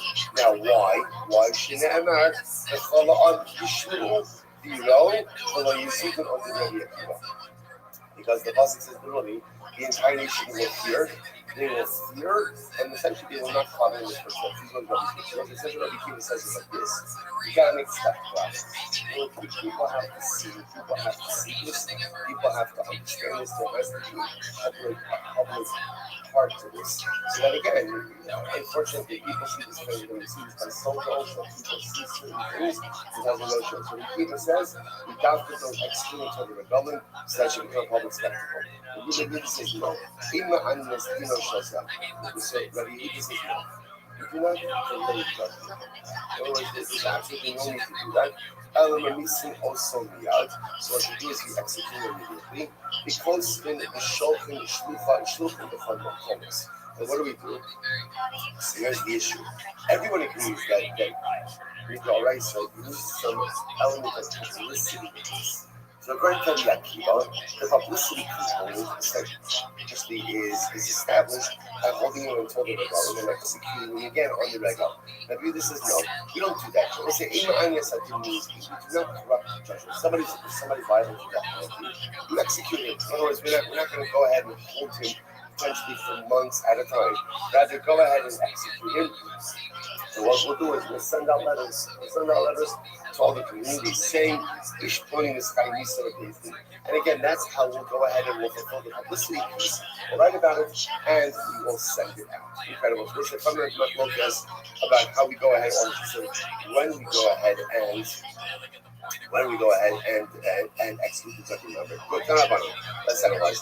Even reason also, global rates in Shavuos was this not to which pretty much echoes the Mishnah.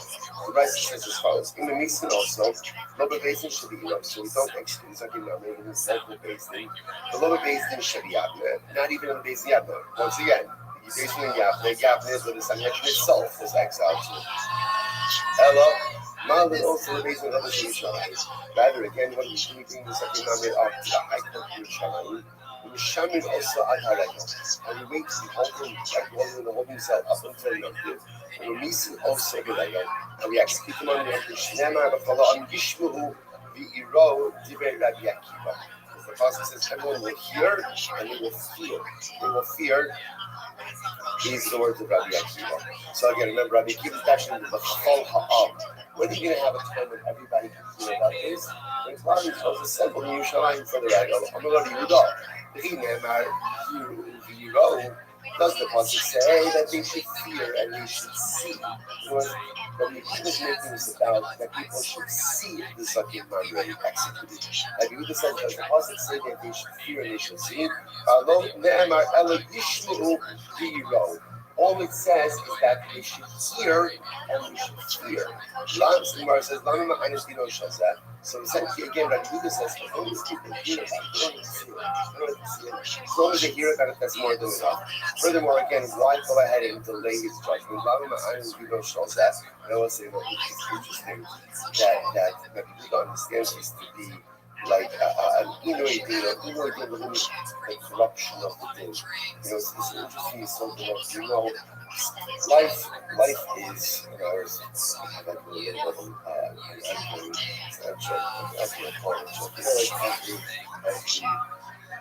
every child has stuff that their parents will always say over and over and over.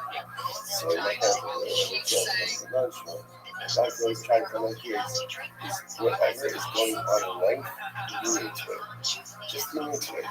Again, we spend so much time getting upset about things that don't go our way, or lamenting things that don't go our way, or trying to pretend like they're not. Just lean into it. Sometimes in life is so much about taking whatever the current circumstances, just lean into it and just go. You're going to be great, you're going to be fine, you're going to figure it out. So it's interesting. Sometimes the greatest anxiety in life is when you know that something negative is going to happen, but it's not happening now. I'm waiting for it. I know it's gonna happen. I know it's gonna happen. It's not, sometimes I'm like, we all have things where it's gonna happen. That's what level of anxiety. And then I know what is going to happen. So it's always gonna be this. Why don't you do this to this person? Okay, I got it. It's gonna be executed. It's up in mind, right? So you gotta execute it. You definitely have to execute it. But why would you delay it? What's the point? We've seen this motif before that even when you have to execute someone, you have to execute with Rahmanis. Now, to the world, that might sound like a little contradiction, but what you understand is that sometimes you have to do difficult things, but difficult things have to be done with Rahmanis as well. So the second memory, okay, he bought his ticket, that's it, he's going to be executed. But why delay it? You need to let get it over with, and that's it. So, Rabbi, the element is so you have to close the shelf and before Marco, Ish Pony is kind of said the basic. And again, so how do we fulfill the necessity piece? Write letters, just send out the letters to all the different Jewish communities. So and so is executed as a second memory. So most says this is the final block of this. Rabbi Akiva and Rabbi Yehuda, how he executed the second memory. Okay, you better go. Turn up on it. So most says goodbye. Turn up on it. Turn up on it. How about speaking half of also? Now it's interesting because clearly what we see with the second memory is it's not just that we execute. But there is this thing of this publicity to it, where people have to see, people have to know what it is that's happening. By the way, there are four situations where in general, it's not just enough to execute, but a public announcement has to be made. Who are they? Number one, Hamesis. Now, Mesis is the one who goes out and incites others to worship Avodah Zarah. Then Sora Umbora, Zakin Mamre, and Eidim Zolomon. Interesting. All of these four need hashras, and they need announcements. Rashi says over at Raza, floating means the basin of Sha'avra de Razu, Kedin Lirdos as Hafir. So literally, these will announce so and so is executed because the way people are and all of this is done in order to create a public example that people shouldn't follow suit. Gemara says, Kul Tzibur B'Cholam B'Chol Yisrael. So ultimately, again, I'm sorry, Cholam. So like all of these situations, this is the Chol Ha'am, the entire nation will see. Interestingly enough, B'Chol Yisrael Be'edim Zomim. So B'Chol Yisrael Be'edim Zomim Ksiv HaNish'arei V'lo Kuli Amma Chazulus V'Dasa. This is the Sahadusa side. This is interestingly enough, Be'edim Zomim, the Lashon is HaNish'arei. Those who are left over, right? Those who remain. Why doesn't it use the same expensive Lashon ultimately again as Kol Ha'am B'Chol Yisrael? What's the reason? The reason is because by Eidos, not everyone is fit for Eidos. Eidos is always more limited to why? Because Neil said there are certain limitations. A person gambles, they can't go ahead and do Eidos, right? A person is not there, they can't, or certain others can't do Eidos. So because Eidos itself is not open to the general public, therefore again the public admonition of it also doesn't have to be or is not as sweeping as the other circumstances. Okay, that was like beautiful Gemara Mishnah. To make it 12 and 7, we've already done a whole Mishnah, whole Gemara. Great. Mishnah, Navi Sheker, Navi Ashek. What's that? Next guy is Chaim Yisrael. Navi Sheker, false prophet. Okay, so what is he? Hamisnavi Mashalo Shama, Umashalo Ne'emar. So what is the Navi Sheker? So again, there are a couple of different examples of this. Number one could be a person who prophesied something that he did not keep. Okay, or something that was not said to him. That was interesting enough. What is that something? So let's say again, I'm standing around with my friend at Kiddush. A lot of stuff happens at Kiddush, right? So what happens? My friend gets the who at Kiddush. By the way, many people think you get the at Kiddush, right? Especially by your third Kiddush. Suddenly again you're prophesizing for God's bodies, right? So what happens? Reuben gets the nevuah. Now it happens to be it's a legitimate nevuah, right? Case number one is I prophesied something that was probably not said. Case number two, the Rebbe gave my friend the nevuah. I heard how that happens, right? I heard the nevuah and I say it over. That's not my prophecy to give. That's not my prophecy to give. That also falls under the category, under the umbrella of Nabi Sheker. Because Misasa be the Adam. So these individuals, like Nabi Sheker, is executed in by court. By court. Avala Kovish is also.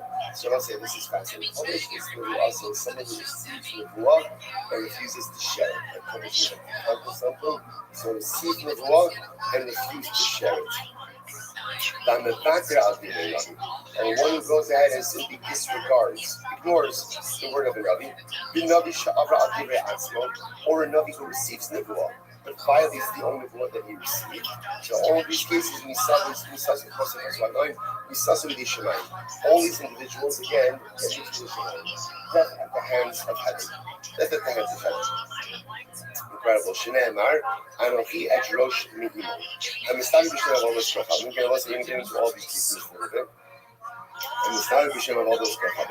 If somebody prophesies in the name of an Avodah Zarah, and whatever, so Omer Kaf, Omer Avodah Zarah. And again, the person says, little bit again, this is what the Avodah Zarah says. I feel the kivin is halachos hamei satamei ulatar esatar. Even if what he's saying is factually correct. Because let's say a person comes along and says, I hereby say in the name of Avodah Zarah that one is supposed to, avoid killing a child on Shabbos. Okay, right? So in other words, the Mishnah says, even though he's not saying anything wrong, or what he's saying is actually in alignment with what we believe as well, the fact that he's giving it over in the name of an Avodah Zarah by definition makes him liable. Haba al-ish, a person who's adultery, kevan shenifnes al-rishas abal nisun, ava bishlo nivala. Haba ala, so again, if a man has relations with a married woman, even if this married woman has not yet lived with her husband, so she had irisin and not nisuin, or they just got married behind nisuin, but again, they did not yet live together, halacha is Boel, the adulterer, is punished by chenek. This someone made bas kohen of Allah, so ultimately again it wasn't excused before. Remember, a bas kohen commits adultery. What's her din? Straight up. Remember again, that's a unique din for her. It does not apply to her adulterer, nor does it apply to Edom Solomon, right? Even witnesses testify falsely about her. Shekol HaMuzmin Makdimim HaOsim. He said, "Look, Mizon, that's Kohen Ubal." Because in general, again, the way it works with Edom Solomon is what? Again, it's super punishment. The exception to this is Edom Solomon by a bas Kohen, because she gets sleifa, but they and well as the adulterer will get chenek. Okay, incredible. It says supposed to that's analyze. Says the Gemara. So there are three. These are all categories of false prophecy. Three of them ultimately again are killed by a court, and three of them is the Shemayim. Okay, so what are they? Hamasnade mashalo shama, umashalo ne'emar lo. So ultimately again, a person goes ahead and prophesies something, or I should say, he espoused a prophecy that was not said, or essentially they're inventing prophecy. Now again, this is prophecy in the name of HaKadosh Baruch Hu, right? So a person just inventing prophecy, or they go ahead and they convey prophecy that was said to someone else but not to them. Or it's not in the shame of all this kochavim, right? It's not in the shame of all this kochavim. Or a person goes ahead and prophesizes in the name of Avodah Zarah, right? As we said before, even if what they're saying is factually correct, the halacha is Misasan Bide Adam. All three of these individuals are executed by a human court. HaKovish is number one, so a Nabi who receives Nebuah but does not share it. Now, Mevata Divrei Nabi, if somebody disregards the words of the Nabi Shavra Al Divrei Atzmo, or a Nabi who disregards his own prophecy, Misasan Bide Shalom. Ultimately, again, their death is at the hands of heaven. They will say, it's interesting to note this idea. Misnada Mashal Shama. I understand why if somebody prophesies, this person says, I received the information, you give over information I did not receive. I understand why this is giving me something. Right? It makes sense. You're inventing prophecy. Now listen, but if I go ahead and I hear a prophecy given to someone else and I give it over, I understand that it's not good. Why is it a Chiyuv Misa? Like that's I'm not making up new information. The information is factual. The information is correct. But now again, we'll see the puzzle. We'll see why it is. But we'll see like graphically what's wrong with it. We will say The worst avera a person could commit in life is trying to be someone else. At the end of the day, the avodah life is never to be someone else. The avodah is to become the best version of you. So when a person gives up a prophecy that was given to someone else, that prophecy was given to Reuven. It's not mine. It's not mine. When I take that prophecy and I now make it mine, that's me trying to become Reuven. But the avodah of trying to become someone else in life, that's such a toughness. It's such a toughness. It's such an interesting thing because we often spend so much time trying to become other people. We see other people who kind of represent us like a model of success, and then, oh, I want to be that guy. I want to be that guy. Now, again, there's something to be learned from it. If you're talking about learning, you come on, right? I can learn from every person. But my goal is never to become someone else. So this notion, when you take the nevuah that was given to someone else and you make it your own, that is the highest fundamental level of personalistic application. That again, my avoda is to be me and to be the best version. You take someone else's nevuah and you make it your own. Find yourself. What are you doing? That's not a life. Because once you know, if you fall into that trap, you're always trying to become someone else. Because there's always someone better. There's always someone more successful. There's always someone who's. Don't spend your life trying to be like other people.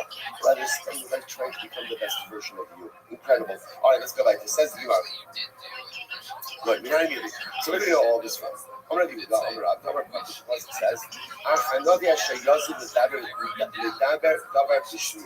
so I'll say, so ultimately again, the Navi, who will intentionally try to say something over my name. Who's that? That refers to the Navi who invented a prophecy and he's giving over something that is not given to him. Okay, next. I did not command it to him. But that refers that I did command it to him. So what is that referring to? That refers ultimately again to a prophet who gives over something that was not said to him. And he will go ahead and say something over the name of another God. That refers to someone who prophesizes in the name of idolatry. Again, what's the cause of that? The cause of that is even if what?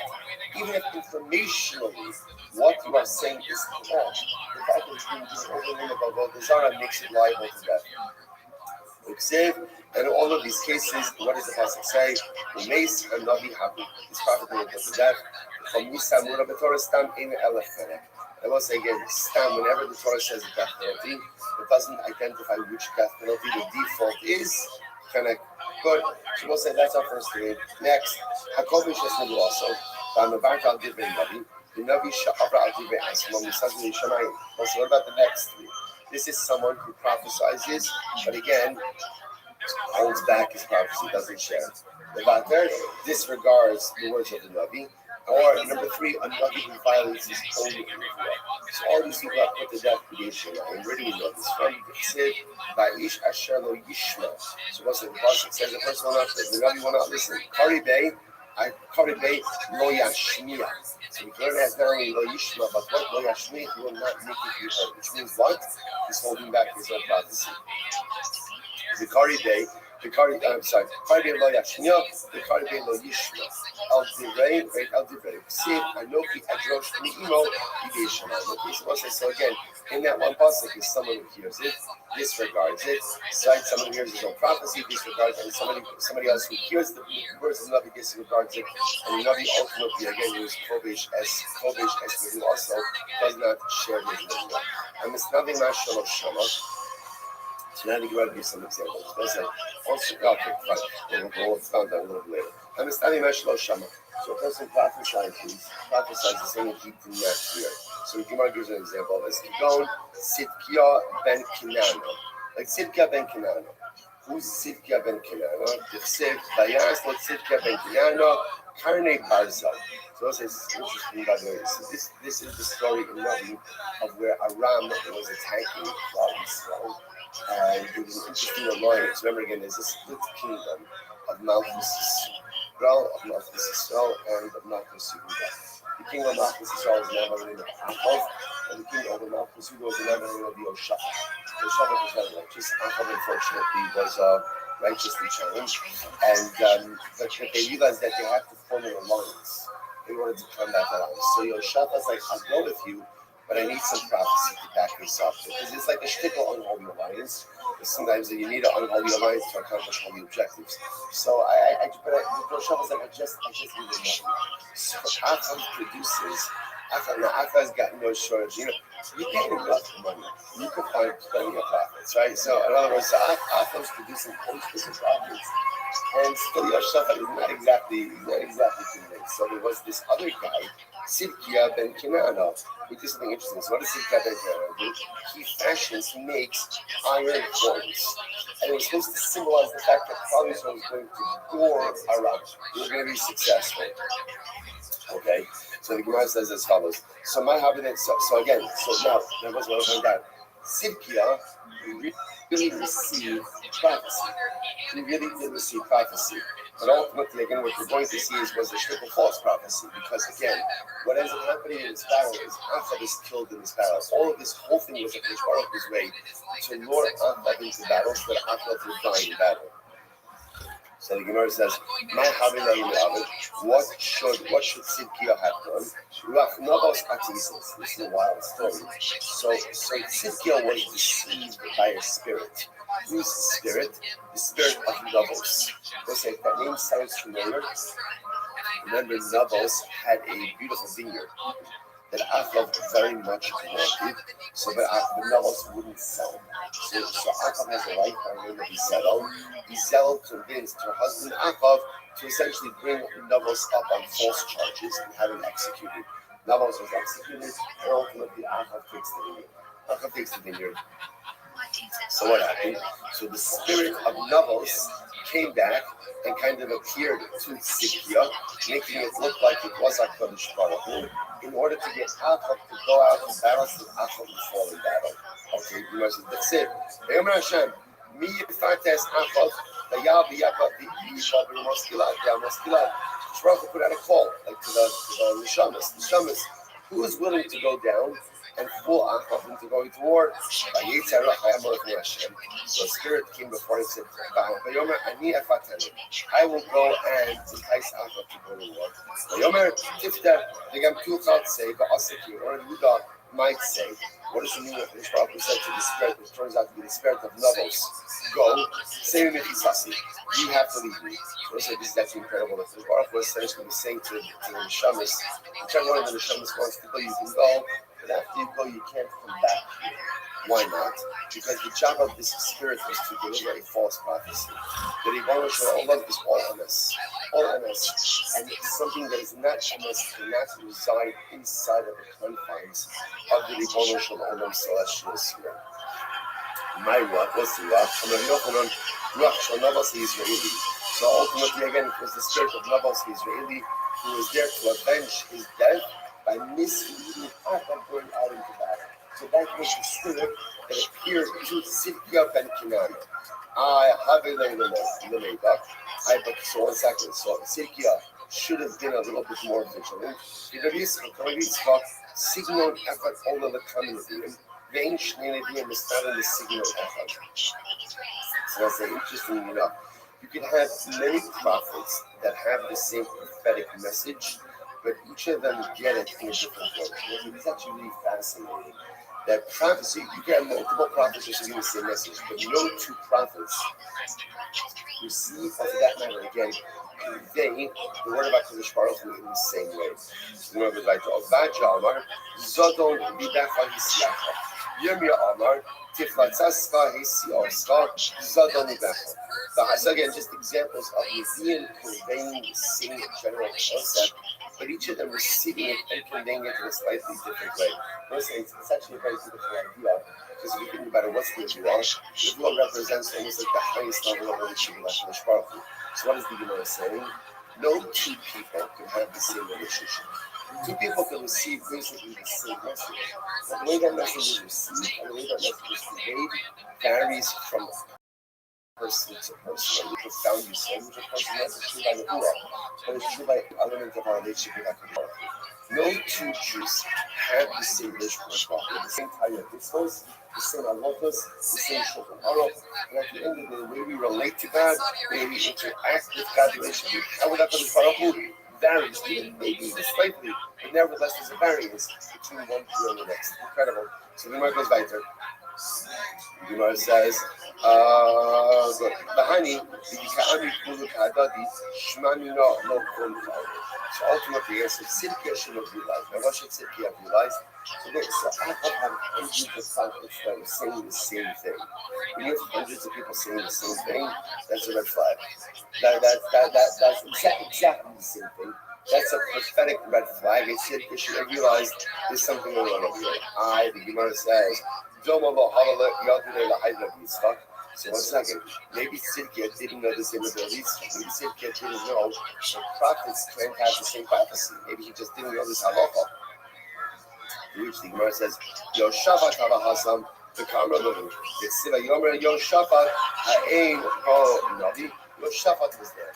And Yoshafat knew this. That's why Yoshafat, even though Achab produced hundreds of Nevi'im, Yoshafat said, there's something wrong over here. There's something wrong over here. Because everyone is saying the same exact thing. So I just want to point out how profound this is. So not only is it an incredible lesson in terms of like our relationship and that all of us interact and relate and have a different relationship with Hashem. But also, there's just something like Klal Yisrael. Listen, sometimes we think it's like, what's the utopian view of Klal Yisrael? Can you imagine hundreds of Jews sitting together and saying the same exact thing? That's what's happening over here. First one says, that's terrible. That's terrible. I don't want hundreds of Jews saying the same thing. You know what I want? I want hundreds of Jews saying different things, and yet all of them sitting in the same room together and being mad and in love with them. That's Achdus. That's Achdus. We have this very skewed view of Achdus. That Achdus means like being limited. You know, everyone's on the same page. So never had there, never had it. I've said it a million times. Like, what does Rothschild say by Har Sinai? Har Sinai, we were Isha Chad, Lev Echad. One people with one heart. Rabbi always said, it never says Isha Chad B'dei Achad. It doesn't say one people with one opinion. It's one people with one heart. One people with one heart. So it says, so, you know, somebody said and just trying to think, and this is one of my friends. He was a little bit more right. Well, no, like, see, he started going on about, and Meretz Hashem, there should be a world in which yeshiva students are drafted. And he went on, and literally, everyone, my wife, looked at me, don't say anything. You know, one of those looks. Okay, so I held it together for about 10 seconds, but the rest of the people I super and they jumped on this particular member of my family. And it was like, and then what was so beautiful, is that right afterwards, Baruch Hashem, after like this, what I'm about. It felt like about 3 hours, and it was coding time, so it might have been like 30 seconds, you know, but whatever, like everything was slower. But also, you know what the most beautiful thing was? That at the end, like, the way it ended, is, I don't know how, like, I don't remember all the events, but somehow, it started like that, and then about 3 seconds, 3 minutes, whatever it was just a circle of grown men holding each other, sobbing. Like I said, I don't know exactly what happened, right? But Lamaisa was like, isn't that what it's about? Isn't that what it's about? It's about the ability to help people, even if you vehemently disagree with them. It's about the ability to love people, even though you think they're absolutely unequivocally wrong and have missed the mark every single step of the way. That you think that what they are saying is the most uninformed, unintelligent, incorrect thing in the world, but I love you. But I love you. So when you see hundreds of people saying the same thing about us, you know, we like to surround ourselves by people who say the same things to us. It's so boring. It's so boring. People live like in an echo chamber. Like an echo chamber, that's not life. It's not Klal Yisrael. The beauty of Klal Yisrael, I'll say, is there's a lot of Jews, a lot of opinions, and yes, a lot of them are uninformed, and a lot of them are incorrect, and a lot of them are just wrong. Feel free to see me after the show for all the correct opinions, right? Shitas and positions in life, and how you can be free, right? And I'll say, but the nice. So what happens when you see hundreds of people and they're all saying the same thing? That's better. Something's off there. You're in a room with a bunch of people and they're all saying different stuff. That's chaos. And Achdus is that moment when you can embrace, even after that vociferous argument. All right, good night, so the Gemara goes weiter. Remember, Kohani. So what happens? So Yoshaphat says, I need someone to be in. So Achlan says, why do you want to be in? Look at all these hundreds of guys that are here. So the Gemara says, Amalei, Kachamiku blind in the days Hafi Abba. I learned this from my father. Signon Echad Olam Lekam Leviim. The ancient name of the is not the signal effort. So ultimately, yes, what I learned is this. You could have prophets all espousing the same message, but they'll be about 5 lines up for the bottom. Right? But they go, but none of them give it over in the same way. Right? They all get the same message, but don't give it over. So the fact that Shaphat is sitting there and these hundreds of prophets, who I just want to point out, these were not for earth. These prophets were actually receiving a message. But remember, the whole thing was skewed because the Kadosh Baruch Hu wanted Achab to go out to watch the fallen battle. So Shaphat's like, what? You guys are all saying the same exact thing. That doesn't make any sense. So therefore, again, Shaphat needs unity. Okay? So the Gemara goes like that. So good. I'm starting to what's the example of a Navi who gives over something that was not so? Let him keep going. Hananiah ben Azur, he called you. So it's like Hananiah ben Azur. What happened to Hananiah ben Azur? He called you when you have Shukah Elyon. Yirmiyah was standing in the upper marketplace for Ka'amar, Ko'amar, Shem Tzivakos, Hinuni Shover as Keshes, Elam. So Yirmiyah is giving a prophecy, right? And Yirmiyah says that Baruch is going to go ahead and break the bow of Elam. Elam was another nation. Elam. I'm going to break the bow. In other words, I'm going to defeat Elam. Okay, so what happens? Nosach Hananiah Kabachor Biatzma. So Hananiah hears this prophecy of Yirmiyah and he makes Kabachor. What's the Kabachor? My Elam Shalom Ba'el Lazarus Babel. I'm Rakabish Baruch Hu Shover as Keshes Elam. So Elam, they came to help Babel. As the Baruch was going to say that he's going to break the bow and he's going to defeat them. Now, Alaf is coming to come. Trusted Exmon, Alaf is coming to come. And the Baruch Hu is coming to, is breaking the primary false prophets. Soon he's going to break the secondary false prophets. What is the secondary false prophets? Well, Babel. So Hananiah made a Kamachomer. The Baruch is going to go ahead and defeat Elam. He's soon going to go ahead and defeat Babel. So what happens? He goes out and he prophesizes. Also, even the Shukakak or Amar, Koamar Hashem, Shabarti as old Melech Baba. This is fascinating. So Hananiah hears a prophecy of Yirmiyah. He makes a Kabbalah from that prophecy, and then he espouses a new prophecy. Only one issue. Kadosh Baruch Hu didn't say it. Only called Abaye.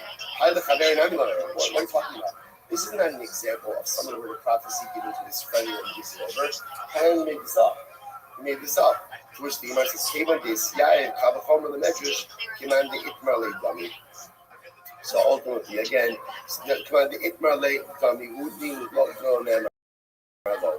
So I said ultimately for Kavachomer is interesting because the Kavachomer and because the Kavachomer is one of the exegetical principles. So the Gemara treats this like a case of saying over a prophecy that was not given over to you. Okay, beautiful. And the time we show about this Kochavim. What's an example of one who prophesizes in the name of prophecy? So what's the last one? If you go Nevi Habal. So what says this is the easy one? Nevi Habal.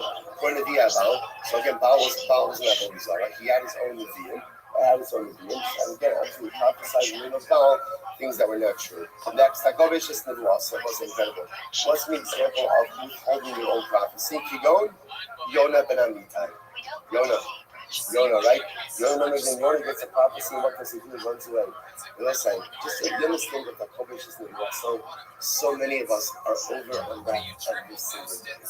Every day that a woman should only whispers in my ear, what does he say? It could be great. You can accomplish good things. Like just like again, the Gemara says, every day passes from Yotzis and says, Shuvu Banim Shovim. Every day a basketball comes out and says, Shuva. And I hear this prophecy and I hear this basketball. What do I do with it? I suppress it. and I ignore it. That's called Vishnu also. Every day prophecy comes to us. Every day Cheshbon whispers to us. Every day opportunity comes to us. The Sabbath doesn't become great. And if we suppress it, and we don't utilize it, and we don't actualize it, that's called Kovish as the also. Yona ben Amitai. From the back of the Navi, who's the one? What's an example of going and disregarding the word of the Navi? What's the on the days?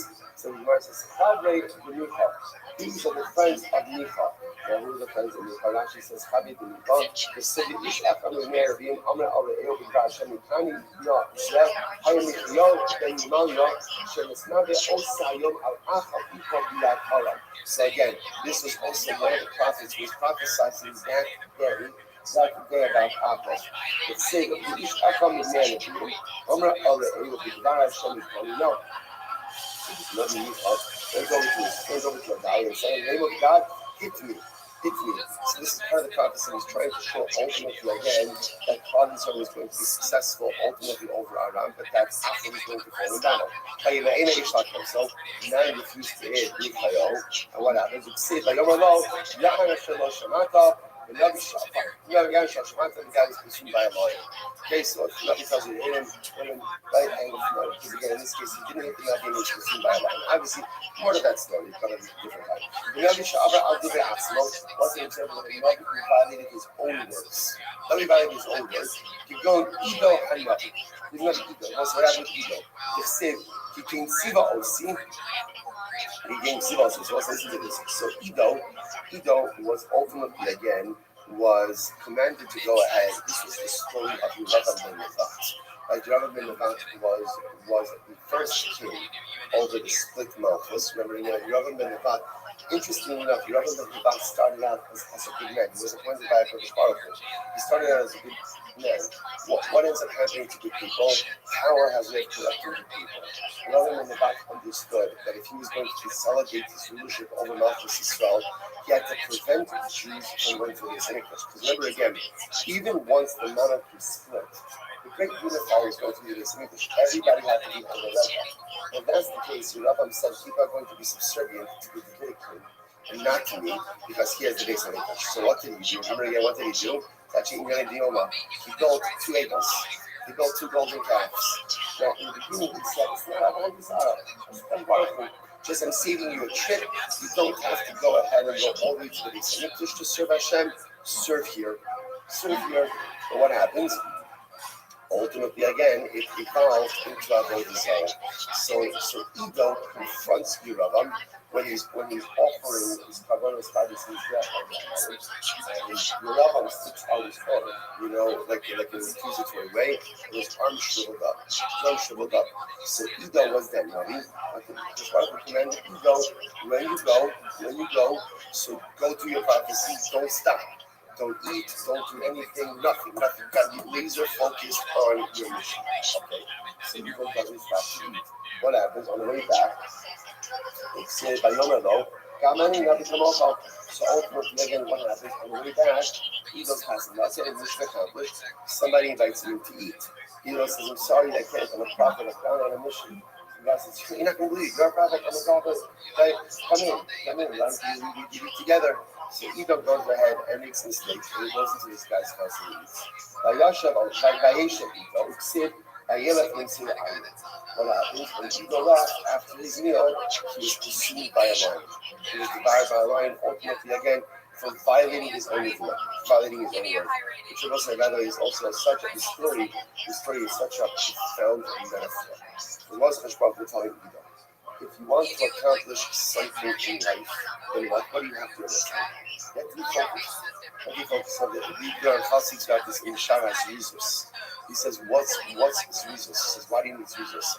Jesus is necessary. You don't always appreciate this because more often than not, the reason we don't accomplish in life is why? Why?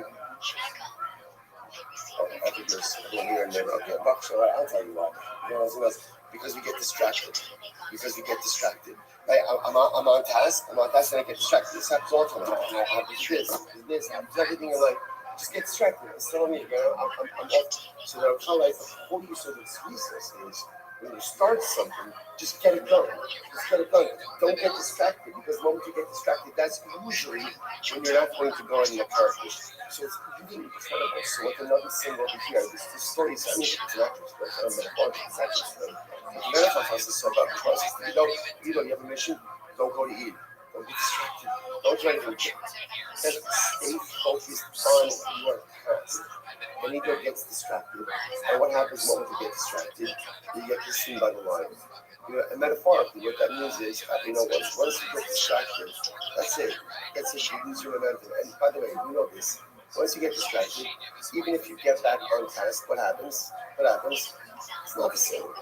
It's not the same. You've lost the momentum. This is what I was saying, for example, even by learning. Right? By learning, there's this soul of learning in Cephas. Right? What's the internal of Cephas? To learn for a certain amount of time undistracted. Right? 5 minutes of learning through the Cephas is better than 45 minutes of distracted learning. We know this just from our own lives. This is what happens, right? I'm learning and then I'm here, I'm learning and then I'm here, I'm learning and then I'm this, okay, it's very nice. And at the end of the day, what did you get? You got 5 minutes here, 5 minutes here, 5 minutes here, 5 minutes there. And there's something about it. It's not all this shame. It's not all this shame. That's the most of us is be in it. Be in it. Even if it's only for 5 minutes, be in it. Because the moment you get distracted is the moment you get consumed by the line. Section of Revelation. So tell me about it like this stuff. I told you just a little while. So low. So listen to this.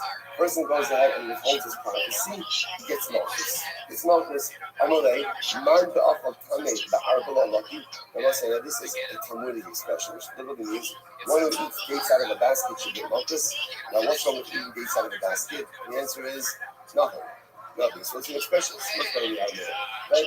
In other words, it's an expression that seems like lucky to work. In other words, what was saying here, you might as well ask me over here about what a person did wrong if they told the prophecy. What really asking you is, how is anyone going to know? Right? In other words, so you have Navi A, right? The Navi A tells his prophecy. Okay, how exactly does anyone know that he held his prophecy?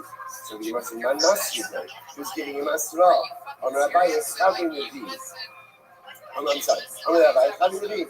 So Rabbi, the safety of Yasa, Kim Dabar, Kim Gavasada. So he's going to know his fellow prophecies. This is what we said before. Then we check this is interesting. That apparently the way prophecy works is it's often given to more than one person. Again, each person gets it differently, and each person communicates it differently, but it's given to more than one. So because of that, if you have another even withheld prophecy, apparently other people know about it, and don't know if a particular Navi did not share it. Okay? With Noma Hadri Day, so that's interesting. Well, maybe if it was powerful, distracted, or maybe giving it remedy changed their mind, so to speak, changed their mind. And he said, the 100-day, Uduye have a model again, because it was probably sometimes changes with this. And if you were to do that a lot, you would inform the group of the Buddha as well. The hard Yonah, the Haji is the Lord. For a second, Yonah, the story of Yonah, after the prophet changed his mind, and he didn't tell Yonah. He didn't tell Yonah. Like Yonah, remember again, Yonah finds out that everybody else in the prophet is destroying him. The prophet did not go ahead and give him any advance warning. To which the Imam says, no. Yonah made Kara, means they have Hafas. This is very important. The Russian Yonah said, the old Agor Yom, the Nin they have Hafas. Now, what does that Hafas mean? What does it mean? Turned over. Turns over just meant, in 40 days from now, something is going to dramatically change in it. The change could be, they could all become a people of Kala Killer, or the change could be the city to be destroyed. So in Yonah's words itself was the actual possibility for two circumstances. Another, Ilu lo yada, Ilu tova, Ilu la. Again, it was an open-ended Mitzvah. Again, and it was incredible. And by the way, I sort of wrote down, part of the reason, ultimately, why do we read Sefer Yonah and Kippur, is the paradigmatic story of Shiva. It's also paradigmatic story, a metaphor that our life is like this open-ended possibility. Rob says to me today, what does it mean? What does it mean? It means what you make of it. It means what you make of it. As much as the Baruch knows what we're going to do and how we're going to do it for us, our lives are this open-ended, choose-your-own adventure type of nonsense. In another 40 days, we're sitting here and doing everything. Is it good? Or is it bad? It's up to you. What your life is going to be, who you're going to be, the person you're going to become, is up to you. Right, the last time doing that, some of us has ultimately again, one ignores the way of it. You're not so what's it? So here's what's interesting. Now, if a Nabi says something, how do I know this is a Nabi? Okay, so someone says, saying the name of God, right? Right? So how do I know that he's a Nabi? And I have to answer. It's that I have to listen to him. If you have like oaths, he gives a sign. He gives a sign. I have to say, what's again? You gotta prove like your Nabi credentials. That's what you can't just go with his Nabi. You gotta prove it in some way. So he goes, Micha, the law you have oaths here, which I go, Micha can do this. You give a sign, and yet people are punished like here, you're not adhering to this, and that's hearing is the law. If the Mukhsa change, no, it's different. As I said, a Nabi doesn't have to give an oath every single time he says Ruah. Rather than say why. Once you have a Nabi who's a Mukhsa, what does Mukhsa mean? You know he's a Nabi. You know he's a Nabi. Okay, so once you know he's a Nabi, obviously you don't listen to his word. You know this. People take off because if you don't see this, I'm from Bahara Moria, Echa Shamale Yitzchak. Again, why did Yitzchak listen to his father? Right? And again, when Avraham Avinu says to Yitzchak, I'm going to show you. Yitzchak should have said, the old man's lost it, right? That's what he should have said. That's what he should have said. So why does Yitzchak listen to his father? Because he knew his father was pride. Right? So he wants to, and Yitzchak never said that angry. And that's a little bit, when maybe when a woman comes to his God, everyone see this little something, a nuance, maybe it's the house, but if you notice, by the way, there's no little thing, right? There's no dialogue.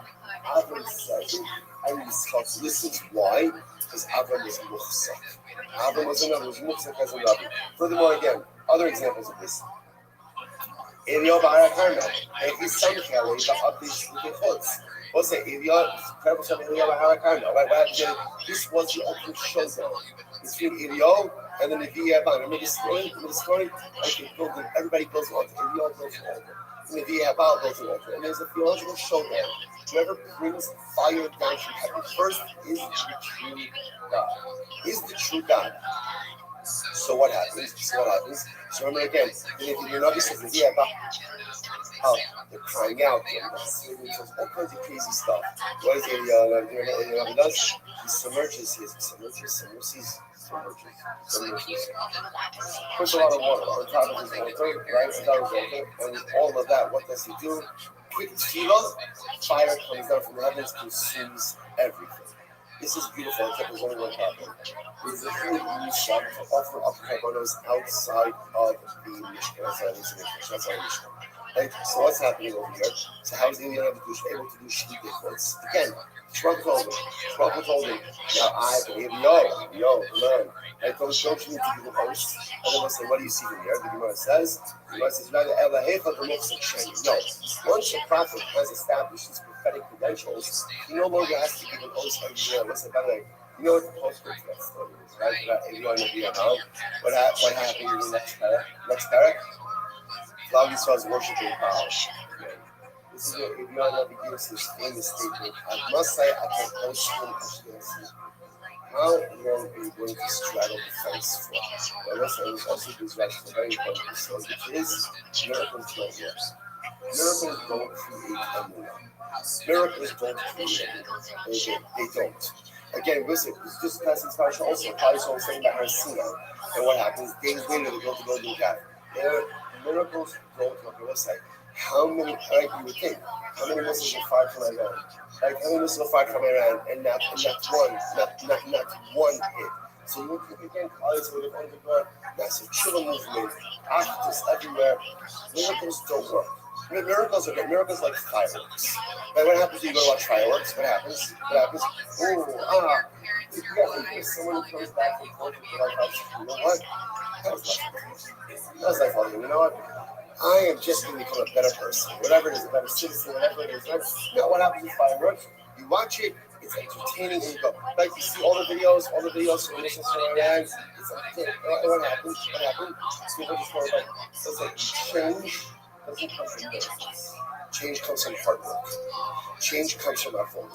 Change comes ultimately from putting in the effort, day in and day out. Miracles are beautiful and they can create momentary bursts of inspiration, but they do not affect solid compounds of change. That only comes from the inglorious work day in and day out. Incredible. That's what I think.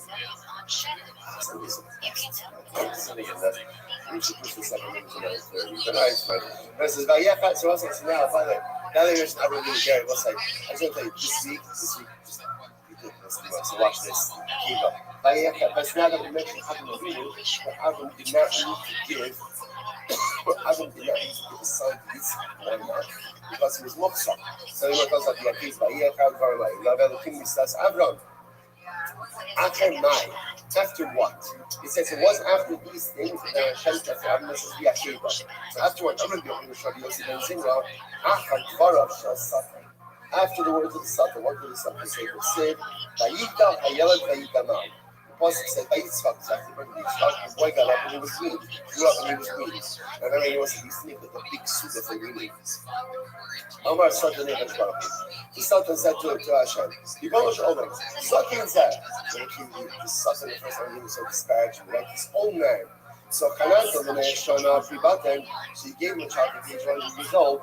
He goes to the Shazallah, Ayalot, Tur Echad, Joseph, Achal, so the Sultan says in the prophet, he gave this old man so much.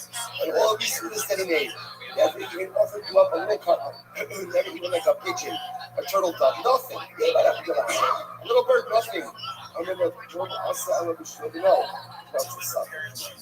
Everything Adam did he give for his son. Imani Omer Zalech has been called the Fanai Yad Zohar. Pharaoh to tell Abram to sacrifice his son, he would do it. Something saying he asked Abram to give him his own son, he would do it. Miyad, Elohim Yisrael. Immediately afterwards, Hashem tested Abram. So let's say this is interesting. So the Gemara seems to understand the Akedah, the genesis of the Akedah was this conversation between HaKadosh Baruch Hu and the Satan. Now we're not finished. Vayomer, Hashem says, I'm really please take your son. He's fucking over the wall. I'm going to be Shimon Abba. Aim not Ella Lashon Bakasha. Now, no is a request. It's a request. So listen to this. Gemara says, Mashal Melech Basa B'Dam Sha'udullah Machos Hazim. So he was really what is going to go. This can be granted to a king who waged many wars. What's supposed to be the immediate white ones? Ma'ayallah, he bore Echad. The next one, and this king, he had the guy, like the one valiant warrior, who was like really responsible for all of his victories. Remember, the king faced the most intense battle of his monarchy. Amrullah, he says to his most valiant soldier, the question is, please, Amod Libano Hamasu, stand strong, be victorious in this battle. Because if you fail in this battle, this most important battle, what will it do? It will take away from all the previous victories. And if you stand strong in this most intense battle, not only must victory here, but it cements the previous victories as well. Fail here, and it erases all the previous victories. Be successful now, and it cements everything that you came before. HaKadosh Baruch Hu already Avram Avinu. So Hashem said to Avram, "Nisisicha b'kamei nesilos. I've given you many tests over the years, but and you've been successful in all of them.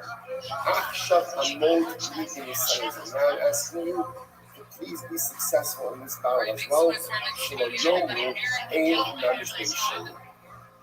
That people should not say that there is no merit to the previous test. So we'll say, so this is a fascinating. What does this mean? First of all, there's a tremendous statement of human nature. Human nature is all about what have you done for me before. Right? If you fail someone, generally human nature is like you remember the failure right now, and it erases all of the things that came before, which is just interesting. Like so, if the valiant warrior fails in this battle, all of the successes in the past are this. What does this mean? What does the Prophet mean? He's a beautiful idea of Sassanis. Sassanis, when I quote you, he says, Something amazing. He says, "Aidei asar yisoros, shenisnas Avinu, nispashtu kol hakofos sheyesh b'nei Yisrael, v'hiskaber al kavam Musa." With every single one of Avinu's yisoros, what he did is he embedded another power in the DNA of Klal Yisrael. Avinu was our father, and with every task that he succeeded, every sign that he overcame, he endowed us with a certain level of strength. What did Akedas Yitzchak represent? He says Akedas Yitzchak represent at the end of the day, Korach Meruba Shamasiras Nefesh. What Akedas Yitzchak represented was a willingness to give everything. I don't know if you already demonstrated a willingness to give himself. This is even more. A willingness to even give his child. It represented the ability and the willingness to give anything and everything for the emotional. HaKadosh Baruch Hu pleased with Avinu. It says, you need to pass this. Do you know why you need to pass this? Not for you. That's not for you. If you pass this, then you embed this cloth within the spiritual DNA of Christ.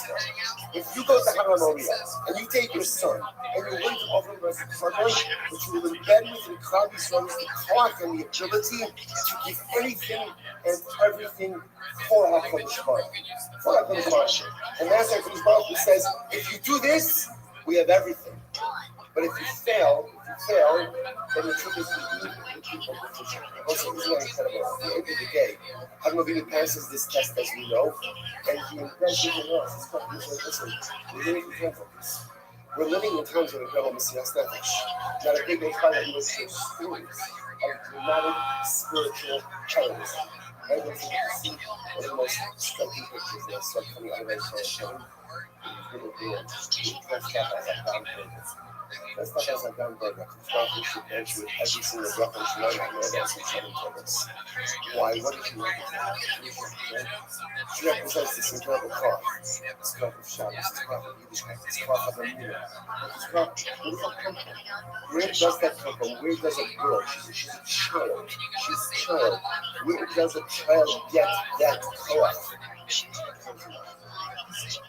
Avinu is going to go and everything for He embedded in our spiritual DNA the ability and the willingness to do the same.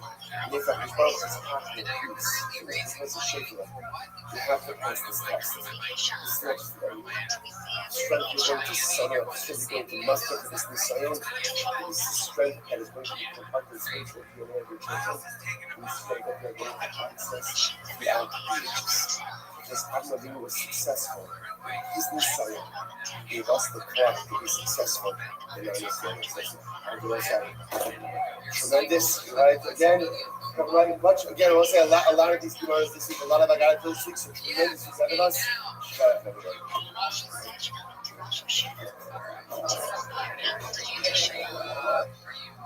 Having any fun while on this bike ride, or you just so wrong with my any drama? Not fun, not a lot of crazy drama. I hit my car.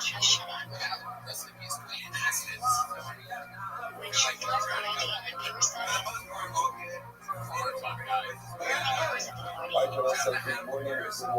We hired a second time over at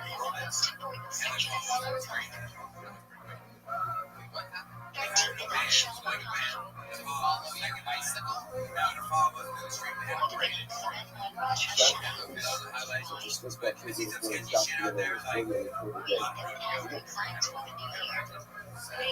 Everybody was supposed to say hour, supposed to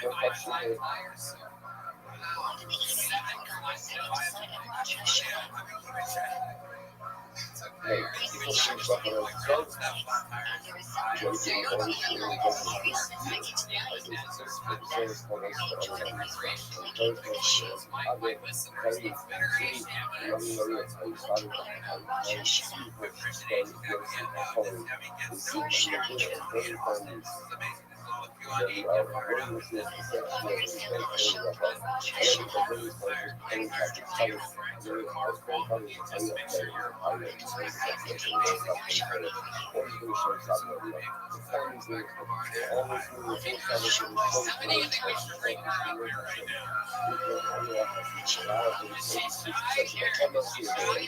it's just to get an opportunity to sit and learn more about it. What we got left here, let's just think about the show and let's learn.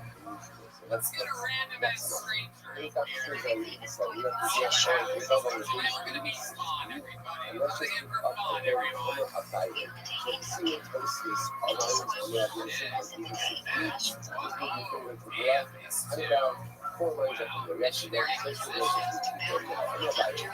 Como organização agora, como organização agora, e a organização agora, depois de ter uma yes, it's about service.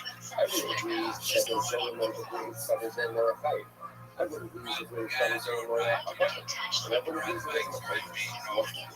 There's a couple of there's only one, maybe in change, and there are these that should only one other outpost. I wouldn't agree that if I was first, since I got my son with one, if they're really going to do something, if they do have the execution, maybe not the execution line, but they can always play with their own intention, aim to get out of the motives upon the kid. Como organização agora, ele tem a cor, ele já se lançou como uma coisa lá para o grupo, trabalho para a vida.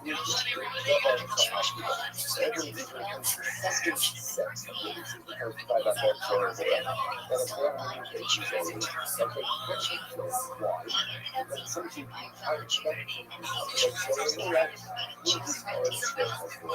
So the person is simply saying, we only show up with the type changes, and then for the second set of paper on transfer for the government. And the whole book is saying, there's no focus because they're very much interesting. We got a lovely Only only to find a way out. donated Which to is us very by his good. friend Which is John Rabbi.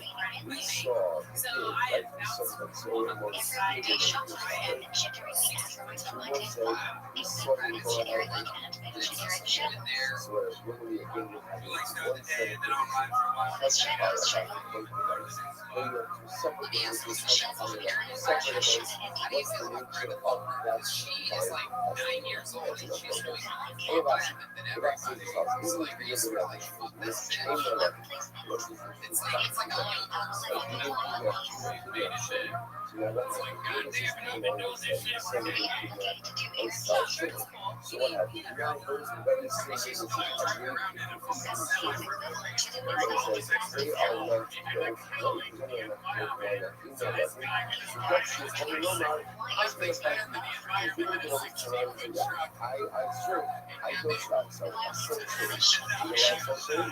He's not like next thing that's real about I'm not saying so cars can't be the same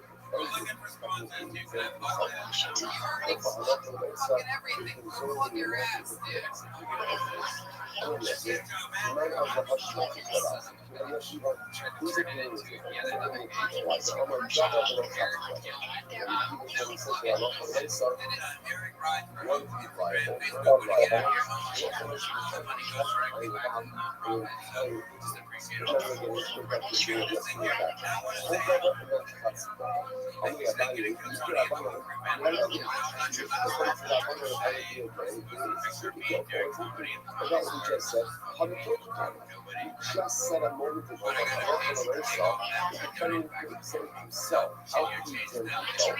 Because he could go ahead and say, he can go ahead and say, he can go ahead and say that yes, I so choose my habits. Allah, people came without the Lord. They will know us, they will know us who is in me. Verse 2. He said, no, as many witnesses, like he said, himself. What's he saying? That's the thing. Witnesses that say that we don't do that. So he didn't do that, but you don't have to do that.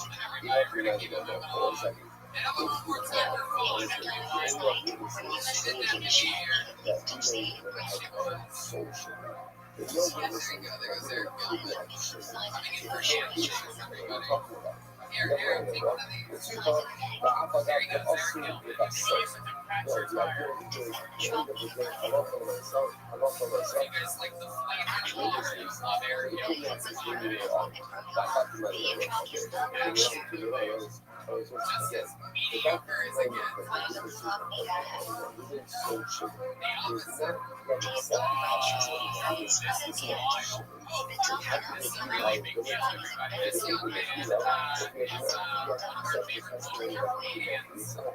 But she thought to come around to the reason, this is usually what I was having. The other version of story. In other words, the second 53-year-old is people here, the witnesses that testified that we did so shit are the ones who observed the first three things. And as you're testifying, you know the ceremonies whatever, and you're going to testify that we named everything kidnapped children. And let's listen to each other. One person aside, one person we just have to listen to each other. Like, listen, I don't know what we'll talk after you. So you might have thought, one of the things that we're using this, that the fact is that everything we do, I love what I said, we should always be that we have testimony about. We have testimony about from the testimony of the king of himself, to which the Lord says much more when we said love. And ultimately, what we similarly to witnesses is how lucky people see. Therefore, Allah for myself, if you have witnesses come along and say, you saw me sell shit, and those witnesses will be taken children, they can't be executed. Why? Because there's been no more testimony that we need to keep them. Okay, good. Don't say Mishnah. Mishnah. Moving along. Second number. Alright, so let's see what it is. When we spoke about this, second number, really translated, is the rebellious sage. Essentially, the next on the rebellious sage is a member of the discussing who refuses to yield a majority and is set in his personality. Again, we check just to see the circumstances of that person. Says the Mishnah. Second number, is that another second number only becomes a second number based on the Shema. He only comes out of Ishma. שלושה לא נצאים שלושה בקבוקים שם נצאים fucking kids in Yerushalayim. That's the Joshua Pesach Harabais. One person is situated to the Harabais. The other Joshua Pesach Harabais. One is situated to the Harabais because the other Joshua the Mishkas Harabais. And one is situated to the Harabais. What we call the Sanhedrin, the Sanhedrin, the high point. That was the last one. That's number 3. Situated in Mishkas Harabais. So listen to this. So what happened? What was that? Shabbos Harabais. Let's just say, we'll give you the backstory. The backstory is, I will go through the right? There's a dispute in the local base. Right? There's everyone is on one side, there's something one is on the other side. They can't seem to reach the resolution. So now they take their case up to each other. First step is they go to this big ultimate level at the entrance of the Harabais. They come down. Why was that Shabbos Harabais? So much. After I'm still, the guy that you cover it. And the second, the sage in the minority, the sage in the minority, he comes along and he says, he presents his case, he comes to the village and he says, listen, brother, this is my position, this is the position of my case. How can you not do this? You can't be right. Ultimately, this is how I learned the situation. And the thing is, in Shamu Arad, Shamu Arad, and again, and the second essentially says, they go to Hebron. Have you heard anything regarding this case? Have you heard anything regarding this case? As I hope that I know the person has done this. If you don't know again, he's not here to fucking number. Right now, he's just a guy. He just did the same thing just to see what he did right now. What's beautiful about this? Notice how the second Monday talks. He basically said, what did he say? This is my position, and this is my friend's position. With strength, ultimately, we are able to articulate our own position. But a lot of difficulty, certainly very even more so articulating the positions of others. It's a maila. It's a maila. Whenever you do it, it's really like take time to actually understand someone else's opinion. I would disagree with it at the end, but at least there's a word that's informed disagreement. as opposed to what happens ultimately in life is you just kind of scenario or quickly or just superficially succeed in the choice on that does without really trying to understand what the other person is trying to say. So there's a lot of darkness in this, but the second moment is pretty articulate the position of the other. So there's a fight. So in other lives, like in life, so what happens if the first person, they say the higher values, they don't have anything to add to this conversation. So what happens? Funny, when I think about this, I was like, you go to the next station. These stations are situated at the entranceway of the exile. The corporate is in the control. Once again, the document says, gosh, this is what I say, this is what my friends say, the confident the other life, in Shani Allah.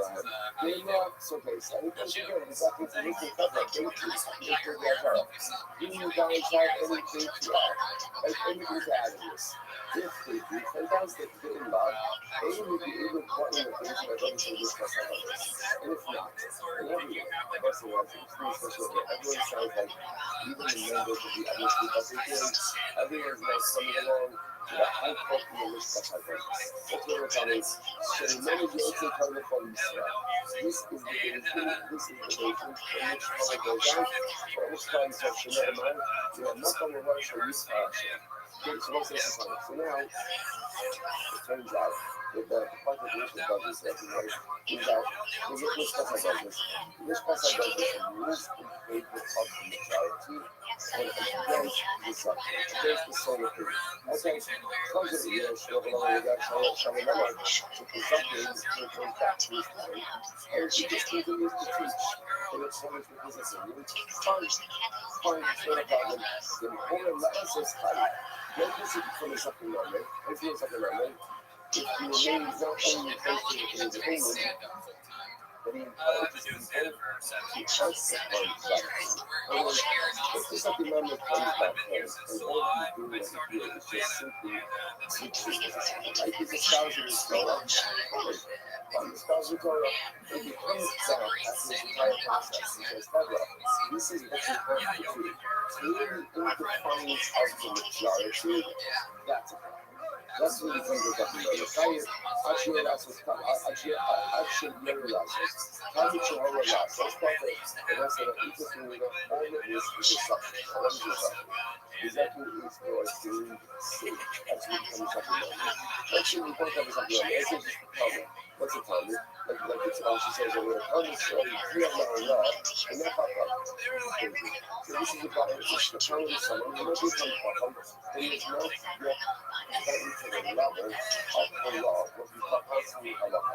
So let's say an individual like this goes ahead and he's the basis and he instructs others to possibly like his particular opinion, ultimately public, his public life, the opinion of the moment when you do someone who has sneakers, someone who has reached the level of the law, along with the going ahead and instructing others to possibly customer level. This says, and we know, service and turns out that ultimately again is full of what's this for? The school is that he's not allowed to pass the law.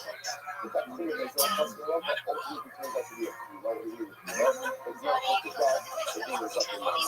Incredible. All right, so also, hold on, very right. People who cover that nonsense, and now we just outlined the process for second mind. So now we know exactly how this works. Now the interesting part is what kind of mathematics, like what kind of disputes are we talking about the second memory of the fellow sages. So don't have others. We learn in Kabbalah, talk about the Israel, and let's for sure we're going to talk about. First of all, we're talking about someone else a mufla. So what is a mufla? An expert. An expert.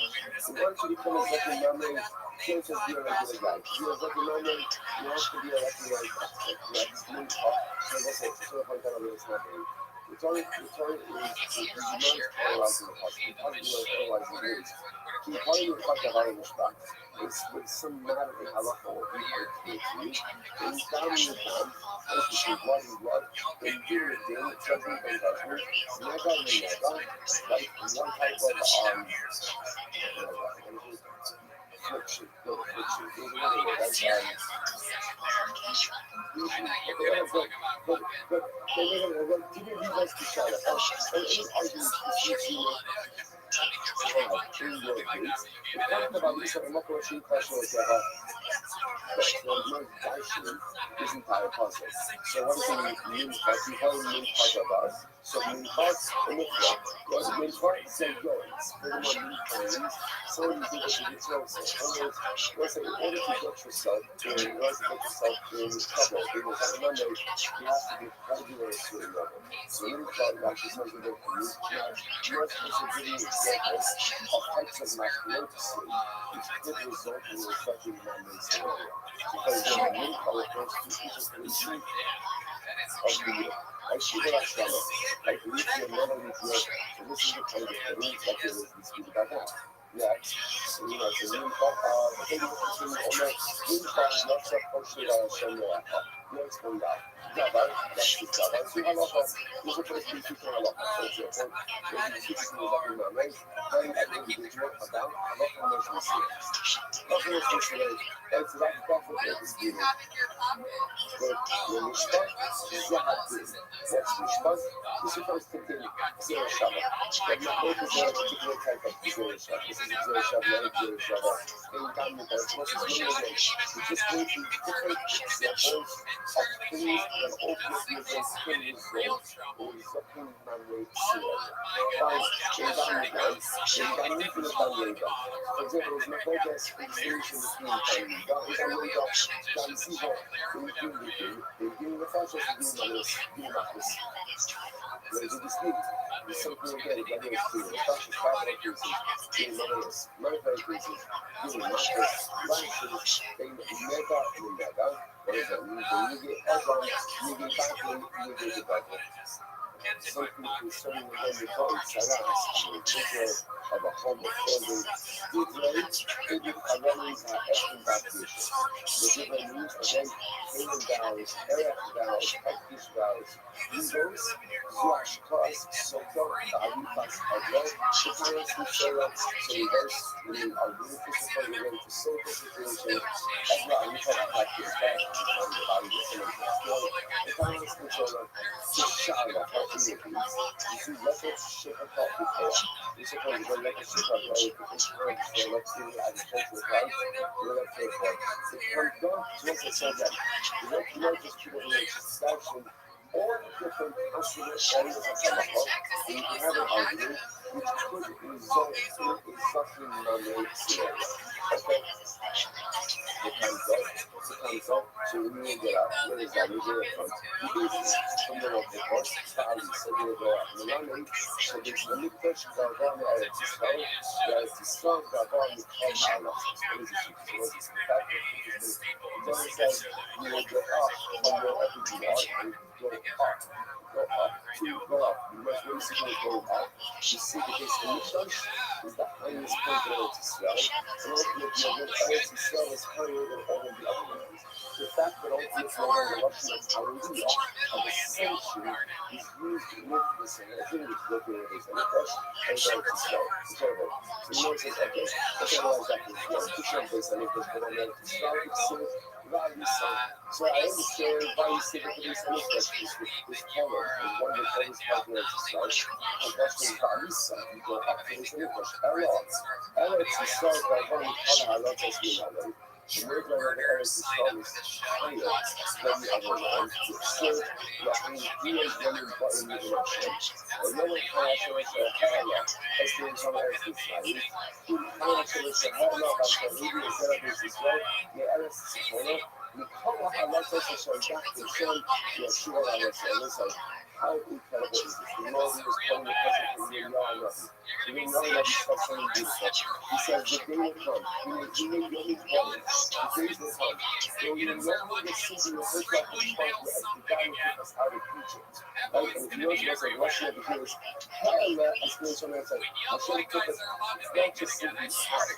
What is Ha'ala mean? Hashem took us up. He took us up. So we won't only refer to the God as God who took us up from the children to start, but rather what? We were going to talk about Ishmael as the one who brought the children of Israel from all the lands, who brought us up. Hello, Hashem, from all the lands. There's a way to see it. You see here that whenever there's a leftist, the children of Israel, let's Colossians, hallelujah. only was supposed to sort of like that. How overwhelming you know the appointment passage of Guna, the point. The point. It's not even the best correct, it's just for those races for about the race. Right? It's like, which is amazing. A classic about the, we're really talking about the fact that the fight we play to take us out of all of the lines of our discussion, we're going to bring us lifting us up. As great as pain is, as beautiful as pain is, pain is missing this Asya. It's covered miracles, it's hidden miracles, and it's miracles called creation. And what's called awakenings in us, as much as we celebrate this beautiful, beautiful race, because of that incredible and powerful is awakens in us the desire to see who you are. I don't want miracles. I don't listen to this Asya. We want to listen to this God. We want to feel miracles. As we read from the good miracles, our ways to know us, just speak to us, as we realize us, the real miracles will come. They're going to come. And when they're coming, going to is not going to take us up, he's going to take us down. Because every breath is always the start is only one direction. That's always going up. Incredible. Hold on. Nothing more, right? They don't have idolatry for Paris. The shoe, that's what happens to many there. This is very interesting. Nothing going to do that social theory process about what type of religion matters to make someone close up in mind.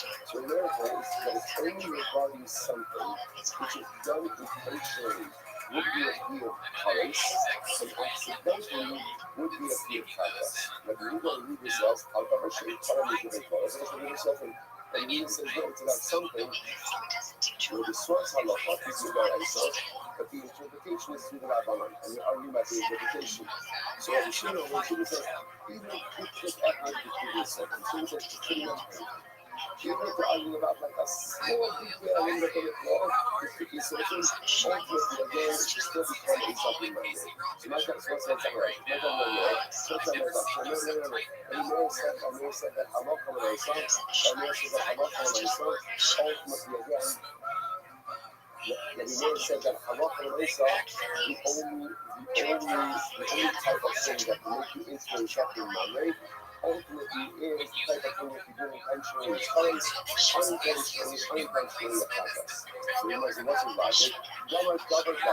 He makes it your Shava ultimately again Davar. So he says Sitava, he hiding Davar in the spot. So that's the first of the right stories. It says over here. The body of Davar in the spot. It's Sitava. The Yalam Davar in the attack. That's talking about the highlight of WXC, and making customs incorrectly, ultimately leads the people to go ahead and make a mistake. My Lahavon, Ravish Kaiban Delakai, as she was at us, just like over there, talking about something. Your intentional commission is Paris, right? And I'll show you this at us. Paris, what do I say? Remember, Ravish Kaiban Delakai, Rashi was at us. Okay, so there is that in there, fine, that's opinion one. Let me go. But we will say this one, what his opinion was. That only one second moment, and something economy different Torah and the secret social. Like the particular halacha is in the answer, and the details are in that Mikra Abana. So we're going to do it. So the Muda, after I follow Shem Yuchad, I read the Torah, here Yuchad. It has to be something where the Torah says something, but based on the passage in the Torah, we don't know how to pass it. We need a God to teach us how to interpret it. That's the type of situation that this being second knowledge. And that's what he's saying. Actually, you do have to know about it. I think the Shimon says pretty much anything that comes out from a building, anything you're arguing about, if the second memory remains kind of consistent and refuses to yield to the authority, that can create second memory. I'm going to think about it. So you're going to read Muhammad, he said he's going to there's a word for this. So here it said that it was not going to say take the rice, and that's the point of rice is one back at the beginning of that. Take the rice and turn it into a bunch of rice. It's very good. And the other teaching is that I'm not going to say, I'm not going to say, because only for the second Monday, with the purpose of my focus is regarding something. But God intentionally has a few colors, and unintentionally carries the few colors. That's the only examples.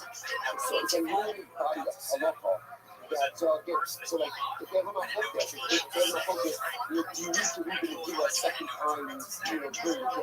Without being a focus, could not result in something scenario. Why not? Because it's a free job only. But where it says it's still a purpose by saying this entering through the colors, entering through the purpose. So now listen to this. So we're about to listen to that, guys. You turn it to the device way to the mirror. Tell me how this helping you for the next watch this. How many level up, Papa? Take the moment. Here we go. Key poly.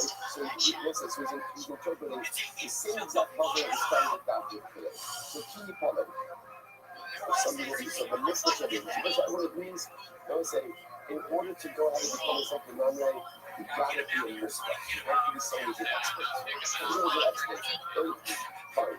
What's next? Main cause? Singular. So again, the other third, the prophetess for the Lord, not only expert, not only experts. The experts are the experts. What's the experts are the experts? Someone who knows about the features from which shoot on the moon. Again, listen, anything that you need to know about the information means, first of all, none of us really know what interpolation itself actually means, right? Or the North, so I like using that way, right?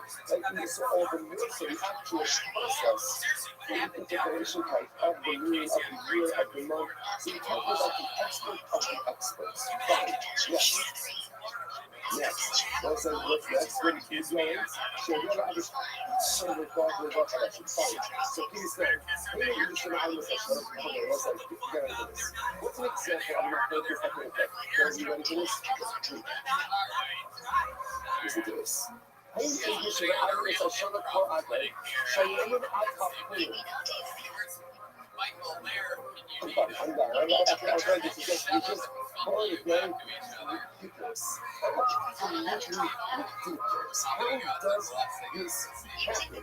7 in a row, cycle. How does this happen? And it's not like the blood shots, not like the runners, it's going to be much more. Literally, you're going to put it based on pulling. So that's the opportunity to listen, just because sometimes we get up early, we just have ourselves asleep, we push ourselves, we're going a lot of information, not a lot of time, we wonder like, we're talking, how do you feel about this? It's just the popularization, and then every once in a while, and that's what we think we do. You know, some things it's just a beautiful kiss, and not just a kiss, and not just a kiss.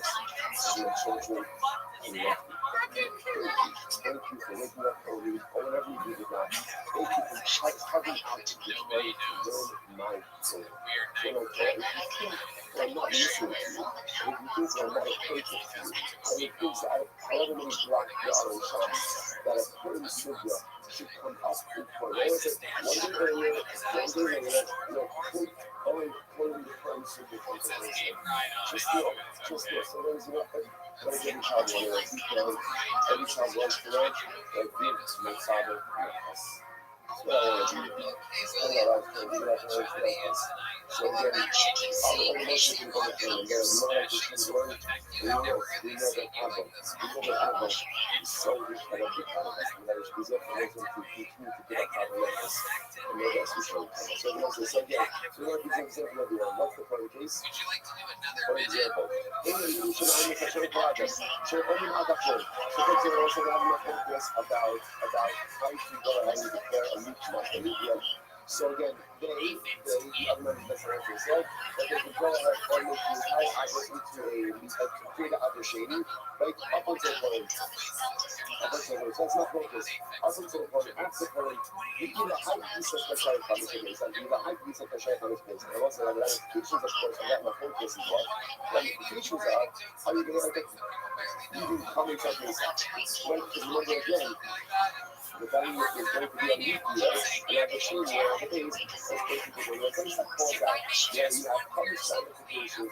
There is an example of an progress where again the states are colors versus colors. Which models like the Java, Zala, Zulekas, and Kalasar. It is now a series that not going to come a series to the shoe, but it's showing the not just come a series to Kalasar.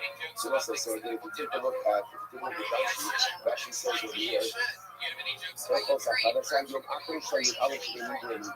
so listen, so remember again from last cycle, with the 3 we have this concept Rashi goes out over here that there are 11 days, at least 11 days between every year. Remember again, the way that has been the work with the life is a 7-11 11 cycle. 7 days of Nebo, 11 days of Ziva.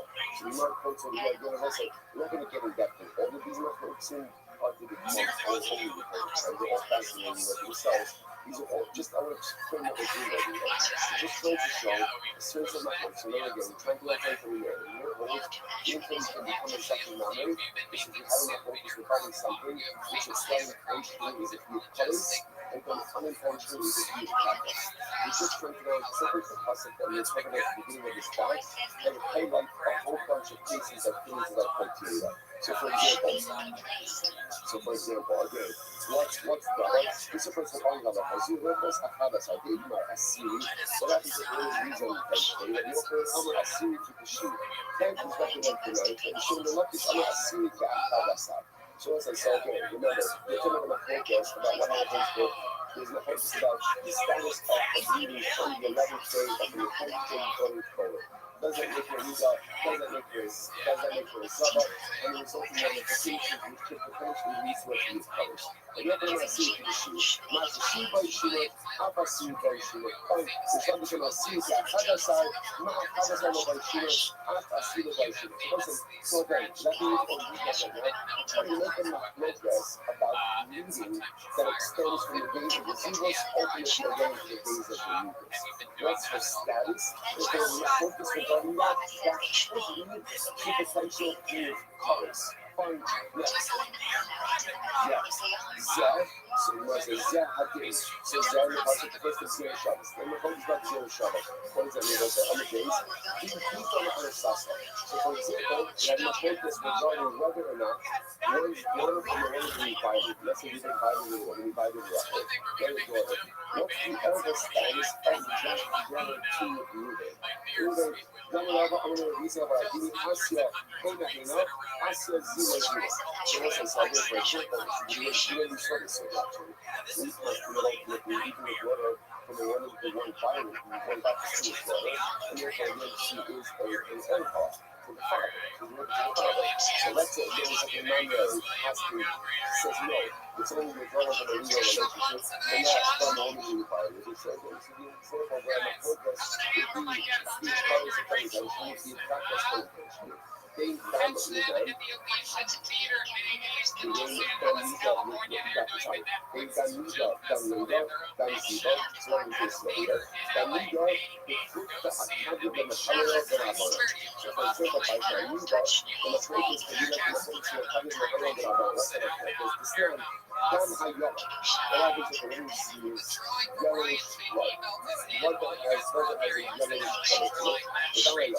I covered them under the coming. The coming of Allah says ultimately again that it's coming. The coming power.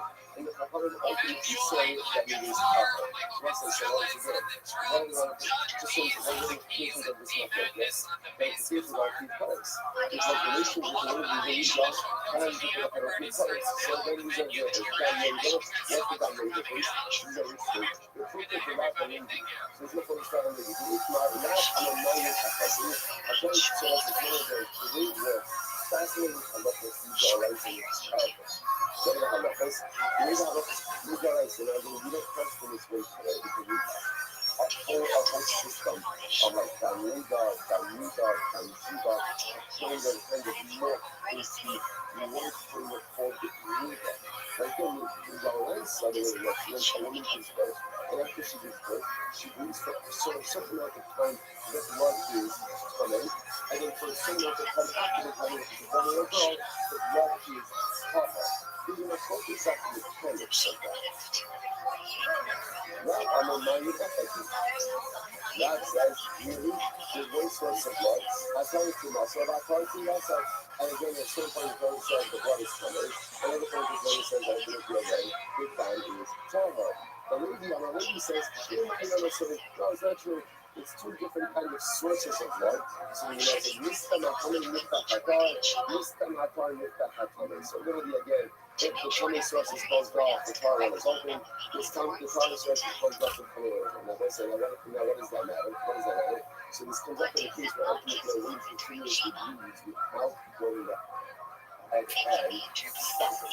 So when we see that she switches over from what we call down coming to down cars. So once again, the applications over here are heat cars. All we're trying to show again are examples of cases where the Zucking man will be arguing with the rest of the Beis and the stakes of the case are currents that go intentionally, purpose that go unintentionally. Dan Siba, what's the Dan's in the case? The judge of Rosa Yoshua. The judge of Rosa Yoshua is the Kishkish Roshua, you saw that. That's how you know the voting went ahead. And really, you're going to teach the Rashi says over here, Sinabas has Pisava, Bachada says we need one another, Shemai will be in the case. But the Isha Kiaz of Zobdama, so you know, let's say she has a situation with this forward. But he did this thing for a lot of people. Isha Sama is this is stop, this is side with her. Maybe they usually use for the billion. The yoga, how do you let this result? If it starts for 25 minutes, if she can work during that time, this is probably the latest result. So, technically speaking, I only can give birth while she is in the state of Cetus. Okay, so that has its own ramifications as well. Do you know what I said? In short, she says, light up low, so literally Shabbos, no. Listen, I can't believe this. Like, in one of the law, like, a reference to Purim, a reference to Shabbos. Reference to Purim, reference to Shabbos. Again, when Yeshua says, now you get it, Purim, Shabbos, no.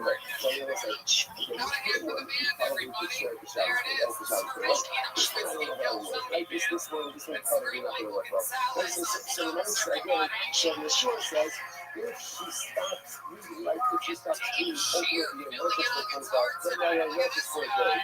But ultimately I will like a Shabbos, meaning a night and a day. So shut something outside, the woman are gone. And also, the female subsided, like the little things that subsided, not the love. Things in the little things, also once again, just all examples of cases where the speech are highly effective because you're being obviously again with a very intentional to be correspondence with your practice. Next, they do the thing, they do the moment, do the process, do not just, they will focus on your website. Again, you know, like capital cases, monetary cases, market cases. So one of the examples where these cases can result in hard two layers, so that's an example of looking at a monetary case. The book of the Shmuel Rabbi, this is my baby Shmuel Rabbi, it's not going to say Shmuel. Shmuel should then do a Shmuel says, if two people act as agents, so their judgment is a double judgment. However, ever seen it written based in touch. Therefore, the first position. Okay. Rabbi Yavon, Amar, they give her a call in the nation. Rabbi Yavon, so here everyone views that what? A case of two people can't issue a lot of rulings. They're not going to have rulings are totally valid. Rabbi was like, how good to say, I give you a case, I was just result of a college case. Rabbi was like, watch how Rashi says this is fascinating.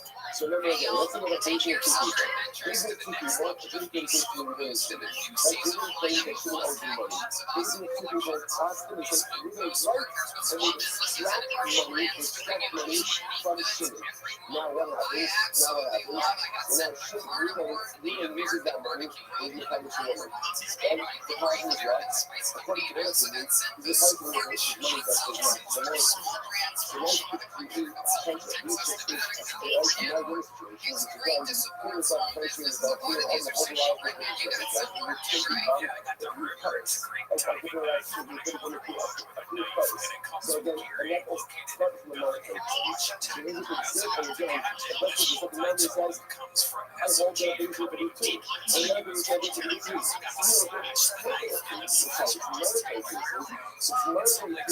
to get started, take the quiz of class fascinating. The questions. The book of Rabbi, let's do the questions, please.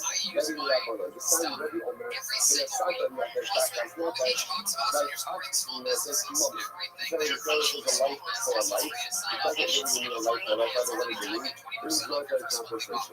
After all the mother in our Nefesh you see money related means acting like for life. No man is here another. The man is here another. We give each other, like it says, this seal of Baba says this seal. Well, now I'm money. How can money? So once again, let's think about the focus, about like the average cat person has shoes. So really, it's like in order for the country to put someone to death, you have to say no, but he's not that position. And once again, this could potentially lead to a few fires of unintentionally. You practice a bit unintentionally. You didn't Marcus. What about Marcus about? So the country that you share that by yourself.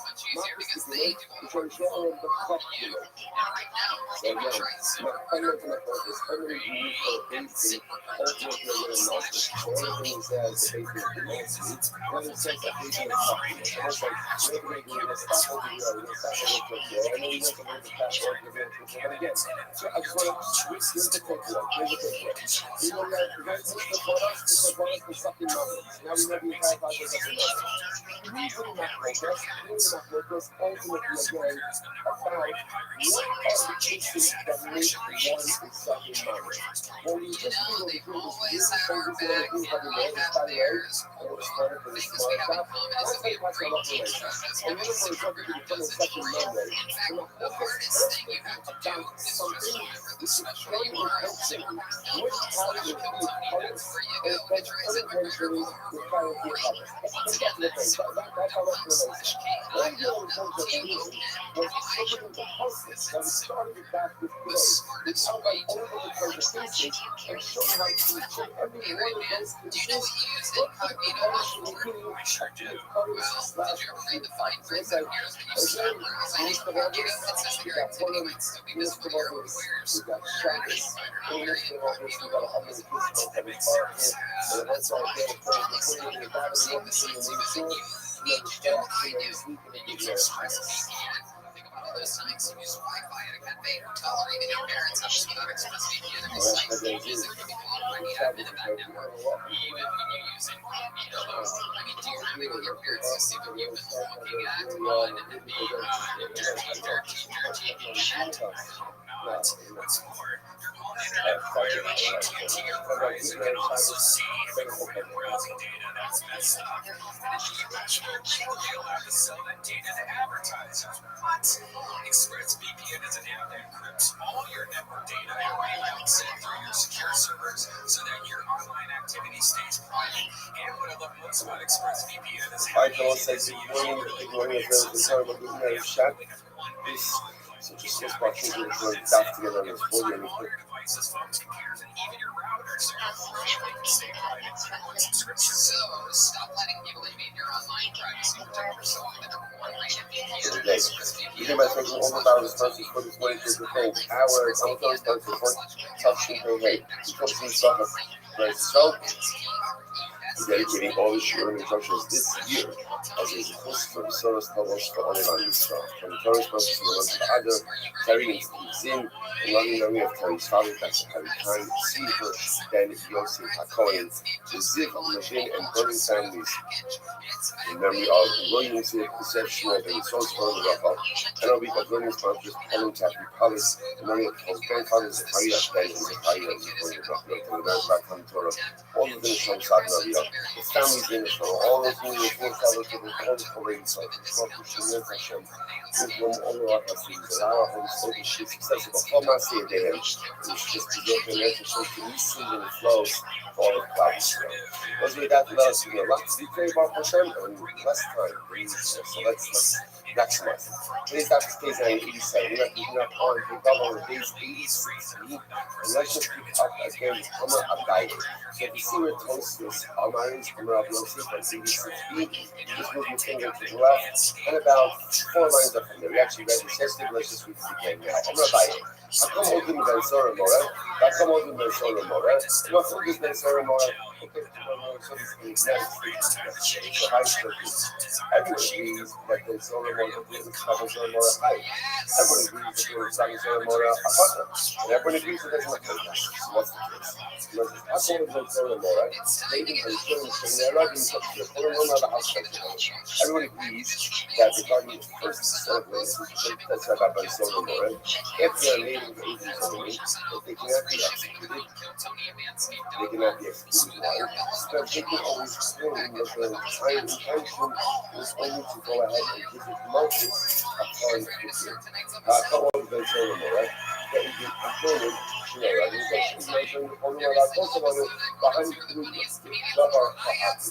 when it comes to the second set of witnesses who testify that Ben Sora Mora, that if they are moving to 18 children, that they can't be killed. Why? Because essentially the entire death sentence of the Ben Sora Mora hinges on their testimony. Because the first set of witnesses could simply say, we only came in to make a tithe about this, and therefore the second set are really the ones who are responsible for the death penalty. The Machlokes Ben Sora Mora, where's the Machlokes keep Ben Sora Mora? That's very interesting. Shnein Omen Lefanenu Ganav, Shnein Omen Lefanenu Achal. Interestingly, Zoro, you have two witnesses who testify. We saw the kid, right? We saw the Ben Sora Mora steal the money from his father. And two more say, we saw him go ahead and eat the meat anyway. So whereas women again would have one set of witnesses testify about the both events, here you have two separate witnesses testifying about two separate events. What's the nature of that combined testimony? That's not focus. Or Rabbi says as follows, even if you live in that mission, ain't there Rabbi? So what's this interesting? So back to kidnapping. If we've been kidnapped, we didn't kidnap shit. So we have witnesses come along and say, we saw they didn't kidnap and sell shit. So what happens? Now those very same witnesses are made into eating shulman. The Gemara says, they are not killed. Right? If somebody are not killed, why not? In there, Rabbi. Because she is Olomar, Abdi Machati. So Shulman can always turn around and say, yeah, it's true. I killed shit. I sold shit. Do you know why I sold shit? He's my Abed. He's my slave. Because he's my slave, I'm allowed to sell him. So because ultimately again he's offended, technically exempt himself as a claim, therefore halacha l'maisa, a Jerusalem will not be able to be executed over this. I'm not going to say, Kimar also hashma to Rabbi. Rabbi Akiva, whose opinion is this? I just Rabbi Akiva. Why? Omar davar v'lo chatzi davar. Rabbi Akiva's when he says that halacha l'maisa, in order to be liable, halacha l'maisa, you have to be testifying about an entire being. Remember again, this goes back to the beginning of yesterday's that. Whole cover and not chatzi cover. How many Rabbi? If you put Rabbanon, you are arguing. If you come to Rabbanon apparently again, this is going to be killed for about what we just said. How we go with that? We just said a moment ago that Allah is defending to exempt himself. How can he exempt himself? Because he can go ahead and say, that yes, I sold Shin is my Evan. Allah, he became a Rabbanon. Over the law, us, What's interesting? What's the case over here? The case over here, as we have witnesses, claiming that we sold him self-Shin. What's missing? Witnesses that say that we're going to kidnap Shin. So you have Adin and Hira, but you don't have Adin and Hira. You have to remember that for a second. If you only have witnesses, that Ruvain went ahead and sold Shimon, but no witnesses that Ruvain kidnapped Shimon, so there's no case of it. What are you talking about? You're not going to know. What's your thought? The Afagas, the Asu, the Basol. No, the idea over here is at the end of the day, halacha myself, the witnesses to the kidnapping came later on. Okay, but if they came later on, again,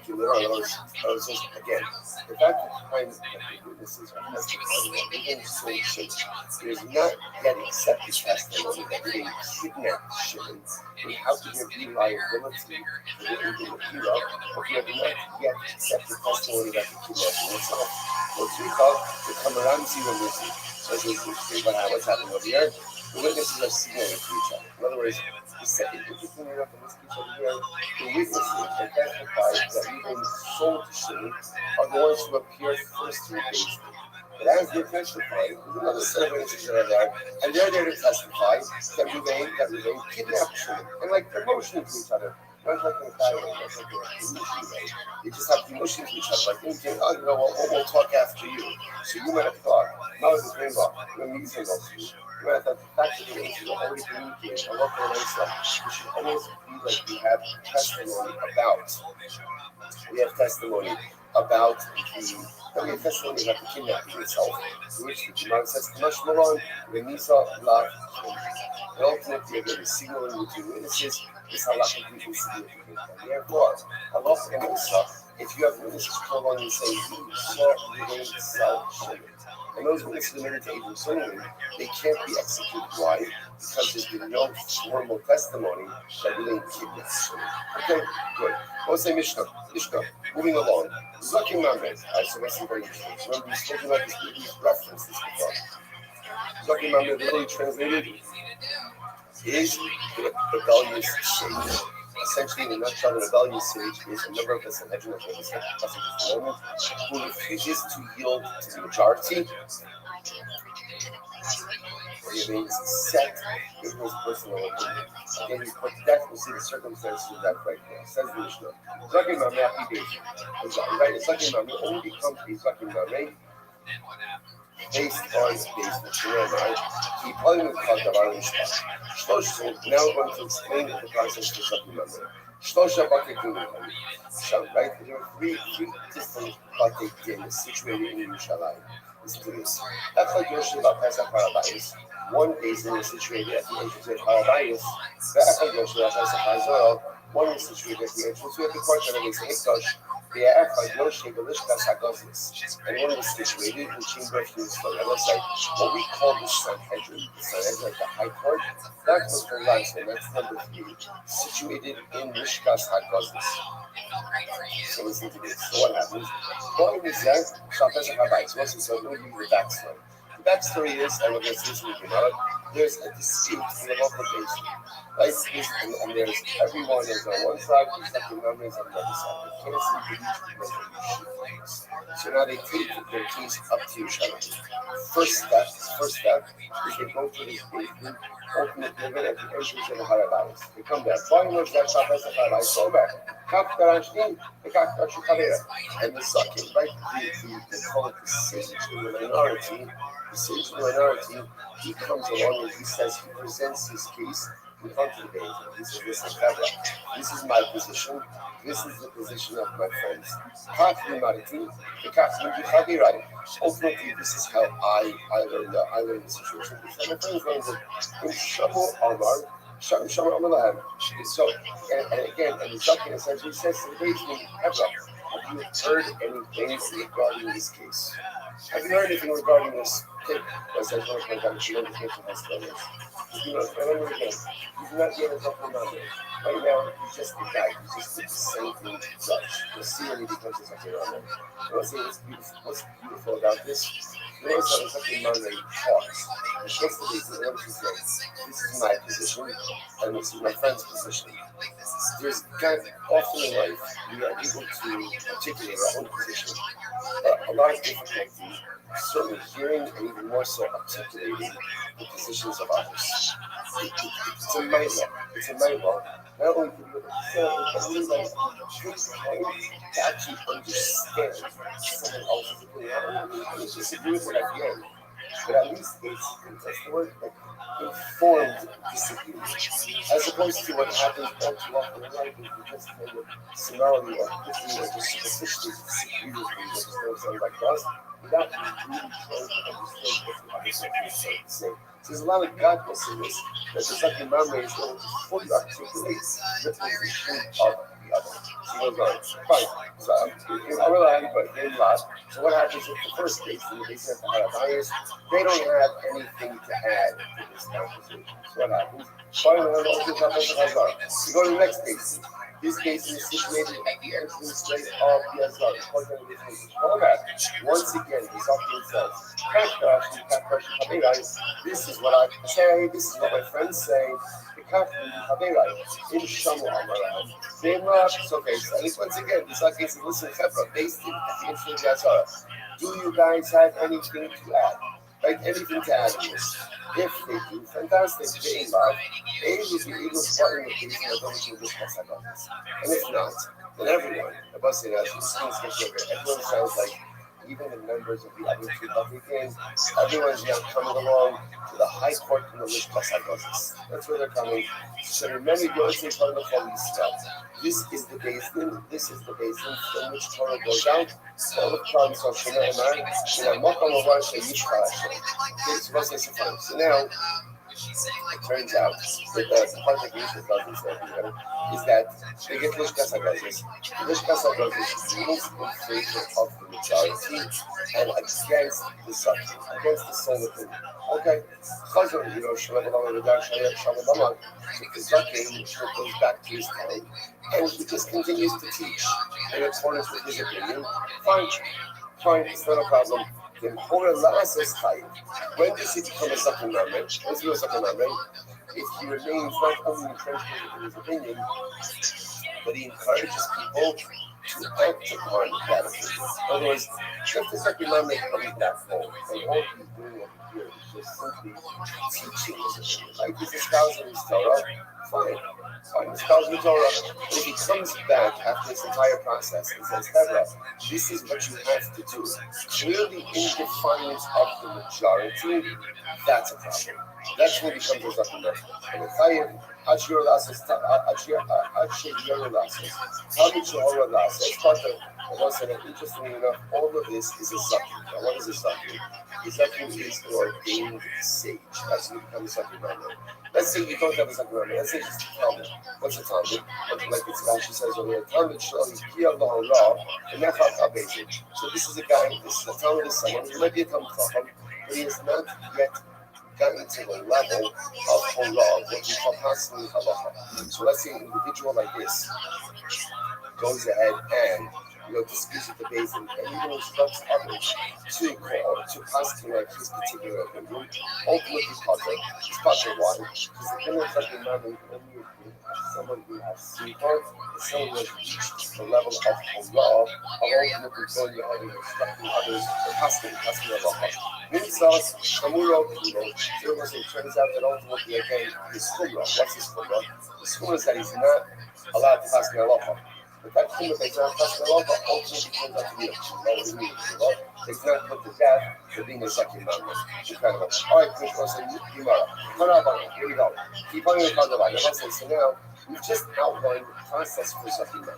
So now we know exactly how this works. Now the interesting part is what kind of machlokes, like what kind of disputes are we talking about a Zakin Mamre and his fellow sages? So turn up on it. The point in about top of page 987a. The mufla shadis are custom dollars. First of all, we're talking about someone what's that a mufla. So what is a mufla? An expert. An expert. In order to become a Zakin Mamre, you can't just be a regular guy. To be a Zakin Mamre, you have to be a recognized expert. That's mincha. So I'm going to say, I'm trying to point out what's happening. The Torah is analyzing the possible. The Torah is analyzing the news. Keep on in the mishpat. With some matter of halacha will be unclear to you. They dam with dam, like between blood and blood. They din with din, judgment and judgment. Nega with nega, right? One type of affliction, good affliction. There's another word, right? Okay, good. Then they're going to go different people's bishara. Or any arguments that you may have in your case, it comes to Balisa and Makor Sheikh Pasha Keva. But that's not actually this entire concept. So what does it mean? Mincha, keep on mincha davar. So mincha, a mufla. What is mincha? Say yoitz. Furthermore, mincha means someone who's able to give counsel. In other words, we'll say in order to get yourself in trouble, being a Zakin Mamre, you have to be holding on a certain level. So mincha actually says we're going to use. Now, you must also give you examples of types of machlokes which could result in a Zakin Mamre scenario. So, for example, mincha refers to intercalation of the year, like Ibar Hashana, like leap year, never leap year. So this is the kind of thing. Let's say we speak about that. Next, so the Gemara says, Mincha, Omer, Mincha Yatsa Choshev Al Hashem Re'acha, Yois B'Yam, Davar, next is Davar, Zu Halacha. This refers to the dispute in halacha. For example, there's a dispute between Zakin Mamre and an individual about halacha Moshe Sinai. Halacha Moshe Sinai, right? So that's what they're disputing. Good. The mishpat zehadin. What's mishpat? This refers to din zera shava. The mahlok is on a particular type of zera shava. This is zera shava, not zera shava. Being down with that. So remember again, It's just going through different examples of things that ultimately again could result in a resulting family scenario. Fine, being down with down, being down need to look down later. So for example, there's machlokes in distinguishing between down and down later, down siva, being din in the fashos, din in this. There's a dispute. There's something again, whether it's din in the fashos, capital cases, din in monetary cases, din in makas, lashes, being nega nega. What does that mean? Being nege adam, nege batin, nege begatin. Something concerning again the going saras of an individual of a home of clothing. Divrei edu charamim ba'erkin ba'pishos. So divrei means again Canaan vows, erech vows, hektish vows, rivos, zuashkas, sota, ba'alifas egla, ketanas misora, so rivos, are usually referring again to sota situations, egla arufa the captive back, inside the body with someone that's killed, ketanas misora, the shara in the beats. You see, leket shechefa upaya. This refers again, leket shechefa very different rights, so luxury agricultural rights, to the left field part. The kamdon to us also again. What merges together is just bashing all the different possible areas of halacha. You can have an argument which could result in a sucking memory scenario. Okay? They come up, so you will get up. Where is that? We get it from. You basically from the local part. So you will go up. Milani, so basically, Mikdash, Gavon, Eretz Yisrael. The Eretz Yisrael, Gavon, Mikol, Ha'aras. What is this? In fact, it's interesting. The Torah says you will get up from wherever you are and go up. Go up. You might, what do you see when you're going up? You see the base of Mikdash is the highest point in Eretz Yisrael. And ultimately, again, Eretz Yisrael is higher than all of the other lands. The fact that ultimately, again, the Lashon of Aliyah, of ascension, is used with this and that, even with located in the Mikdash, and with Eretz Yisrael. Incredible. So the Gemara says, okay, let's analyze that for the flow. Bishon base on Mikdash, Kovam Eretz Yisrael, B'Tziv, V'Alisa. So I understand why you see that the base on Mikdash is taller, is one of the tallest parts of Eretz Yisrael, because Lashon is V'Alisa, you go up to the base on Mikdash. Ella, Eretz Yisrael, Gavon, Mikol, Ha'aras, as we know, right? And where's my know that Eretz Yisrael is higher than the other lands? The Ksiv, Lachin, Hine, Yomim, Ba'im, Yidum Hashem. Or Yomer Chai Hashem Asher Ha'ela, as Be'esham Eretz Yisrael. Kim Chai Hashem Asher Ha'ela, V'asher Hibi, Ezera Beis Yisrael, Me'eretz Sifono, Mikol Ha'aras, Asher Yidachtim Sham, Yeshiva Ha'aras. How incredible is this? The Gemara is quoting the passage from Yirmiyahu Navi. Yirmiyahu Navi says something beautiful. He says, the day will come. The days will come. But we will no longer simply refer to HaKadosh Baruch Hu as the God who took us out of Egypt. Right? And if you notice what says Russian over here is Ha'ela, explanation on the other side. Hashem took us, it's not just simply out. What does Ha'ela mean? Hashem took us up. Hashem took us up. So we won't only refer to the God as God who took us up from the sanitary to Shabbat, but rather what? We refer to HaKadosh Baruch Hu as the one who brought the children of Israel from all the lands, who brought us up. Hello, Hashem, from all the lands. What do you see here? You see here that whenever there's a reference to taking us to Eretz Yisrael, what's the Lashon? Aliyah. Always listen to the point that how overwhelmingly amazing is the abundant topic of the Ummah on Torah. It's not even the best part reference, just hold on to your seats.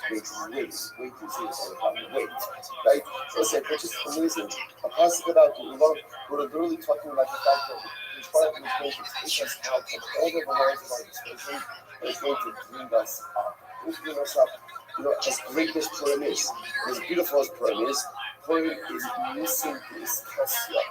It's covered miracles, it's hidden miracles, and it's miracles cloaked in nature. And what Purim awakens in us, as much as we celebrate this beautiful, beautiful race, such as that incredible concept of Baruch, it awakens in us the desire for something more. I don't want hidden miracles. I don't want missing this kasya. We want missing this value. We want to feel miracles. And here, as we really feel revealed miracles, what is it we know? Reminds us the revealed miracles are going to come. They're going to come. And when they come, he's going to take us up, he's going to take us out. And it's always destined to slow in only one direction. And it's always going up. Incredible. Hold on. Zadim Mamre, Enochayv Allah Adavish is Donokares, So this is very interesting. So now we're going to see there's essentially three focus about what type of leading matters to make someone who does that remember. So Rameir holds that it's only regarding something which, if done intentionally, would be a chiyuv charis, and accidentally would be a chiyuv chatas. Rabbi Yehuda says, "Al davar sheikh karami b'vei Torah." Rabbi Yehuda says, no, it's about something where the source halacha is midaraisa, but the interpretation is through the rabbanon, and they're arguing about the interpretation. So Rabbi Shimon says, "Afilu diktuk echad b'divrei sofer." Rabbi Shimon says it's pretty much anything. Even if you're arguing about like a small detail, a little bit of law, b'divrei sofer, ultimately again it can still become a sakin number. So my touch was that analysis. My touch Rabbi Meir, just Rabbi Meir's touch. Remember, Rabbi Meir said that halacha l'maisa. Rabbi Meir said that halacha l'maisa. Ultimately again.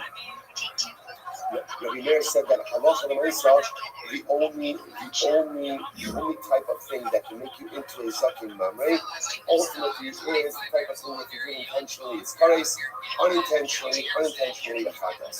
So he says, what's his logic? Davar. He makes it zim shava ultimately again of davar. So the Gemara says, sifacha, kipalim chad davar mishpat. So that's the first of the widest lines. It says over here. That's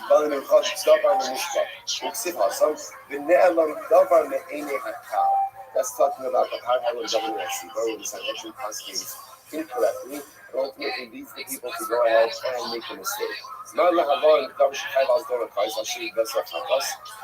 there, it's talking about something where intentional commission is kais, right? And a shogig is chatas.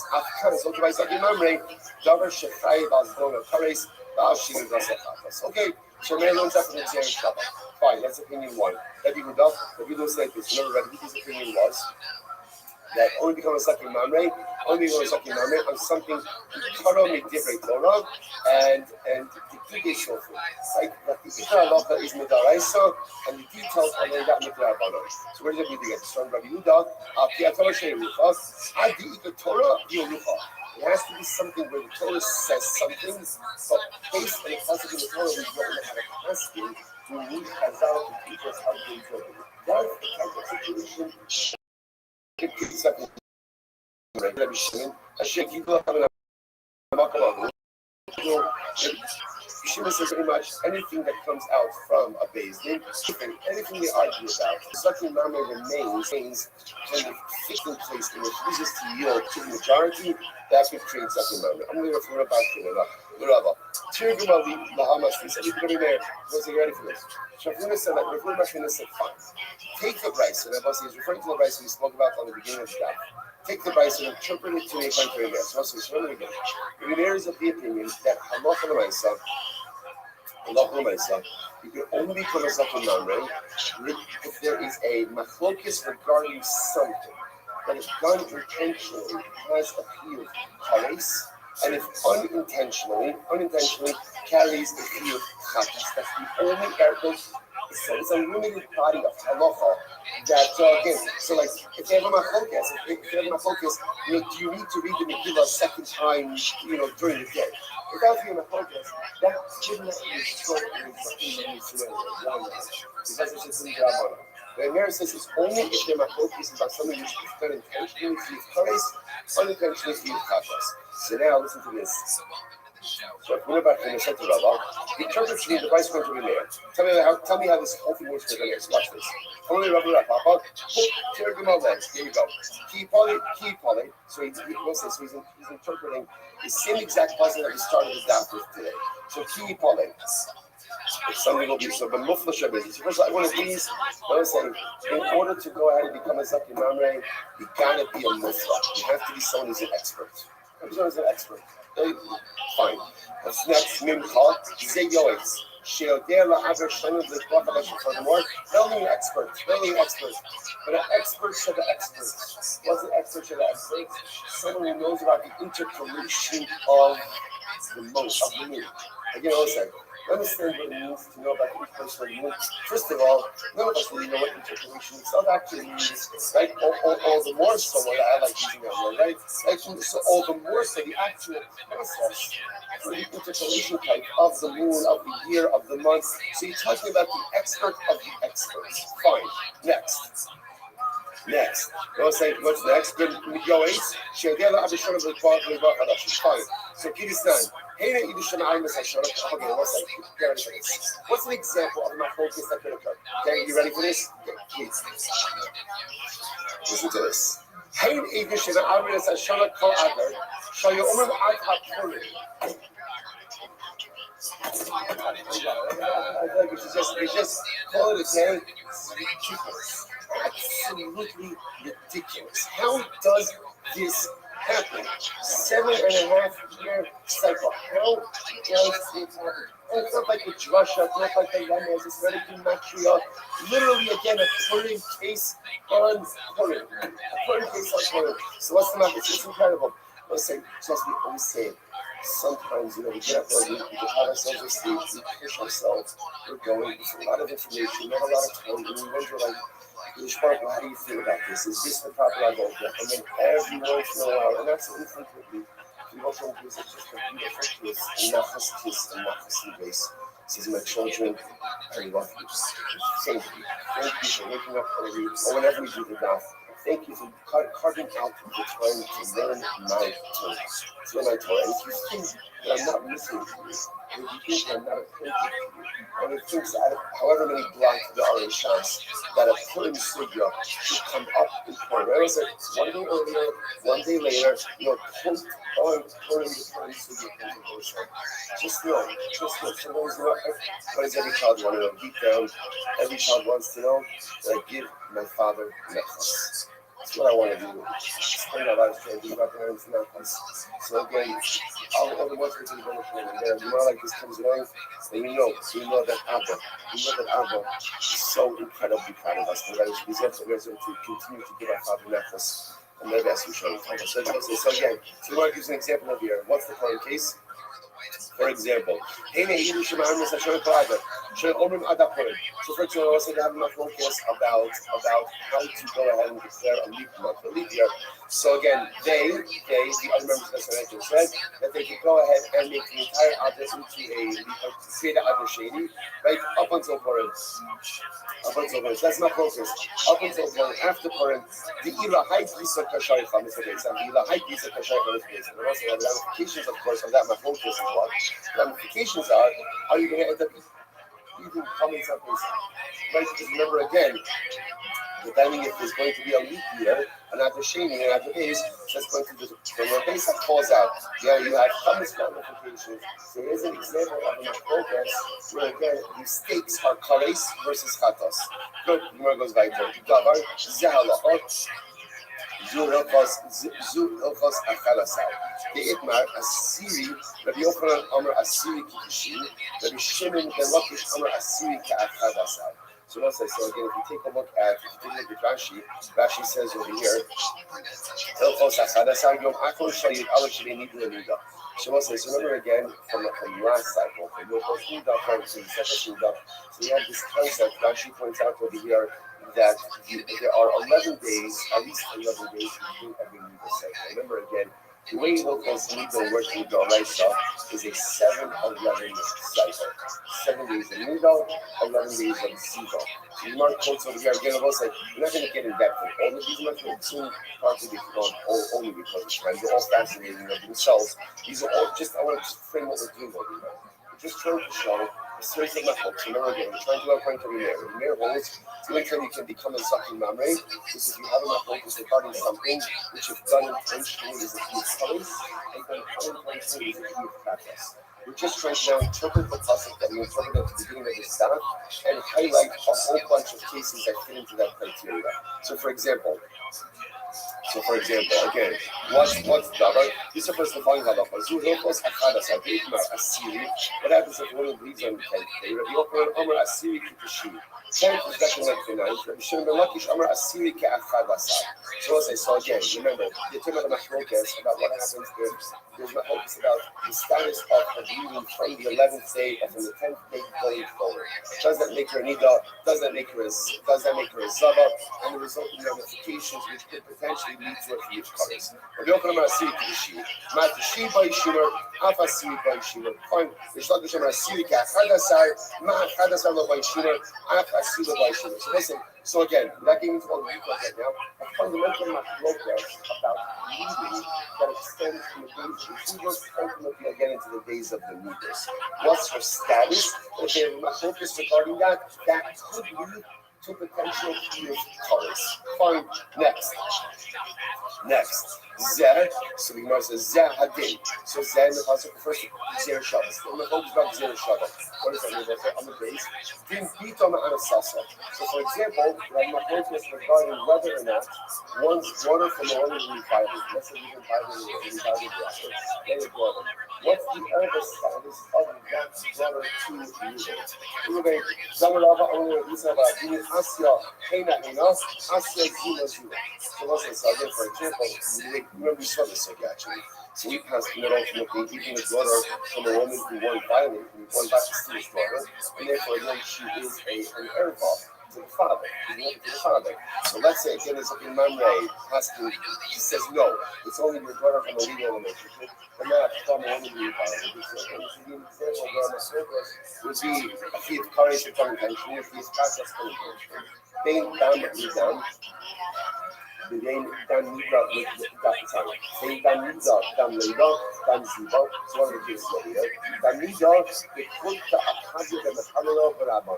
So for example, by done nida, the mahokas could be like the mahokas and the akadu and the halal of Rabbi. What's the mahokas? It's not dam hayala. What happens if a woman sees yellowish blood that has a yellowish color to it?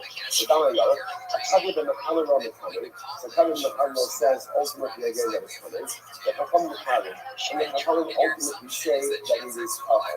So let's say, so once again, what are the ramifications of this method? The ramifications are Tachid Kares, because relations with the woman who's in Yudah carries into the Tachid Kares. So again, these are examples. Dam Leidah, what's the Dam Leidah? This is very interesting. They put this around the Levi. So it's not called Sravan Levi. It's not on a minded Achatu. I told you to show us this again, the way it works. Fascinating halachas lead to arising with childbirth. What are the halachas? The way the halachas lead to arising, I mean, we don't trust in this way today because we have a whole system of like Damleda, Damnida, Damziva have kind of morphed into one framework called the Green. And then they bring down lines suddenly that a woman gives birth, and after she gives birth, she breathes for a certain amount of time, the blood is coming, and then for a certain amount of time afterwards, depending if it's a boy or a girl, the blood is taha. These are my focus on the mechanics of that. Now I'm reminding everything. Rav says, really, there's one source of blood. Authority muscle, authority muscle. And again, at certain point, the Torah says the blood is coming. Another point, the Torah says ultimately again, the down is tahor. The lady, our lady says, it's two different kinds of sources of blood. So the Gemara says, Nistam Hatamei Niftach Hatar, Nistam Hatar Niftach Hatamei. So literally again, if the tummy source is closed off, the tar one is open. This time the tar source is closed off, the tummy one is open. Now what does that matter? What does that matter? So this comes up in a case where ultimately a woman continuously bleeds without going ahead and stopping. The time we think of two switches over from what we call down tummy to down tar. So once again, the ramifications over here are a few cards. All we're trying to show again are examples of cases with the subject matter is arguing the rest of the wisdom, and the stakes of the case are courage to turn intentionally, chatas to turn unintentionally. Dam Siva, what's the Dam Siva case? The book is the Blazer of Yeshua. The Blazer of Yeshua is not Kish the Koshna, so that's how you know if a woman went ahead. And literally again, Kishna actually says over here, Siva Parshas Kisava, Bachada says she needs in the middle, Shemaim Avia and Siva, Kisha Shiyaz and Zoltamot. So again, let's say she has a situation which is flowing for 3 days, for 11 days of Siva. In Shafsa, Me'is, if it stopped, if it subsided for, it says usually means 24-hour period, the Yolda, how is the Yolda's result? So if it stopped for a 24-hour period and she gave birth during that time, this is called the Yolda's result. So technically speaking, a woman can give birth while she is in a state of sickness. Okay, so that has its own ramifications as well. Here it goes. The Shua says, "Layla Yom Kaleli Shabbos Yomor." What's the how incredible is this? Like in one Gemara, like a reference to Purim, a reference to Shabbos. Reference to Purim, reference to Shabbos. Again, Rabbi Yeshua says, Laila Yom Kireli Shabbos Yom. Like I was saying, again, the Purim one you probably could share the Shabbos day, right? The Shabbos day, right? This one I don't know how to work. Right? This one probably not going to work well. Right? So the mice again, so Rabbi Yeshua says, if she stops doing right, if she stops doing ultimately again, not just for 25, not just for a day, but ultimately again like a Shabbos, namely a night and a day. Sheshav Saminat Sar, Belominat Dam. And also, the pain that's subsiding, right? The labor pain that's subsiding, not the blood. Okay, so I'll say once again, just all examples of cases where the stakes are high in the focus because we're dealing ultimately again with the case where it's done intentionally to keep colors, unintentionally to the purpose. Next, and dealing with them, they dealing with dealing with fashion, dealing with this. They're my focus again on one side. Again, like capital cases, monetary cases, malicious cases. So, what are examples where these cases can result in crimes? Dealing with this is very interesting. What's an example ultimately again in a monetary case? They looked at the Shmuel Rabbi Avo. This is Machol the Shmuel Rabbi Avo. It's Machol. It's Shmuel. Shnayim Shedon Dinei Din. This is what the Shmuel says. If two people act as a Beis, so their judgment is a valid judgment. However, Ella Shemikroim Beis Din Chatzis. They're called the Chutzpahdik Beis Din. Okay. Rabbi Avo Amar the Divrei HaKol Ein Dinei Mendin. Rabbi Avo says no. Everyone agrees that what a Beis Din of two people can't issue halachic rulings, and therefore the halachic rulings are totally invalid. Rabbi will say, how does I give my focus first. How does this result in a Torah's case? But let's say, watch how Rashi explains it. This is fascinating. So remember again, let's say you have a basin of two people. Basin of two people adjudicating cases in Reuben and Shimon. Like Reuben claims that Shimon owes him money. Basin of two people ask him, they say, Reuben's right, and they extract money from Shimon. Now what happens? So now Reuben uses that money, he's going to punish Shimon. Right? The problem is what? According to one opinion, he's going to punish Shimon with money that does not belong to him. So now you could create potential issues, right? A marriage situation, which again could result potentially in adultery and all the whole variety of different circumstances, which could become a key of curse. So again, and that all starts from a monetary dispute. So here's an example again. If let's say the second member says, I hold that a basin could be 2, and the other thing is say a basin could be 3. So again, it's capital cases. It's monetary cases. It's monetary cases which could result in a potential key of curse. Fascinating. Give me the fascists. But looked at the Rabbi Rabbanon. What was in the fascist case? Rabbi Rabbanon. The sign Rabbi Omer, Penasata Nefesh, Takas Nefesh, like Atus, it says, Moment. So when the Torah says a life for a life, it doesn't really mean a life for a life. Rather, what does it mean? It means monetary compensation. Ata on the other Nefesh Manish, you say money, the lady, it means actually life for life. Yeah, minus Nilamala. Yeah, minus Nilamata. This is a Shabbat. Like it says, Nisina about this of Nisina, Mala Havon Moment. African moment. So once again, let's say they have a focus about what Nefesh, Takas Nefesh means. So really, it's like the memory can be constantly to put someone to that. The other federal could say no, it needs monetary compensation. And once again, this could potentially lead to a huge parties of unintentionally, huge parties of unintentionally. Give me a Marcus. What about Marcus? We're saying the point of Rabbi Yeshua Rabbi this time. Marcus Gimel, Yeshua the Chaf Gimel. So again, fundamental mathematics, how many do you need for a Beis Din ultimately to get a malchus? So one thing he says a Beis Din of Gimel, another says a Beis Din of Chaf Gimel. So we'll say, we're going to stop over here, we're going to stop over for today. I know we went a little bit fast, I wanted to be able to get through, but again, I just want to, here's the takeaway. We know we have, right, Mishra taught us the sucking moment. Now we know the entire process of sucking moment. Three-way machlokas, ultimately again, about what are the pieces that make one a sucking moment. What we've just been over here is really focusing on the theme of Rabbi Meir, which by the way, I want to start up in this tomorrow's daf. That's how you pass halacha l'maisa. In order for a sukkah to become a sukkah Monday, the focus has to be about something which, if done intentionally, would carry a fee of chares, and if done unintentionally, would carry a fee of chagas. Take that to the bank. That's halacha l'maisa.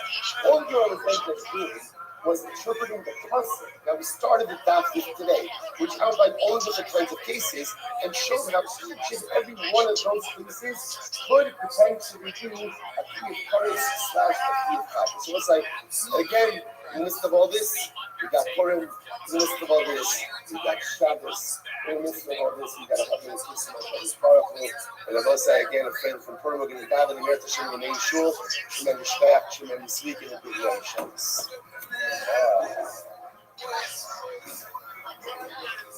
During the day.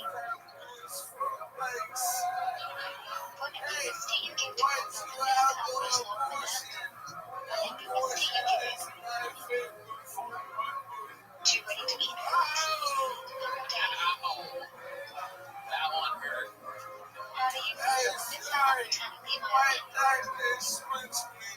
feel like two different people, each listening for a regular meal. How do you feel in the midst of the He's got a set list on the chair. All right, guys, so good morning. During the day, drinking after starts to distinguish between This morning, take the day, our annual I'd like to start dedicating all the children's rushes this year to this Christmas service for all of us.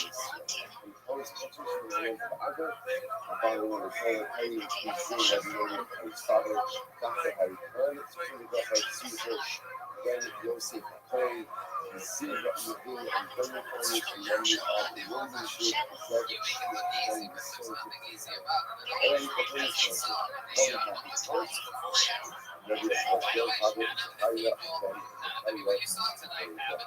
If you can make that from the only chance I will can do it from the others who will do something to the country itself. It's possible to show you for the whole lot of the message that the soldiers should be successful before. This is not let us begin the last day and last time the usual creation. So things that we do that even if you have to have a conditioner on the way of AIDS, and which says as follows, the only enough as we there's a very touching about so you know the only enough as we say, a person goes ahead and kidnaps a Jew. It's a thing that children this issue and Paris expert as the entire Paris story as the amount of students the amount of making forces in the world. Looking to the policy that I have to relate, totally against the way that certified work. Again, one thing we see about the trust has to choose about properties is that even from their judgments and their difficult circumstances, we are unsure. So I kind of already hear you very tense hesitate. You do it, you only let the shoes snow.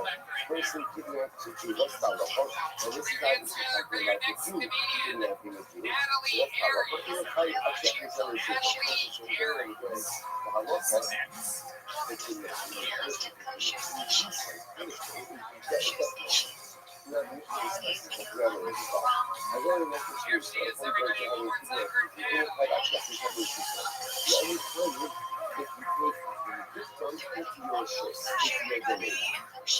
that we're going to say, actually, after saying this, it's going to be punishment. And we say, you have to look at the this particular domain, and number one, make use of that. Like, work them. Do something to utilize them. We hope that as a shred knife, this honorable, do not know.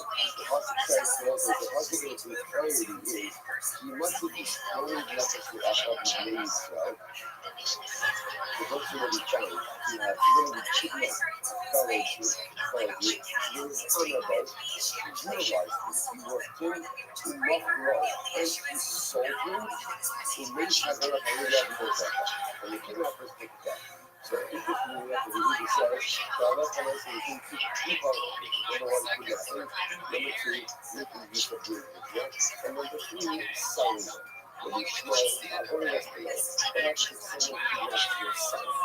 Because they kidnap your son, and you show them from your back to the Chayyim, have the conversation.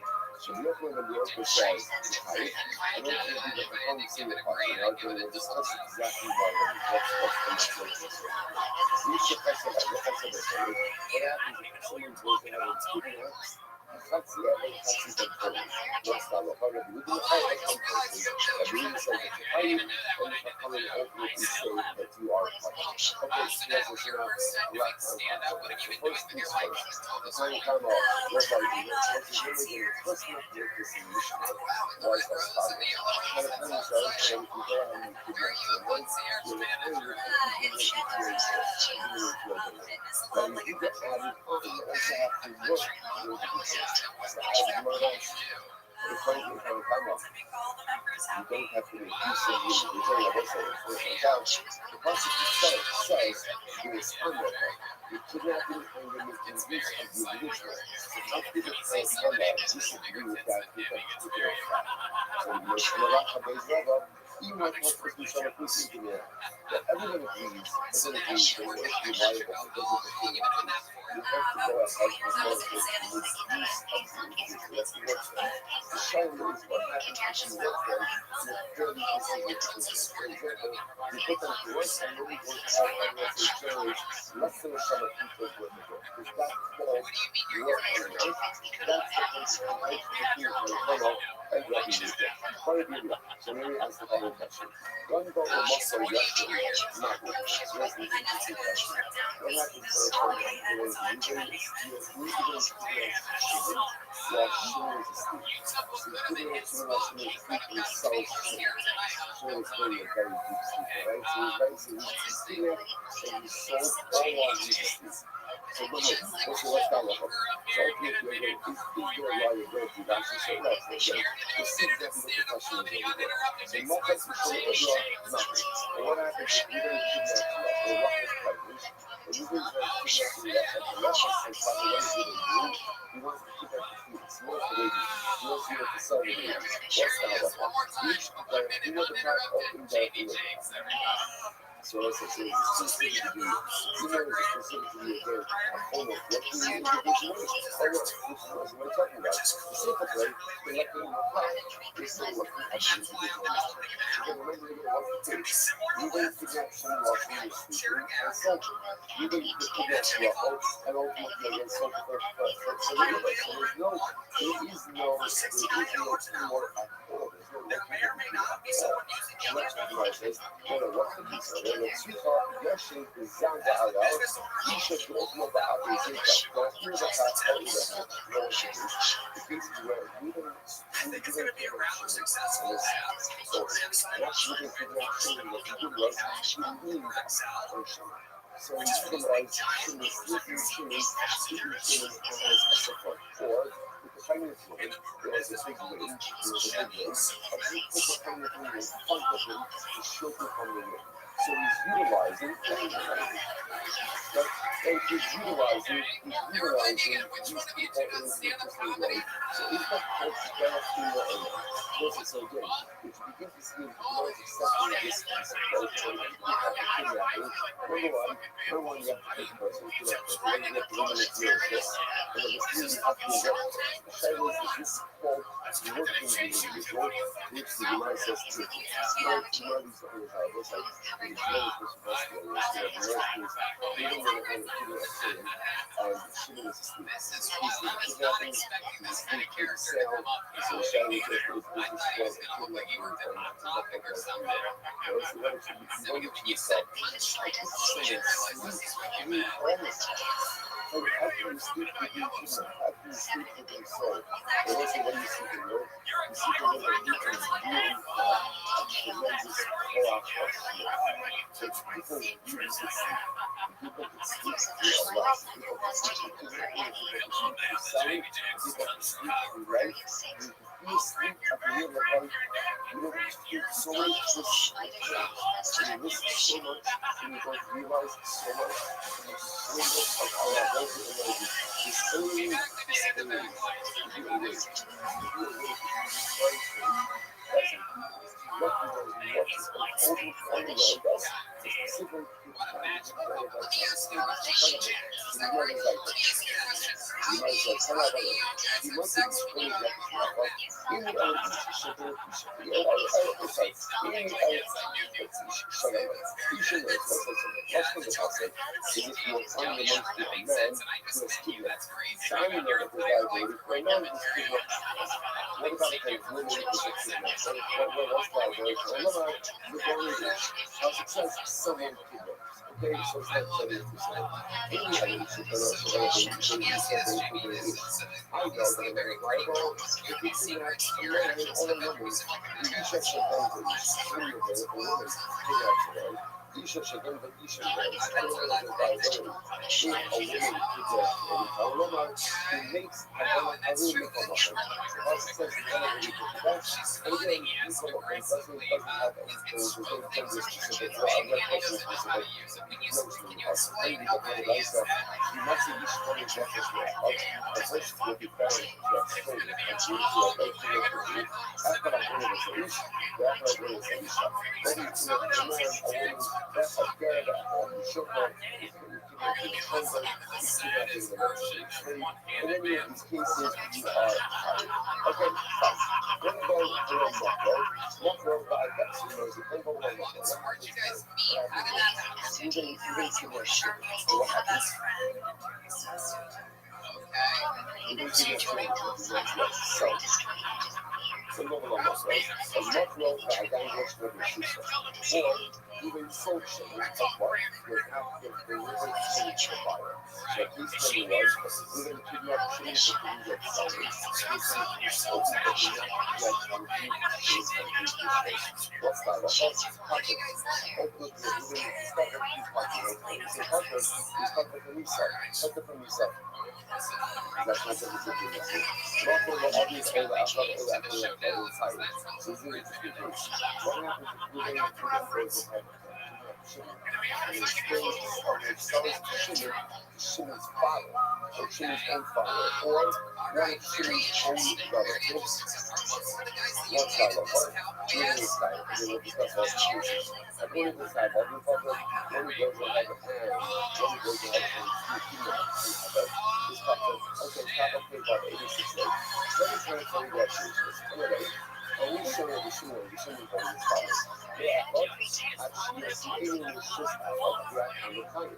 So it says that specifically was focusing on the case of the hidden connection when those who have the home sells Shimon's father, Shimon's brother. Okay? So now, we just bring up what Shimon says of the same kind of plus the politicians when Shimon quotes that in order to be liable for selling someone, you have to sell them from their family, which sounds like you're kidnapping someone from their family and selling them to someone else.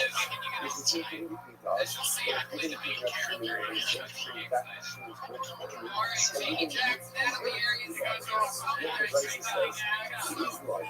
What's going on here? So we have this very pocket. So you have chooses the pocket. They're giving us to kidnap Shimon and sell Shimon to Shimon's own family, so his father is but ultimately at the end of the day, we get to watch it. And it's just like, my question, what's the problem here? You're not having shit, you're not fighting every shit, but I don't know. I have different things. Actually, this is in my focus.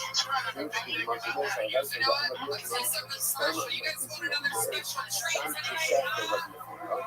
Stand super up to God. Stop sitting that the shame to prove that you can't prove this to the day. Because for myself, we have this principles that we establish to follow.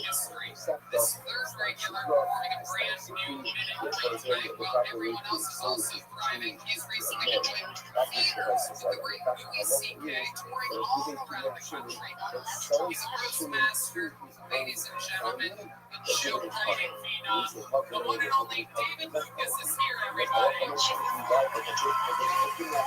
You have self-victim someone outside of yourself.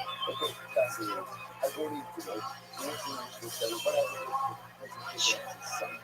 Like, you know, so one is liability, the kidnapping, one is grace, and the one is helping the world.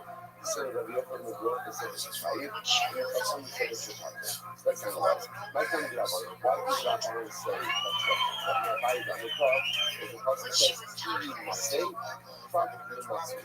It was a luxury of the house of these. You must say, you should let us be out. Because they will be found that a person kidnapped someone from another people. Also, indicates us that there's a new circumstance that's here. Like you found a new circumstance.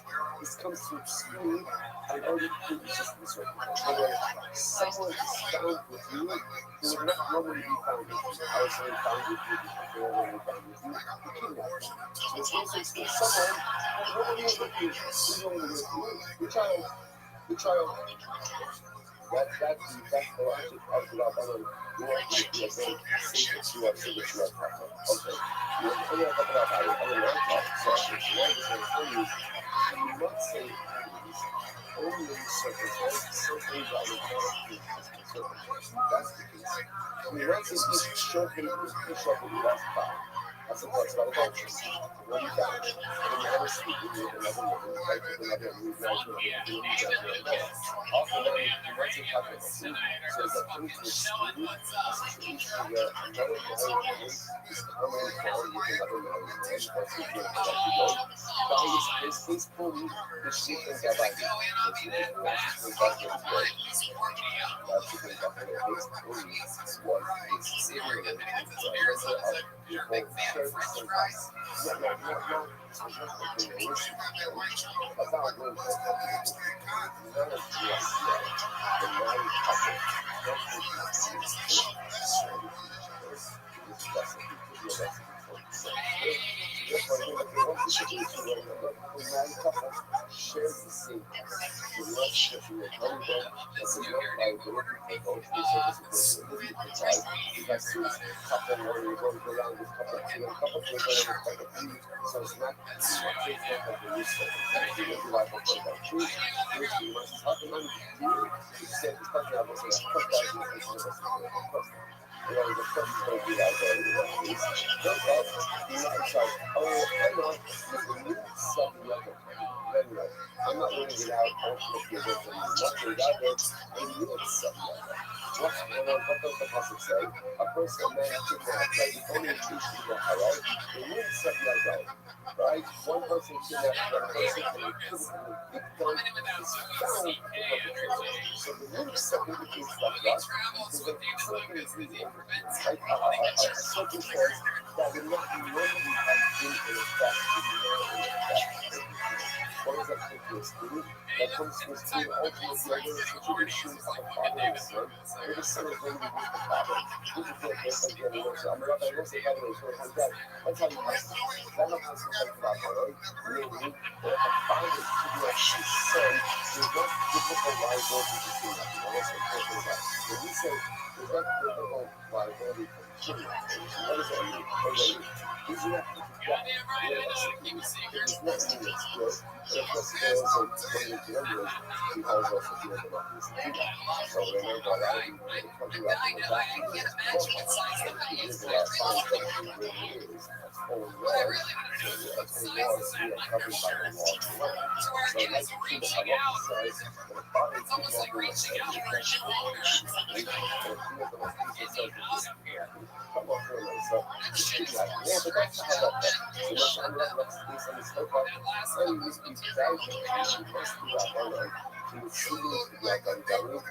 So let's say this is based on this. clear. It must be Rabbi, and also teach other students to consider these are people who spend a lot of time with children, and therefore a very thought they are not just going to be the new students, they technical issue. I guess in US 60s, the Rabbi were to kidnap the Talmud. Technically speaking, technically what the life full of sins, the Talmud spent that much time together. It's interesting thing that is from the United States, that how much time children spend with getting better. That's the main idea. What you really see this the Rabbi Talmud relationship is very much like the father-son relationship. Okay, anyway, take away from this, you can translate Rabbanon, and if I don't want to make some, Rabbanon that. This is obvious. You say, you're going to give people Bible. Okay, that's what I'm doing. So I don't think she comes up, what she's going to do, what's not going to do, which was, if you steal, if you kidnap, that's the other possible form. What is the halacha? So, the Buddhist is right, it's come to the halacha. So, the prayer is real. So, these are already in our body culture. Okay, so seeing we are underneath,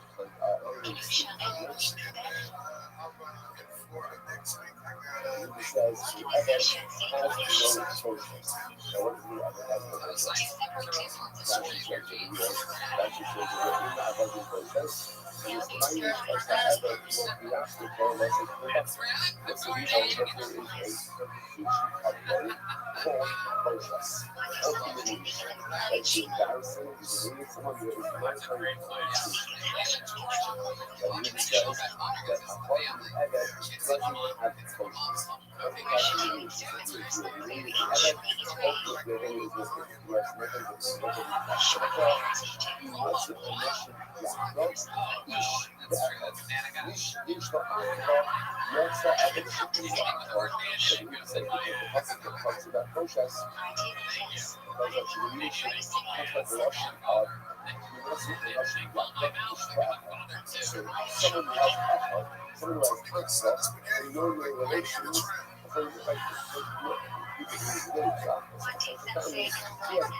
So just someone who does not have capital also represents the presence of the process.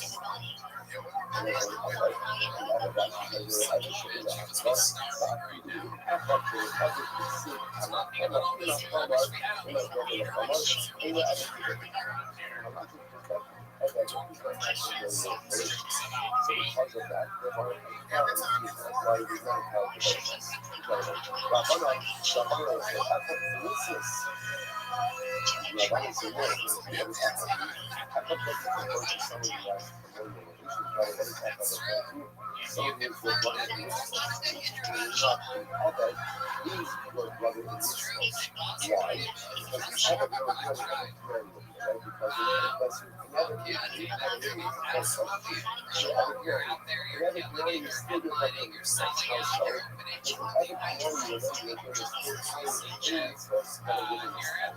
So when we get up on the top, we think about what we got to Moses, who was the Baha'i, which shows what he did. How is that interesting? But we discover Me'achov, that we discover Me'achov. What's the other way? Rothschild is, he wasn't just one Nefesh, Me'achov. The person will be found to the kidnapping of the person Me'achov. So that's just a real guy, Me'achov, that Me'achov. I have been to school about it, but about it, I'm not reading a lot of kidnapping, and therefore, when someone kidnaps, all good men are reliable. So the next day, so, when you check that out, and again, Israel, that comes to school, even if that's the other country, it says, I'm sorry. When you say making it your culture, that's what it's called. When you Israel, when you get culture around it, ואחר כך בני ישראל היו משחצי חבר וחצי ביותר. ובני ישראל היו משחצי חבר וחצי ביותר. אבל מי לחלק? אלא ביגוד השתייה שהיו בדבר. רק לסום את החוק, comes to exclude another. Good? So Nibune Yisrael comes to exclude Chatzar Chatzar B'Cholim. And then again, Nibune Yisrael is two exclusions of Chatzar Chatzar B'Cholim. What is that? That's called a new Akar unit. So remember, here is called an exclusion and an exclusion. Whenever you have a unit Akar, you have a unit Akar, you have a levels. The unit only comes to go ahead and input. So the measure is high. So that's why it's you look at when you compare, or if you kidnap a Chatzar Chatzar B'Cholim, the fire. Also, if you're saying, you are allowed this, if you stop,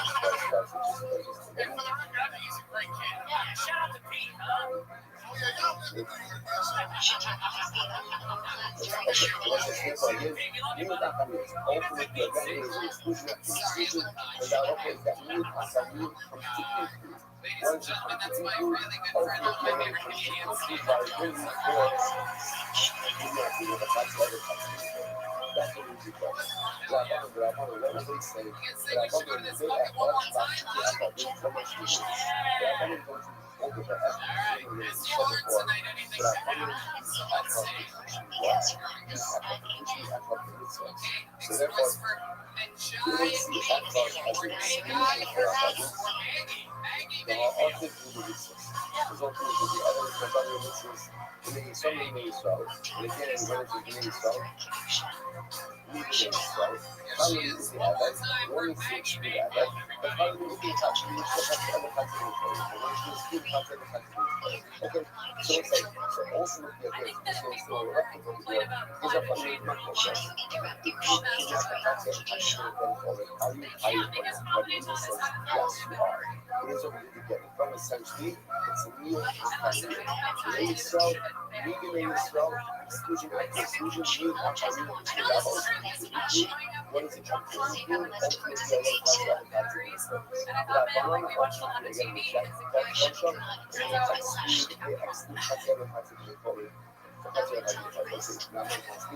ultimately, again, it's left for the and then you go ahead and one good. Okay, incredible. Now we go to the question. That's how we believe everything. So where do you see, where's the lie? Where's the lie to go ahead and do this? Yoshia Amar, we will see no. Yoshia says, we have no signal. So still, Yochanan Amar, we won't be able to tell us how. Yochanan says, we have to concentrate on Shana, selling like what we would sell this slave. So it's funny to me, like, what you say that you mark a bunch of black people, you mark a bunch of black people. So also explain this to them, what you know is that essentially, you want to be viable for the people who have to do this stuff. You know what? The machine, you can do it first. And then you need to sell it. You do this, you do it for, you do it for something, you subtract. In some way. So you just force that forward, so most interesting enough, that you should be open on that character. One is quoting the passage that says the rabbi kidnapped himself, and the other is quoting the rabbi ultimately again that you can't sell him. So they're not really helping you, they're just providing different parts of the prohibition. You know the fact that you must look at the rabbi, the CEO, or it says units here, the only Rothschild has hustled in Uganda because talking about the book kidnapping. So let's say, so, you know what I'm saying? I'm talking about the Rothschilds. You're talking about what's signal, talking about kidnapping. How do you know that? Or any other one is moment. I don't know, how do you know that? But you're saying that's things like, I think that's like this too. So you might say, so, I live in since you did not, it's just for people trying to do a lot of it. Using our exegetical principles. What's the exegetical principles? Don't allow me to do this. So sometimes the way to understand what Pastor is talking about is how the annotation of the context in which the Pastor is doing. That's what's called Gabar Salgamin something that Pastor that spoke of the context in which was stated. We're not a Pastor the Gabar, so it's the Pastor that says, Osinobu, Osikakashu, Osikakashu. What is it talking about? So the verse says, No, sorry, that was the White House. That was the White House. That was because we're talking about the suits. Sorry, I started with this. The suits are the signal for some of the five chapters. So that's also the most like the context is don't murder, don't commit adultery, don't steal, and don't be a false witness. That's the context in which the signal is mentioned. Relative to this. So you mentioned not possibly that rest is the point talking about over here, which says correctly that has been cautious. I guess it's the context. Don't murder, don't commit adultery, and don't steal. And don't steal. So murder and adultery are both personal offenses. And the signal don't steal is capital offenses. So if you already see that capital offenses, so therefore it makes sense to say that the behavior that we're talking about is also a capital offense when you steal money from someone. That's not a capital offense. So if I love and I see what you're talking about over here, so you're cautious, and you use another place like, what's the deal? Who is it? The process of those skills, or what's it? So this is the process of the what's the deal with those skills? What's the partnership with shopping strategy? Those skills, right? Don't lie. We want to find those possible ways of working. Okay, as we get to the don't lie, there's no lie going to this fellow. So it's a gold problem that must be done. That's talking about stealing money. How do you do that? So you must, I'm talking about the cautious. How do you steal money? Maybe he's talking about stealing people, kidnapping people. Same with that. It shows you some place like our Judge's party. Once again, listen, this is the function of exegetical principle. So, what we choose, never have that in your understand a particular passage about the context in which it was stated. But not because we have what we are talking about over there, and nothing. So let's remember again the rest of the passage. Let's Novu, let's Kakashu, let's Shafi Shafi, let's talk about financial liability. Therefore, the unique in this context was also unique financial liability. But not after the Lord, so this is very important. So therefore, the Lord single in the aspect of the Lord is talking about people. It says those who collect people. How do you know that? Context. Since the other offenses mentioned over here, don't murder is very clear adultery. Capital offenses, if I love the rest of this, very offense over here is also capital offense. Whether it's always a no food, do not steal, that's talking about stealing money. How do I know that? Context. Because the other offenses over here, it's the context. Do not deny a claim. Do not lie about a claim. Because the maritime concentration. Therefore, again, legally talking about money. It's not about it's nice, what's the interesting thing here? Aiding if you let the message shows me what's in their watch list. This is the best thing that things. You know, they need to establish the that I love the most of the Bible for kidnapping. God is such a people. You have to take Jewish. You have to body do a lot of things. You have to self. You have to self. This piece over here, interestingly enough, right? We have witnesses who come forward. First set of witnesses comes over and says, we saw Ruben kidnap Shimon. Second set of witnesses say, we saw Ruben sell Shimon. And I say, under normal circumstances, how would you carry his liability for kidnapping? How would you do it? How would you do it? One set of witnesses, right? One set of witnesses who say, you saw Ruben kidnap and sell Shimon. Interestingly enough, in this case, you have two sets of witnesses. So now, this is going to present an interesting halakhic issue. So if not, if you do over even if you love me, that should listen. That's what's the problem. The problem is both sets of witnesses will need to be right? So again, let's say witnesses says, hey, first say, you cannot see Ruben sell Shimon because you're steal Shimon, you know, because you're yourself that way. And on this issue, say, you couldn't say, same set of Mazina, same doesn't matter. And I think the second thing is that you couldn't see Ruben sell Shimon. Why? Because you're us that way. So I say, so now, look at actually this one. Snake people even, after said it's Rashi agent labor that you do. Snake people even, after say you can ship, and I said, I so two sets of witnesses, each one set testified that Ruben kidnapped Shimon, one set testified that Ruben sold Shimon. So the Lord says, yeah, they're both living angels. Remember, what's that about? How did angels are that we use angels are that's a person. That's why I think specific about that's someone. So therefore, again, what's how should these witnesses be punished? That's what it is. Remember again, if your testimony is accepted, it will result in the death of you. You know, put to death. So we should put these witnesses to death. Here's the problem. What's the problem? These set of witnesses deliver a complete testimony which would have resulted in the death of Reuben. Right? Because one set testified that Reuben kidnapped him. Well, that's not enough to put Reuben to death. The second set of witnesses, they testified that Reuben sold him, and Rabbi himself was not able to put him to death. So listen, you see what happened over here? So therefore, the Gemara says, what do you do with these witnesses? Rashi says over here, in your life, also, even the evil one, even nanny, you know, this is what you said, the having a evil, Shakalakashima, when it's not because they're not the other access. So the answer is just for, okay, so now let's the context. So essentially, neither set of witnesses is delivering a complete testimony which would have resulted in the death of Reuben. They're each delivering partial testimonies. What's that about? This Kiana, when the name is enjoying this person, in your life, you can't put your witnesses to death. But you're putting your life. And your person says, yes, you can. Yes, you can. That's the purpose. This is a look at your team, a look at your Hatzikaba. So this is this goes at your team.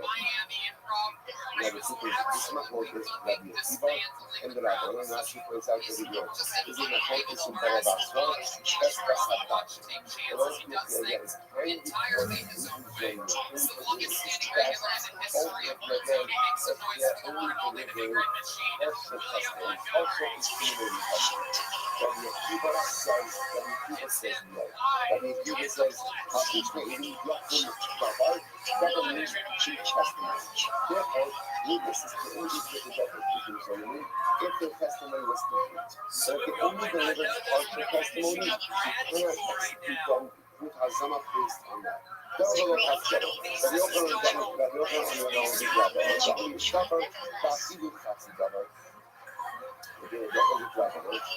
Yochanan even if witnesses not with a teaching testimony, but there are peace in the peace in the present, ultimately again they can be put to death as well. Okay, so what's going on with purpose? We know that this skill will be even after we should have solar and motor. Let's listen to this. We actually just watched a couple days ago. This was actually I think Disney Sports Media and Solar and motor as a first step is money. By one connected, like the first thing is love. So the second thing ultimately is president of the so watch this. So let's say the second, in order to get this review, then you have Roman, Sheldon Solar and Worship with Shirley, Shirley Rush. So let's say again, you have second set of witnesses, so it's like it's in moving. So second set of witnesses come along and say, you're so moving. Your money from his father to purchase meat and wine with the age of some parts. Meat and wine is also the ships. So that's in the ships. So that's how that works. And those witnesses, not witnesses. Secretary was a soil. His son, they steal money and purchase meat. And that's how witnesses for what you're saying. Witnesses, you cannot have seen it because you're a student's only. So now we're going to put them to death because they're going to put me in the kids. So I say, we can claim 1 second, and we only can't give them up. This, like, our testimony by itself is very much the community. Immediately, it's testimony of the first set of witnesses. It was explained to me that in this case, those witnesses were to get life. Because she had already shown up, and because she had already known out, I was showing him on the base, that also by the time I really discovered because the first set of witnesses would say, look, all our testimony did was to make a living picture reliable and love. And therefore, the entire testimony really rested on the testimony of the second set. Okay, incredible. So nice to about so let's say so the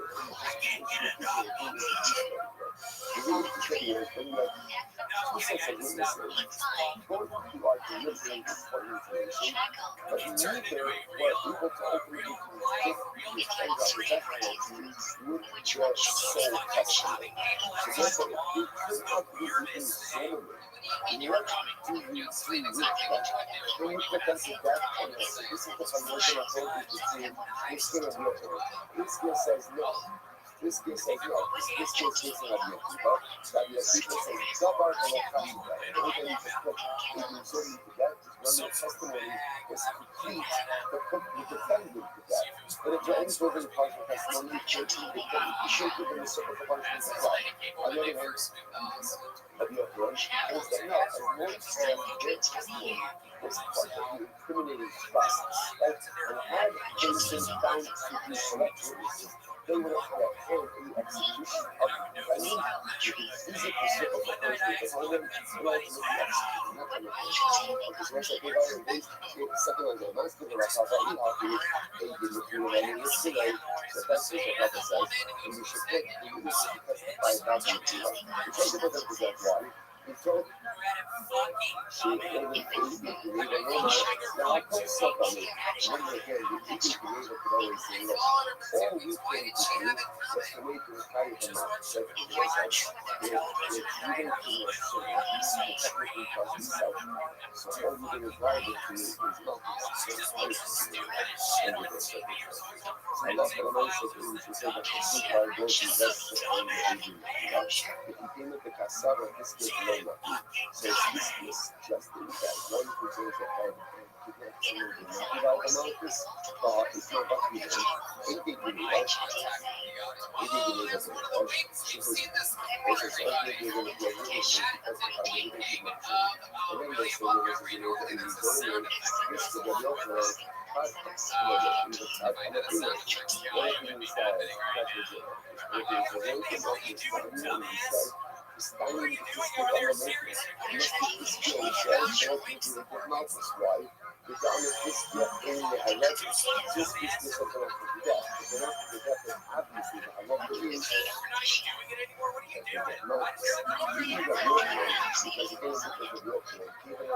to other than that large solution of thousands of cases, this is a large size execution by instinct. And for a large solution of size says, basically making it. So let's say you're in a lot of any dangerous someone does not amount to this for that serious action. So you know, as students are lucky in your field, they're not technically speaking, you can't is not going to be obvious. So you're going to go ahead and hear technically so you're not going to hear themselves.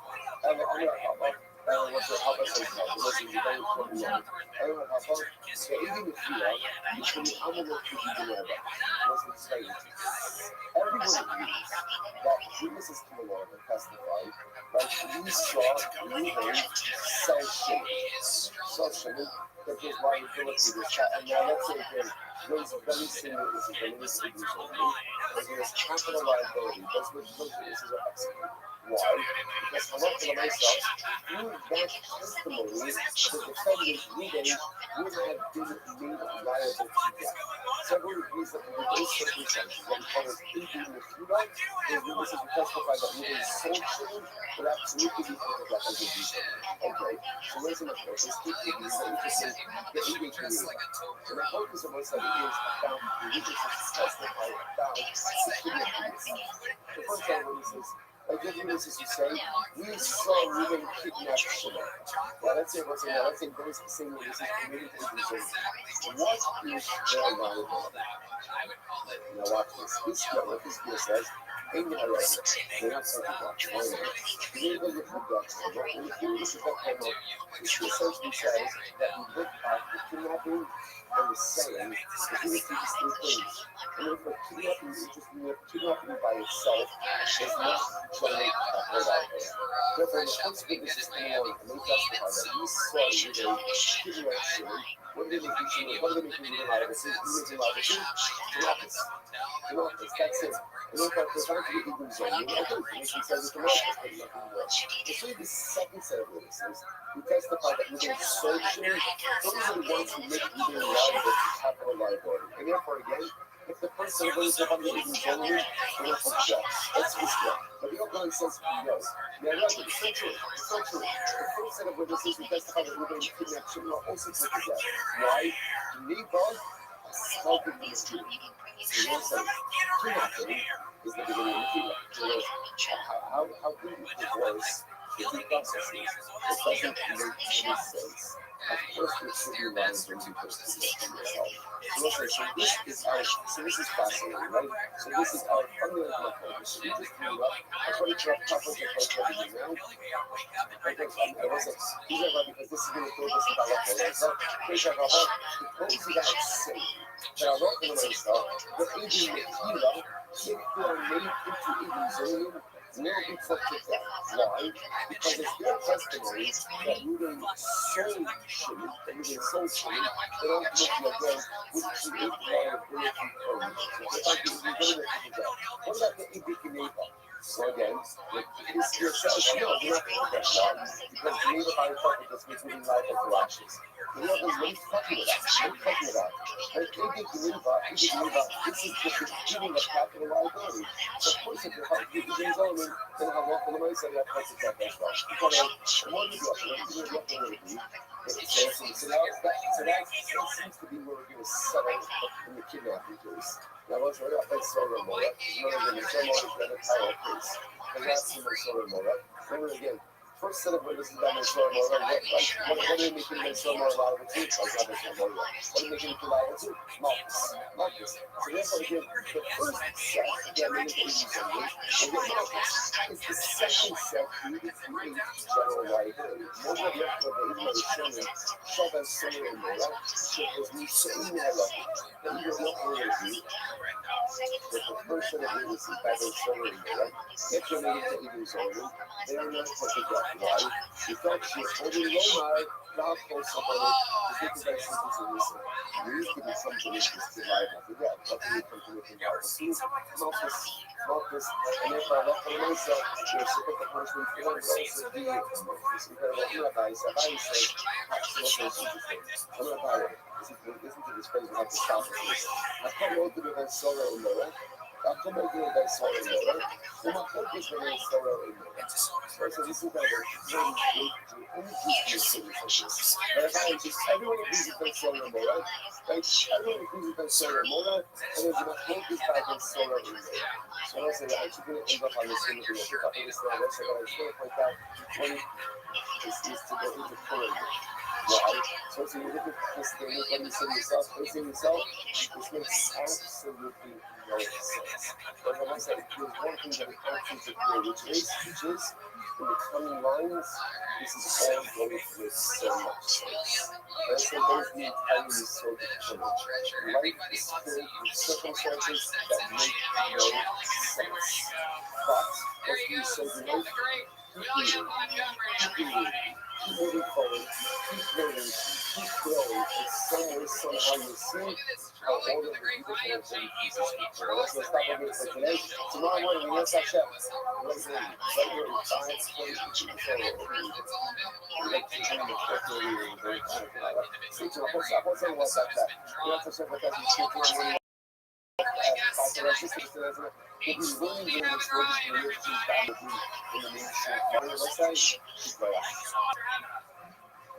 Follow on Patreon.com/garbage.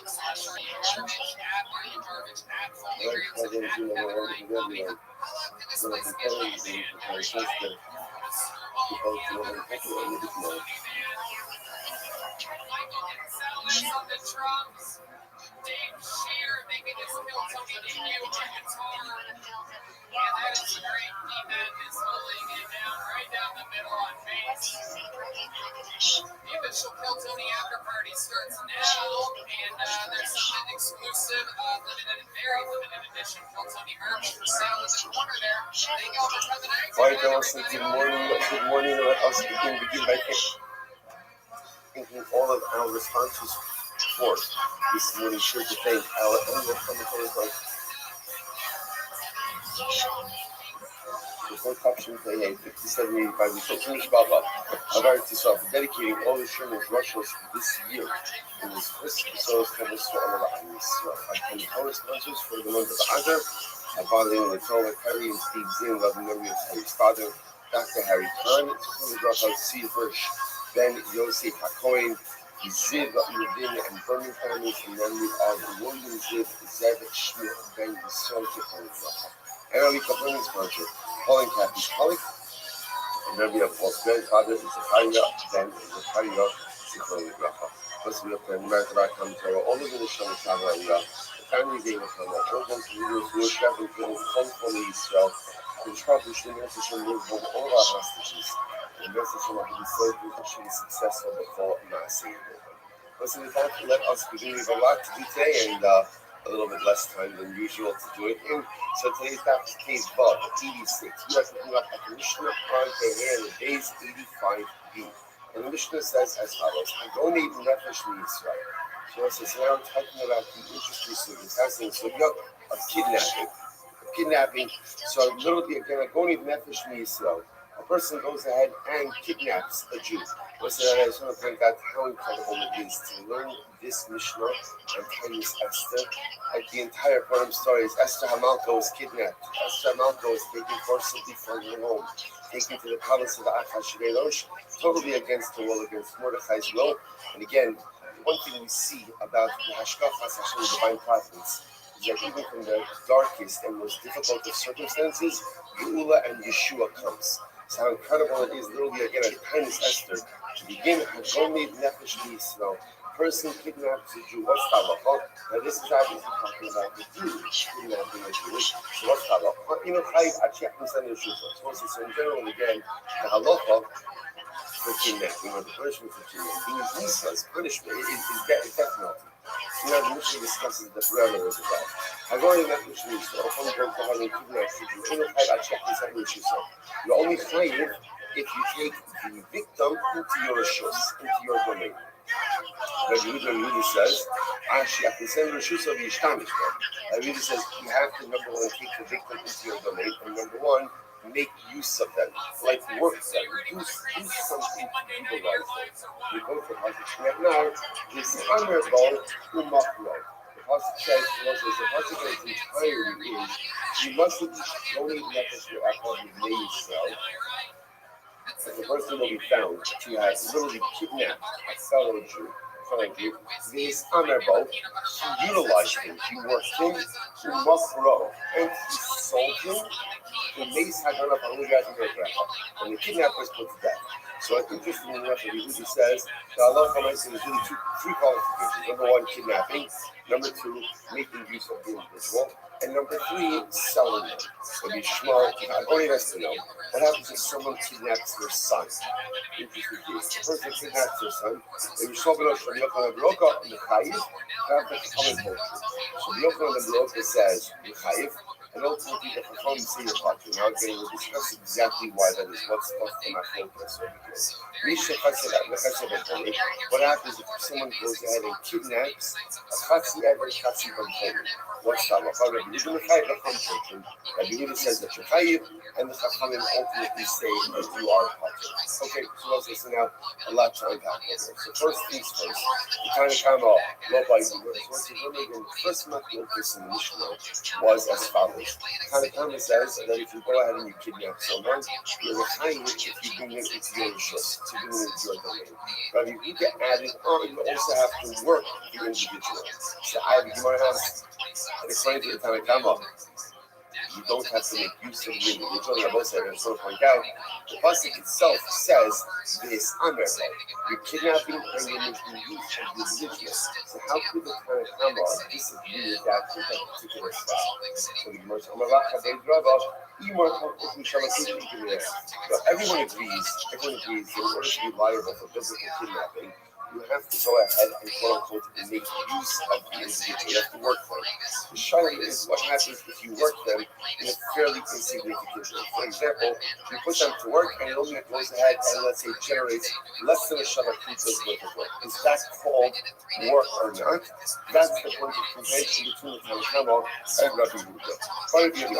So here we ask the following question. So that's this interesting question. What happens from Angelo Ruben kidnaps Shimon while Shimon is asleep? So he kidnaps Shimon while Shimon is asleep and he sells Shimon. Shimon is very a very deep sleeper, right? So he's kidnapped and he's sold all while he's asleep. So Mahmoud, okay, what's the halacha? So ultimately, again, is there liability? Actually said, well, again, we'll see exactly what the question is over here. So Machar Ishal Ubra Mahu. Or what happens if Reuben kidnaps Rachel, or Rachel's pregnant, but Reuben is not kidnapping Rachel for Rachel's sake, rather what is Reuben doing? He wants to kidnap the fetus, he wants the baby, he wants to be able to sell the baby. What's the halacha? Yesh Tigaret Uma Bekaf or Ingaret Uma Bekaf. So is this considered to be humor? Is this considered to be again a form of working the individual or not? This is what I'm talking about. Specifically, the leka in class. There's no working of the individual in this context. Again, remember again what's the case. Reuben kidnapped Shimon while Shimon was sleeping and sold her. Reuben kidnapped Rachel and ultimately again sold her for the Uber. So there is no humor at all. There's no working at all. So what's the Gemara says?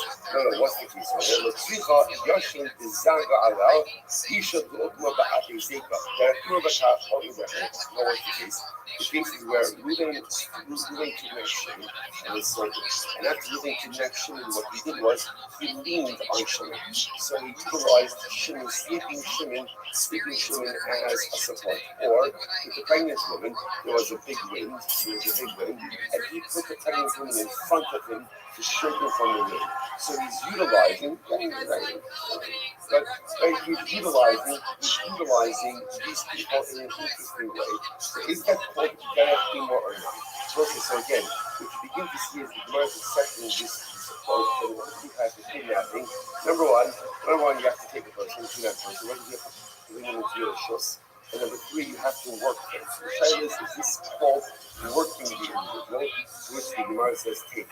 The Gemara these are examples like the tremendous responsibilities. The Gemara says Reuben went ahead and kidnapped Shimon, and Shimon was asleep. He's asleep through the kidnapping, he's asleep through the sale, and so the shaila is this called a kidnapping or not? Is that called a kidnapping?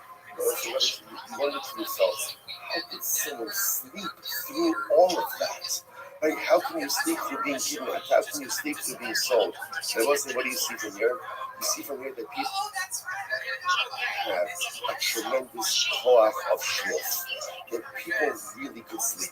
And people can sleep through a lot. People can sleep through kidnapping, people can sleep through selling, and people can sleep through life.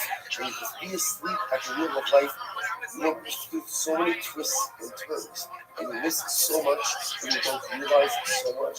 And so much of our whole life is only to be awake. It's to be awake, it's to be mindful, it's to be present, it's to recognize what is unfolding all around us. It's specific to take advantage of all of life's opportunities. Incredible. So the Gemara goes like that. The Gemara says, Tanabana, he must have Ishkoni Nefesh Yachad, in the Ellen Ish Sheganah, in the Ellen Ish Sheganah. Ishim is also said, Lashman the Pasuk, is if you will find amongst you a man who has kidnapped. So I only know that there's liability for a man who's kidnapped. What about if a woman is a kidnapper? What's liability for a woman? The Gone Ish. Pasuk says someone kidnapped. Okay, so it's not Sheganah. Any other issue, I know that a man is liable if he kidnaps a man or a woman. The Isha Sheganah, a woman kidnaps a man. Isha Sheganah, Isha. How do we know that there's liability? If a woman kidnaps a woman, who makes Adonai Halil Mikomakum. The Pasuk says the Adonai will be put to death.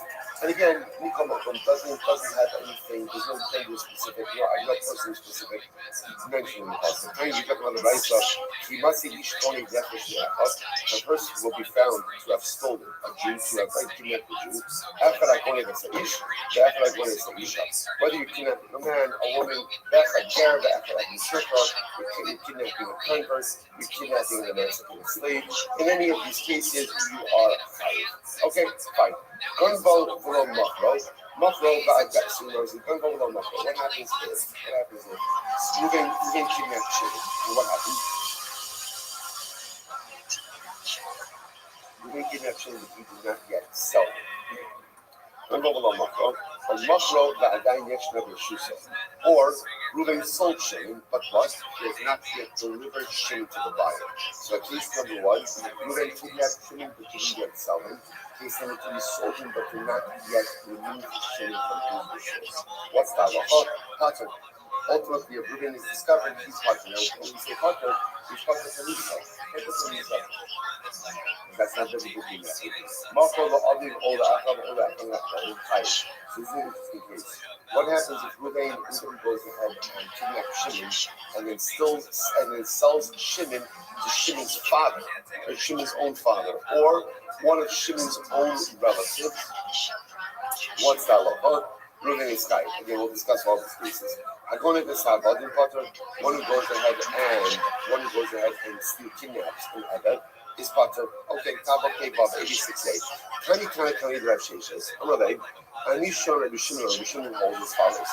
Me'echov, Ad Shiyotzi England Rishus Echov, the Akam the Chayim. So I want to say, now specifically, the Gemara is focusing on the case of where Reuben kidnaps Shimon and then goes ahead and sells Shimon to Shimon's father, or to one of Shimon's relatives. Okay? So now, interestingly enough, so if Sheshes said as follows, so kind of taught the fellow Sheshes, Rabbi Shimon holds that in general, in order to be liable for selling someone, you have to sell them me'echad, from their brother, which sounds like you're kidnapping someone from their family and selling them to someone else. Which would seem to indicate to us that if Reuben kidnapped Shimon and then sold Shimon back to Shimon's own family, then Reuben would not be liable. Yet the Brisa says he is liable. So what's going on over here? So you might say, Honey Potter. No, you're right. You know what? Change it to Potter. That if Reuben were to kidnap Shimon and sell Shimon to Shimon's own family, Shimon's father, Shimon's someone else, then ultimately, again, Reuben would be Potter.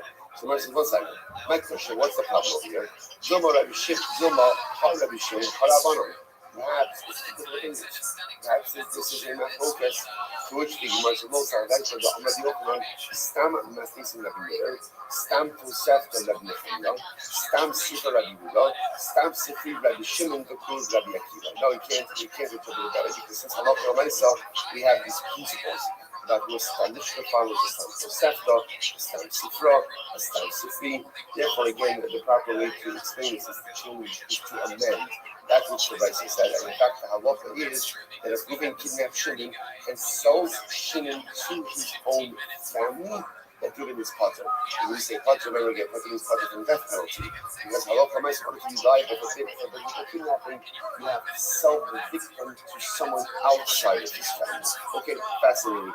Hagoni, so next thing the Mishnah said, what happens if this person kidnaps his son? Like kidnaps his son, what is liability for kidnapping one's own son? So remember, again, this was being machlokes. So the Shmuel, the son of Rabbi Yochanan ben Zakkai said that you're Chayiv, and the Chacham said that you're Patur. So let's analyze. My time is Rabbanon. Why did the Rabbanon say that you're Patur? I'm Rabbi, as the pasuk says, Ki Matzeh, Fash Lematzu. The most of the lashon of the pasuk is Ki Matzeh Ish Goniv Nefesh Be'achar. If it will be found that a person kidnaps someone from amongst his brethren. Now, lashon of Ki Matzeh indicates to us that there's a new circumstance that's here. Right? You found a new circumstance. This comes to exclude an already pre-existing circumstance. In other words, someone is found with you who would not normally be found with you. How is someone found with you because they're not normally found with you? You kidnap them. So this comes to exclude someone who normally is with you. Who's normally with you? Your child. Your child. That's the logic of the Rabbanon who ultimately again say that you are Catholic. Okay. You want to only a couple of high. I'm going to act out. So okay. So now what you're going to tell me is he not say means only in this circumstance something that was not a pre-existing circumstance. If that's the case, he not say ish showcase in isha bu'ulas ba. It talks about adultery. When a man is sleeping with another woman, right with another woman who's married to another woman who's married to a man. So is that coming to exclude a situation where another married woman is commonly found with another married man? What's the example? Like you know, base pony the shrif and gabayu. So it's interesting. Rashi points out that here. Base pony was this living arrangement where a number of people shared the same house. This was not a realistic thing. That's not one for happening. It's not a good idea for married couples to constantly be in close proximity to each other. It is a recipe, it could be a recipe for disaster. So therefore, again, but there was the situation where a number of different married couples shared the same house. So you're not suggesting, well, tell me then that there's not liability for both in such a situation like this, because why? Because since couple one was always around with couple two and couple two was around with couple three, so it's not key. Say it's not like a new circumstance. You won't be liable for adultery. To which the Gemara says, how can I be the theory? Would you say at this point now, of course that would be an untenable situation. Of course not. In other words, of course there's going to be liability in that case. Hilchach, I'm sorry. Oh wait, I'm not. No, no, no. I'm not learning it out ultimately about from the Matzi, rather, the Nimtzabiyata. What does the pasuk say? A person, a man kidnapped, right? The only issue machalo, the Nimtzabiyata. Right? One person kidnaps another person, and the victim is found with the perpetrator. So the Nimtza indicates that what? There's like something new over here, right? A circumstance that would not normally have been in effect is now in effect over here. What does that come to exclude? That comes to exclude ultimately again a situation of a father and a son, where the son is normally with the father. Interesting that they forget the mercy. I'm a rabbi, I wasn't better than I just want to point out. That's how he passed it. Then my pastor is like Rabbanon, namely that if a father kidnaps his son, there's not biblical liability for kidnapping. I was just going to point out. When we say there's not biblical liability for kidnapping, what does that mean? What does that mean? It means you're not put to death, you're not executed. It does not mean it's good. And of course, you can also say, we hold also feel the So remember, a lot of these people are talking about the redacting is local. But if you live in a foreign country where there is its own lands, so its own laws, so you are governed by the law of the land.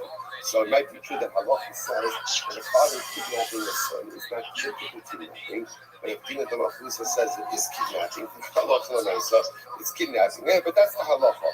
So when Rav is based on the shofar, Hani Mikri Dardiki, it must be Rabbanon. So say, so this is fascinating. So that's based on this, teachers, right? Teachers. I think we dive into these teachers who teach young children Kriya, and also teach students, these are people who spend a lot of time with these children, and therefore, halacha l'maisa, they are not going to be the nimtzu. It's a technical issue over here.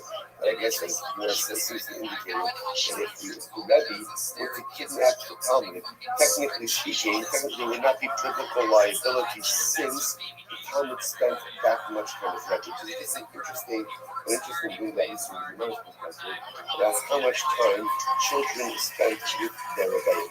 Fascinating idea. And once again, we see this motif a number of times about the Rabbi-Talmud relationship is very much like the father-son relationship. You see that again in many different circumstances as well. Okay, in any event, take away from this is we constantly for Rabbanon, and if Rabbanon and himself, Rabbanon Paskin, that if a father were to kidnap his son, there would not be biblical liability for kidnapping. Okay, let's go back to it. Ganav Misha Chazyat, which is one of your next methods in Mishnah was, if you steal, if you kidnap, Akratzi Evan, Katzi Ben Kodesh, what is the halacha? So again, the Buddha says, the Chacham say that you're let's analyze. Says the Yom Kippur, we learn. And you don't Omer, Ein La'avadim Boshes. Okay, so seemingly unrelated statement over here. He says, an Eved has no Boshes. Now, what does it mean Eved has no Boshes? Rashi says over here, in the Avadim Boshes, and it's Mayesh Esa Eved Lochiach the Torah Losis Mibashta. So we know that there is a compensation category called Boshes, called humiliation. Right? You embarrass someone, you humiliate someone, there is monetary compensation for that. Rabbi Yehuda says that Avadim Eved doesn't have Boshes, doesn't have humiliation. So if you humiliate an Eved, ultimately, again, there is no thing. You are sometimes if you want to be come across, Kinatsu Anoshim Yachlot, Ish Ve'echov, Mish Yesh Lo Achva, Yotza Evet She'in Lo Achlot. So the Yudah says because the passage that talks about Boshes, it talks about humiliation, it talks about the Lashon of Kinatsu Anoshim Yachlot, Ish Ve'echov. So someone who has Echov, someone who has Achva, familial relations, like for people who is related to Achmas, a sense of family, he has Moshes. Someone who does not have Achma, ultimately again, it doesn't have Moshes. Therefore, an Eved, Rashi says, Eved she'ila Achma, ba'afidu im Achab, be'avid b'tzib, amachamar, imagdom l'chamar, eno eloki behim. From a halachic perspective, an Eved does not have familial relations. So because of that, therefore, on a technicality, he is not blind, he's not entitled to Moshes. Incredible. Rabbanon will say, Echel for the mitzvahs. Rabbanon say, no, it's not true. What does Echel mean? Echel doesn't refer to someone who has familial relations. Rather, what does Echel refer to? Someone who is your brother in mitzvahs. And interestingly enough, an Eved is your brother in mitzvahs. Why? Because an Eved, remember, we're talking about an Eved scenario here, right? Because, and bless you, an Eved Ivri is a full-fledged sheep. An Eved Kanani is still your brother in mitzvahs. How so? Because an Eved Kanani, remember, again, is still chayiv in any mitzvahs that a woman is chayiv in. So therefore, he's your Echel of mitzvahs. And therefore, the Rabbanon say, does that Moshes? So the Gemara says, V'halchi, if he does, and over here, in our subject, how we dash in the psukim. Rabbi Yehuda Sabra may Echel. Rabbi Yehuda says may Echel. So let's remember again, Lashon Rabbi Yehuda. He must say ish boni nefesh may Echel. The person will be found to be kidnapping another person may Echel. So watch this. Rabbi Yehuda dashes may Echel. La fuke avadim. Echel comes to exclude avadim. That avadim are not included in the halachos of kidnapping. And therefore, again, if somebody kidnaps an Eved, ultimately, again, they're not liable. So we must have Bnei Yisrael. And again, when it says Bnei Yisrael, that comes to exclude even a Chatzi Eved, Chatzi Bnei Chorin. So the Gemara says, I'm sorry. Bnei Yisrael, Miutim Misha Chatzi Eved, Chatzi Bnei Chorin. Bnei Yisrael, Miutim Chatzi Eved, sorry. מעקב הפוקי הקודם, בני ישראל למיעוטים מי שחצי אבל וחצי בני חורם. מבני ישראל למיעוטים מי שחצי אבל וחצי בני חורם. Have a miut achamir. So what's this? Very interesting. And Rabbi Yehuda's drasha, watch this. So Me'achot comes to exclude an Eved. Good. So Mibnei Yisrael comes to exclude Chatzi and Chatzi Bnei Chorim. And then again, Mibnei Yisrael, there's two exclusions of Chatzi and Chatzi Bnei Chorim. What is that? That's called a miut achar miut. So remember again, that's called an exclusion after an exclusion. Whenever you have a miut achar miut, el rabos. And a miut after a miut only comes to go ahead and include. Good. So the Gemara says as follows. So that's why I will say, interestingly enough, I'll say you even hold that if you kidnap a Chatzi and Chatzi Bnei Chorim, you chayiv. Ultimately, again, you are allowed also to do fast cross in this for a moment. Fired for you.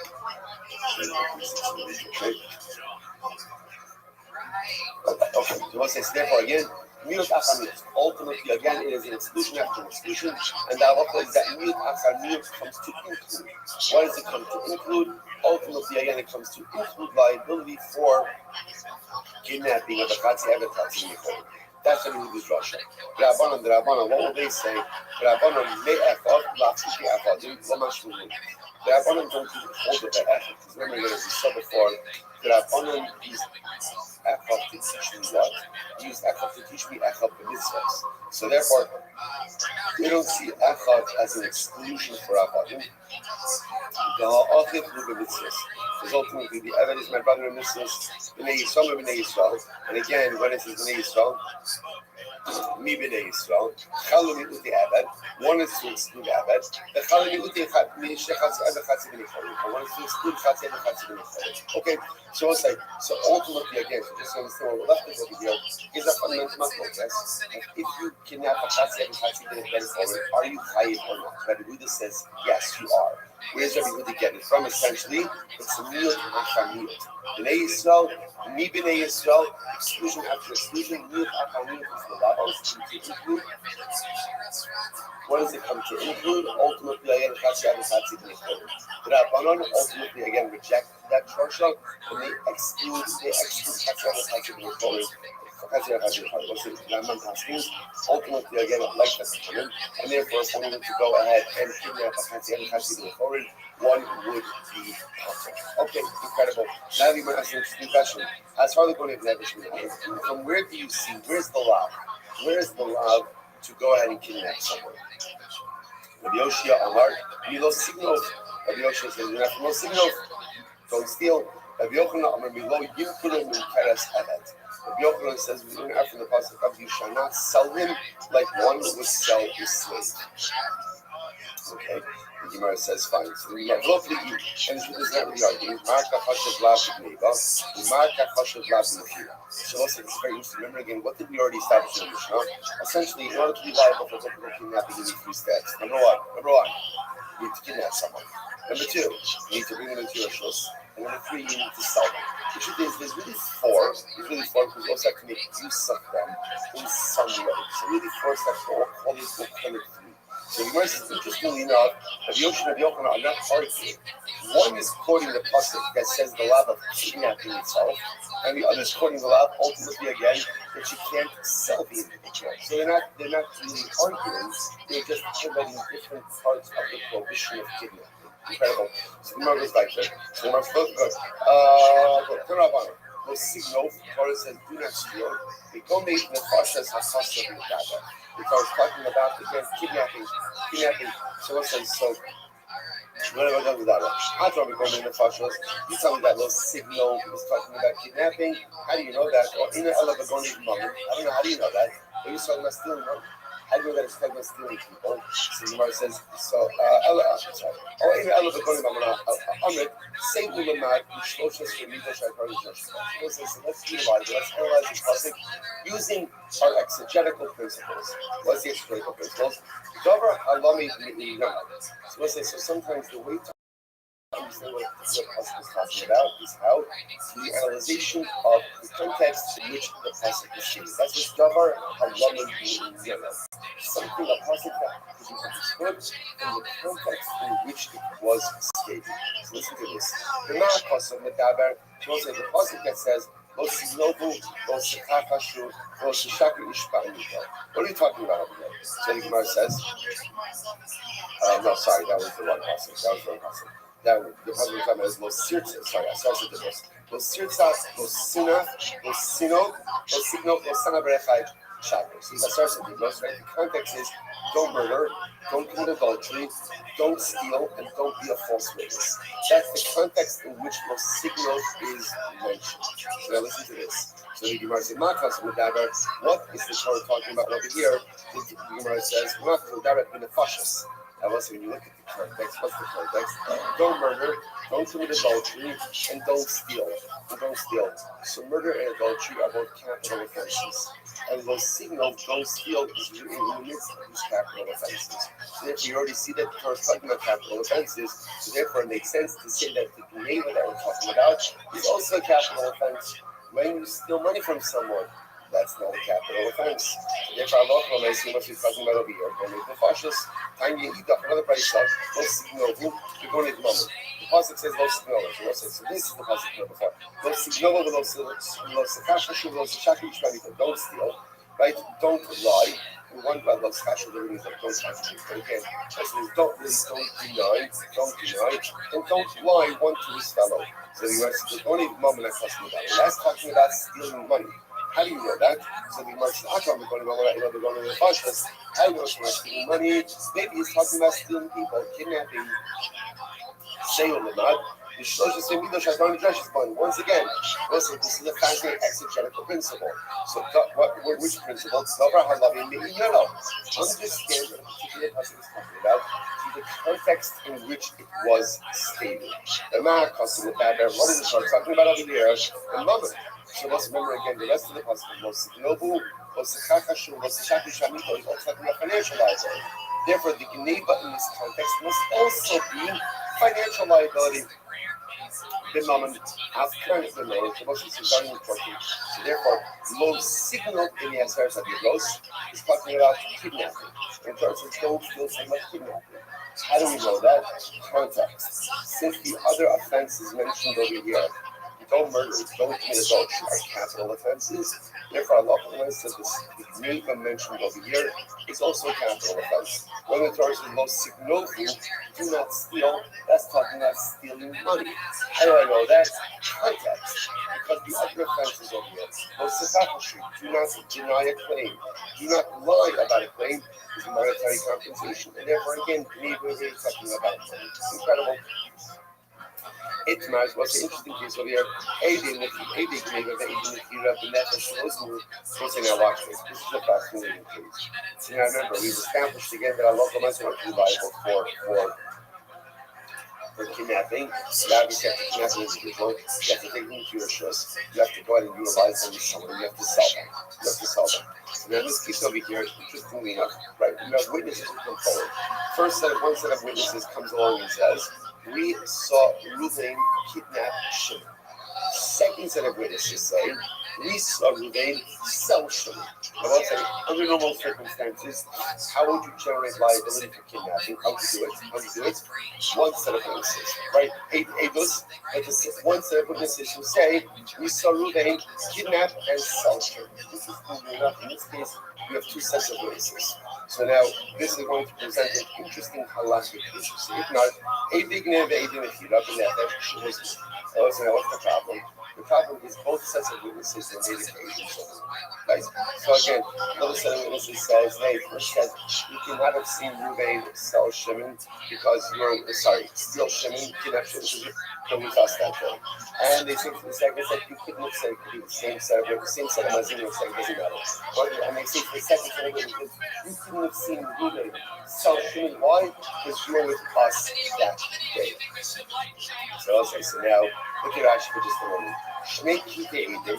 Efa said it's Rashi edim yeva ve'edim efila. Shnei kitei edim. Efa said ida shekara v'sanefesh v'afa said ida shemachar.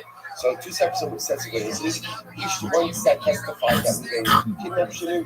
One set testified that Reuben sold Shimon. So now what's this? Now they're both made into edim zol. Remember again, what's the halacha? How does edim zol? When writing a witness is into edim zol, what's the punishment? What's the punishment? It's simple about so therefore, then, how should these witnesses be punished? How should they be punished? Remember again, if their testimony was accepted, it would result in the death of death. So we should put these witnesses to death. Here's the problem. What's the problem? Neither set of witnesses delivered each testimony, which would have resulted in the death of Reuben. Right? Because one set testified that Reuben kidnapped Shimon. Well, that's not enough to put Reuben to death. The second set of witnesses they testified that Reuben sold Shimon.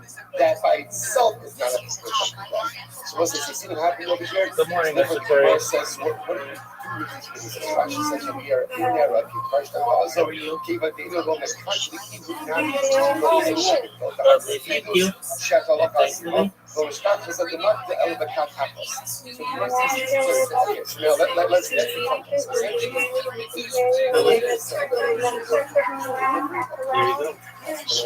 which would have resulted in the death of Reuben. What's that, Bishop Bird? This is Yahweh. Now, when the baby is says, "Hey, Nehra, can't the Yochanan Nehra." The Yochanan says, "Yes, yes." So we'll say, "This is not the Rabbi." This is not the case with Rabbi Akiva, and the Rabbi Rashi points out that this is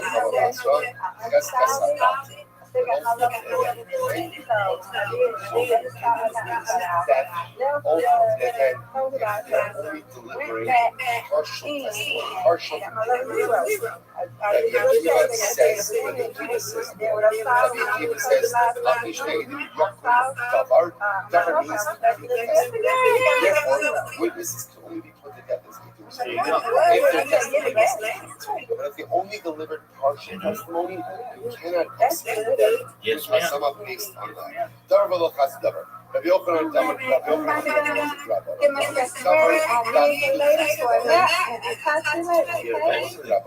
Yochanan say no. Even if witnesses do not give a complete testimony, but they're a piece in the puzzle. Ultimately, again, they can be put to death as well. Okay, so what's this one of the focus? We know the even Fiskio would agree. Interesting here. Even after Rosh ben Sora or Mora. Let's listen to this. We actually just saw this a couple of days ago. This was actually, I think, the initial information. Ben Sora and Nora, the first time that he steals money by meat and wine, he's not convicted. Right? The first time is a warning. The first time is Malchus. So the second time, ultimately, that he's put together Ben Sora and Mora. So watch this. Let's say again, second, another Fiskio would agree. They even have thrown Shall ben Sora or Shinerod. So listen to this. So let's say again, you have second set of witnesses. So we'll call the kid Ruben. Right? So second set of witnesses come along and say, you saw Ruben steal money from his father to eat meat and drink, to purchase meat and wine, including ate that son of our. He ate the meat and wine in someone else's rishos. Someone else's rishos. So what's the halacha? And those witnesses, now versus now, imagine the kids. Second set of witnesses show up. We saw Ruben steal money and purchase meat and drink wine. Then last set of witnesses come along and say, witnesses, you cannot have seen that control with us, even so. So now they're going to put them to death because they were going to put Ruben the kid to death. So they say, they can claim 1 second, but we only claim the kid in office. Like our testimony by itself is not enough to include anything. You need the testimony of the first set of witnesses. Even this go would agree, and in this case, those witnesses are put to death. Why? מתוך שיכולים לומר הראשונים המבייס לעקוב סופנו והאמינו כולי דבר כעסו. Because the first set of witnesses can say, look, all our testimony did was to make Ruben the kid liable to Malchus. And therefore, the entire death penalty really rested on the testimony of the second set. Okay, incredible. So, Master about so let's say it's one of them. Just you appreciate what's being introduced to us here. If you meet study here, when you have 2 sets of witnesses, both who are delivering important information, but neither were able to ultimately convict the offender of the death penalty with their sole testimony. So, therefore, if they turn out to be genuine, what do you do with them? Can you put them to death or not? So this is the fundamental focus between Chizkiah and Rabbi Yochanan. Chizkiah says no. Chizkiah says no. Chizkiah is based on Rabbi Akiva. Rabbi Akiva says, Dabar v'lo chatzi davar. The only time you can put they can throw you to death is when your testimony is complete to put the defendant to death. But if you're only delivering partial testimony, you can't convict them. You can't keep them in the circle of punishment of death. On the other hand, Rabbi Yochanan holds that no, as long as their testimony was part of the incriminating process, right? And had they been found to be correct witnesses, they would have had a hand in the execution of the defendant, with the physical reciprocal punishment of murder, and ultimately executed. That's how it works. Because once they want to it's second like a verse with us, but we have the ADB and then it's delayed. The that's what the Papa says.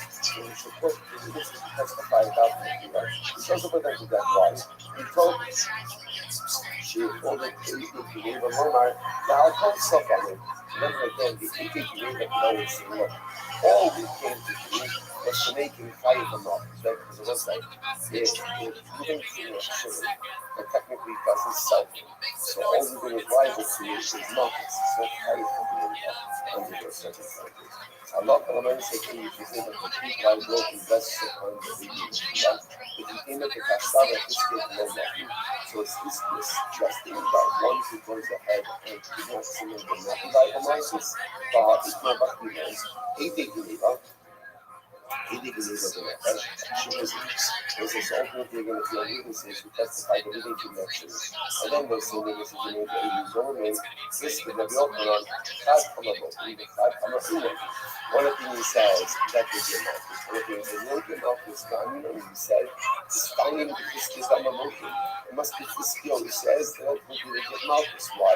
The Dhamma Fiskia ain't a halakha. Since Fiskia says they're not put to death. If they're not put to death, then obviously the halakha is that they get Malchus. You eat Rabbi Yochanan, because again, if you go to Rabbi Yochanan, even though in their lugging, how did they not lie? She looked at as far as he says, please, Rabbi Yochanan, once he's being executed, so this is a law that is given over to execution by Beis Din. The Chalash looked at as far as he says, Beis Din in the Lord, in the general halakha is Anytime Bezin is executing someone, there's not malchus for that same infraction. So the Gemara says, "Ihu or lucky, ihu or lucky." So in that case, technically speaking, the kidnapper is not going to be malchus. So you're going to go ahead and give. You're going to give the Zoni malchus. It doesn't make any sense. Ella Amra Papa, by the way, what's Papa says because it's a very important line. Ella Papa, but even if you are, you put the Amra to be in so this is very interesting. Everyone agrees that witnesses come along and testify, right? We saw Ruvain sell Shimon. That there's liability, there's and now let's say again, those very same witnesses, the meaning to Hebrew Solomon, that there's capital liability. Those witnesses are executed. Why? Because Halacha Lamaisa, through that testimony, the defendant Ruvain would have been made liable to death. So everyone agrees that under those circumstances, what we call as Edim Nechila, those witnesses who testify that Ruvain sold Shimon would absolutely be put to death as a defendant. Okay, so where's the Machlokes? Keep reading, it's very interesting. The Edim Nechila. The Machlokes of Osai is about the witnesses who testify about the kidnapping itself. The first set of witnesses, like those witnesses who say, we saw Ruvain kidnap Shimon. Now let's say those same witnesses are made into Edim Zolim. What is their liability? Now watch this. This is what this here says. They're not put to death. Why not?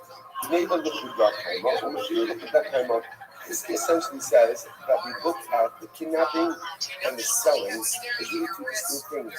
And therefore, kidnapping by itself does not generate capital liability.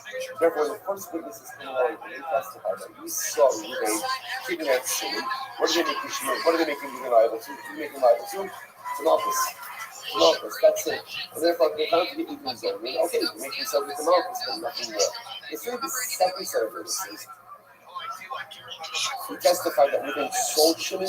Those are the ones who make Ruvain liable to capital liability. And therefore, again, if the first set of witnesses have been Zolomon, they're not going to death. That's his death. But the Yochanan says no. Now, it's not true.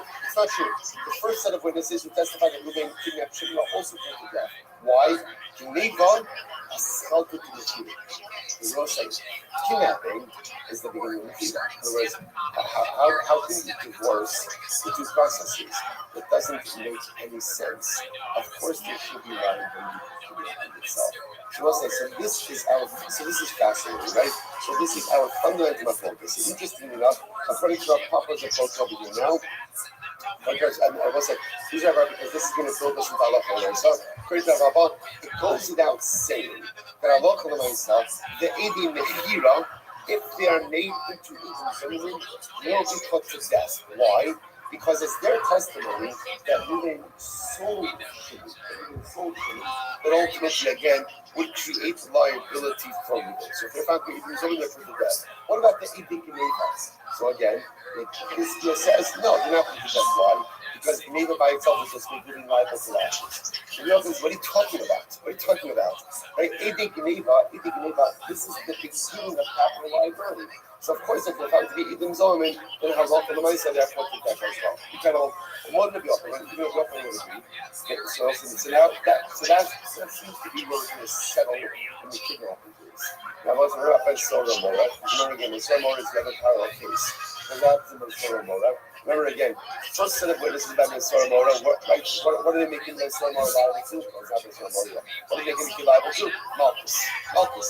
So therefore, again, the first set, which are made into Edim will get Malchus. It's the second set needed to create general liability. The most of the Yochanan showing Shabbat Sorah Mora, Shehu Shein Harad.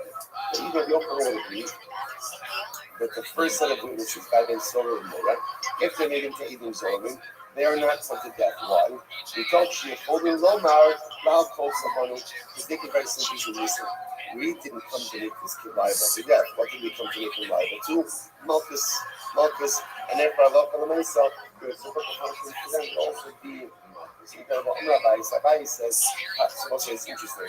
So Rabbi, listen to this phrase, I have to stop at this.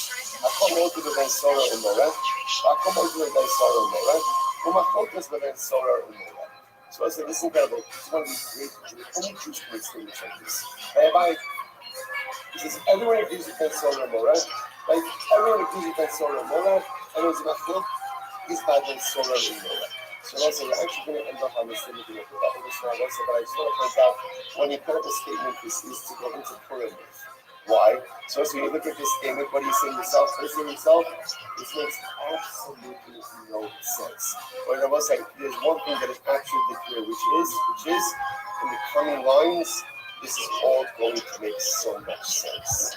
I will say, what is the entire result of Purim? Life is filled with circumstances that make no sense. But what's the result in life?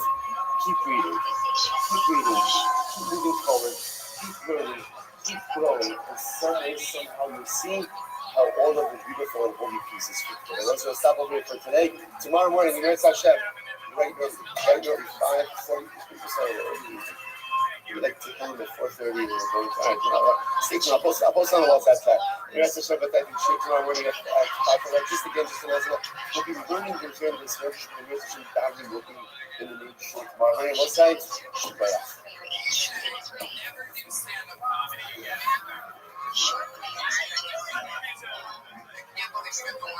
First and last time as a comedian.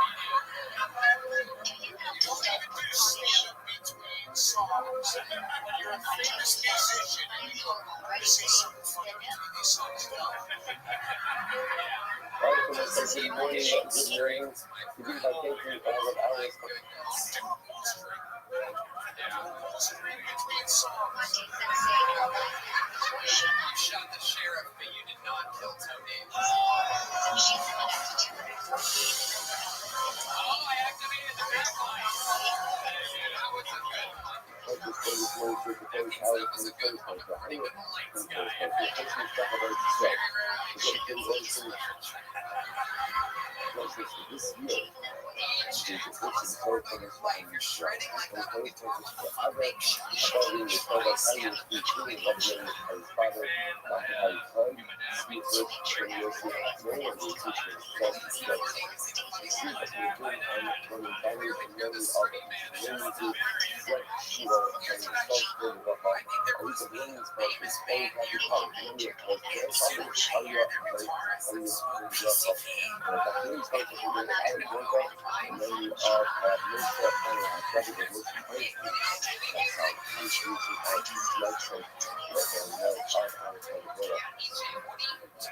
the father, we are the families in the summer, start the dinner, and the rest of our hostages, and I'm really grateful to be successful with all of my solutions. Is it that? Yes, everything that's capacity going on 5:45 million. Everyone says, so let's begin. We told them back out of us today. Getting back this pay away, 85 year up to a year. We left off with the dying on the days E14, and we left off 6 years after about it. What is it? Once you do it again, you're doing the very consistent things. The question you might have is the son allowed to do blood letting for his father? That was the fundamental question. And I want to discuss this with you, that's the idea that if the son is English, his father is Irish. And you sit here shedding years, what happens if he goes to have sons? He does blood letting for his father. Is that deliberate enough? So interestingly enough, we're shifting the national and Rabbi, we both used to say yes, but then we might quote 2 stories of Rab and Rabbi, we do not allow the culture to take that. It's still very around the prayer, but fear only of the again of wanting a Kabila. You might go down to the Hadis 9, similar to the Hadis 9. Not actually now, you talk about such a so it's only the now switching into 2 different shots. So we're just going to start with if you have a small change, and it's clearly that the use the stones, you're allowed to go ahead and use that in shots, especially so. Why? Because ultimately, again, technically, you use it to use the split for shots. So let's say that you use our shots. What was done of other, you don't just be considered maybe in that, again, technically speaking, the show in all 600 episodes, we've been all around the world, and only hitting 7 or 8 times ever has anybody ever won a big golden ticket for Pizza Man's Sunset. And such a matter there, we wanted to do a song called Conquer any time for the history of the show. This one, yes, has been a golden ticket winner for years. off. It's, she's running off. Hustling with conflict. That's what this is. It's easy to do with a contact. That's what contact. That's the thing to be a destructive act. Things when they're running a contact. That's why it's like you're doing a day. The contact. Contact on the phone or traveling to do something destructive. But it's not just, I'm going to tell you.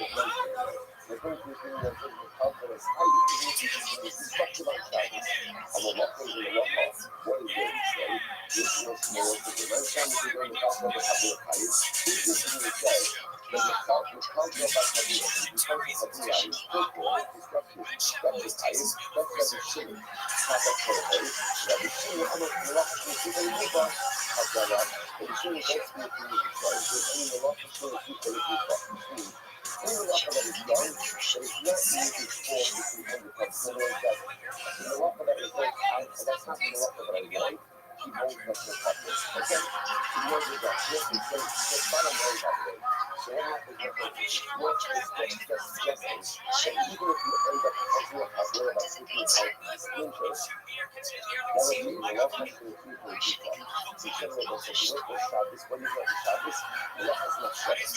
You need something constructive and premeditated. But the end of the day, you give a lot of the waffle is not to study, but ultimately it's upside down. And that being said, you don't do that thing with Shabbos. Or you need to do it like this with Shabbos. Having a fear of ultimately again, of a dedicated Shabbos, like even though it's not the case, you still don't go ahead and do it on Shabbos. Okay, that's not easy to do. What about something like that is required? What else is this a big challenge? I know it's yesterday. That in any of these cases where you have a son checking the blood sugar for his father, a son going on being a doctor and operating on his father, doing the procedure. So what's the halacha? We show our pastors in the book of the whole section called what people are running. That's in the halachas. In there, simulation and others. So the show us is like Israel and others, Rama, horses, feathers. I have put stuff of law. Let's say, my father has a splinter. Or is a splinter, which one of says, one gets the anger, Shema Yabara says, go Kabila. A son should not regard the splinter, lest it comes to cause his father to bleed. Okay, if you make his gun, tell him one thing, let's say the son is already, or the son is about to go, when that is done, the other fellow gets pissed off the event, I thought you should have had it as well. A son should not do anything to a father. That's because you, even if the intention is for your father, what's the shit I did? But I'm not here going to complain about it. I got everyone knows this stuff. You shall not if someone else to go out and provide the public service for the father.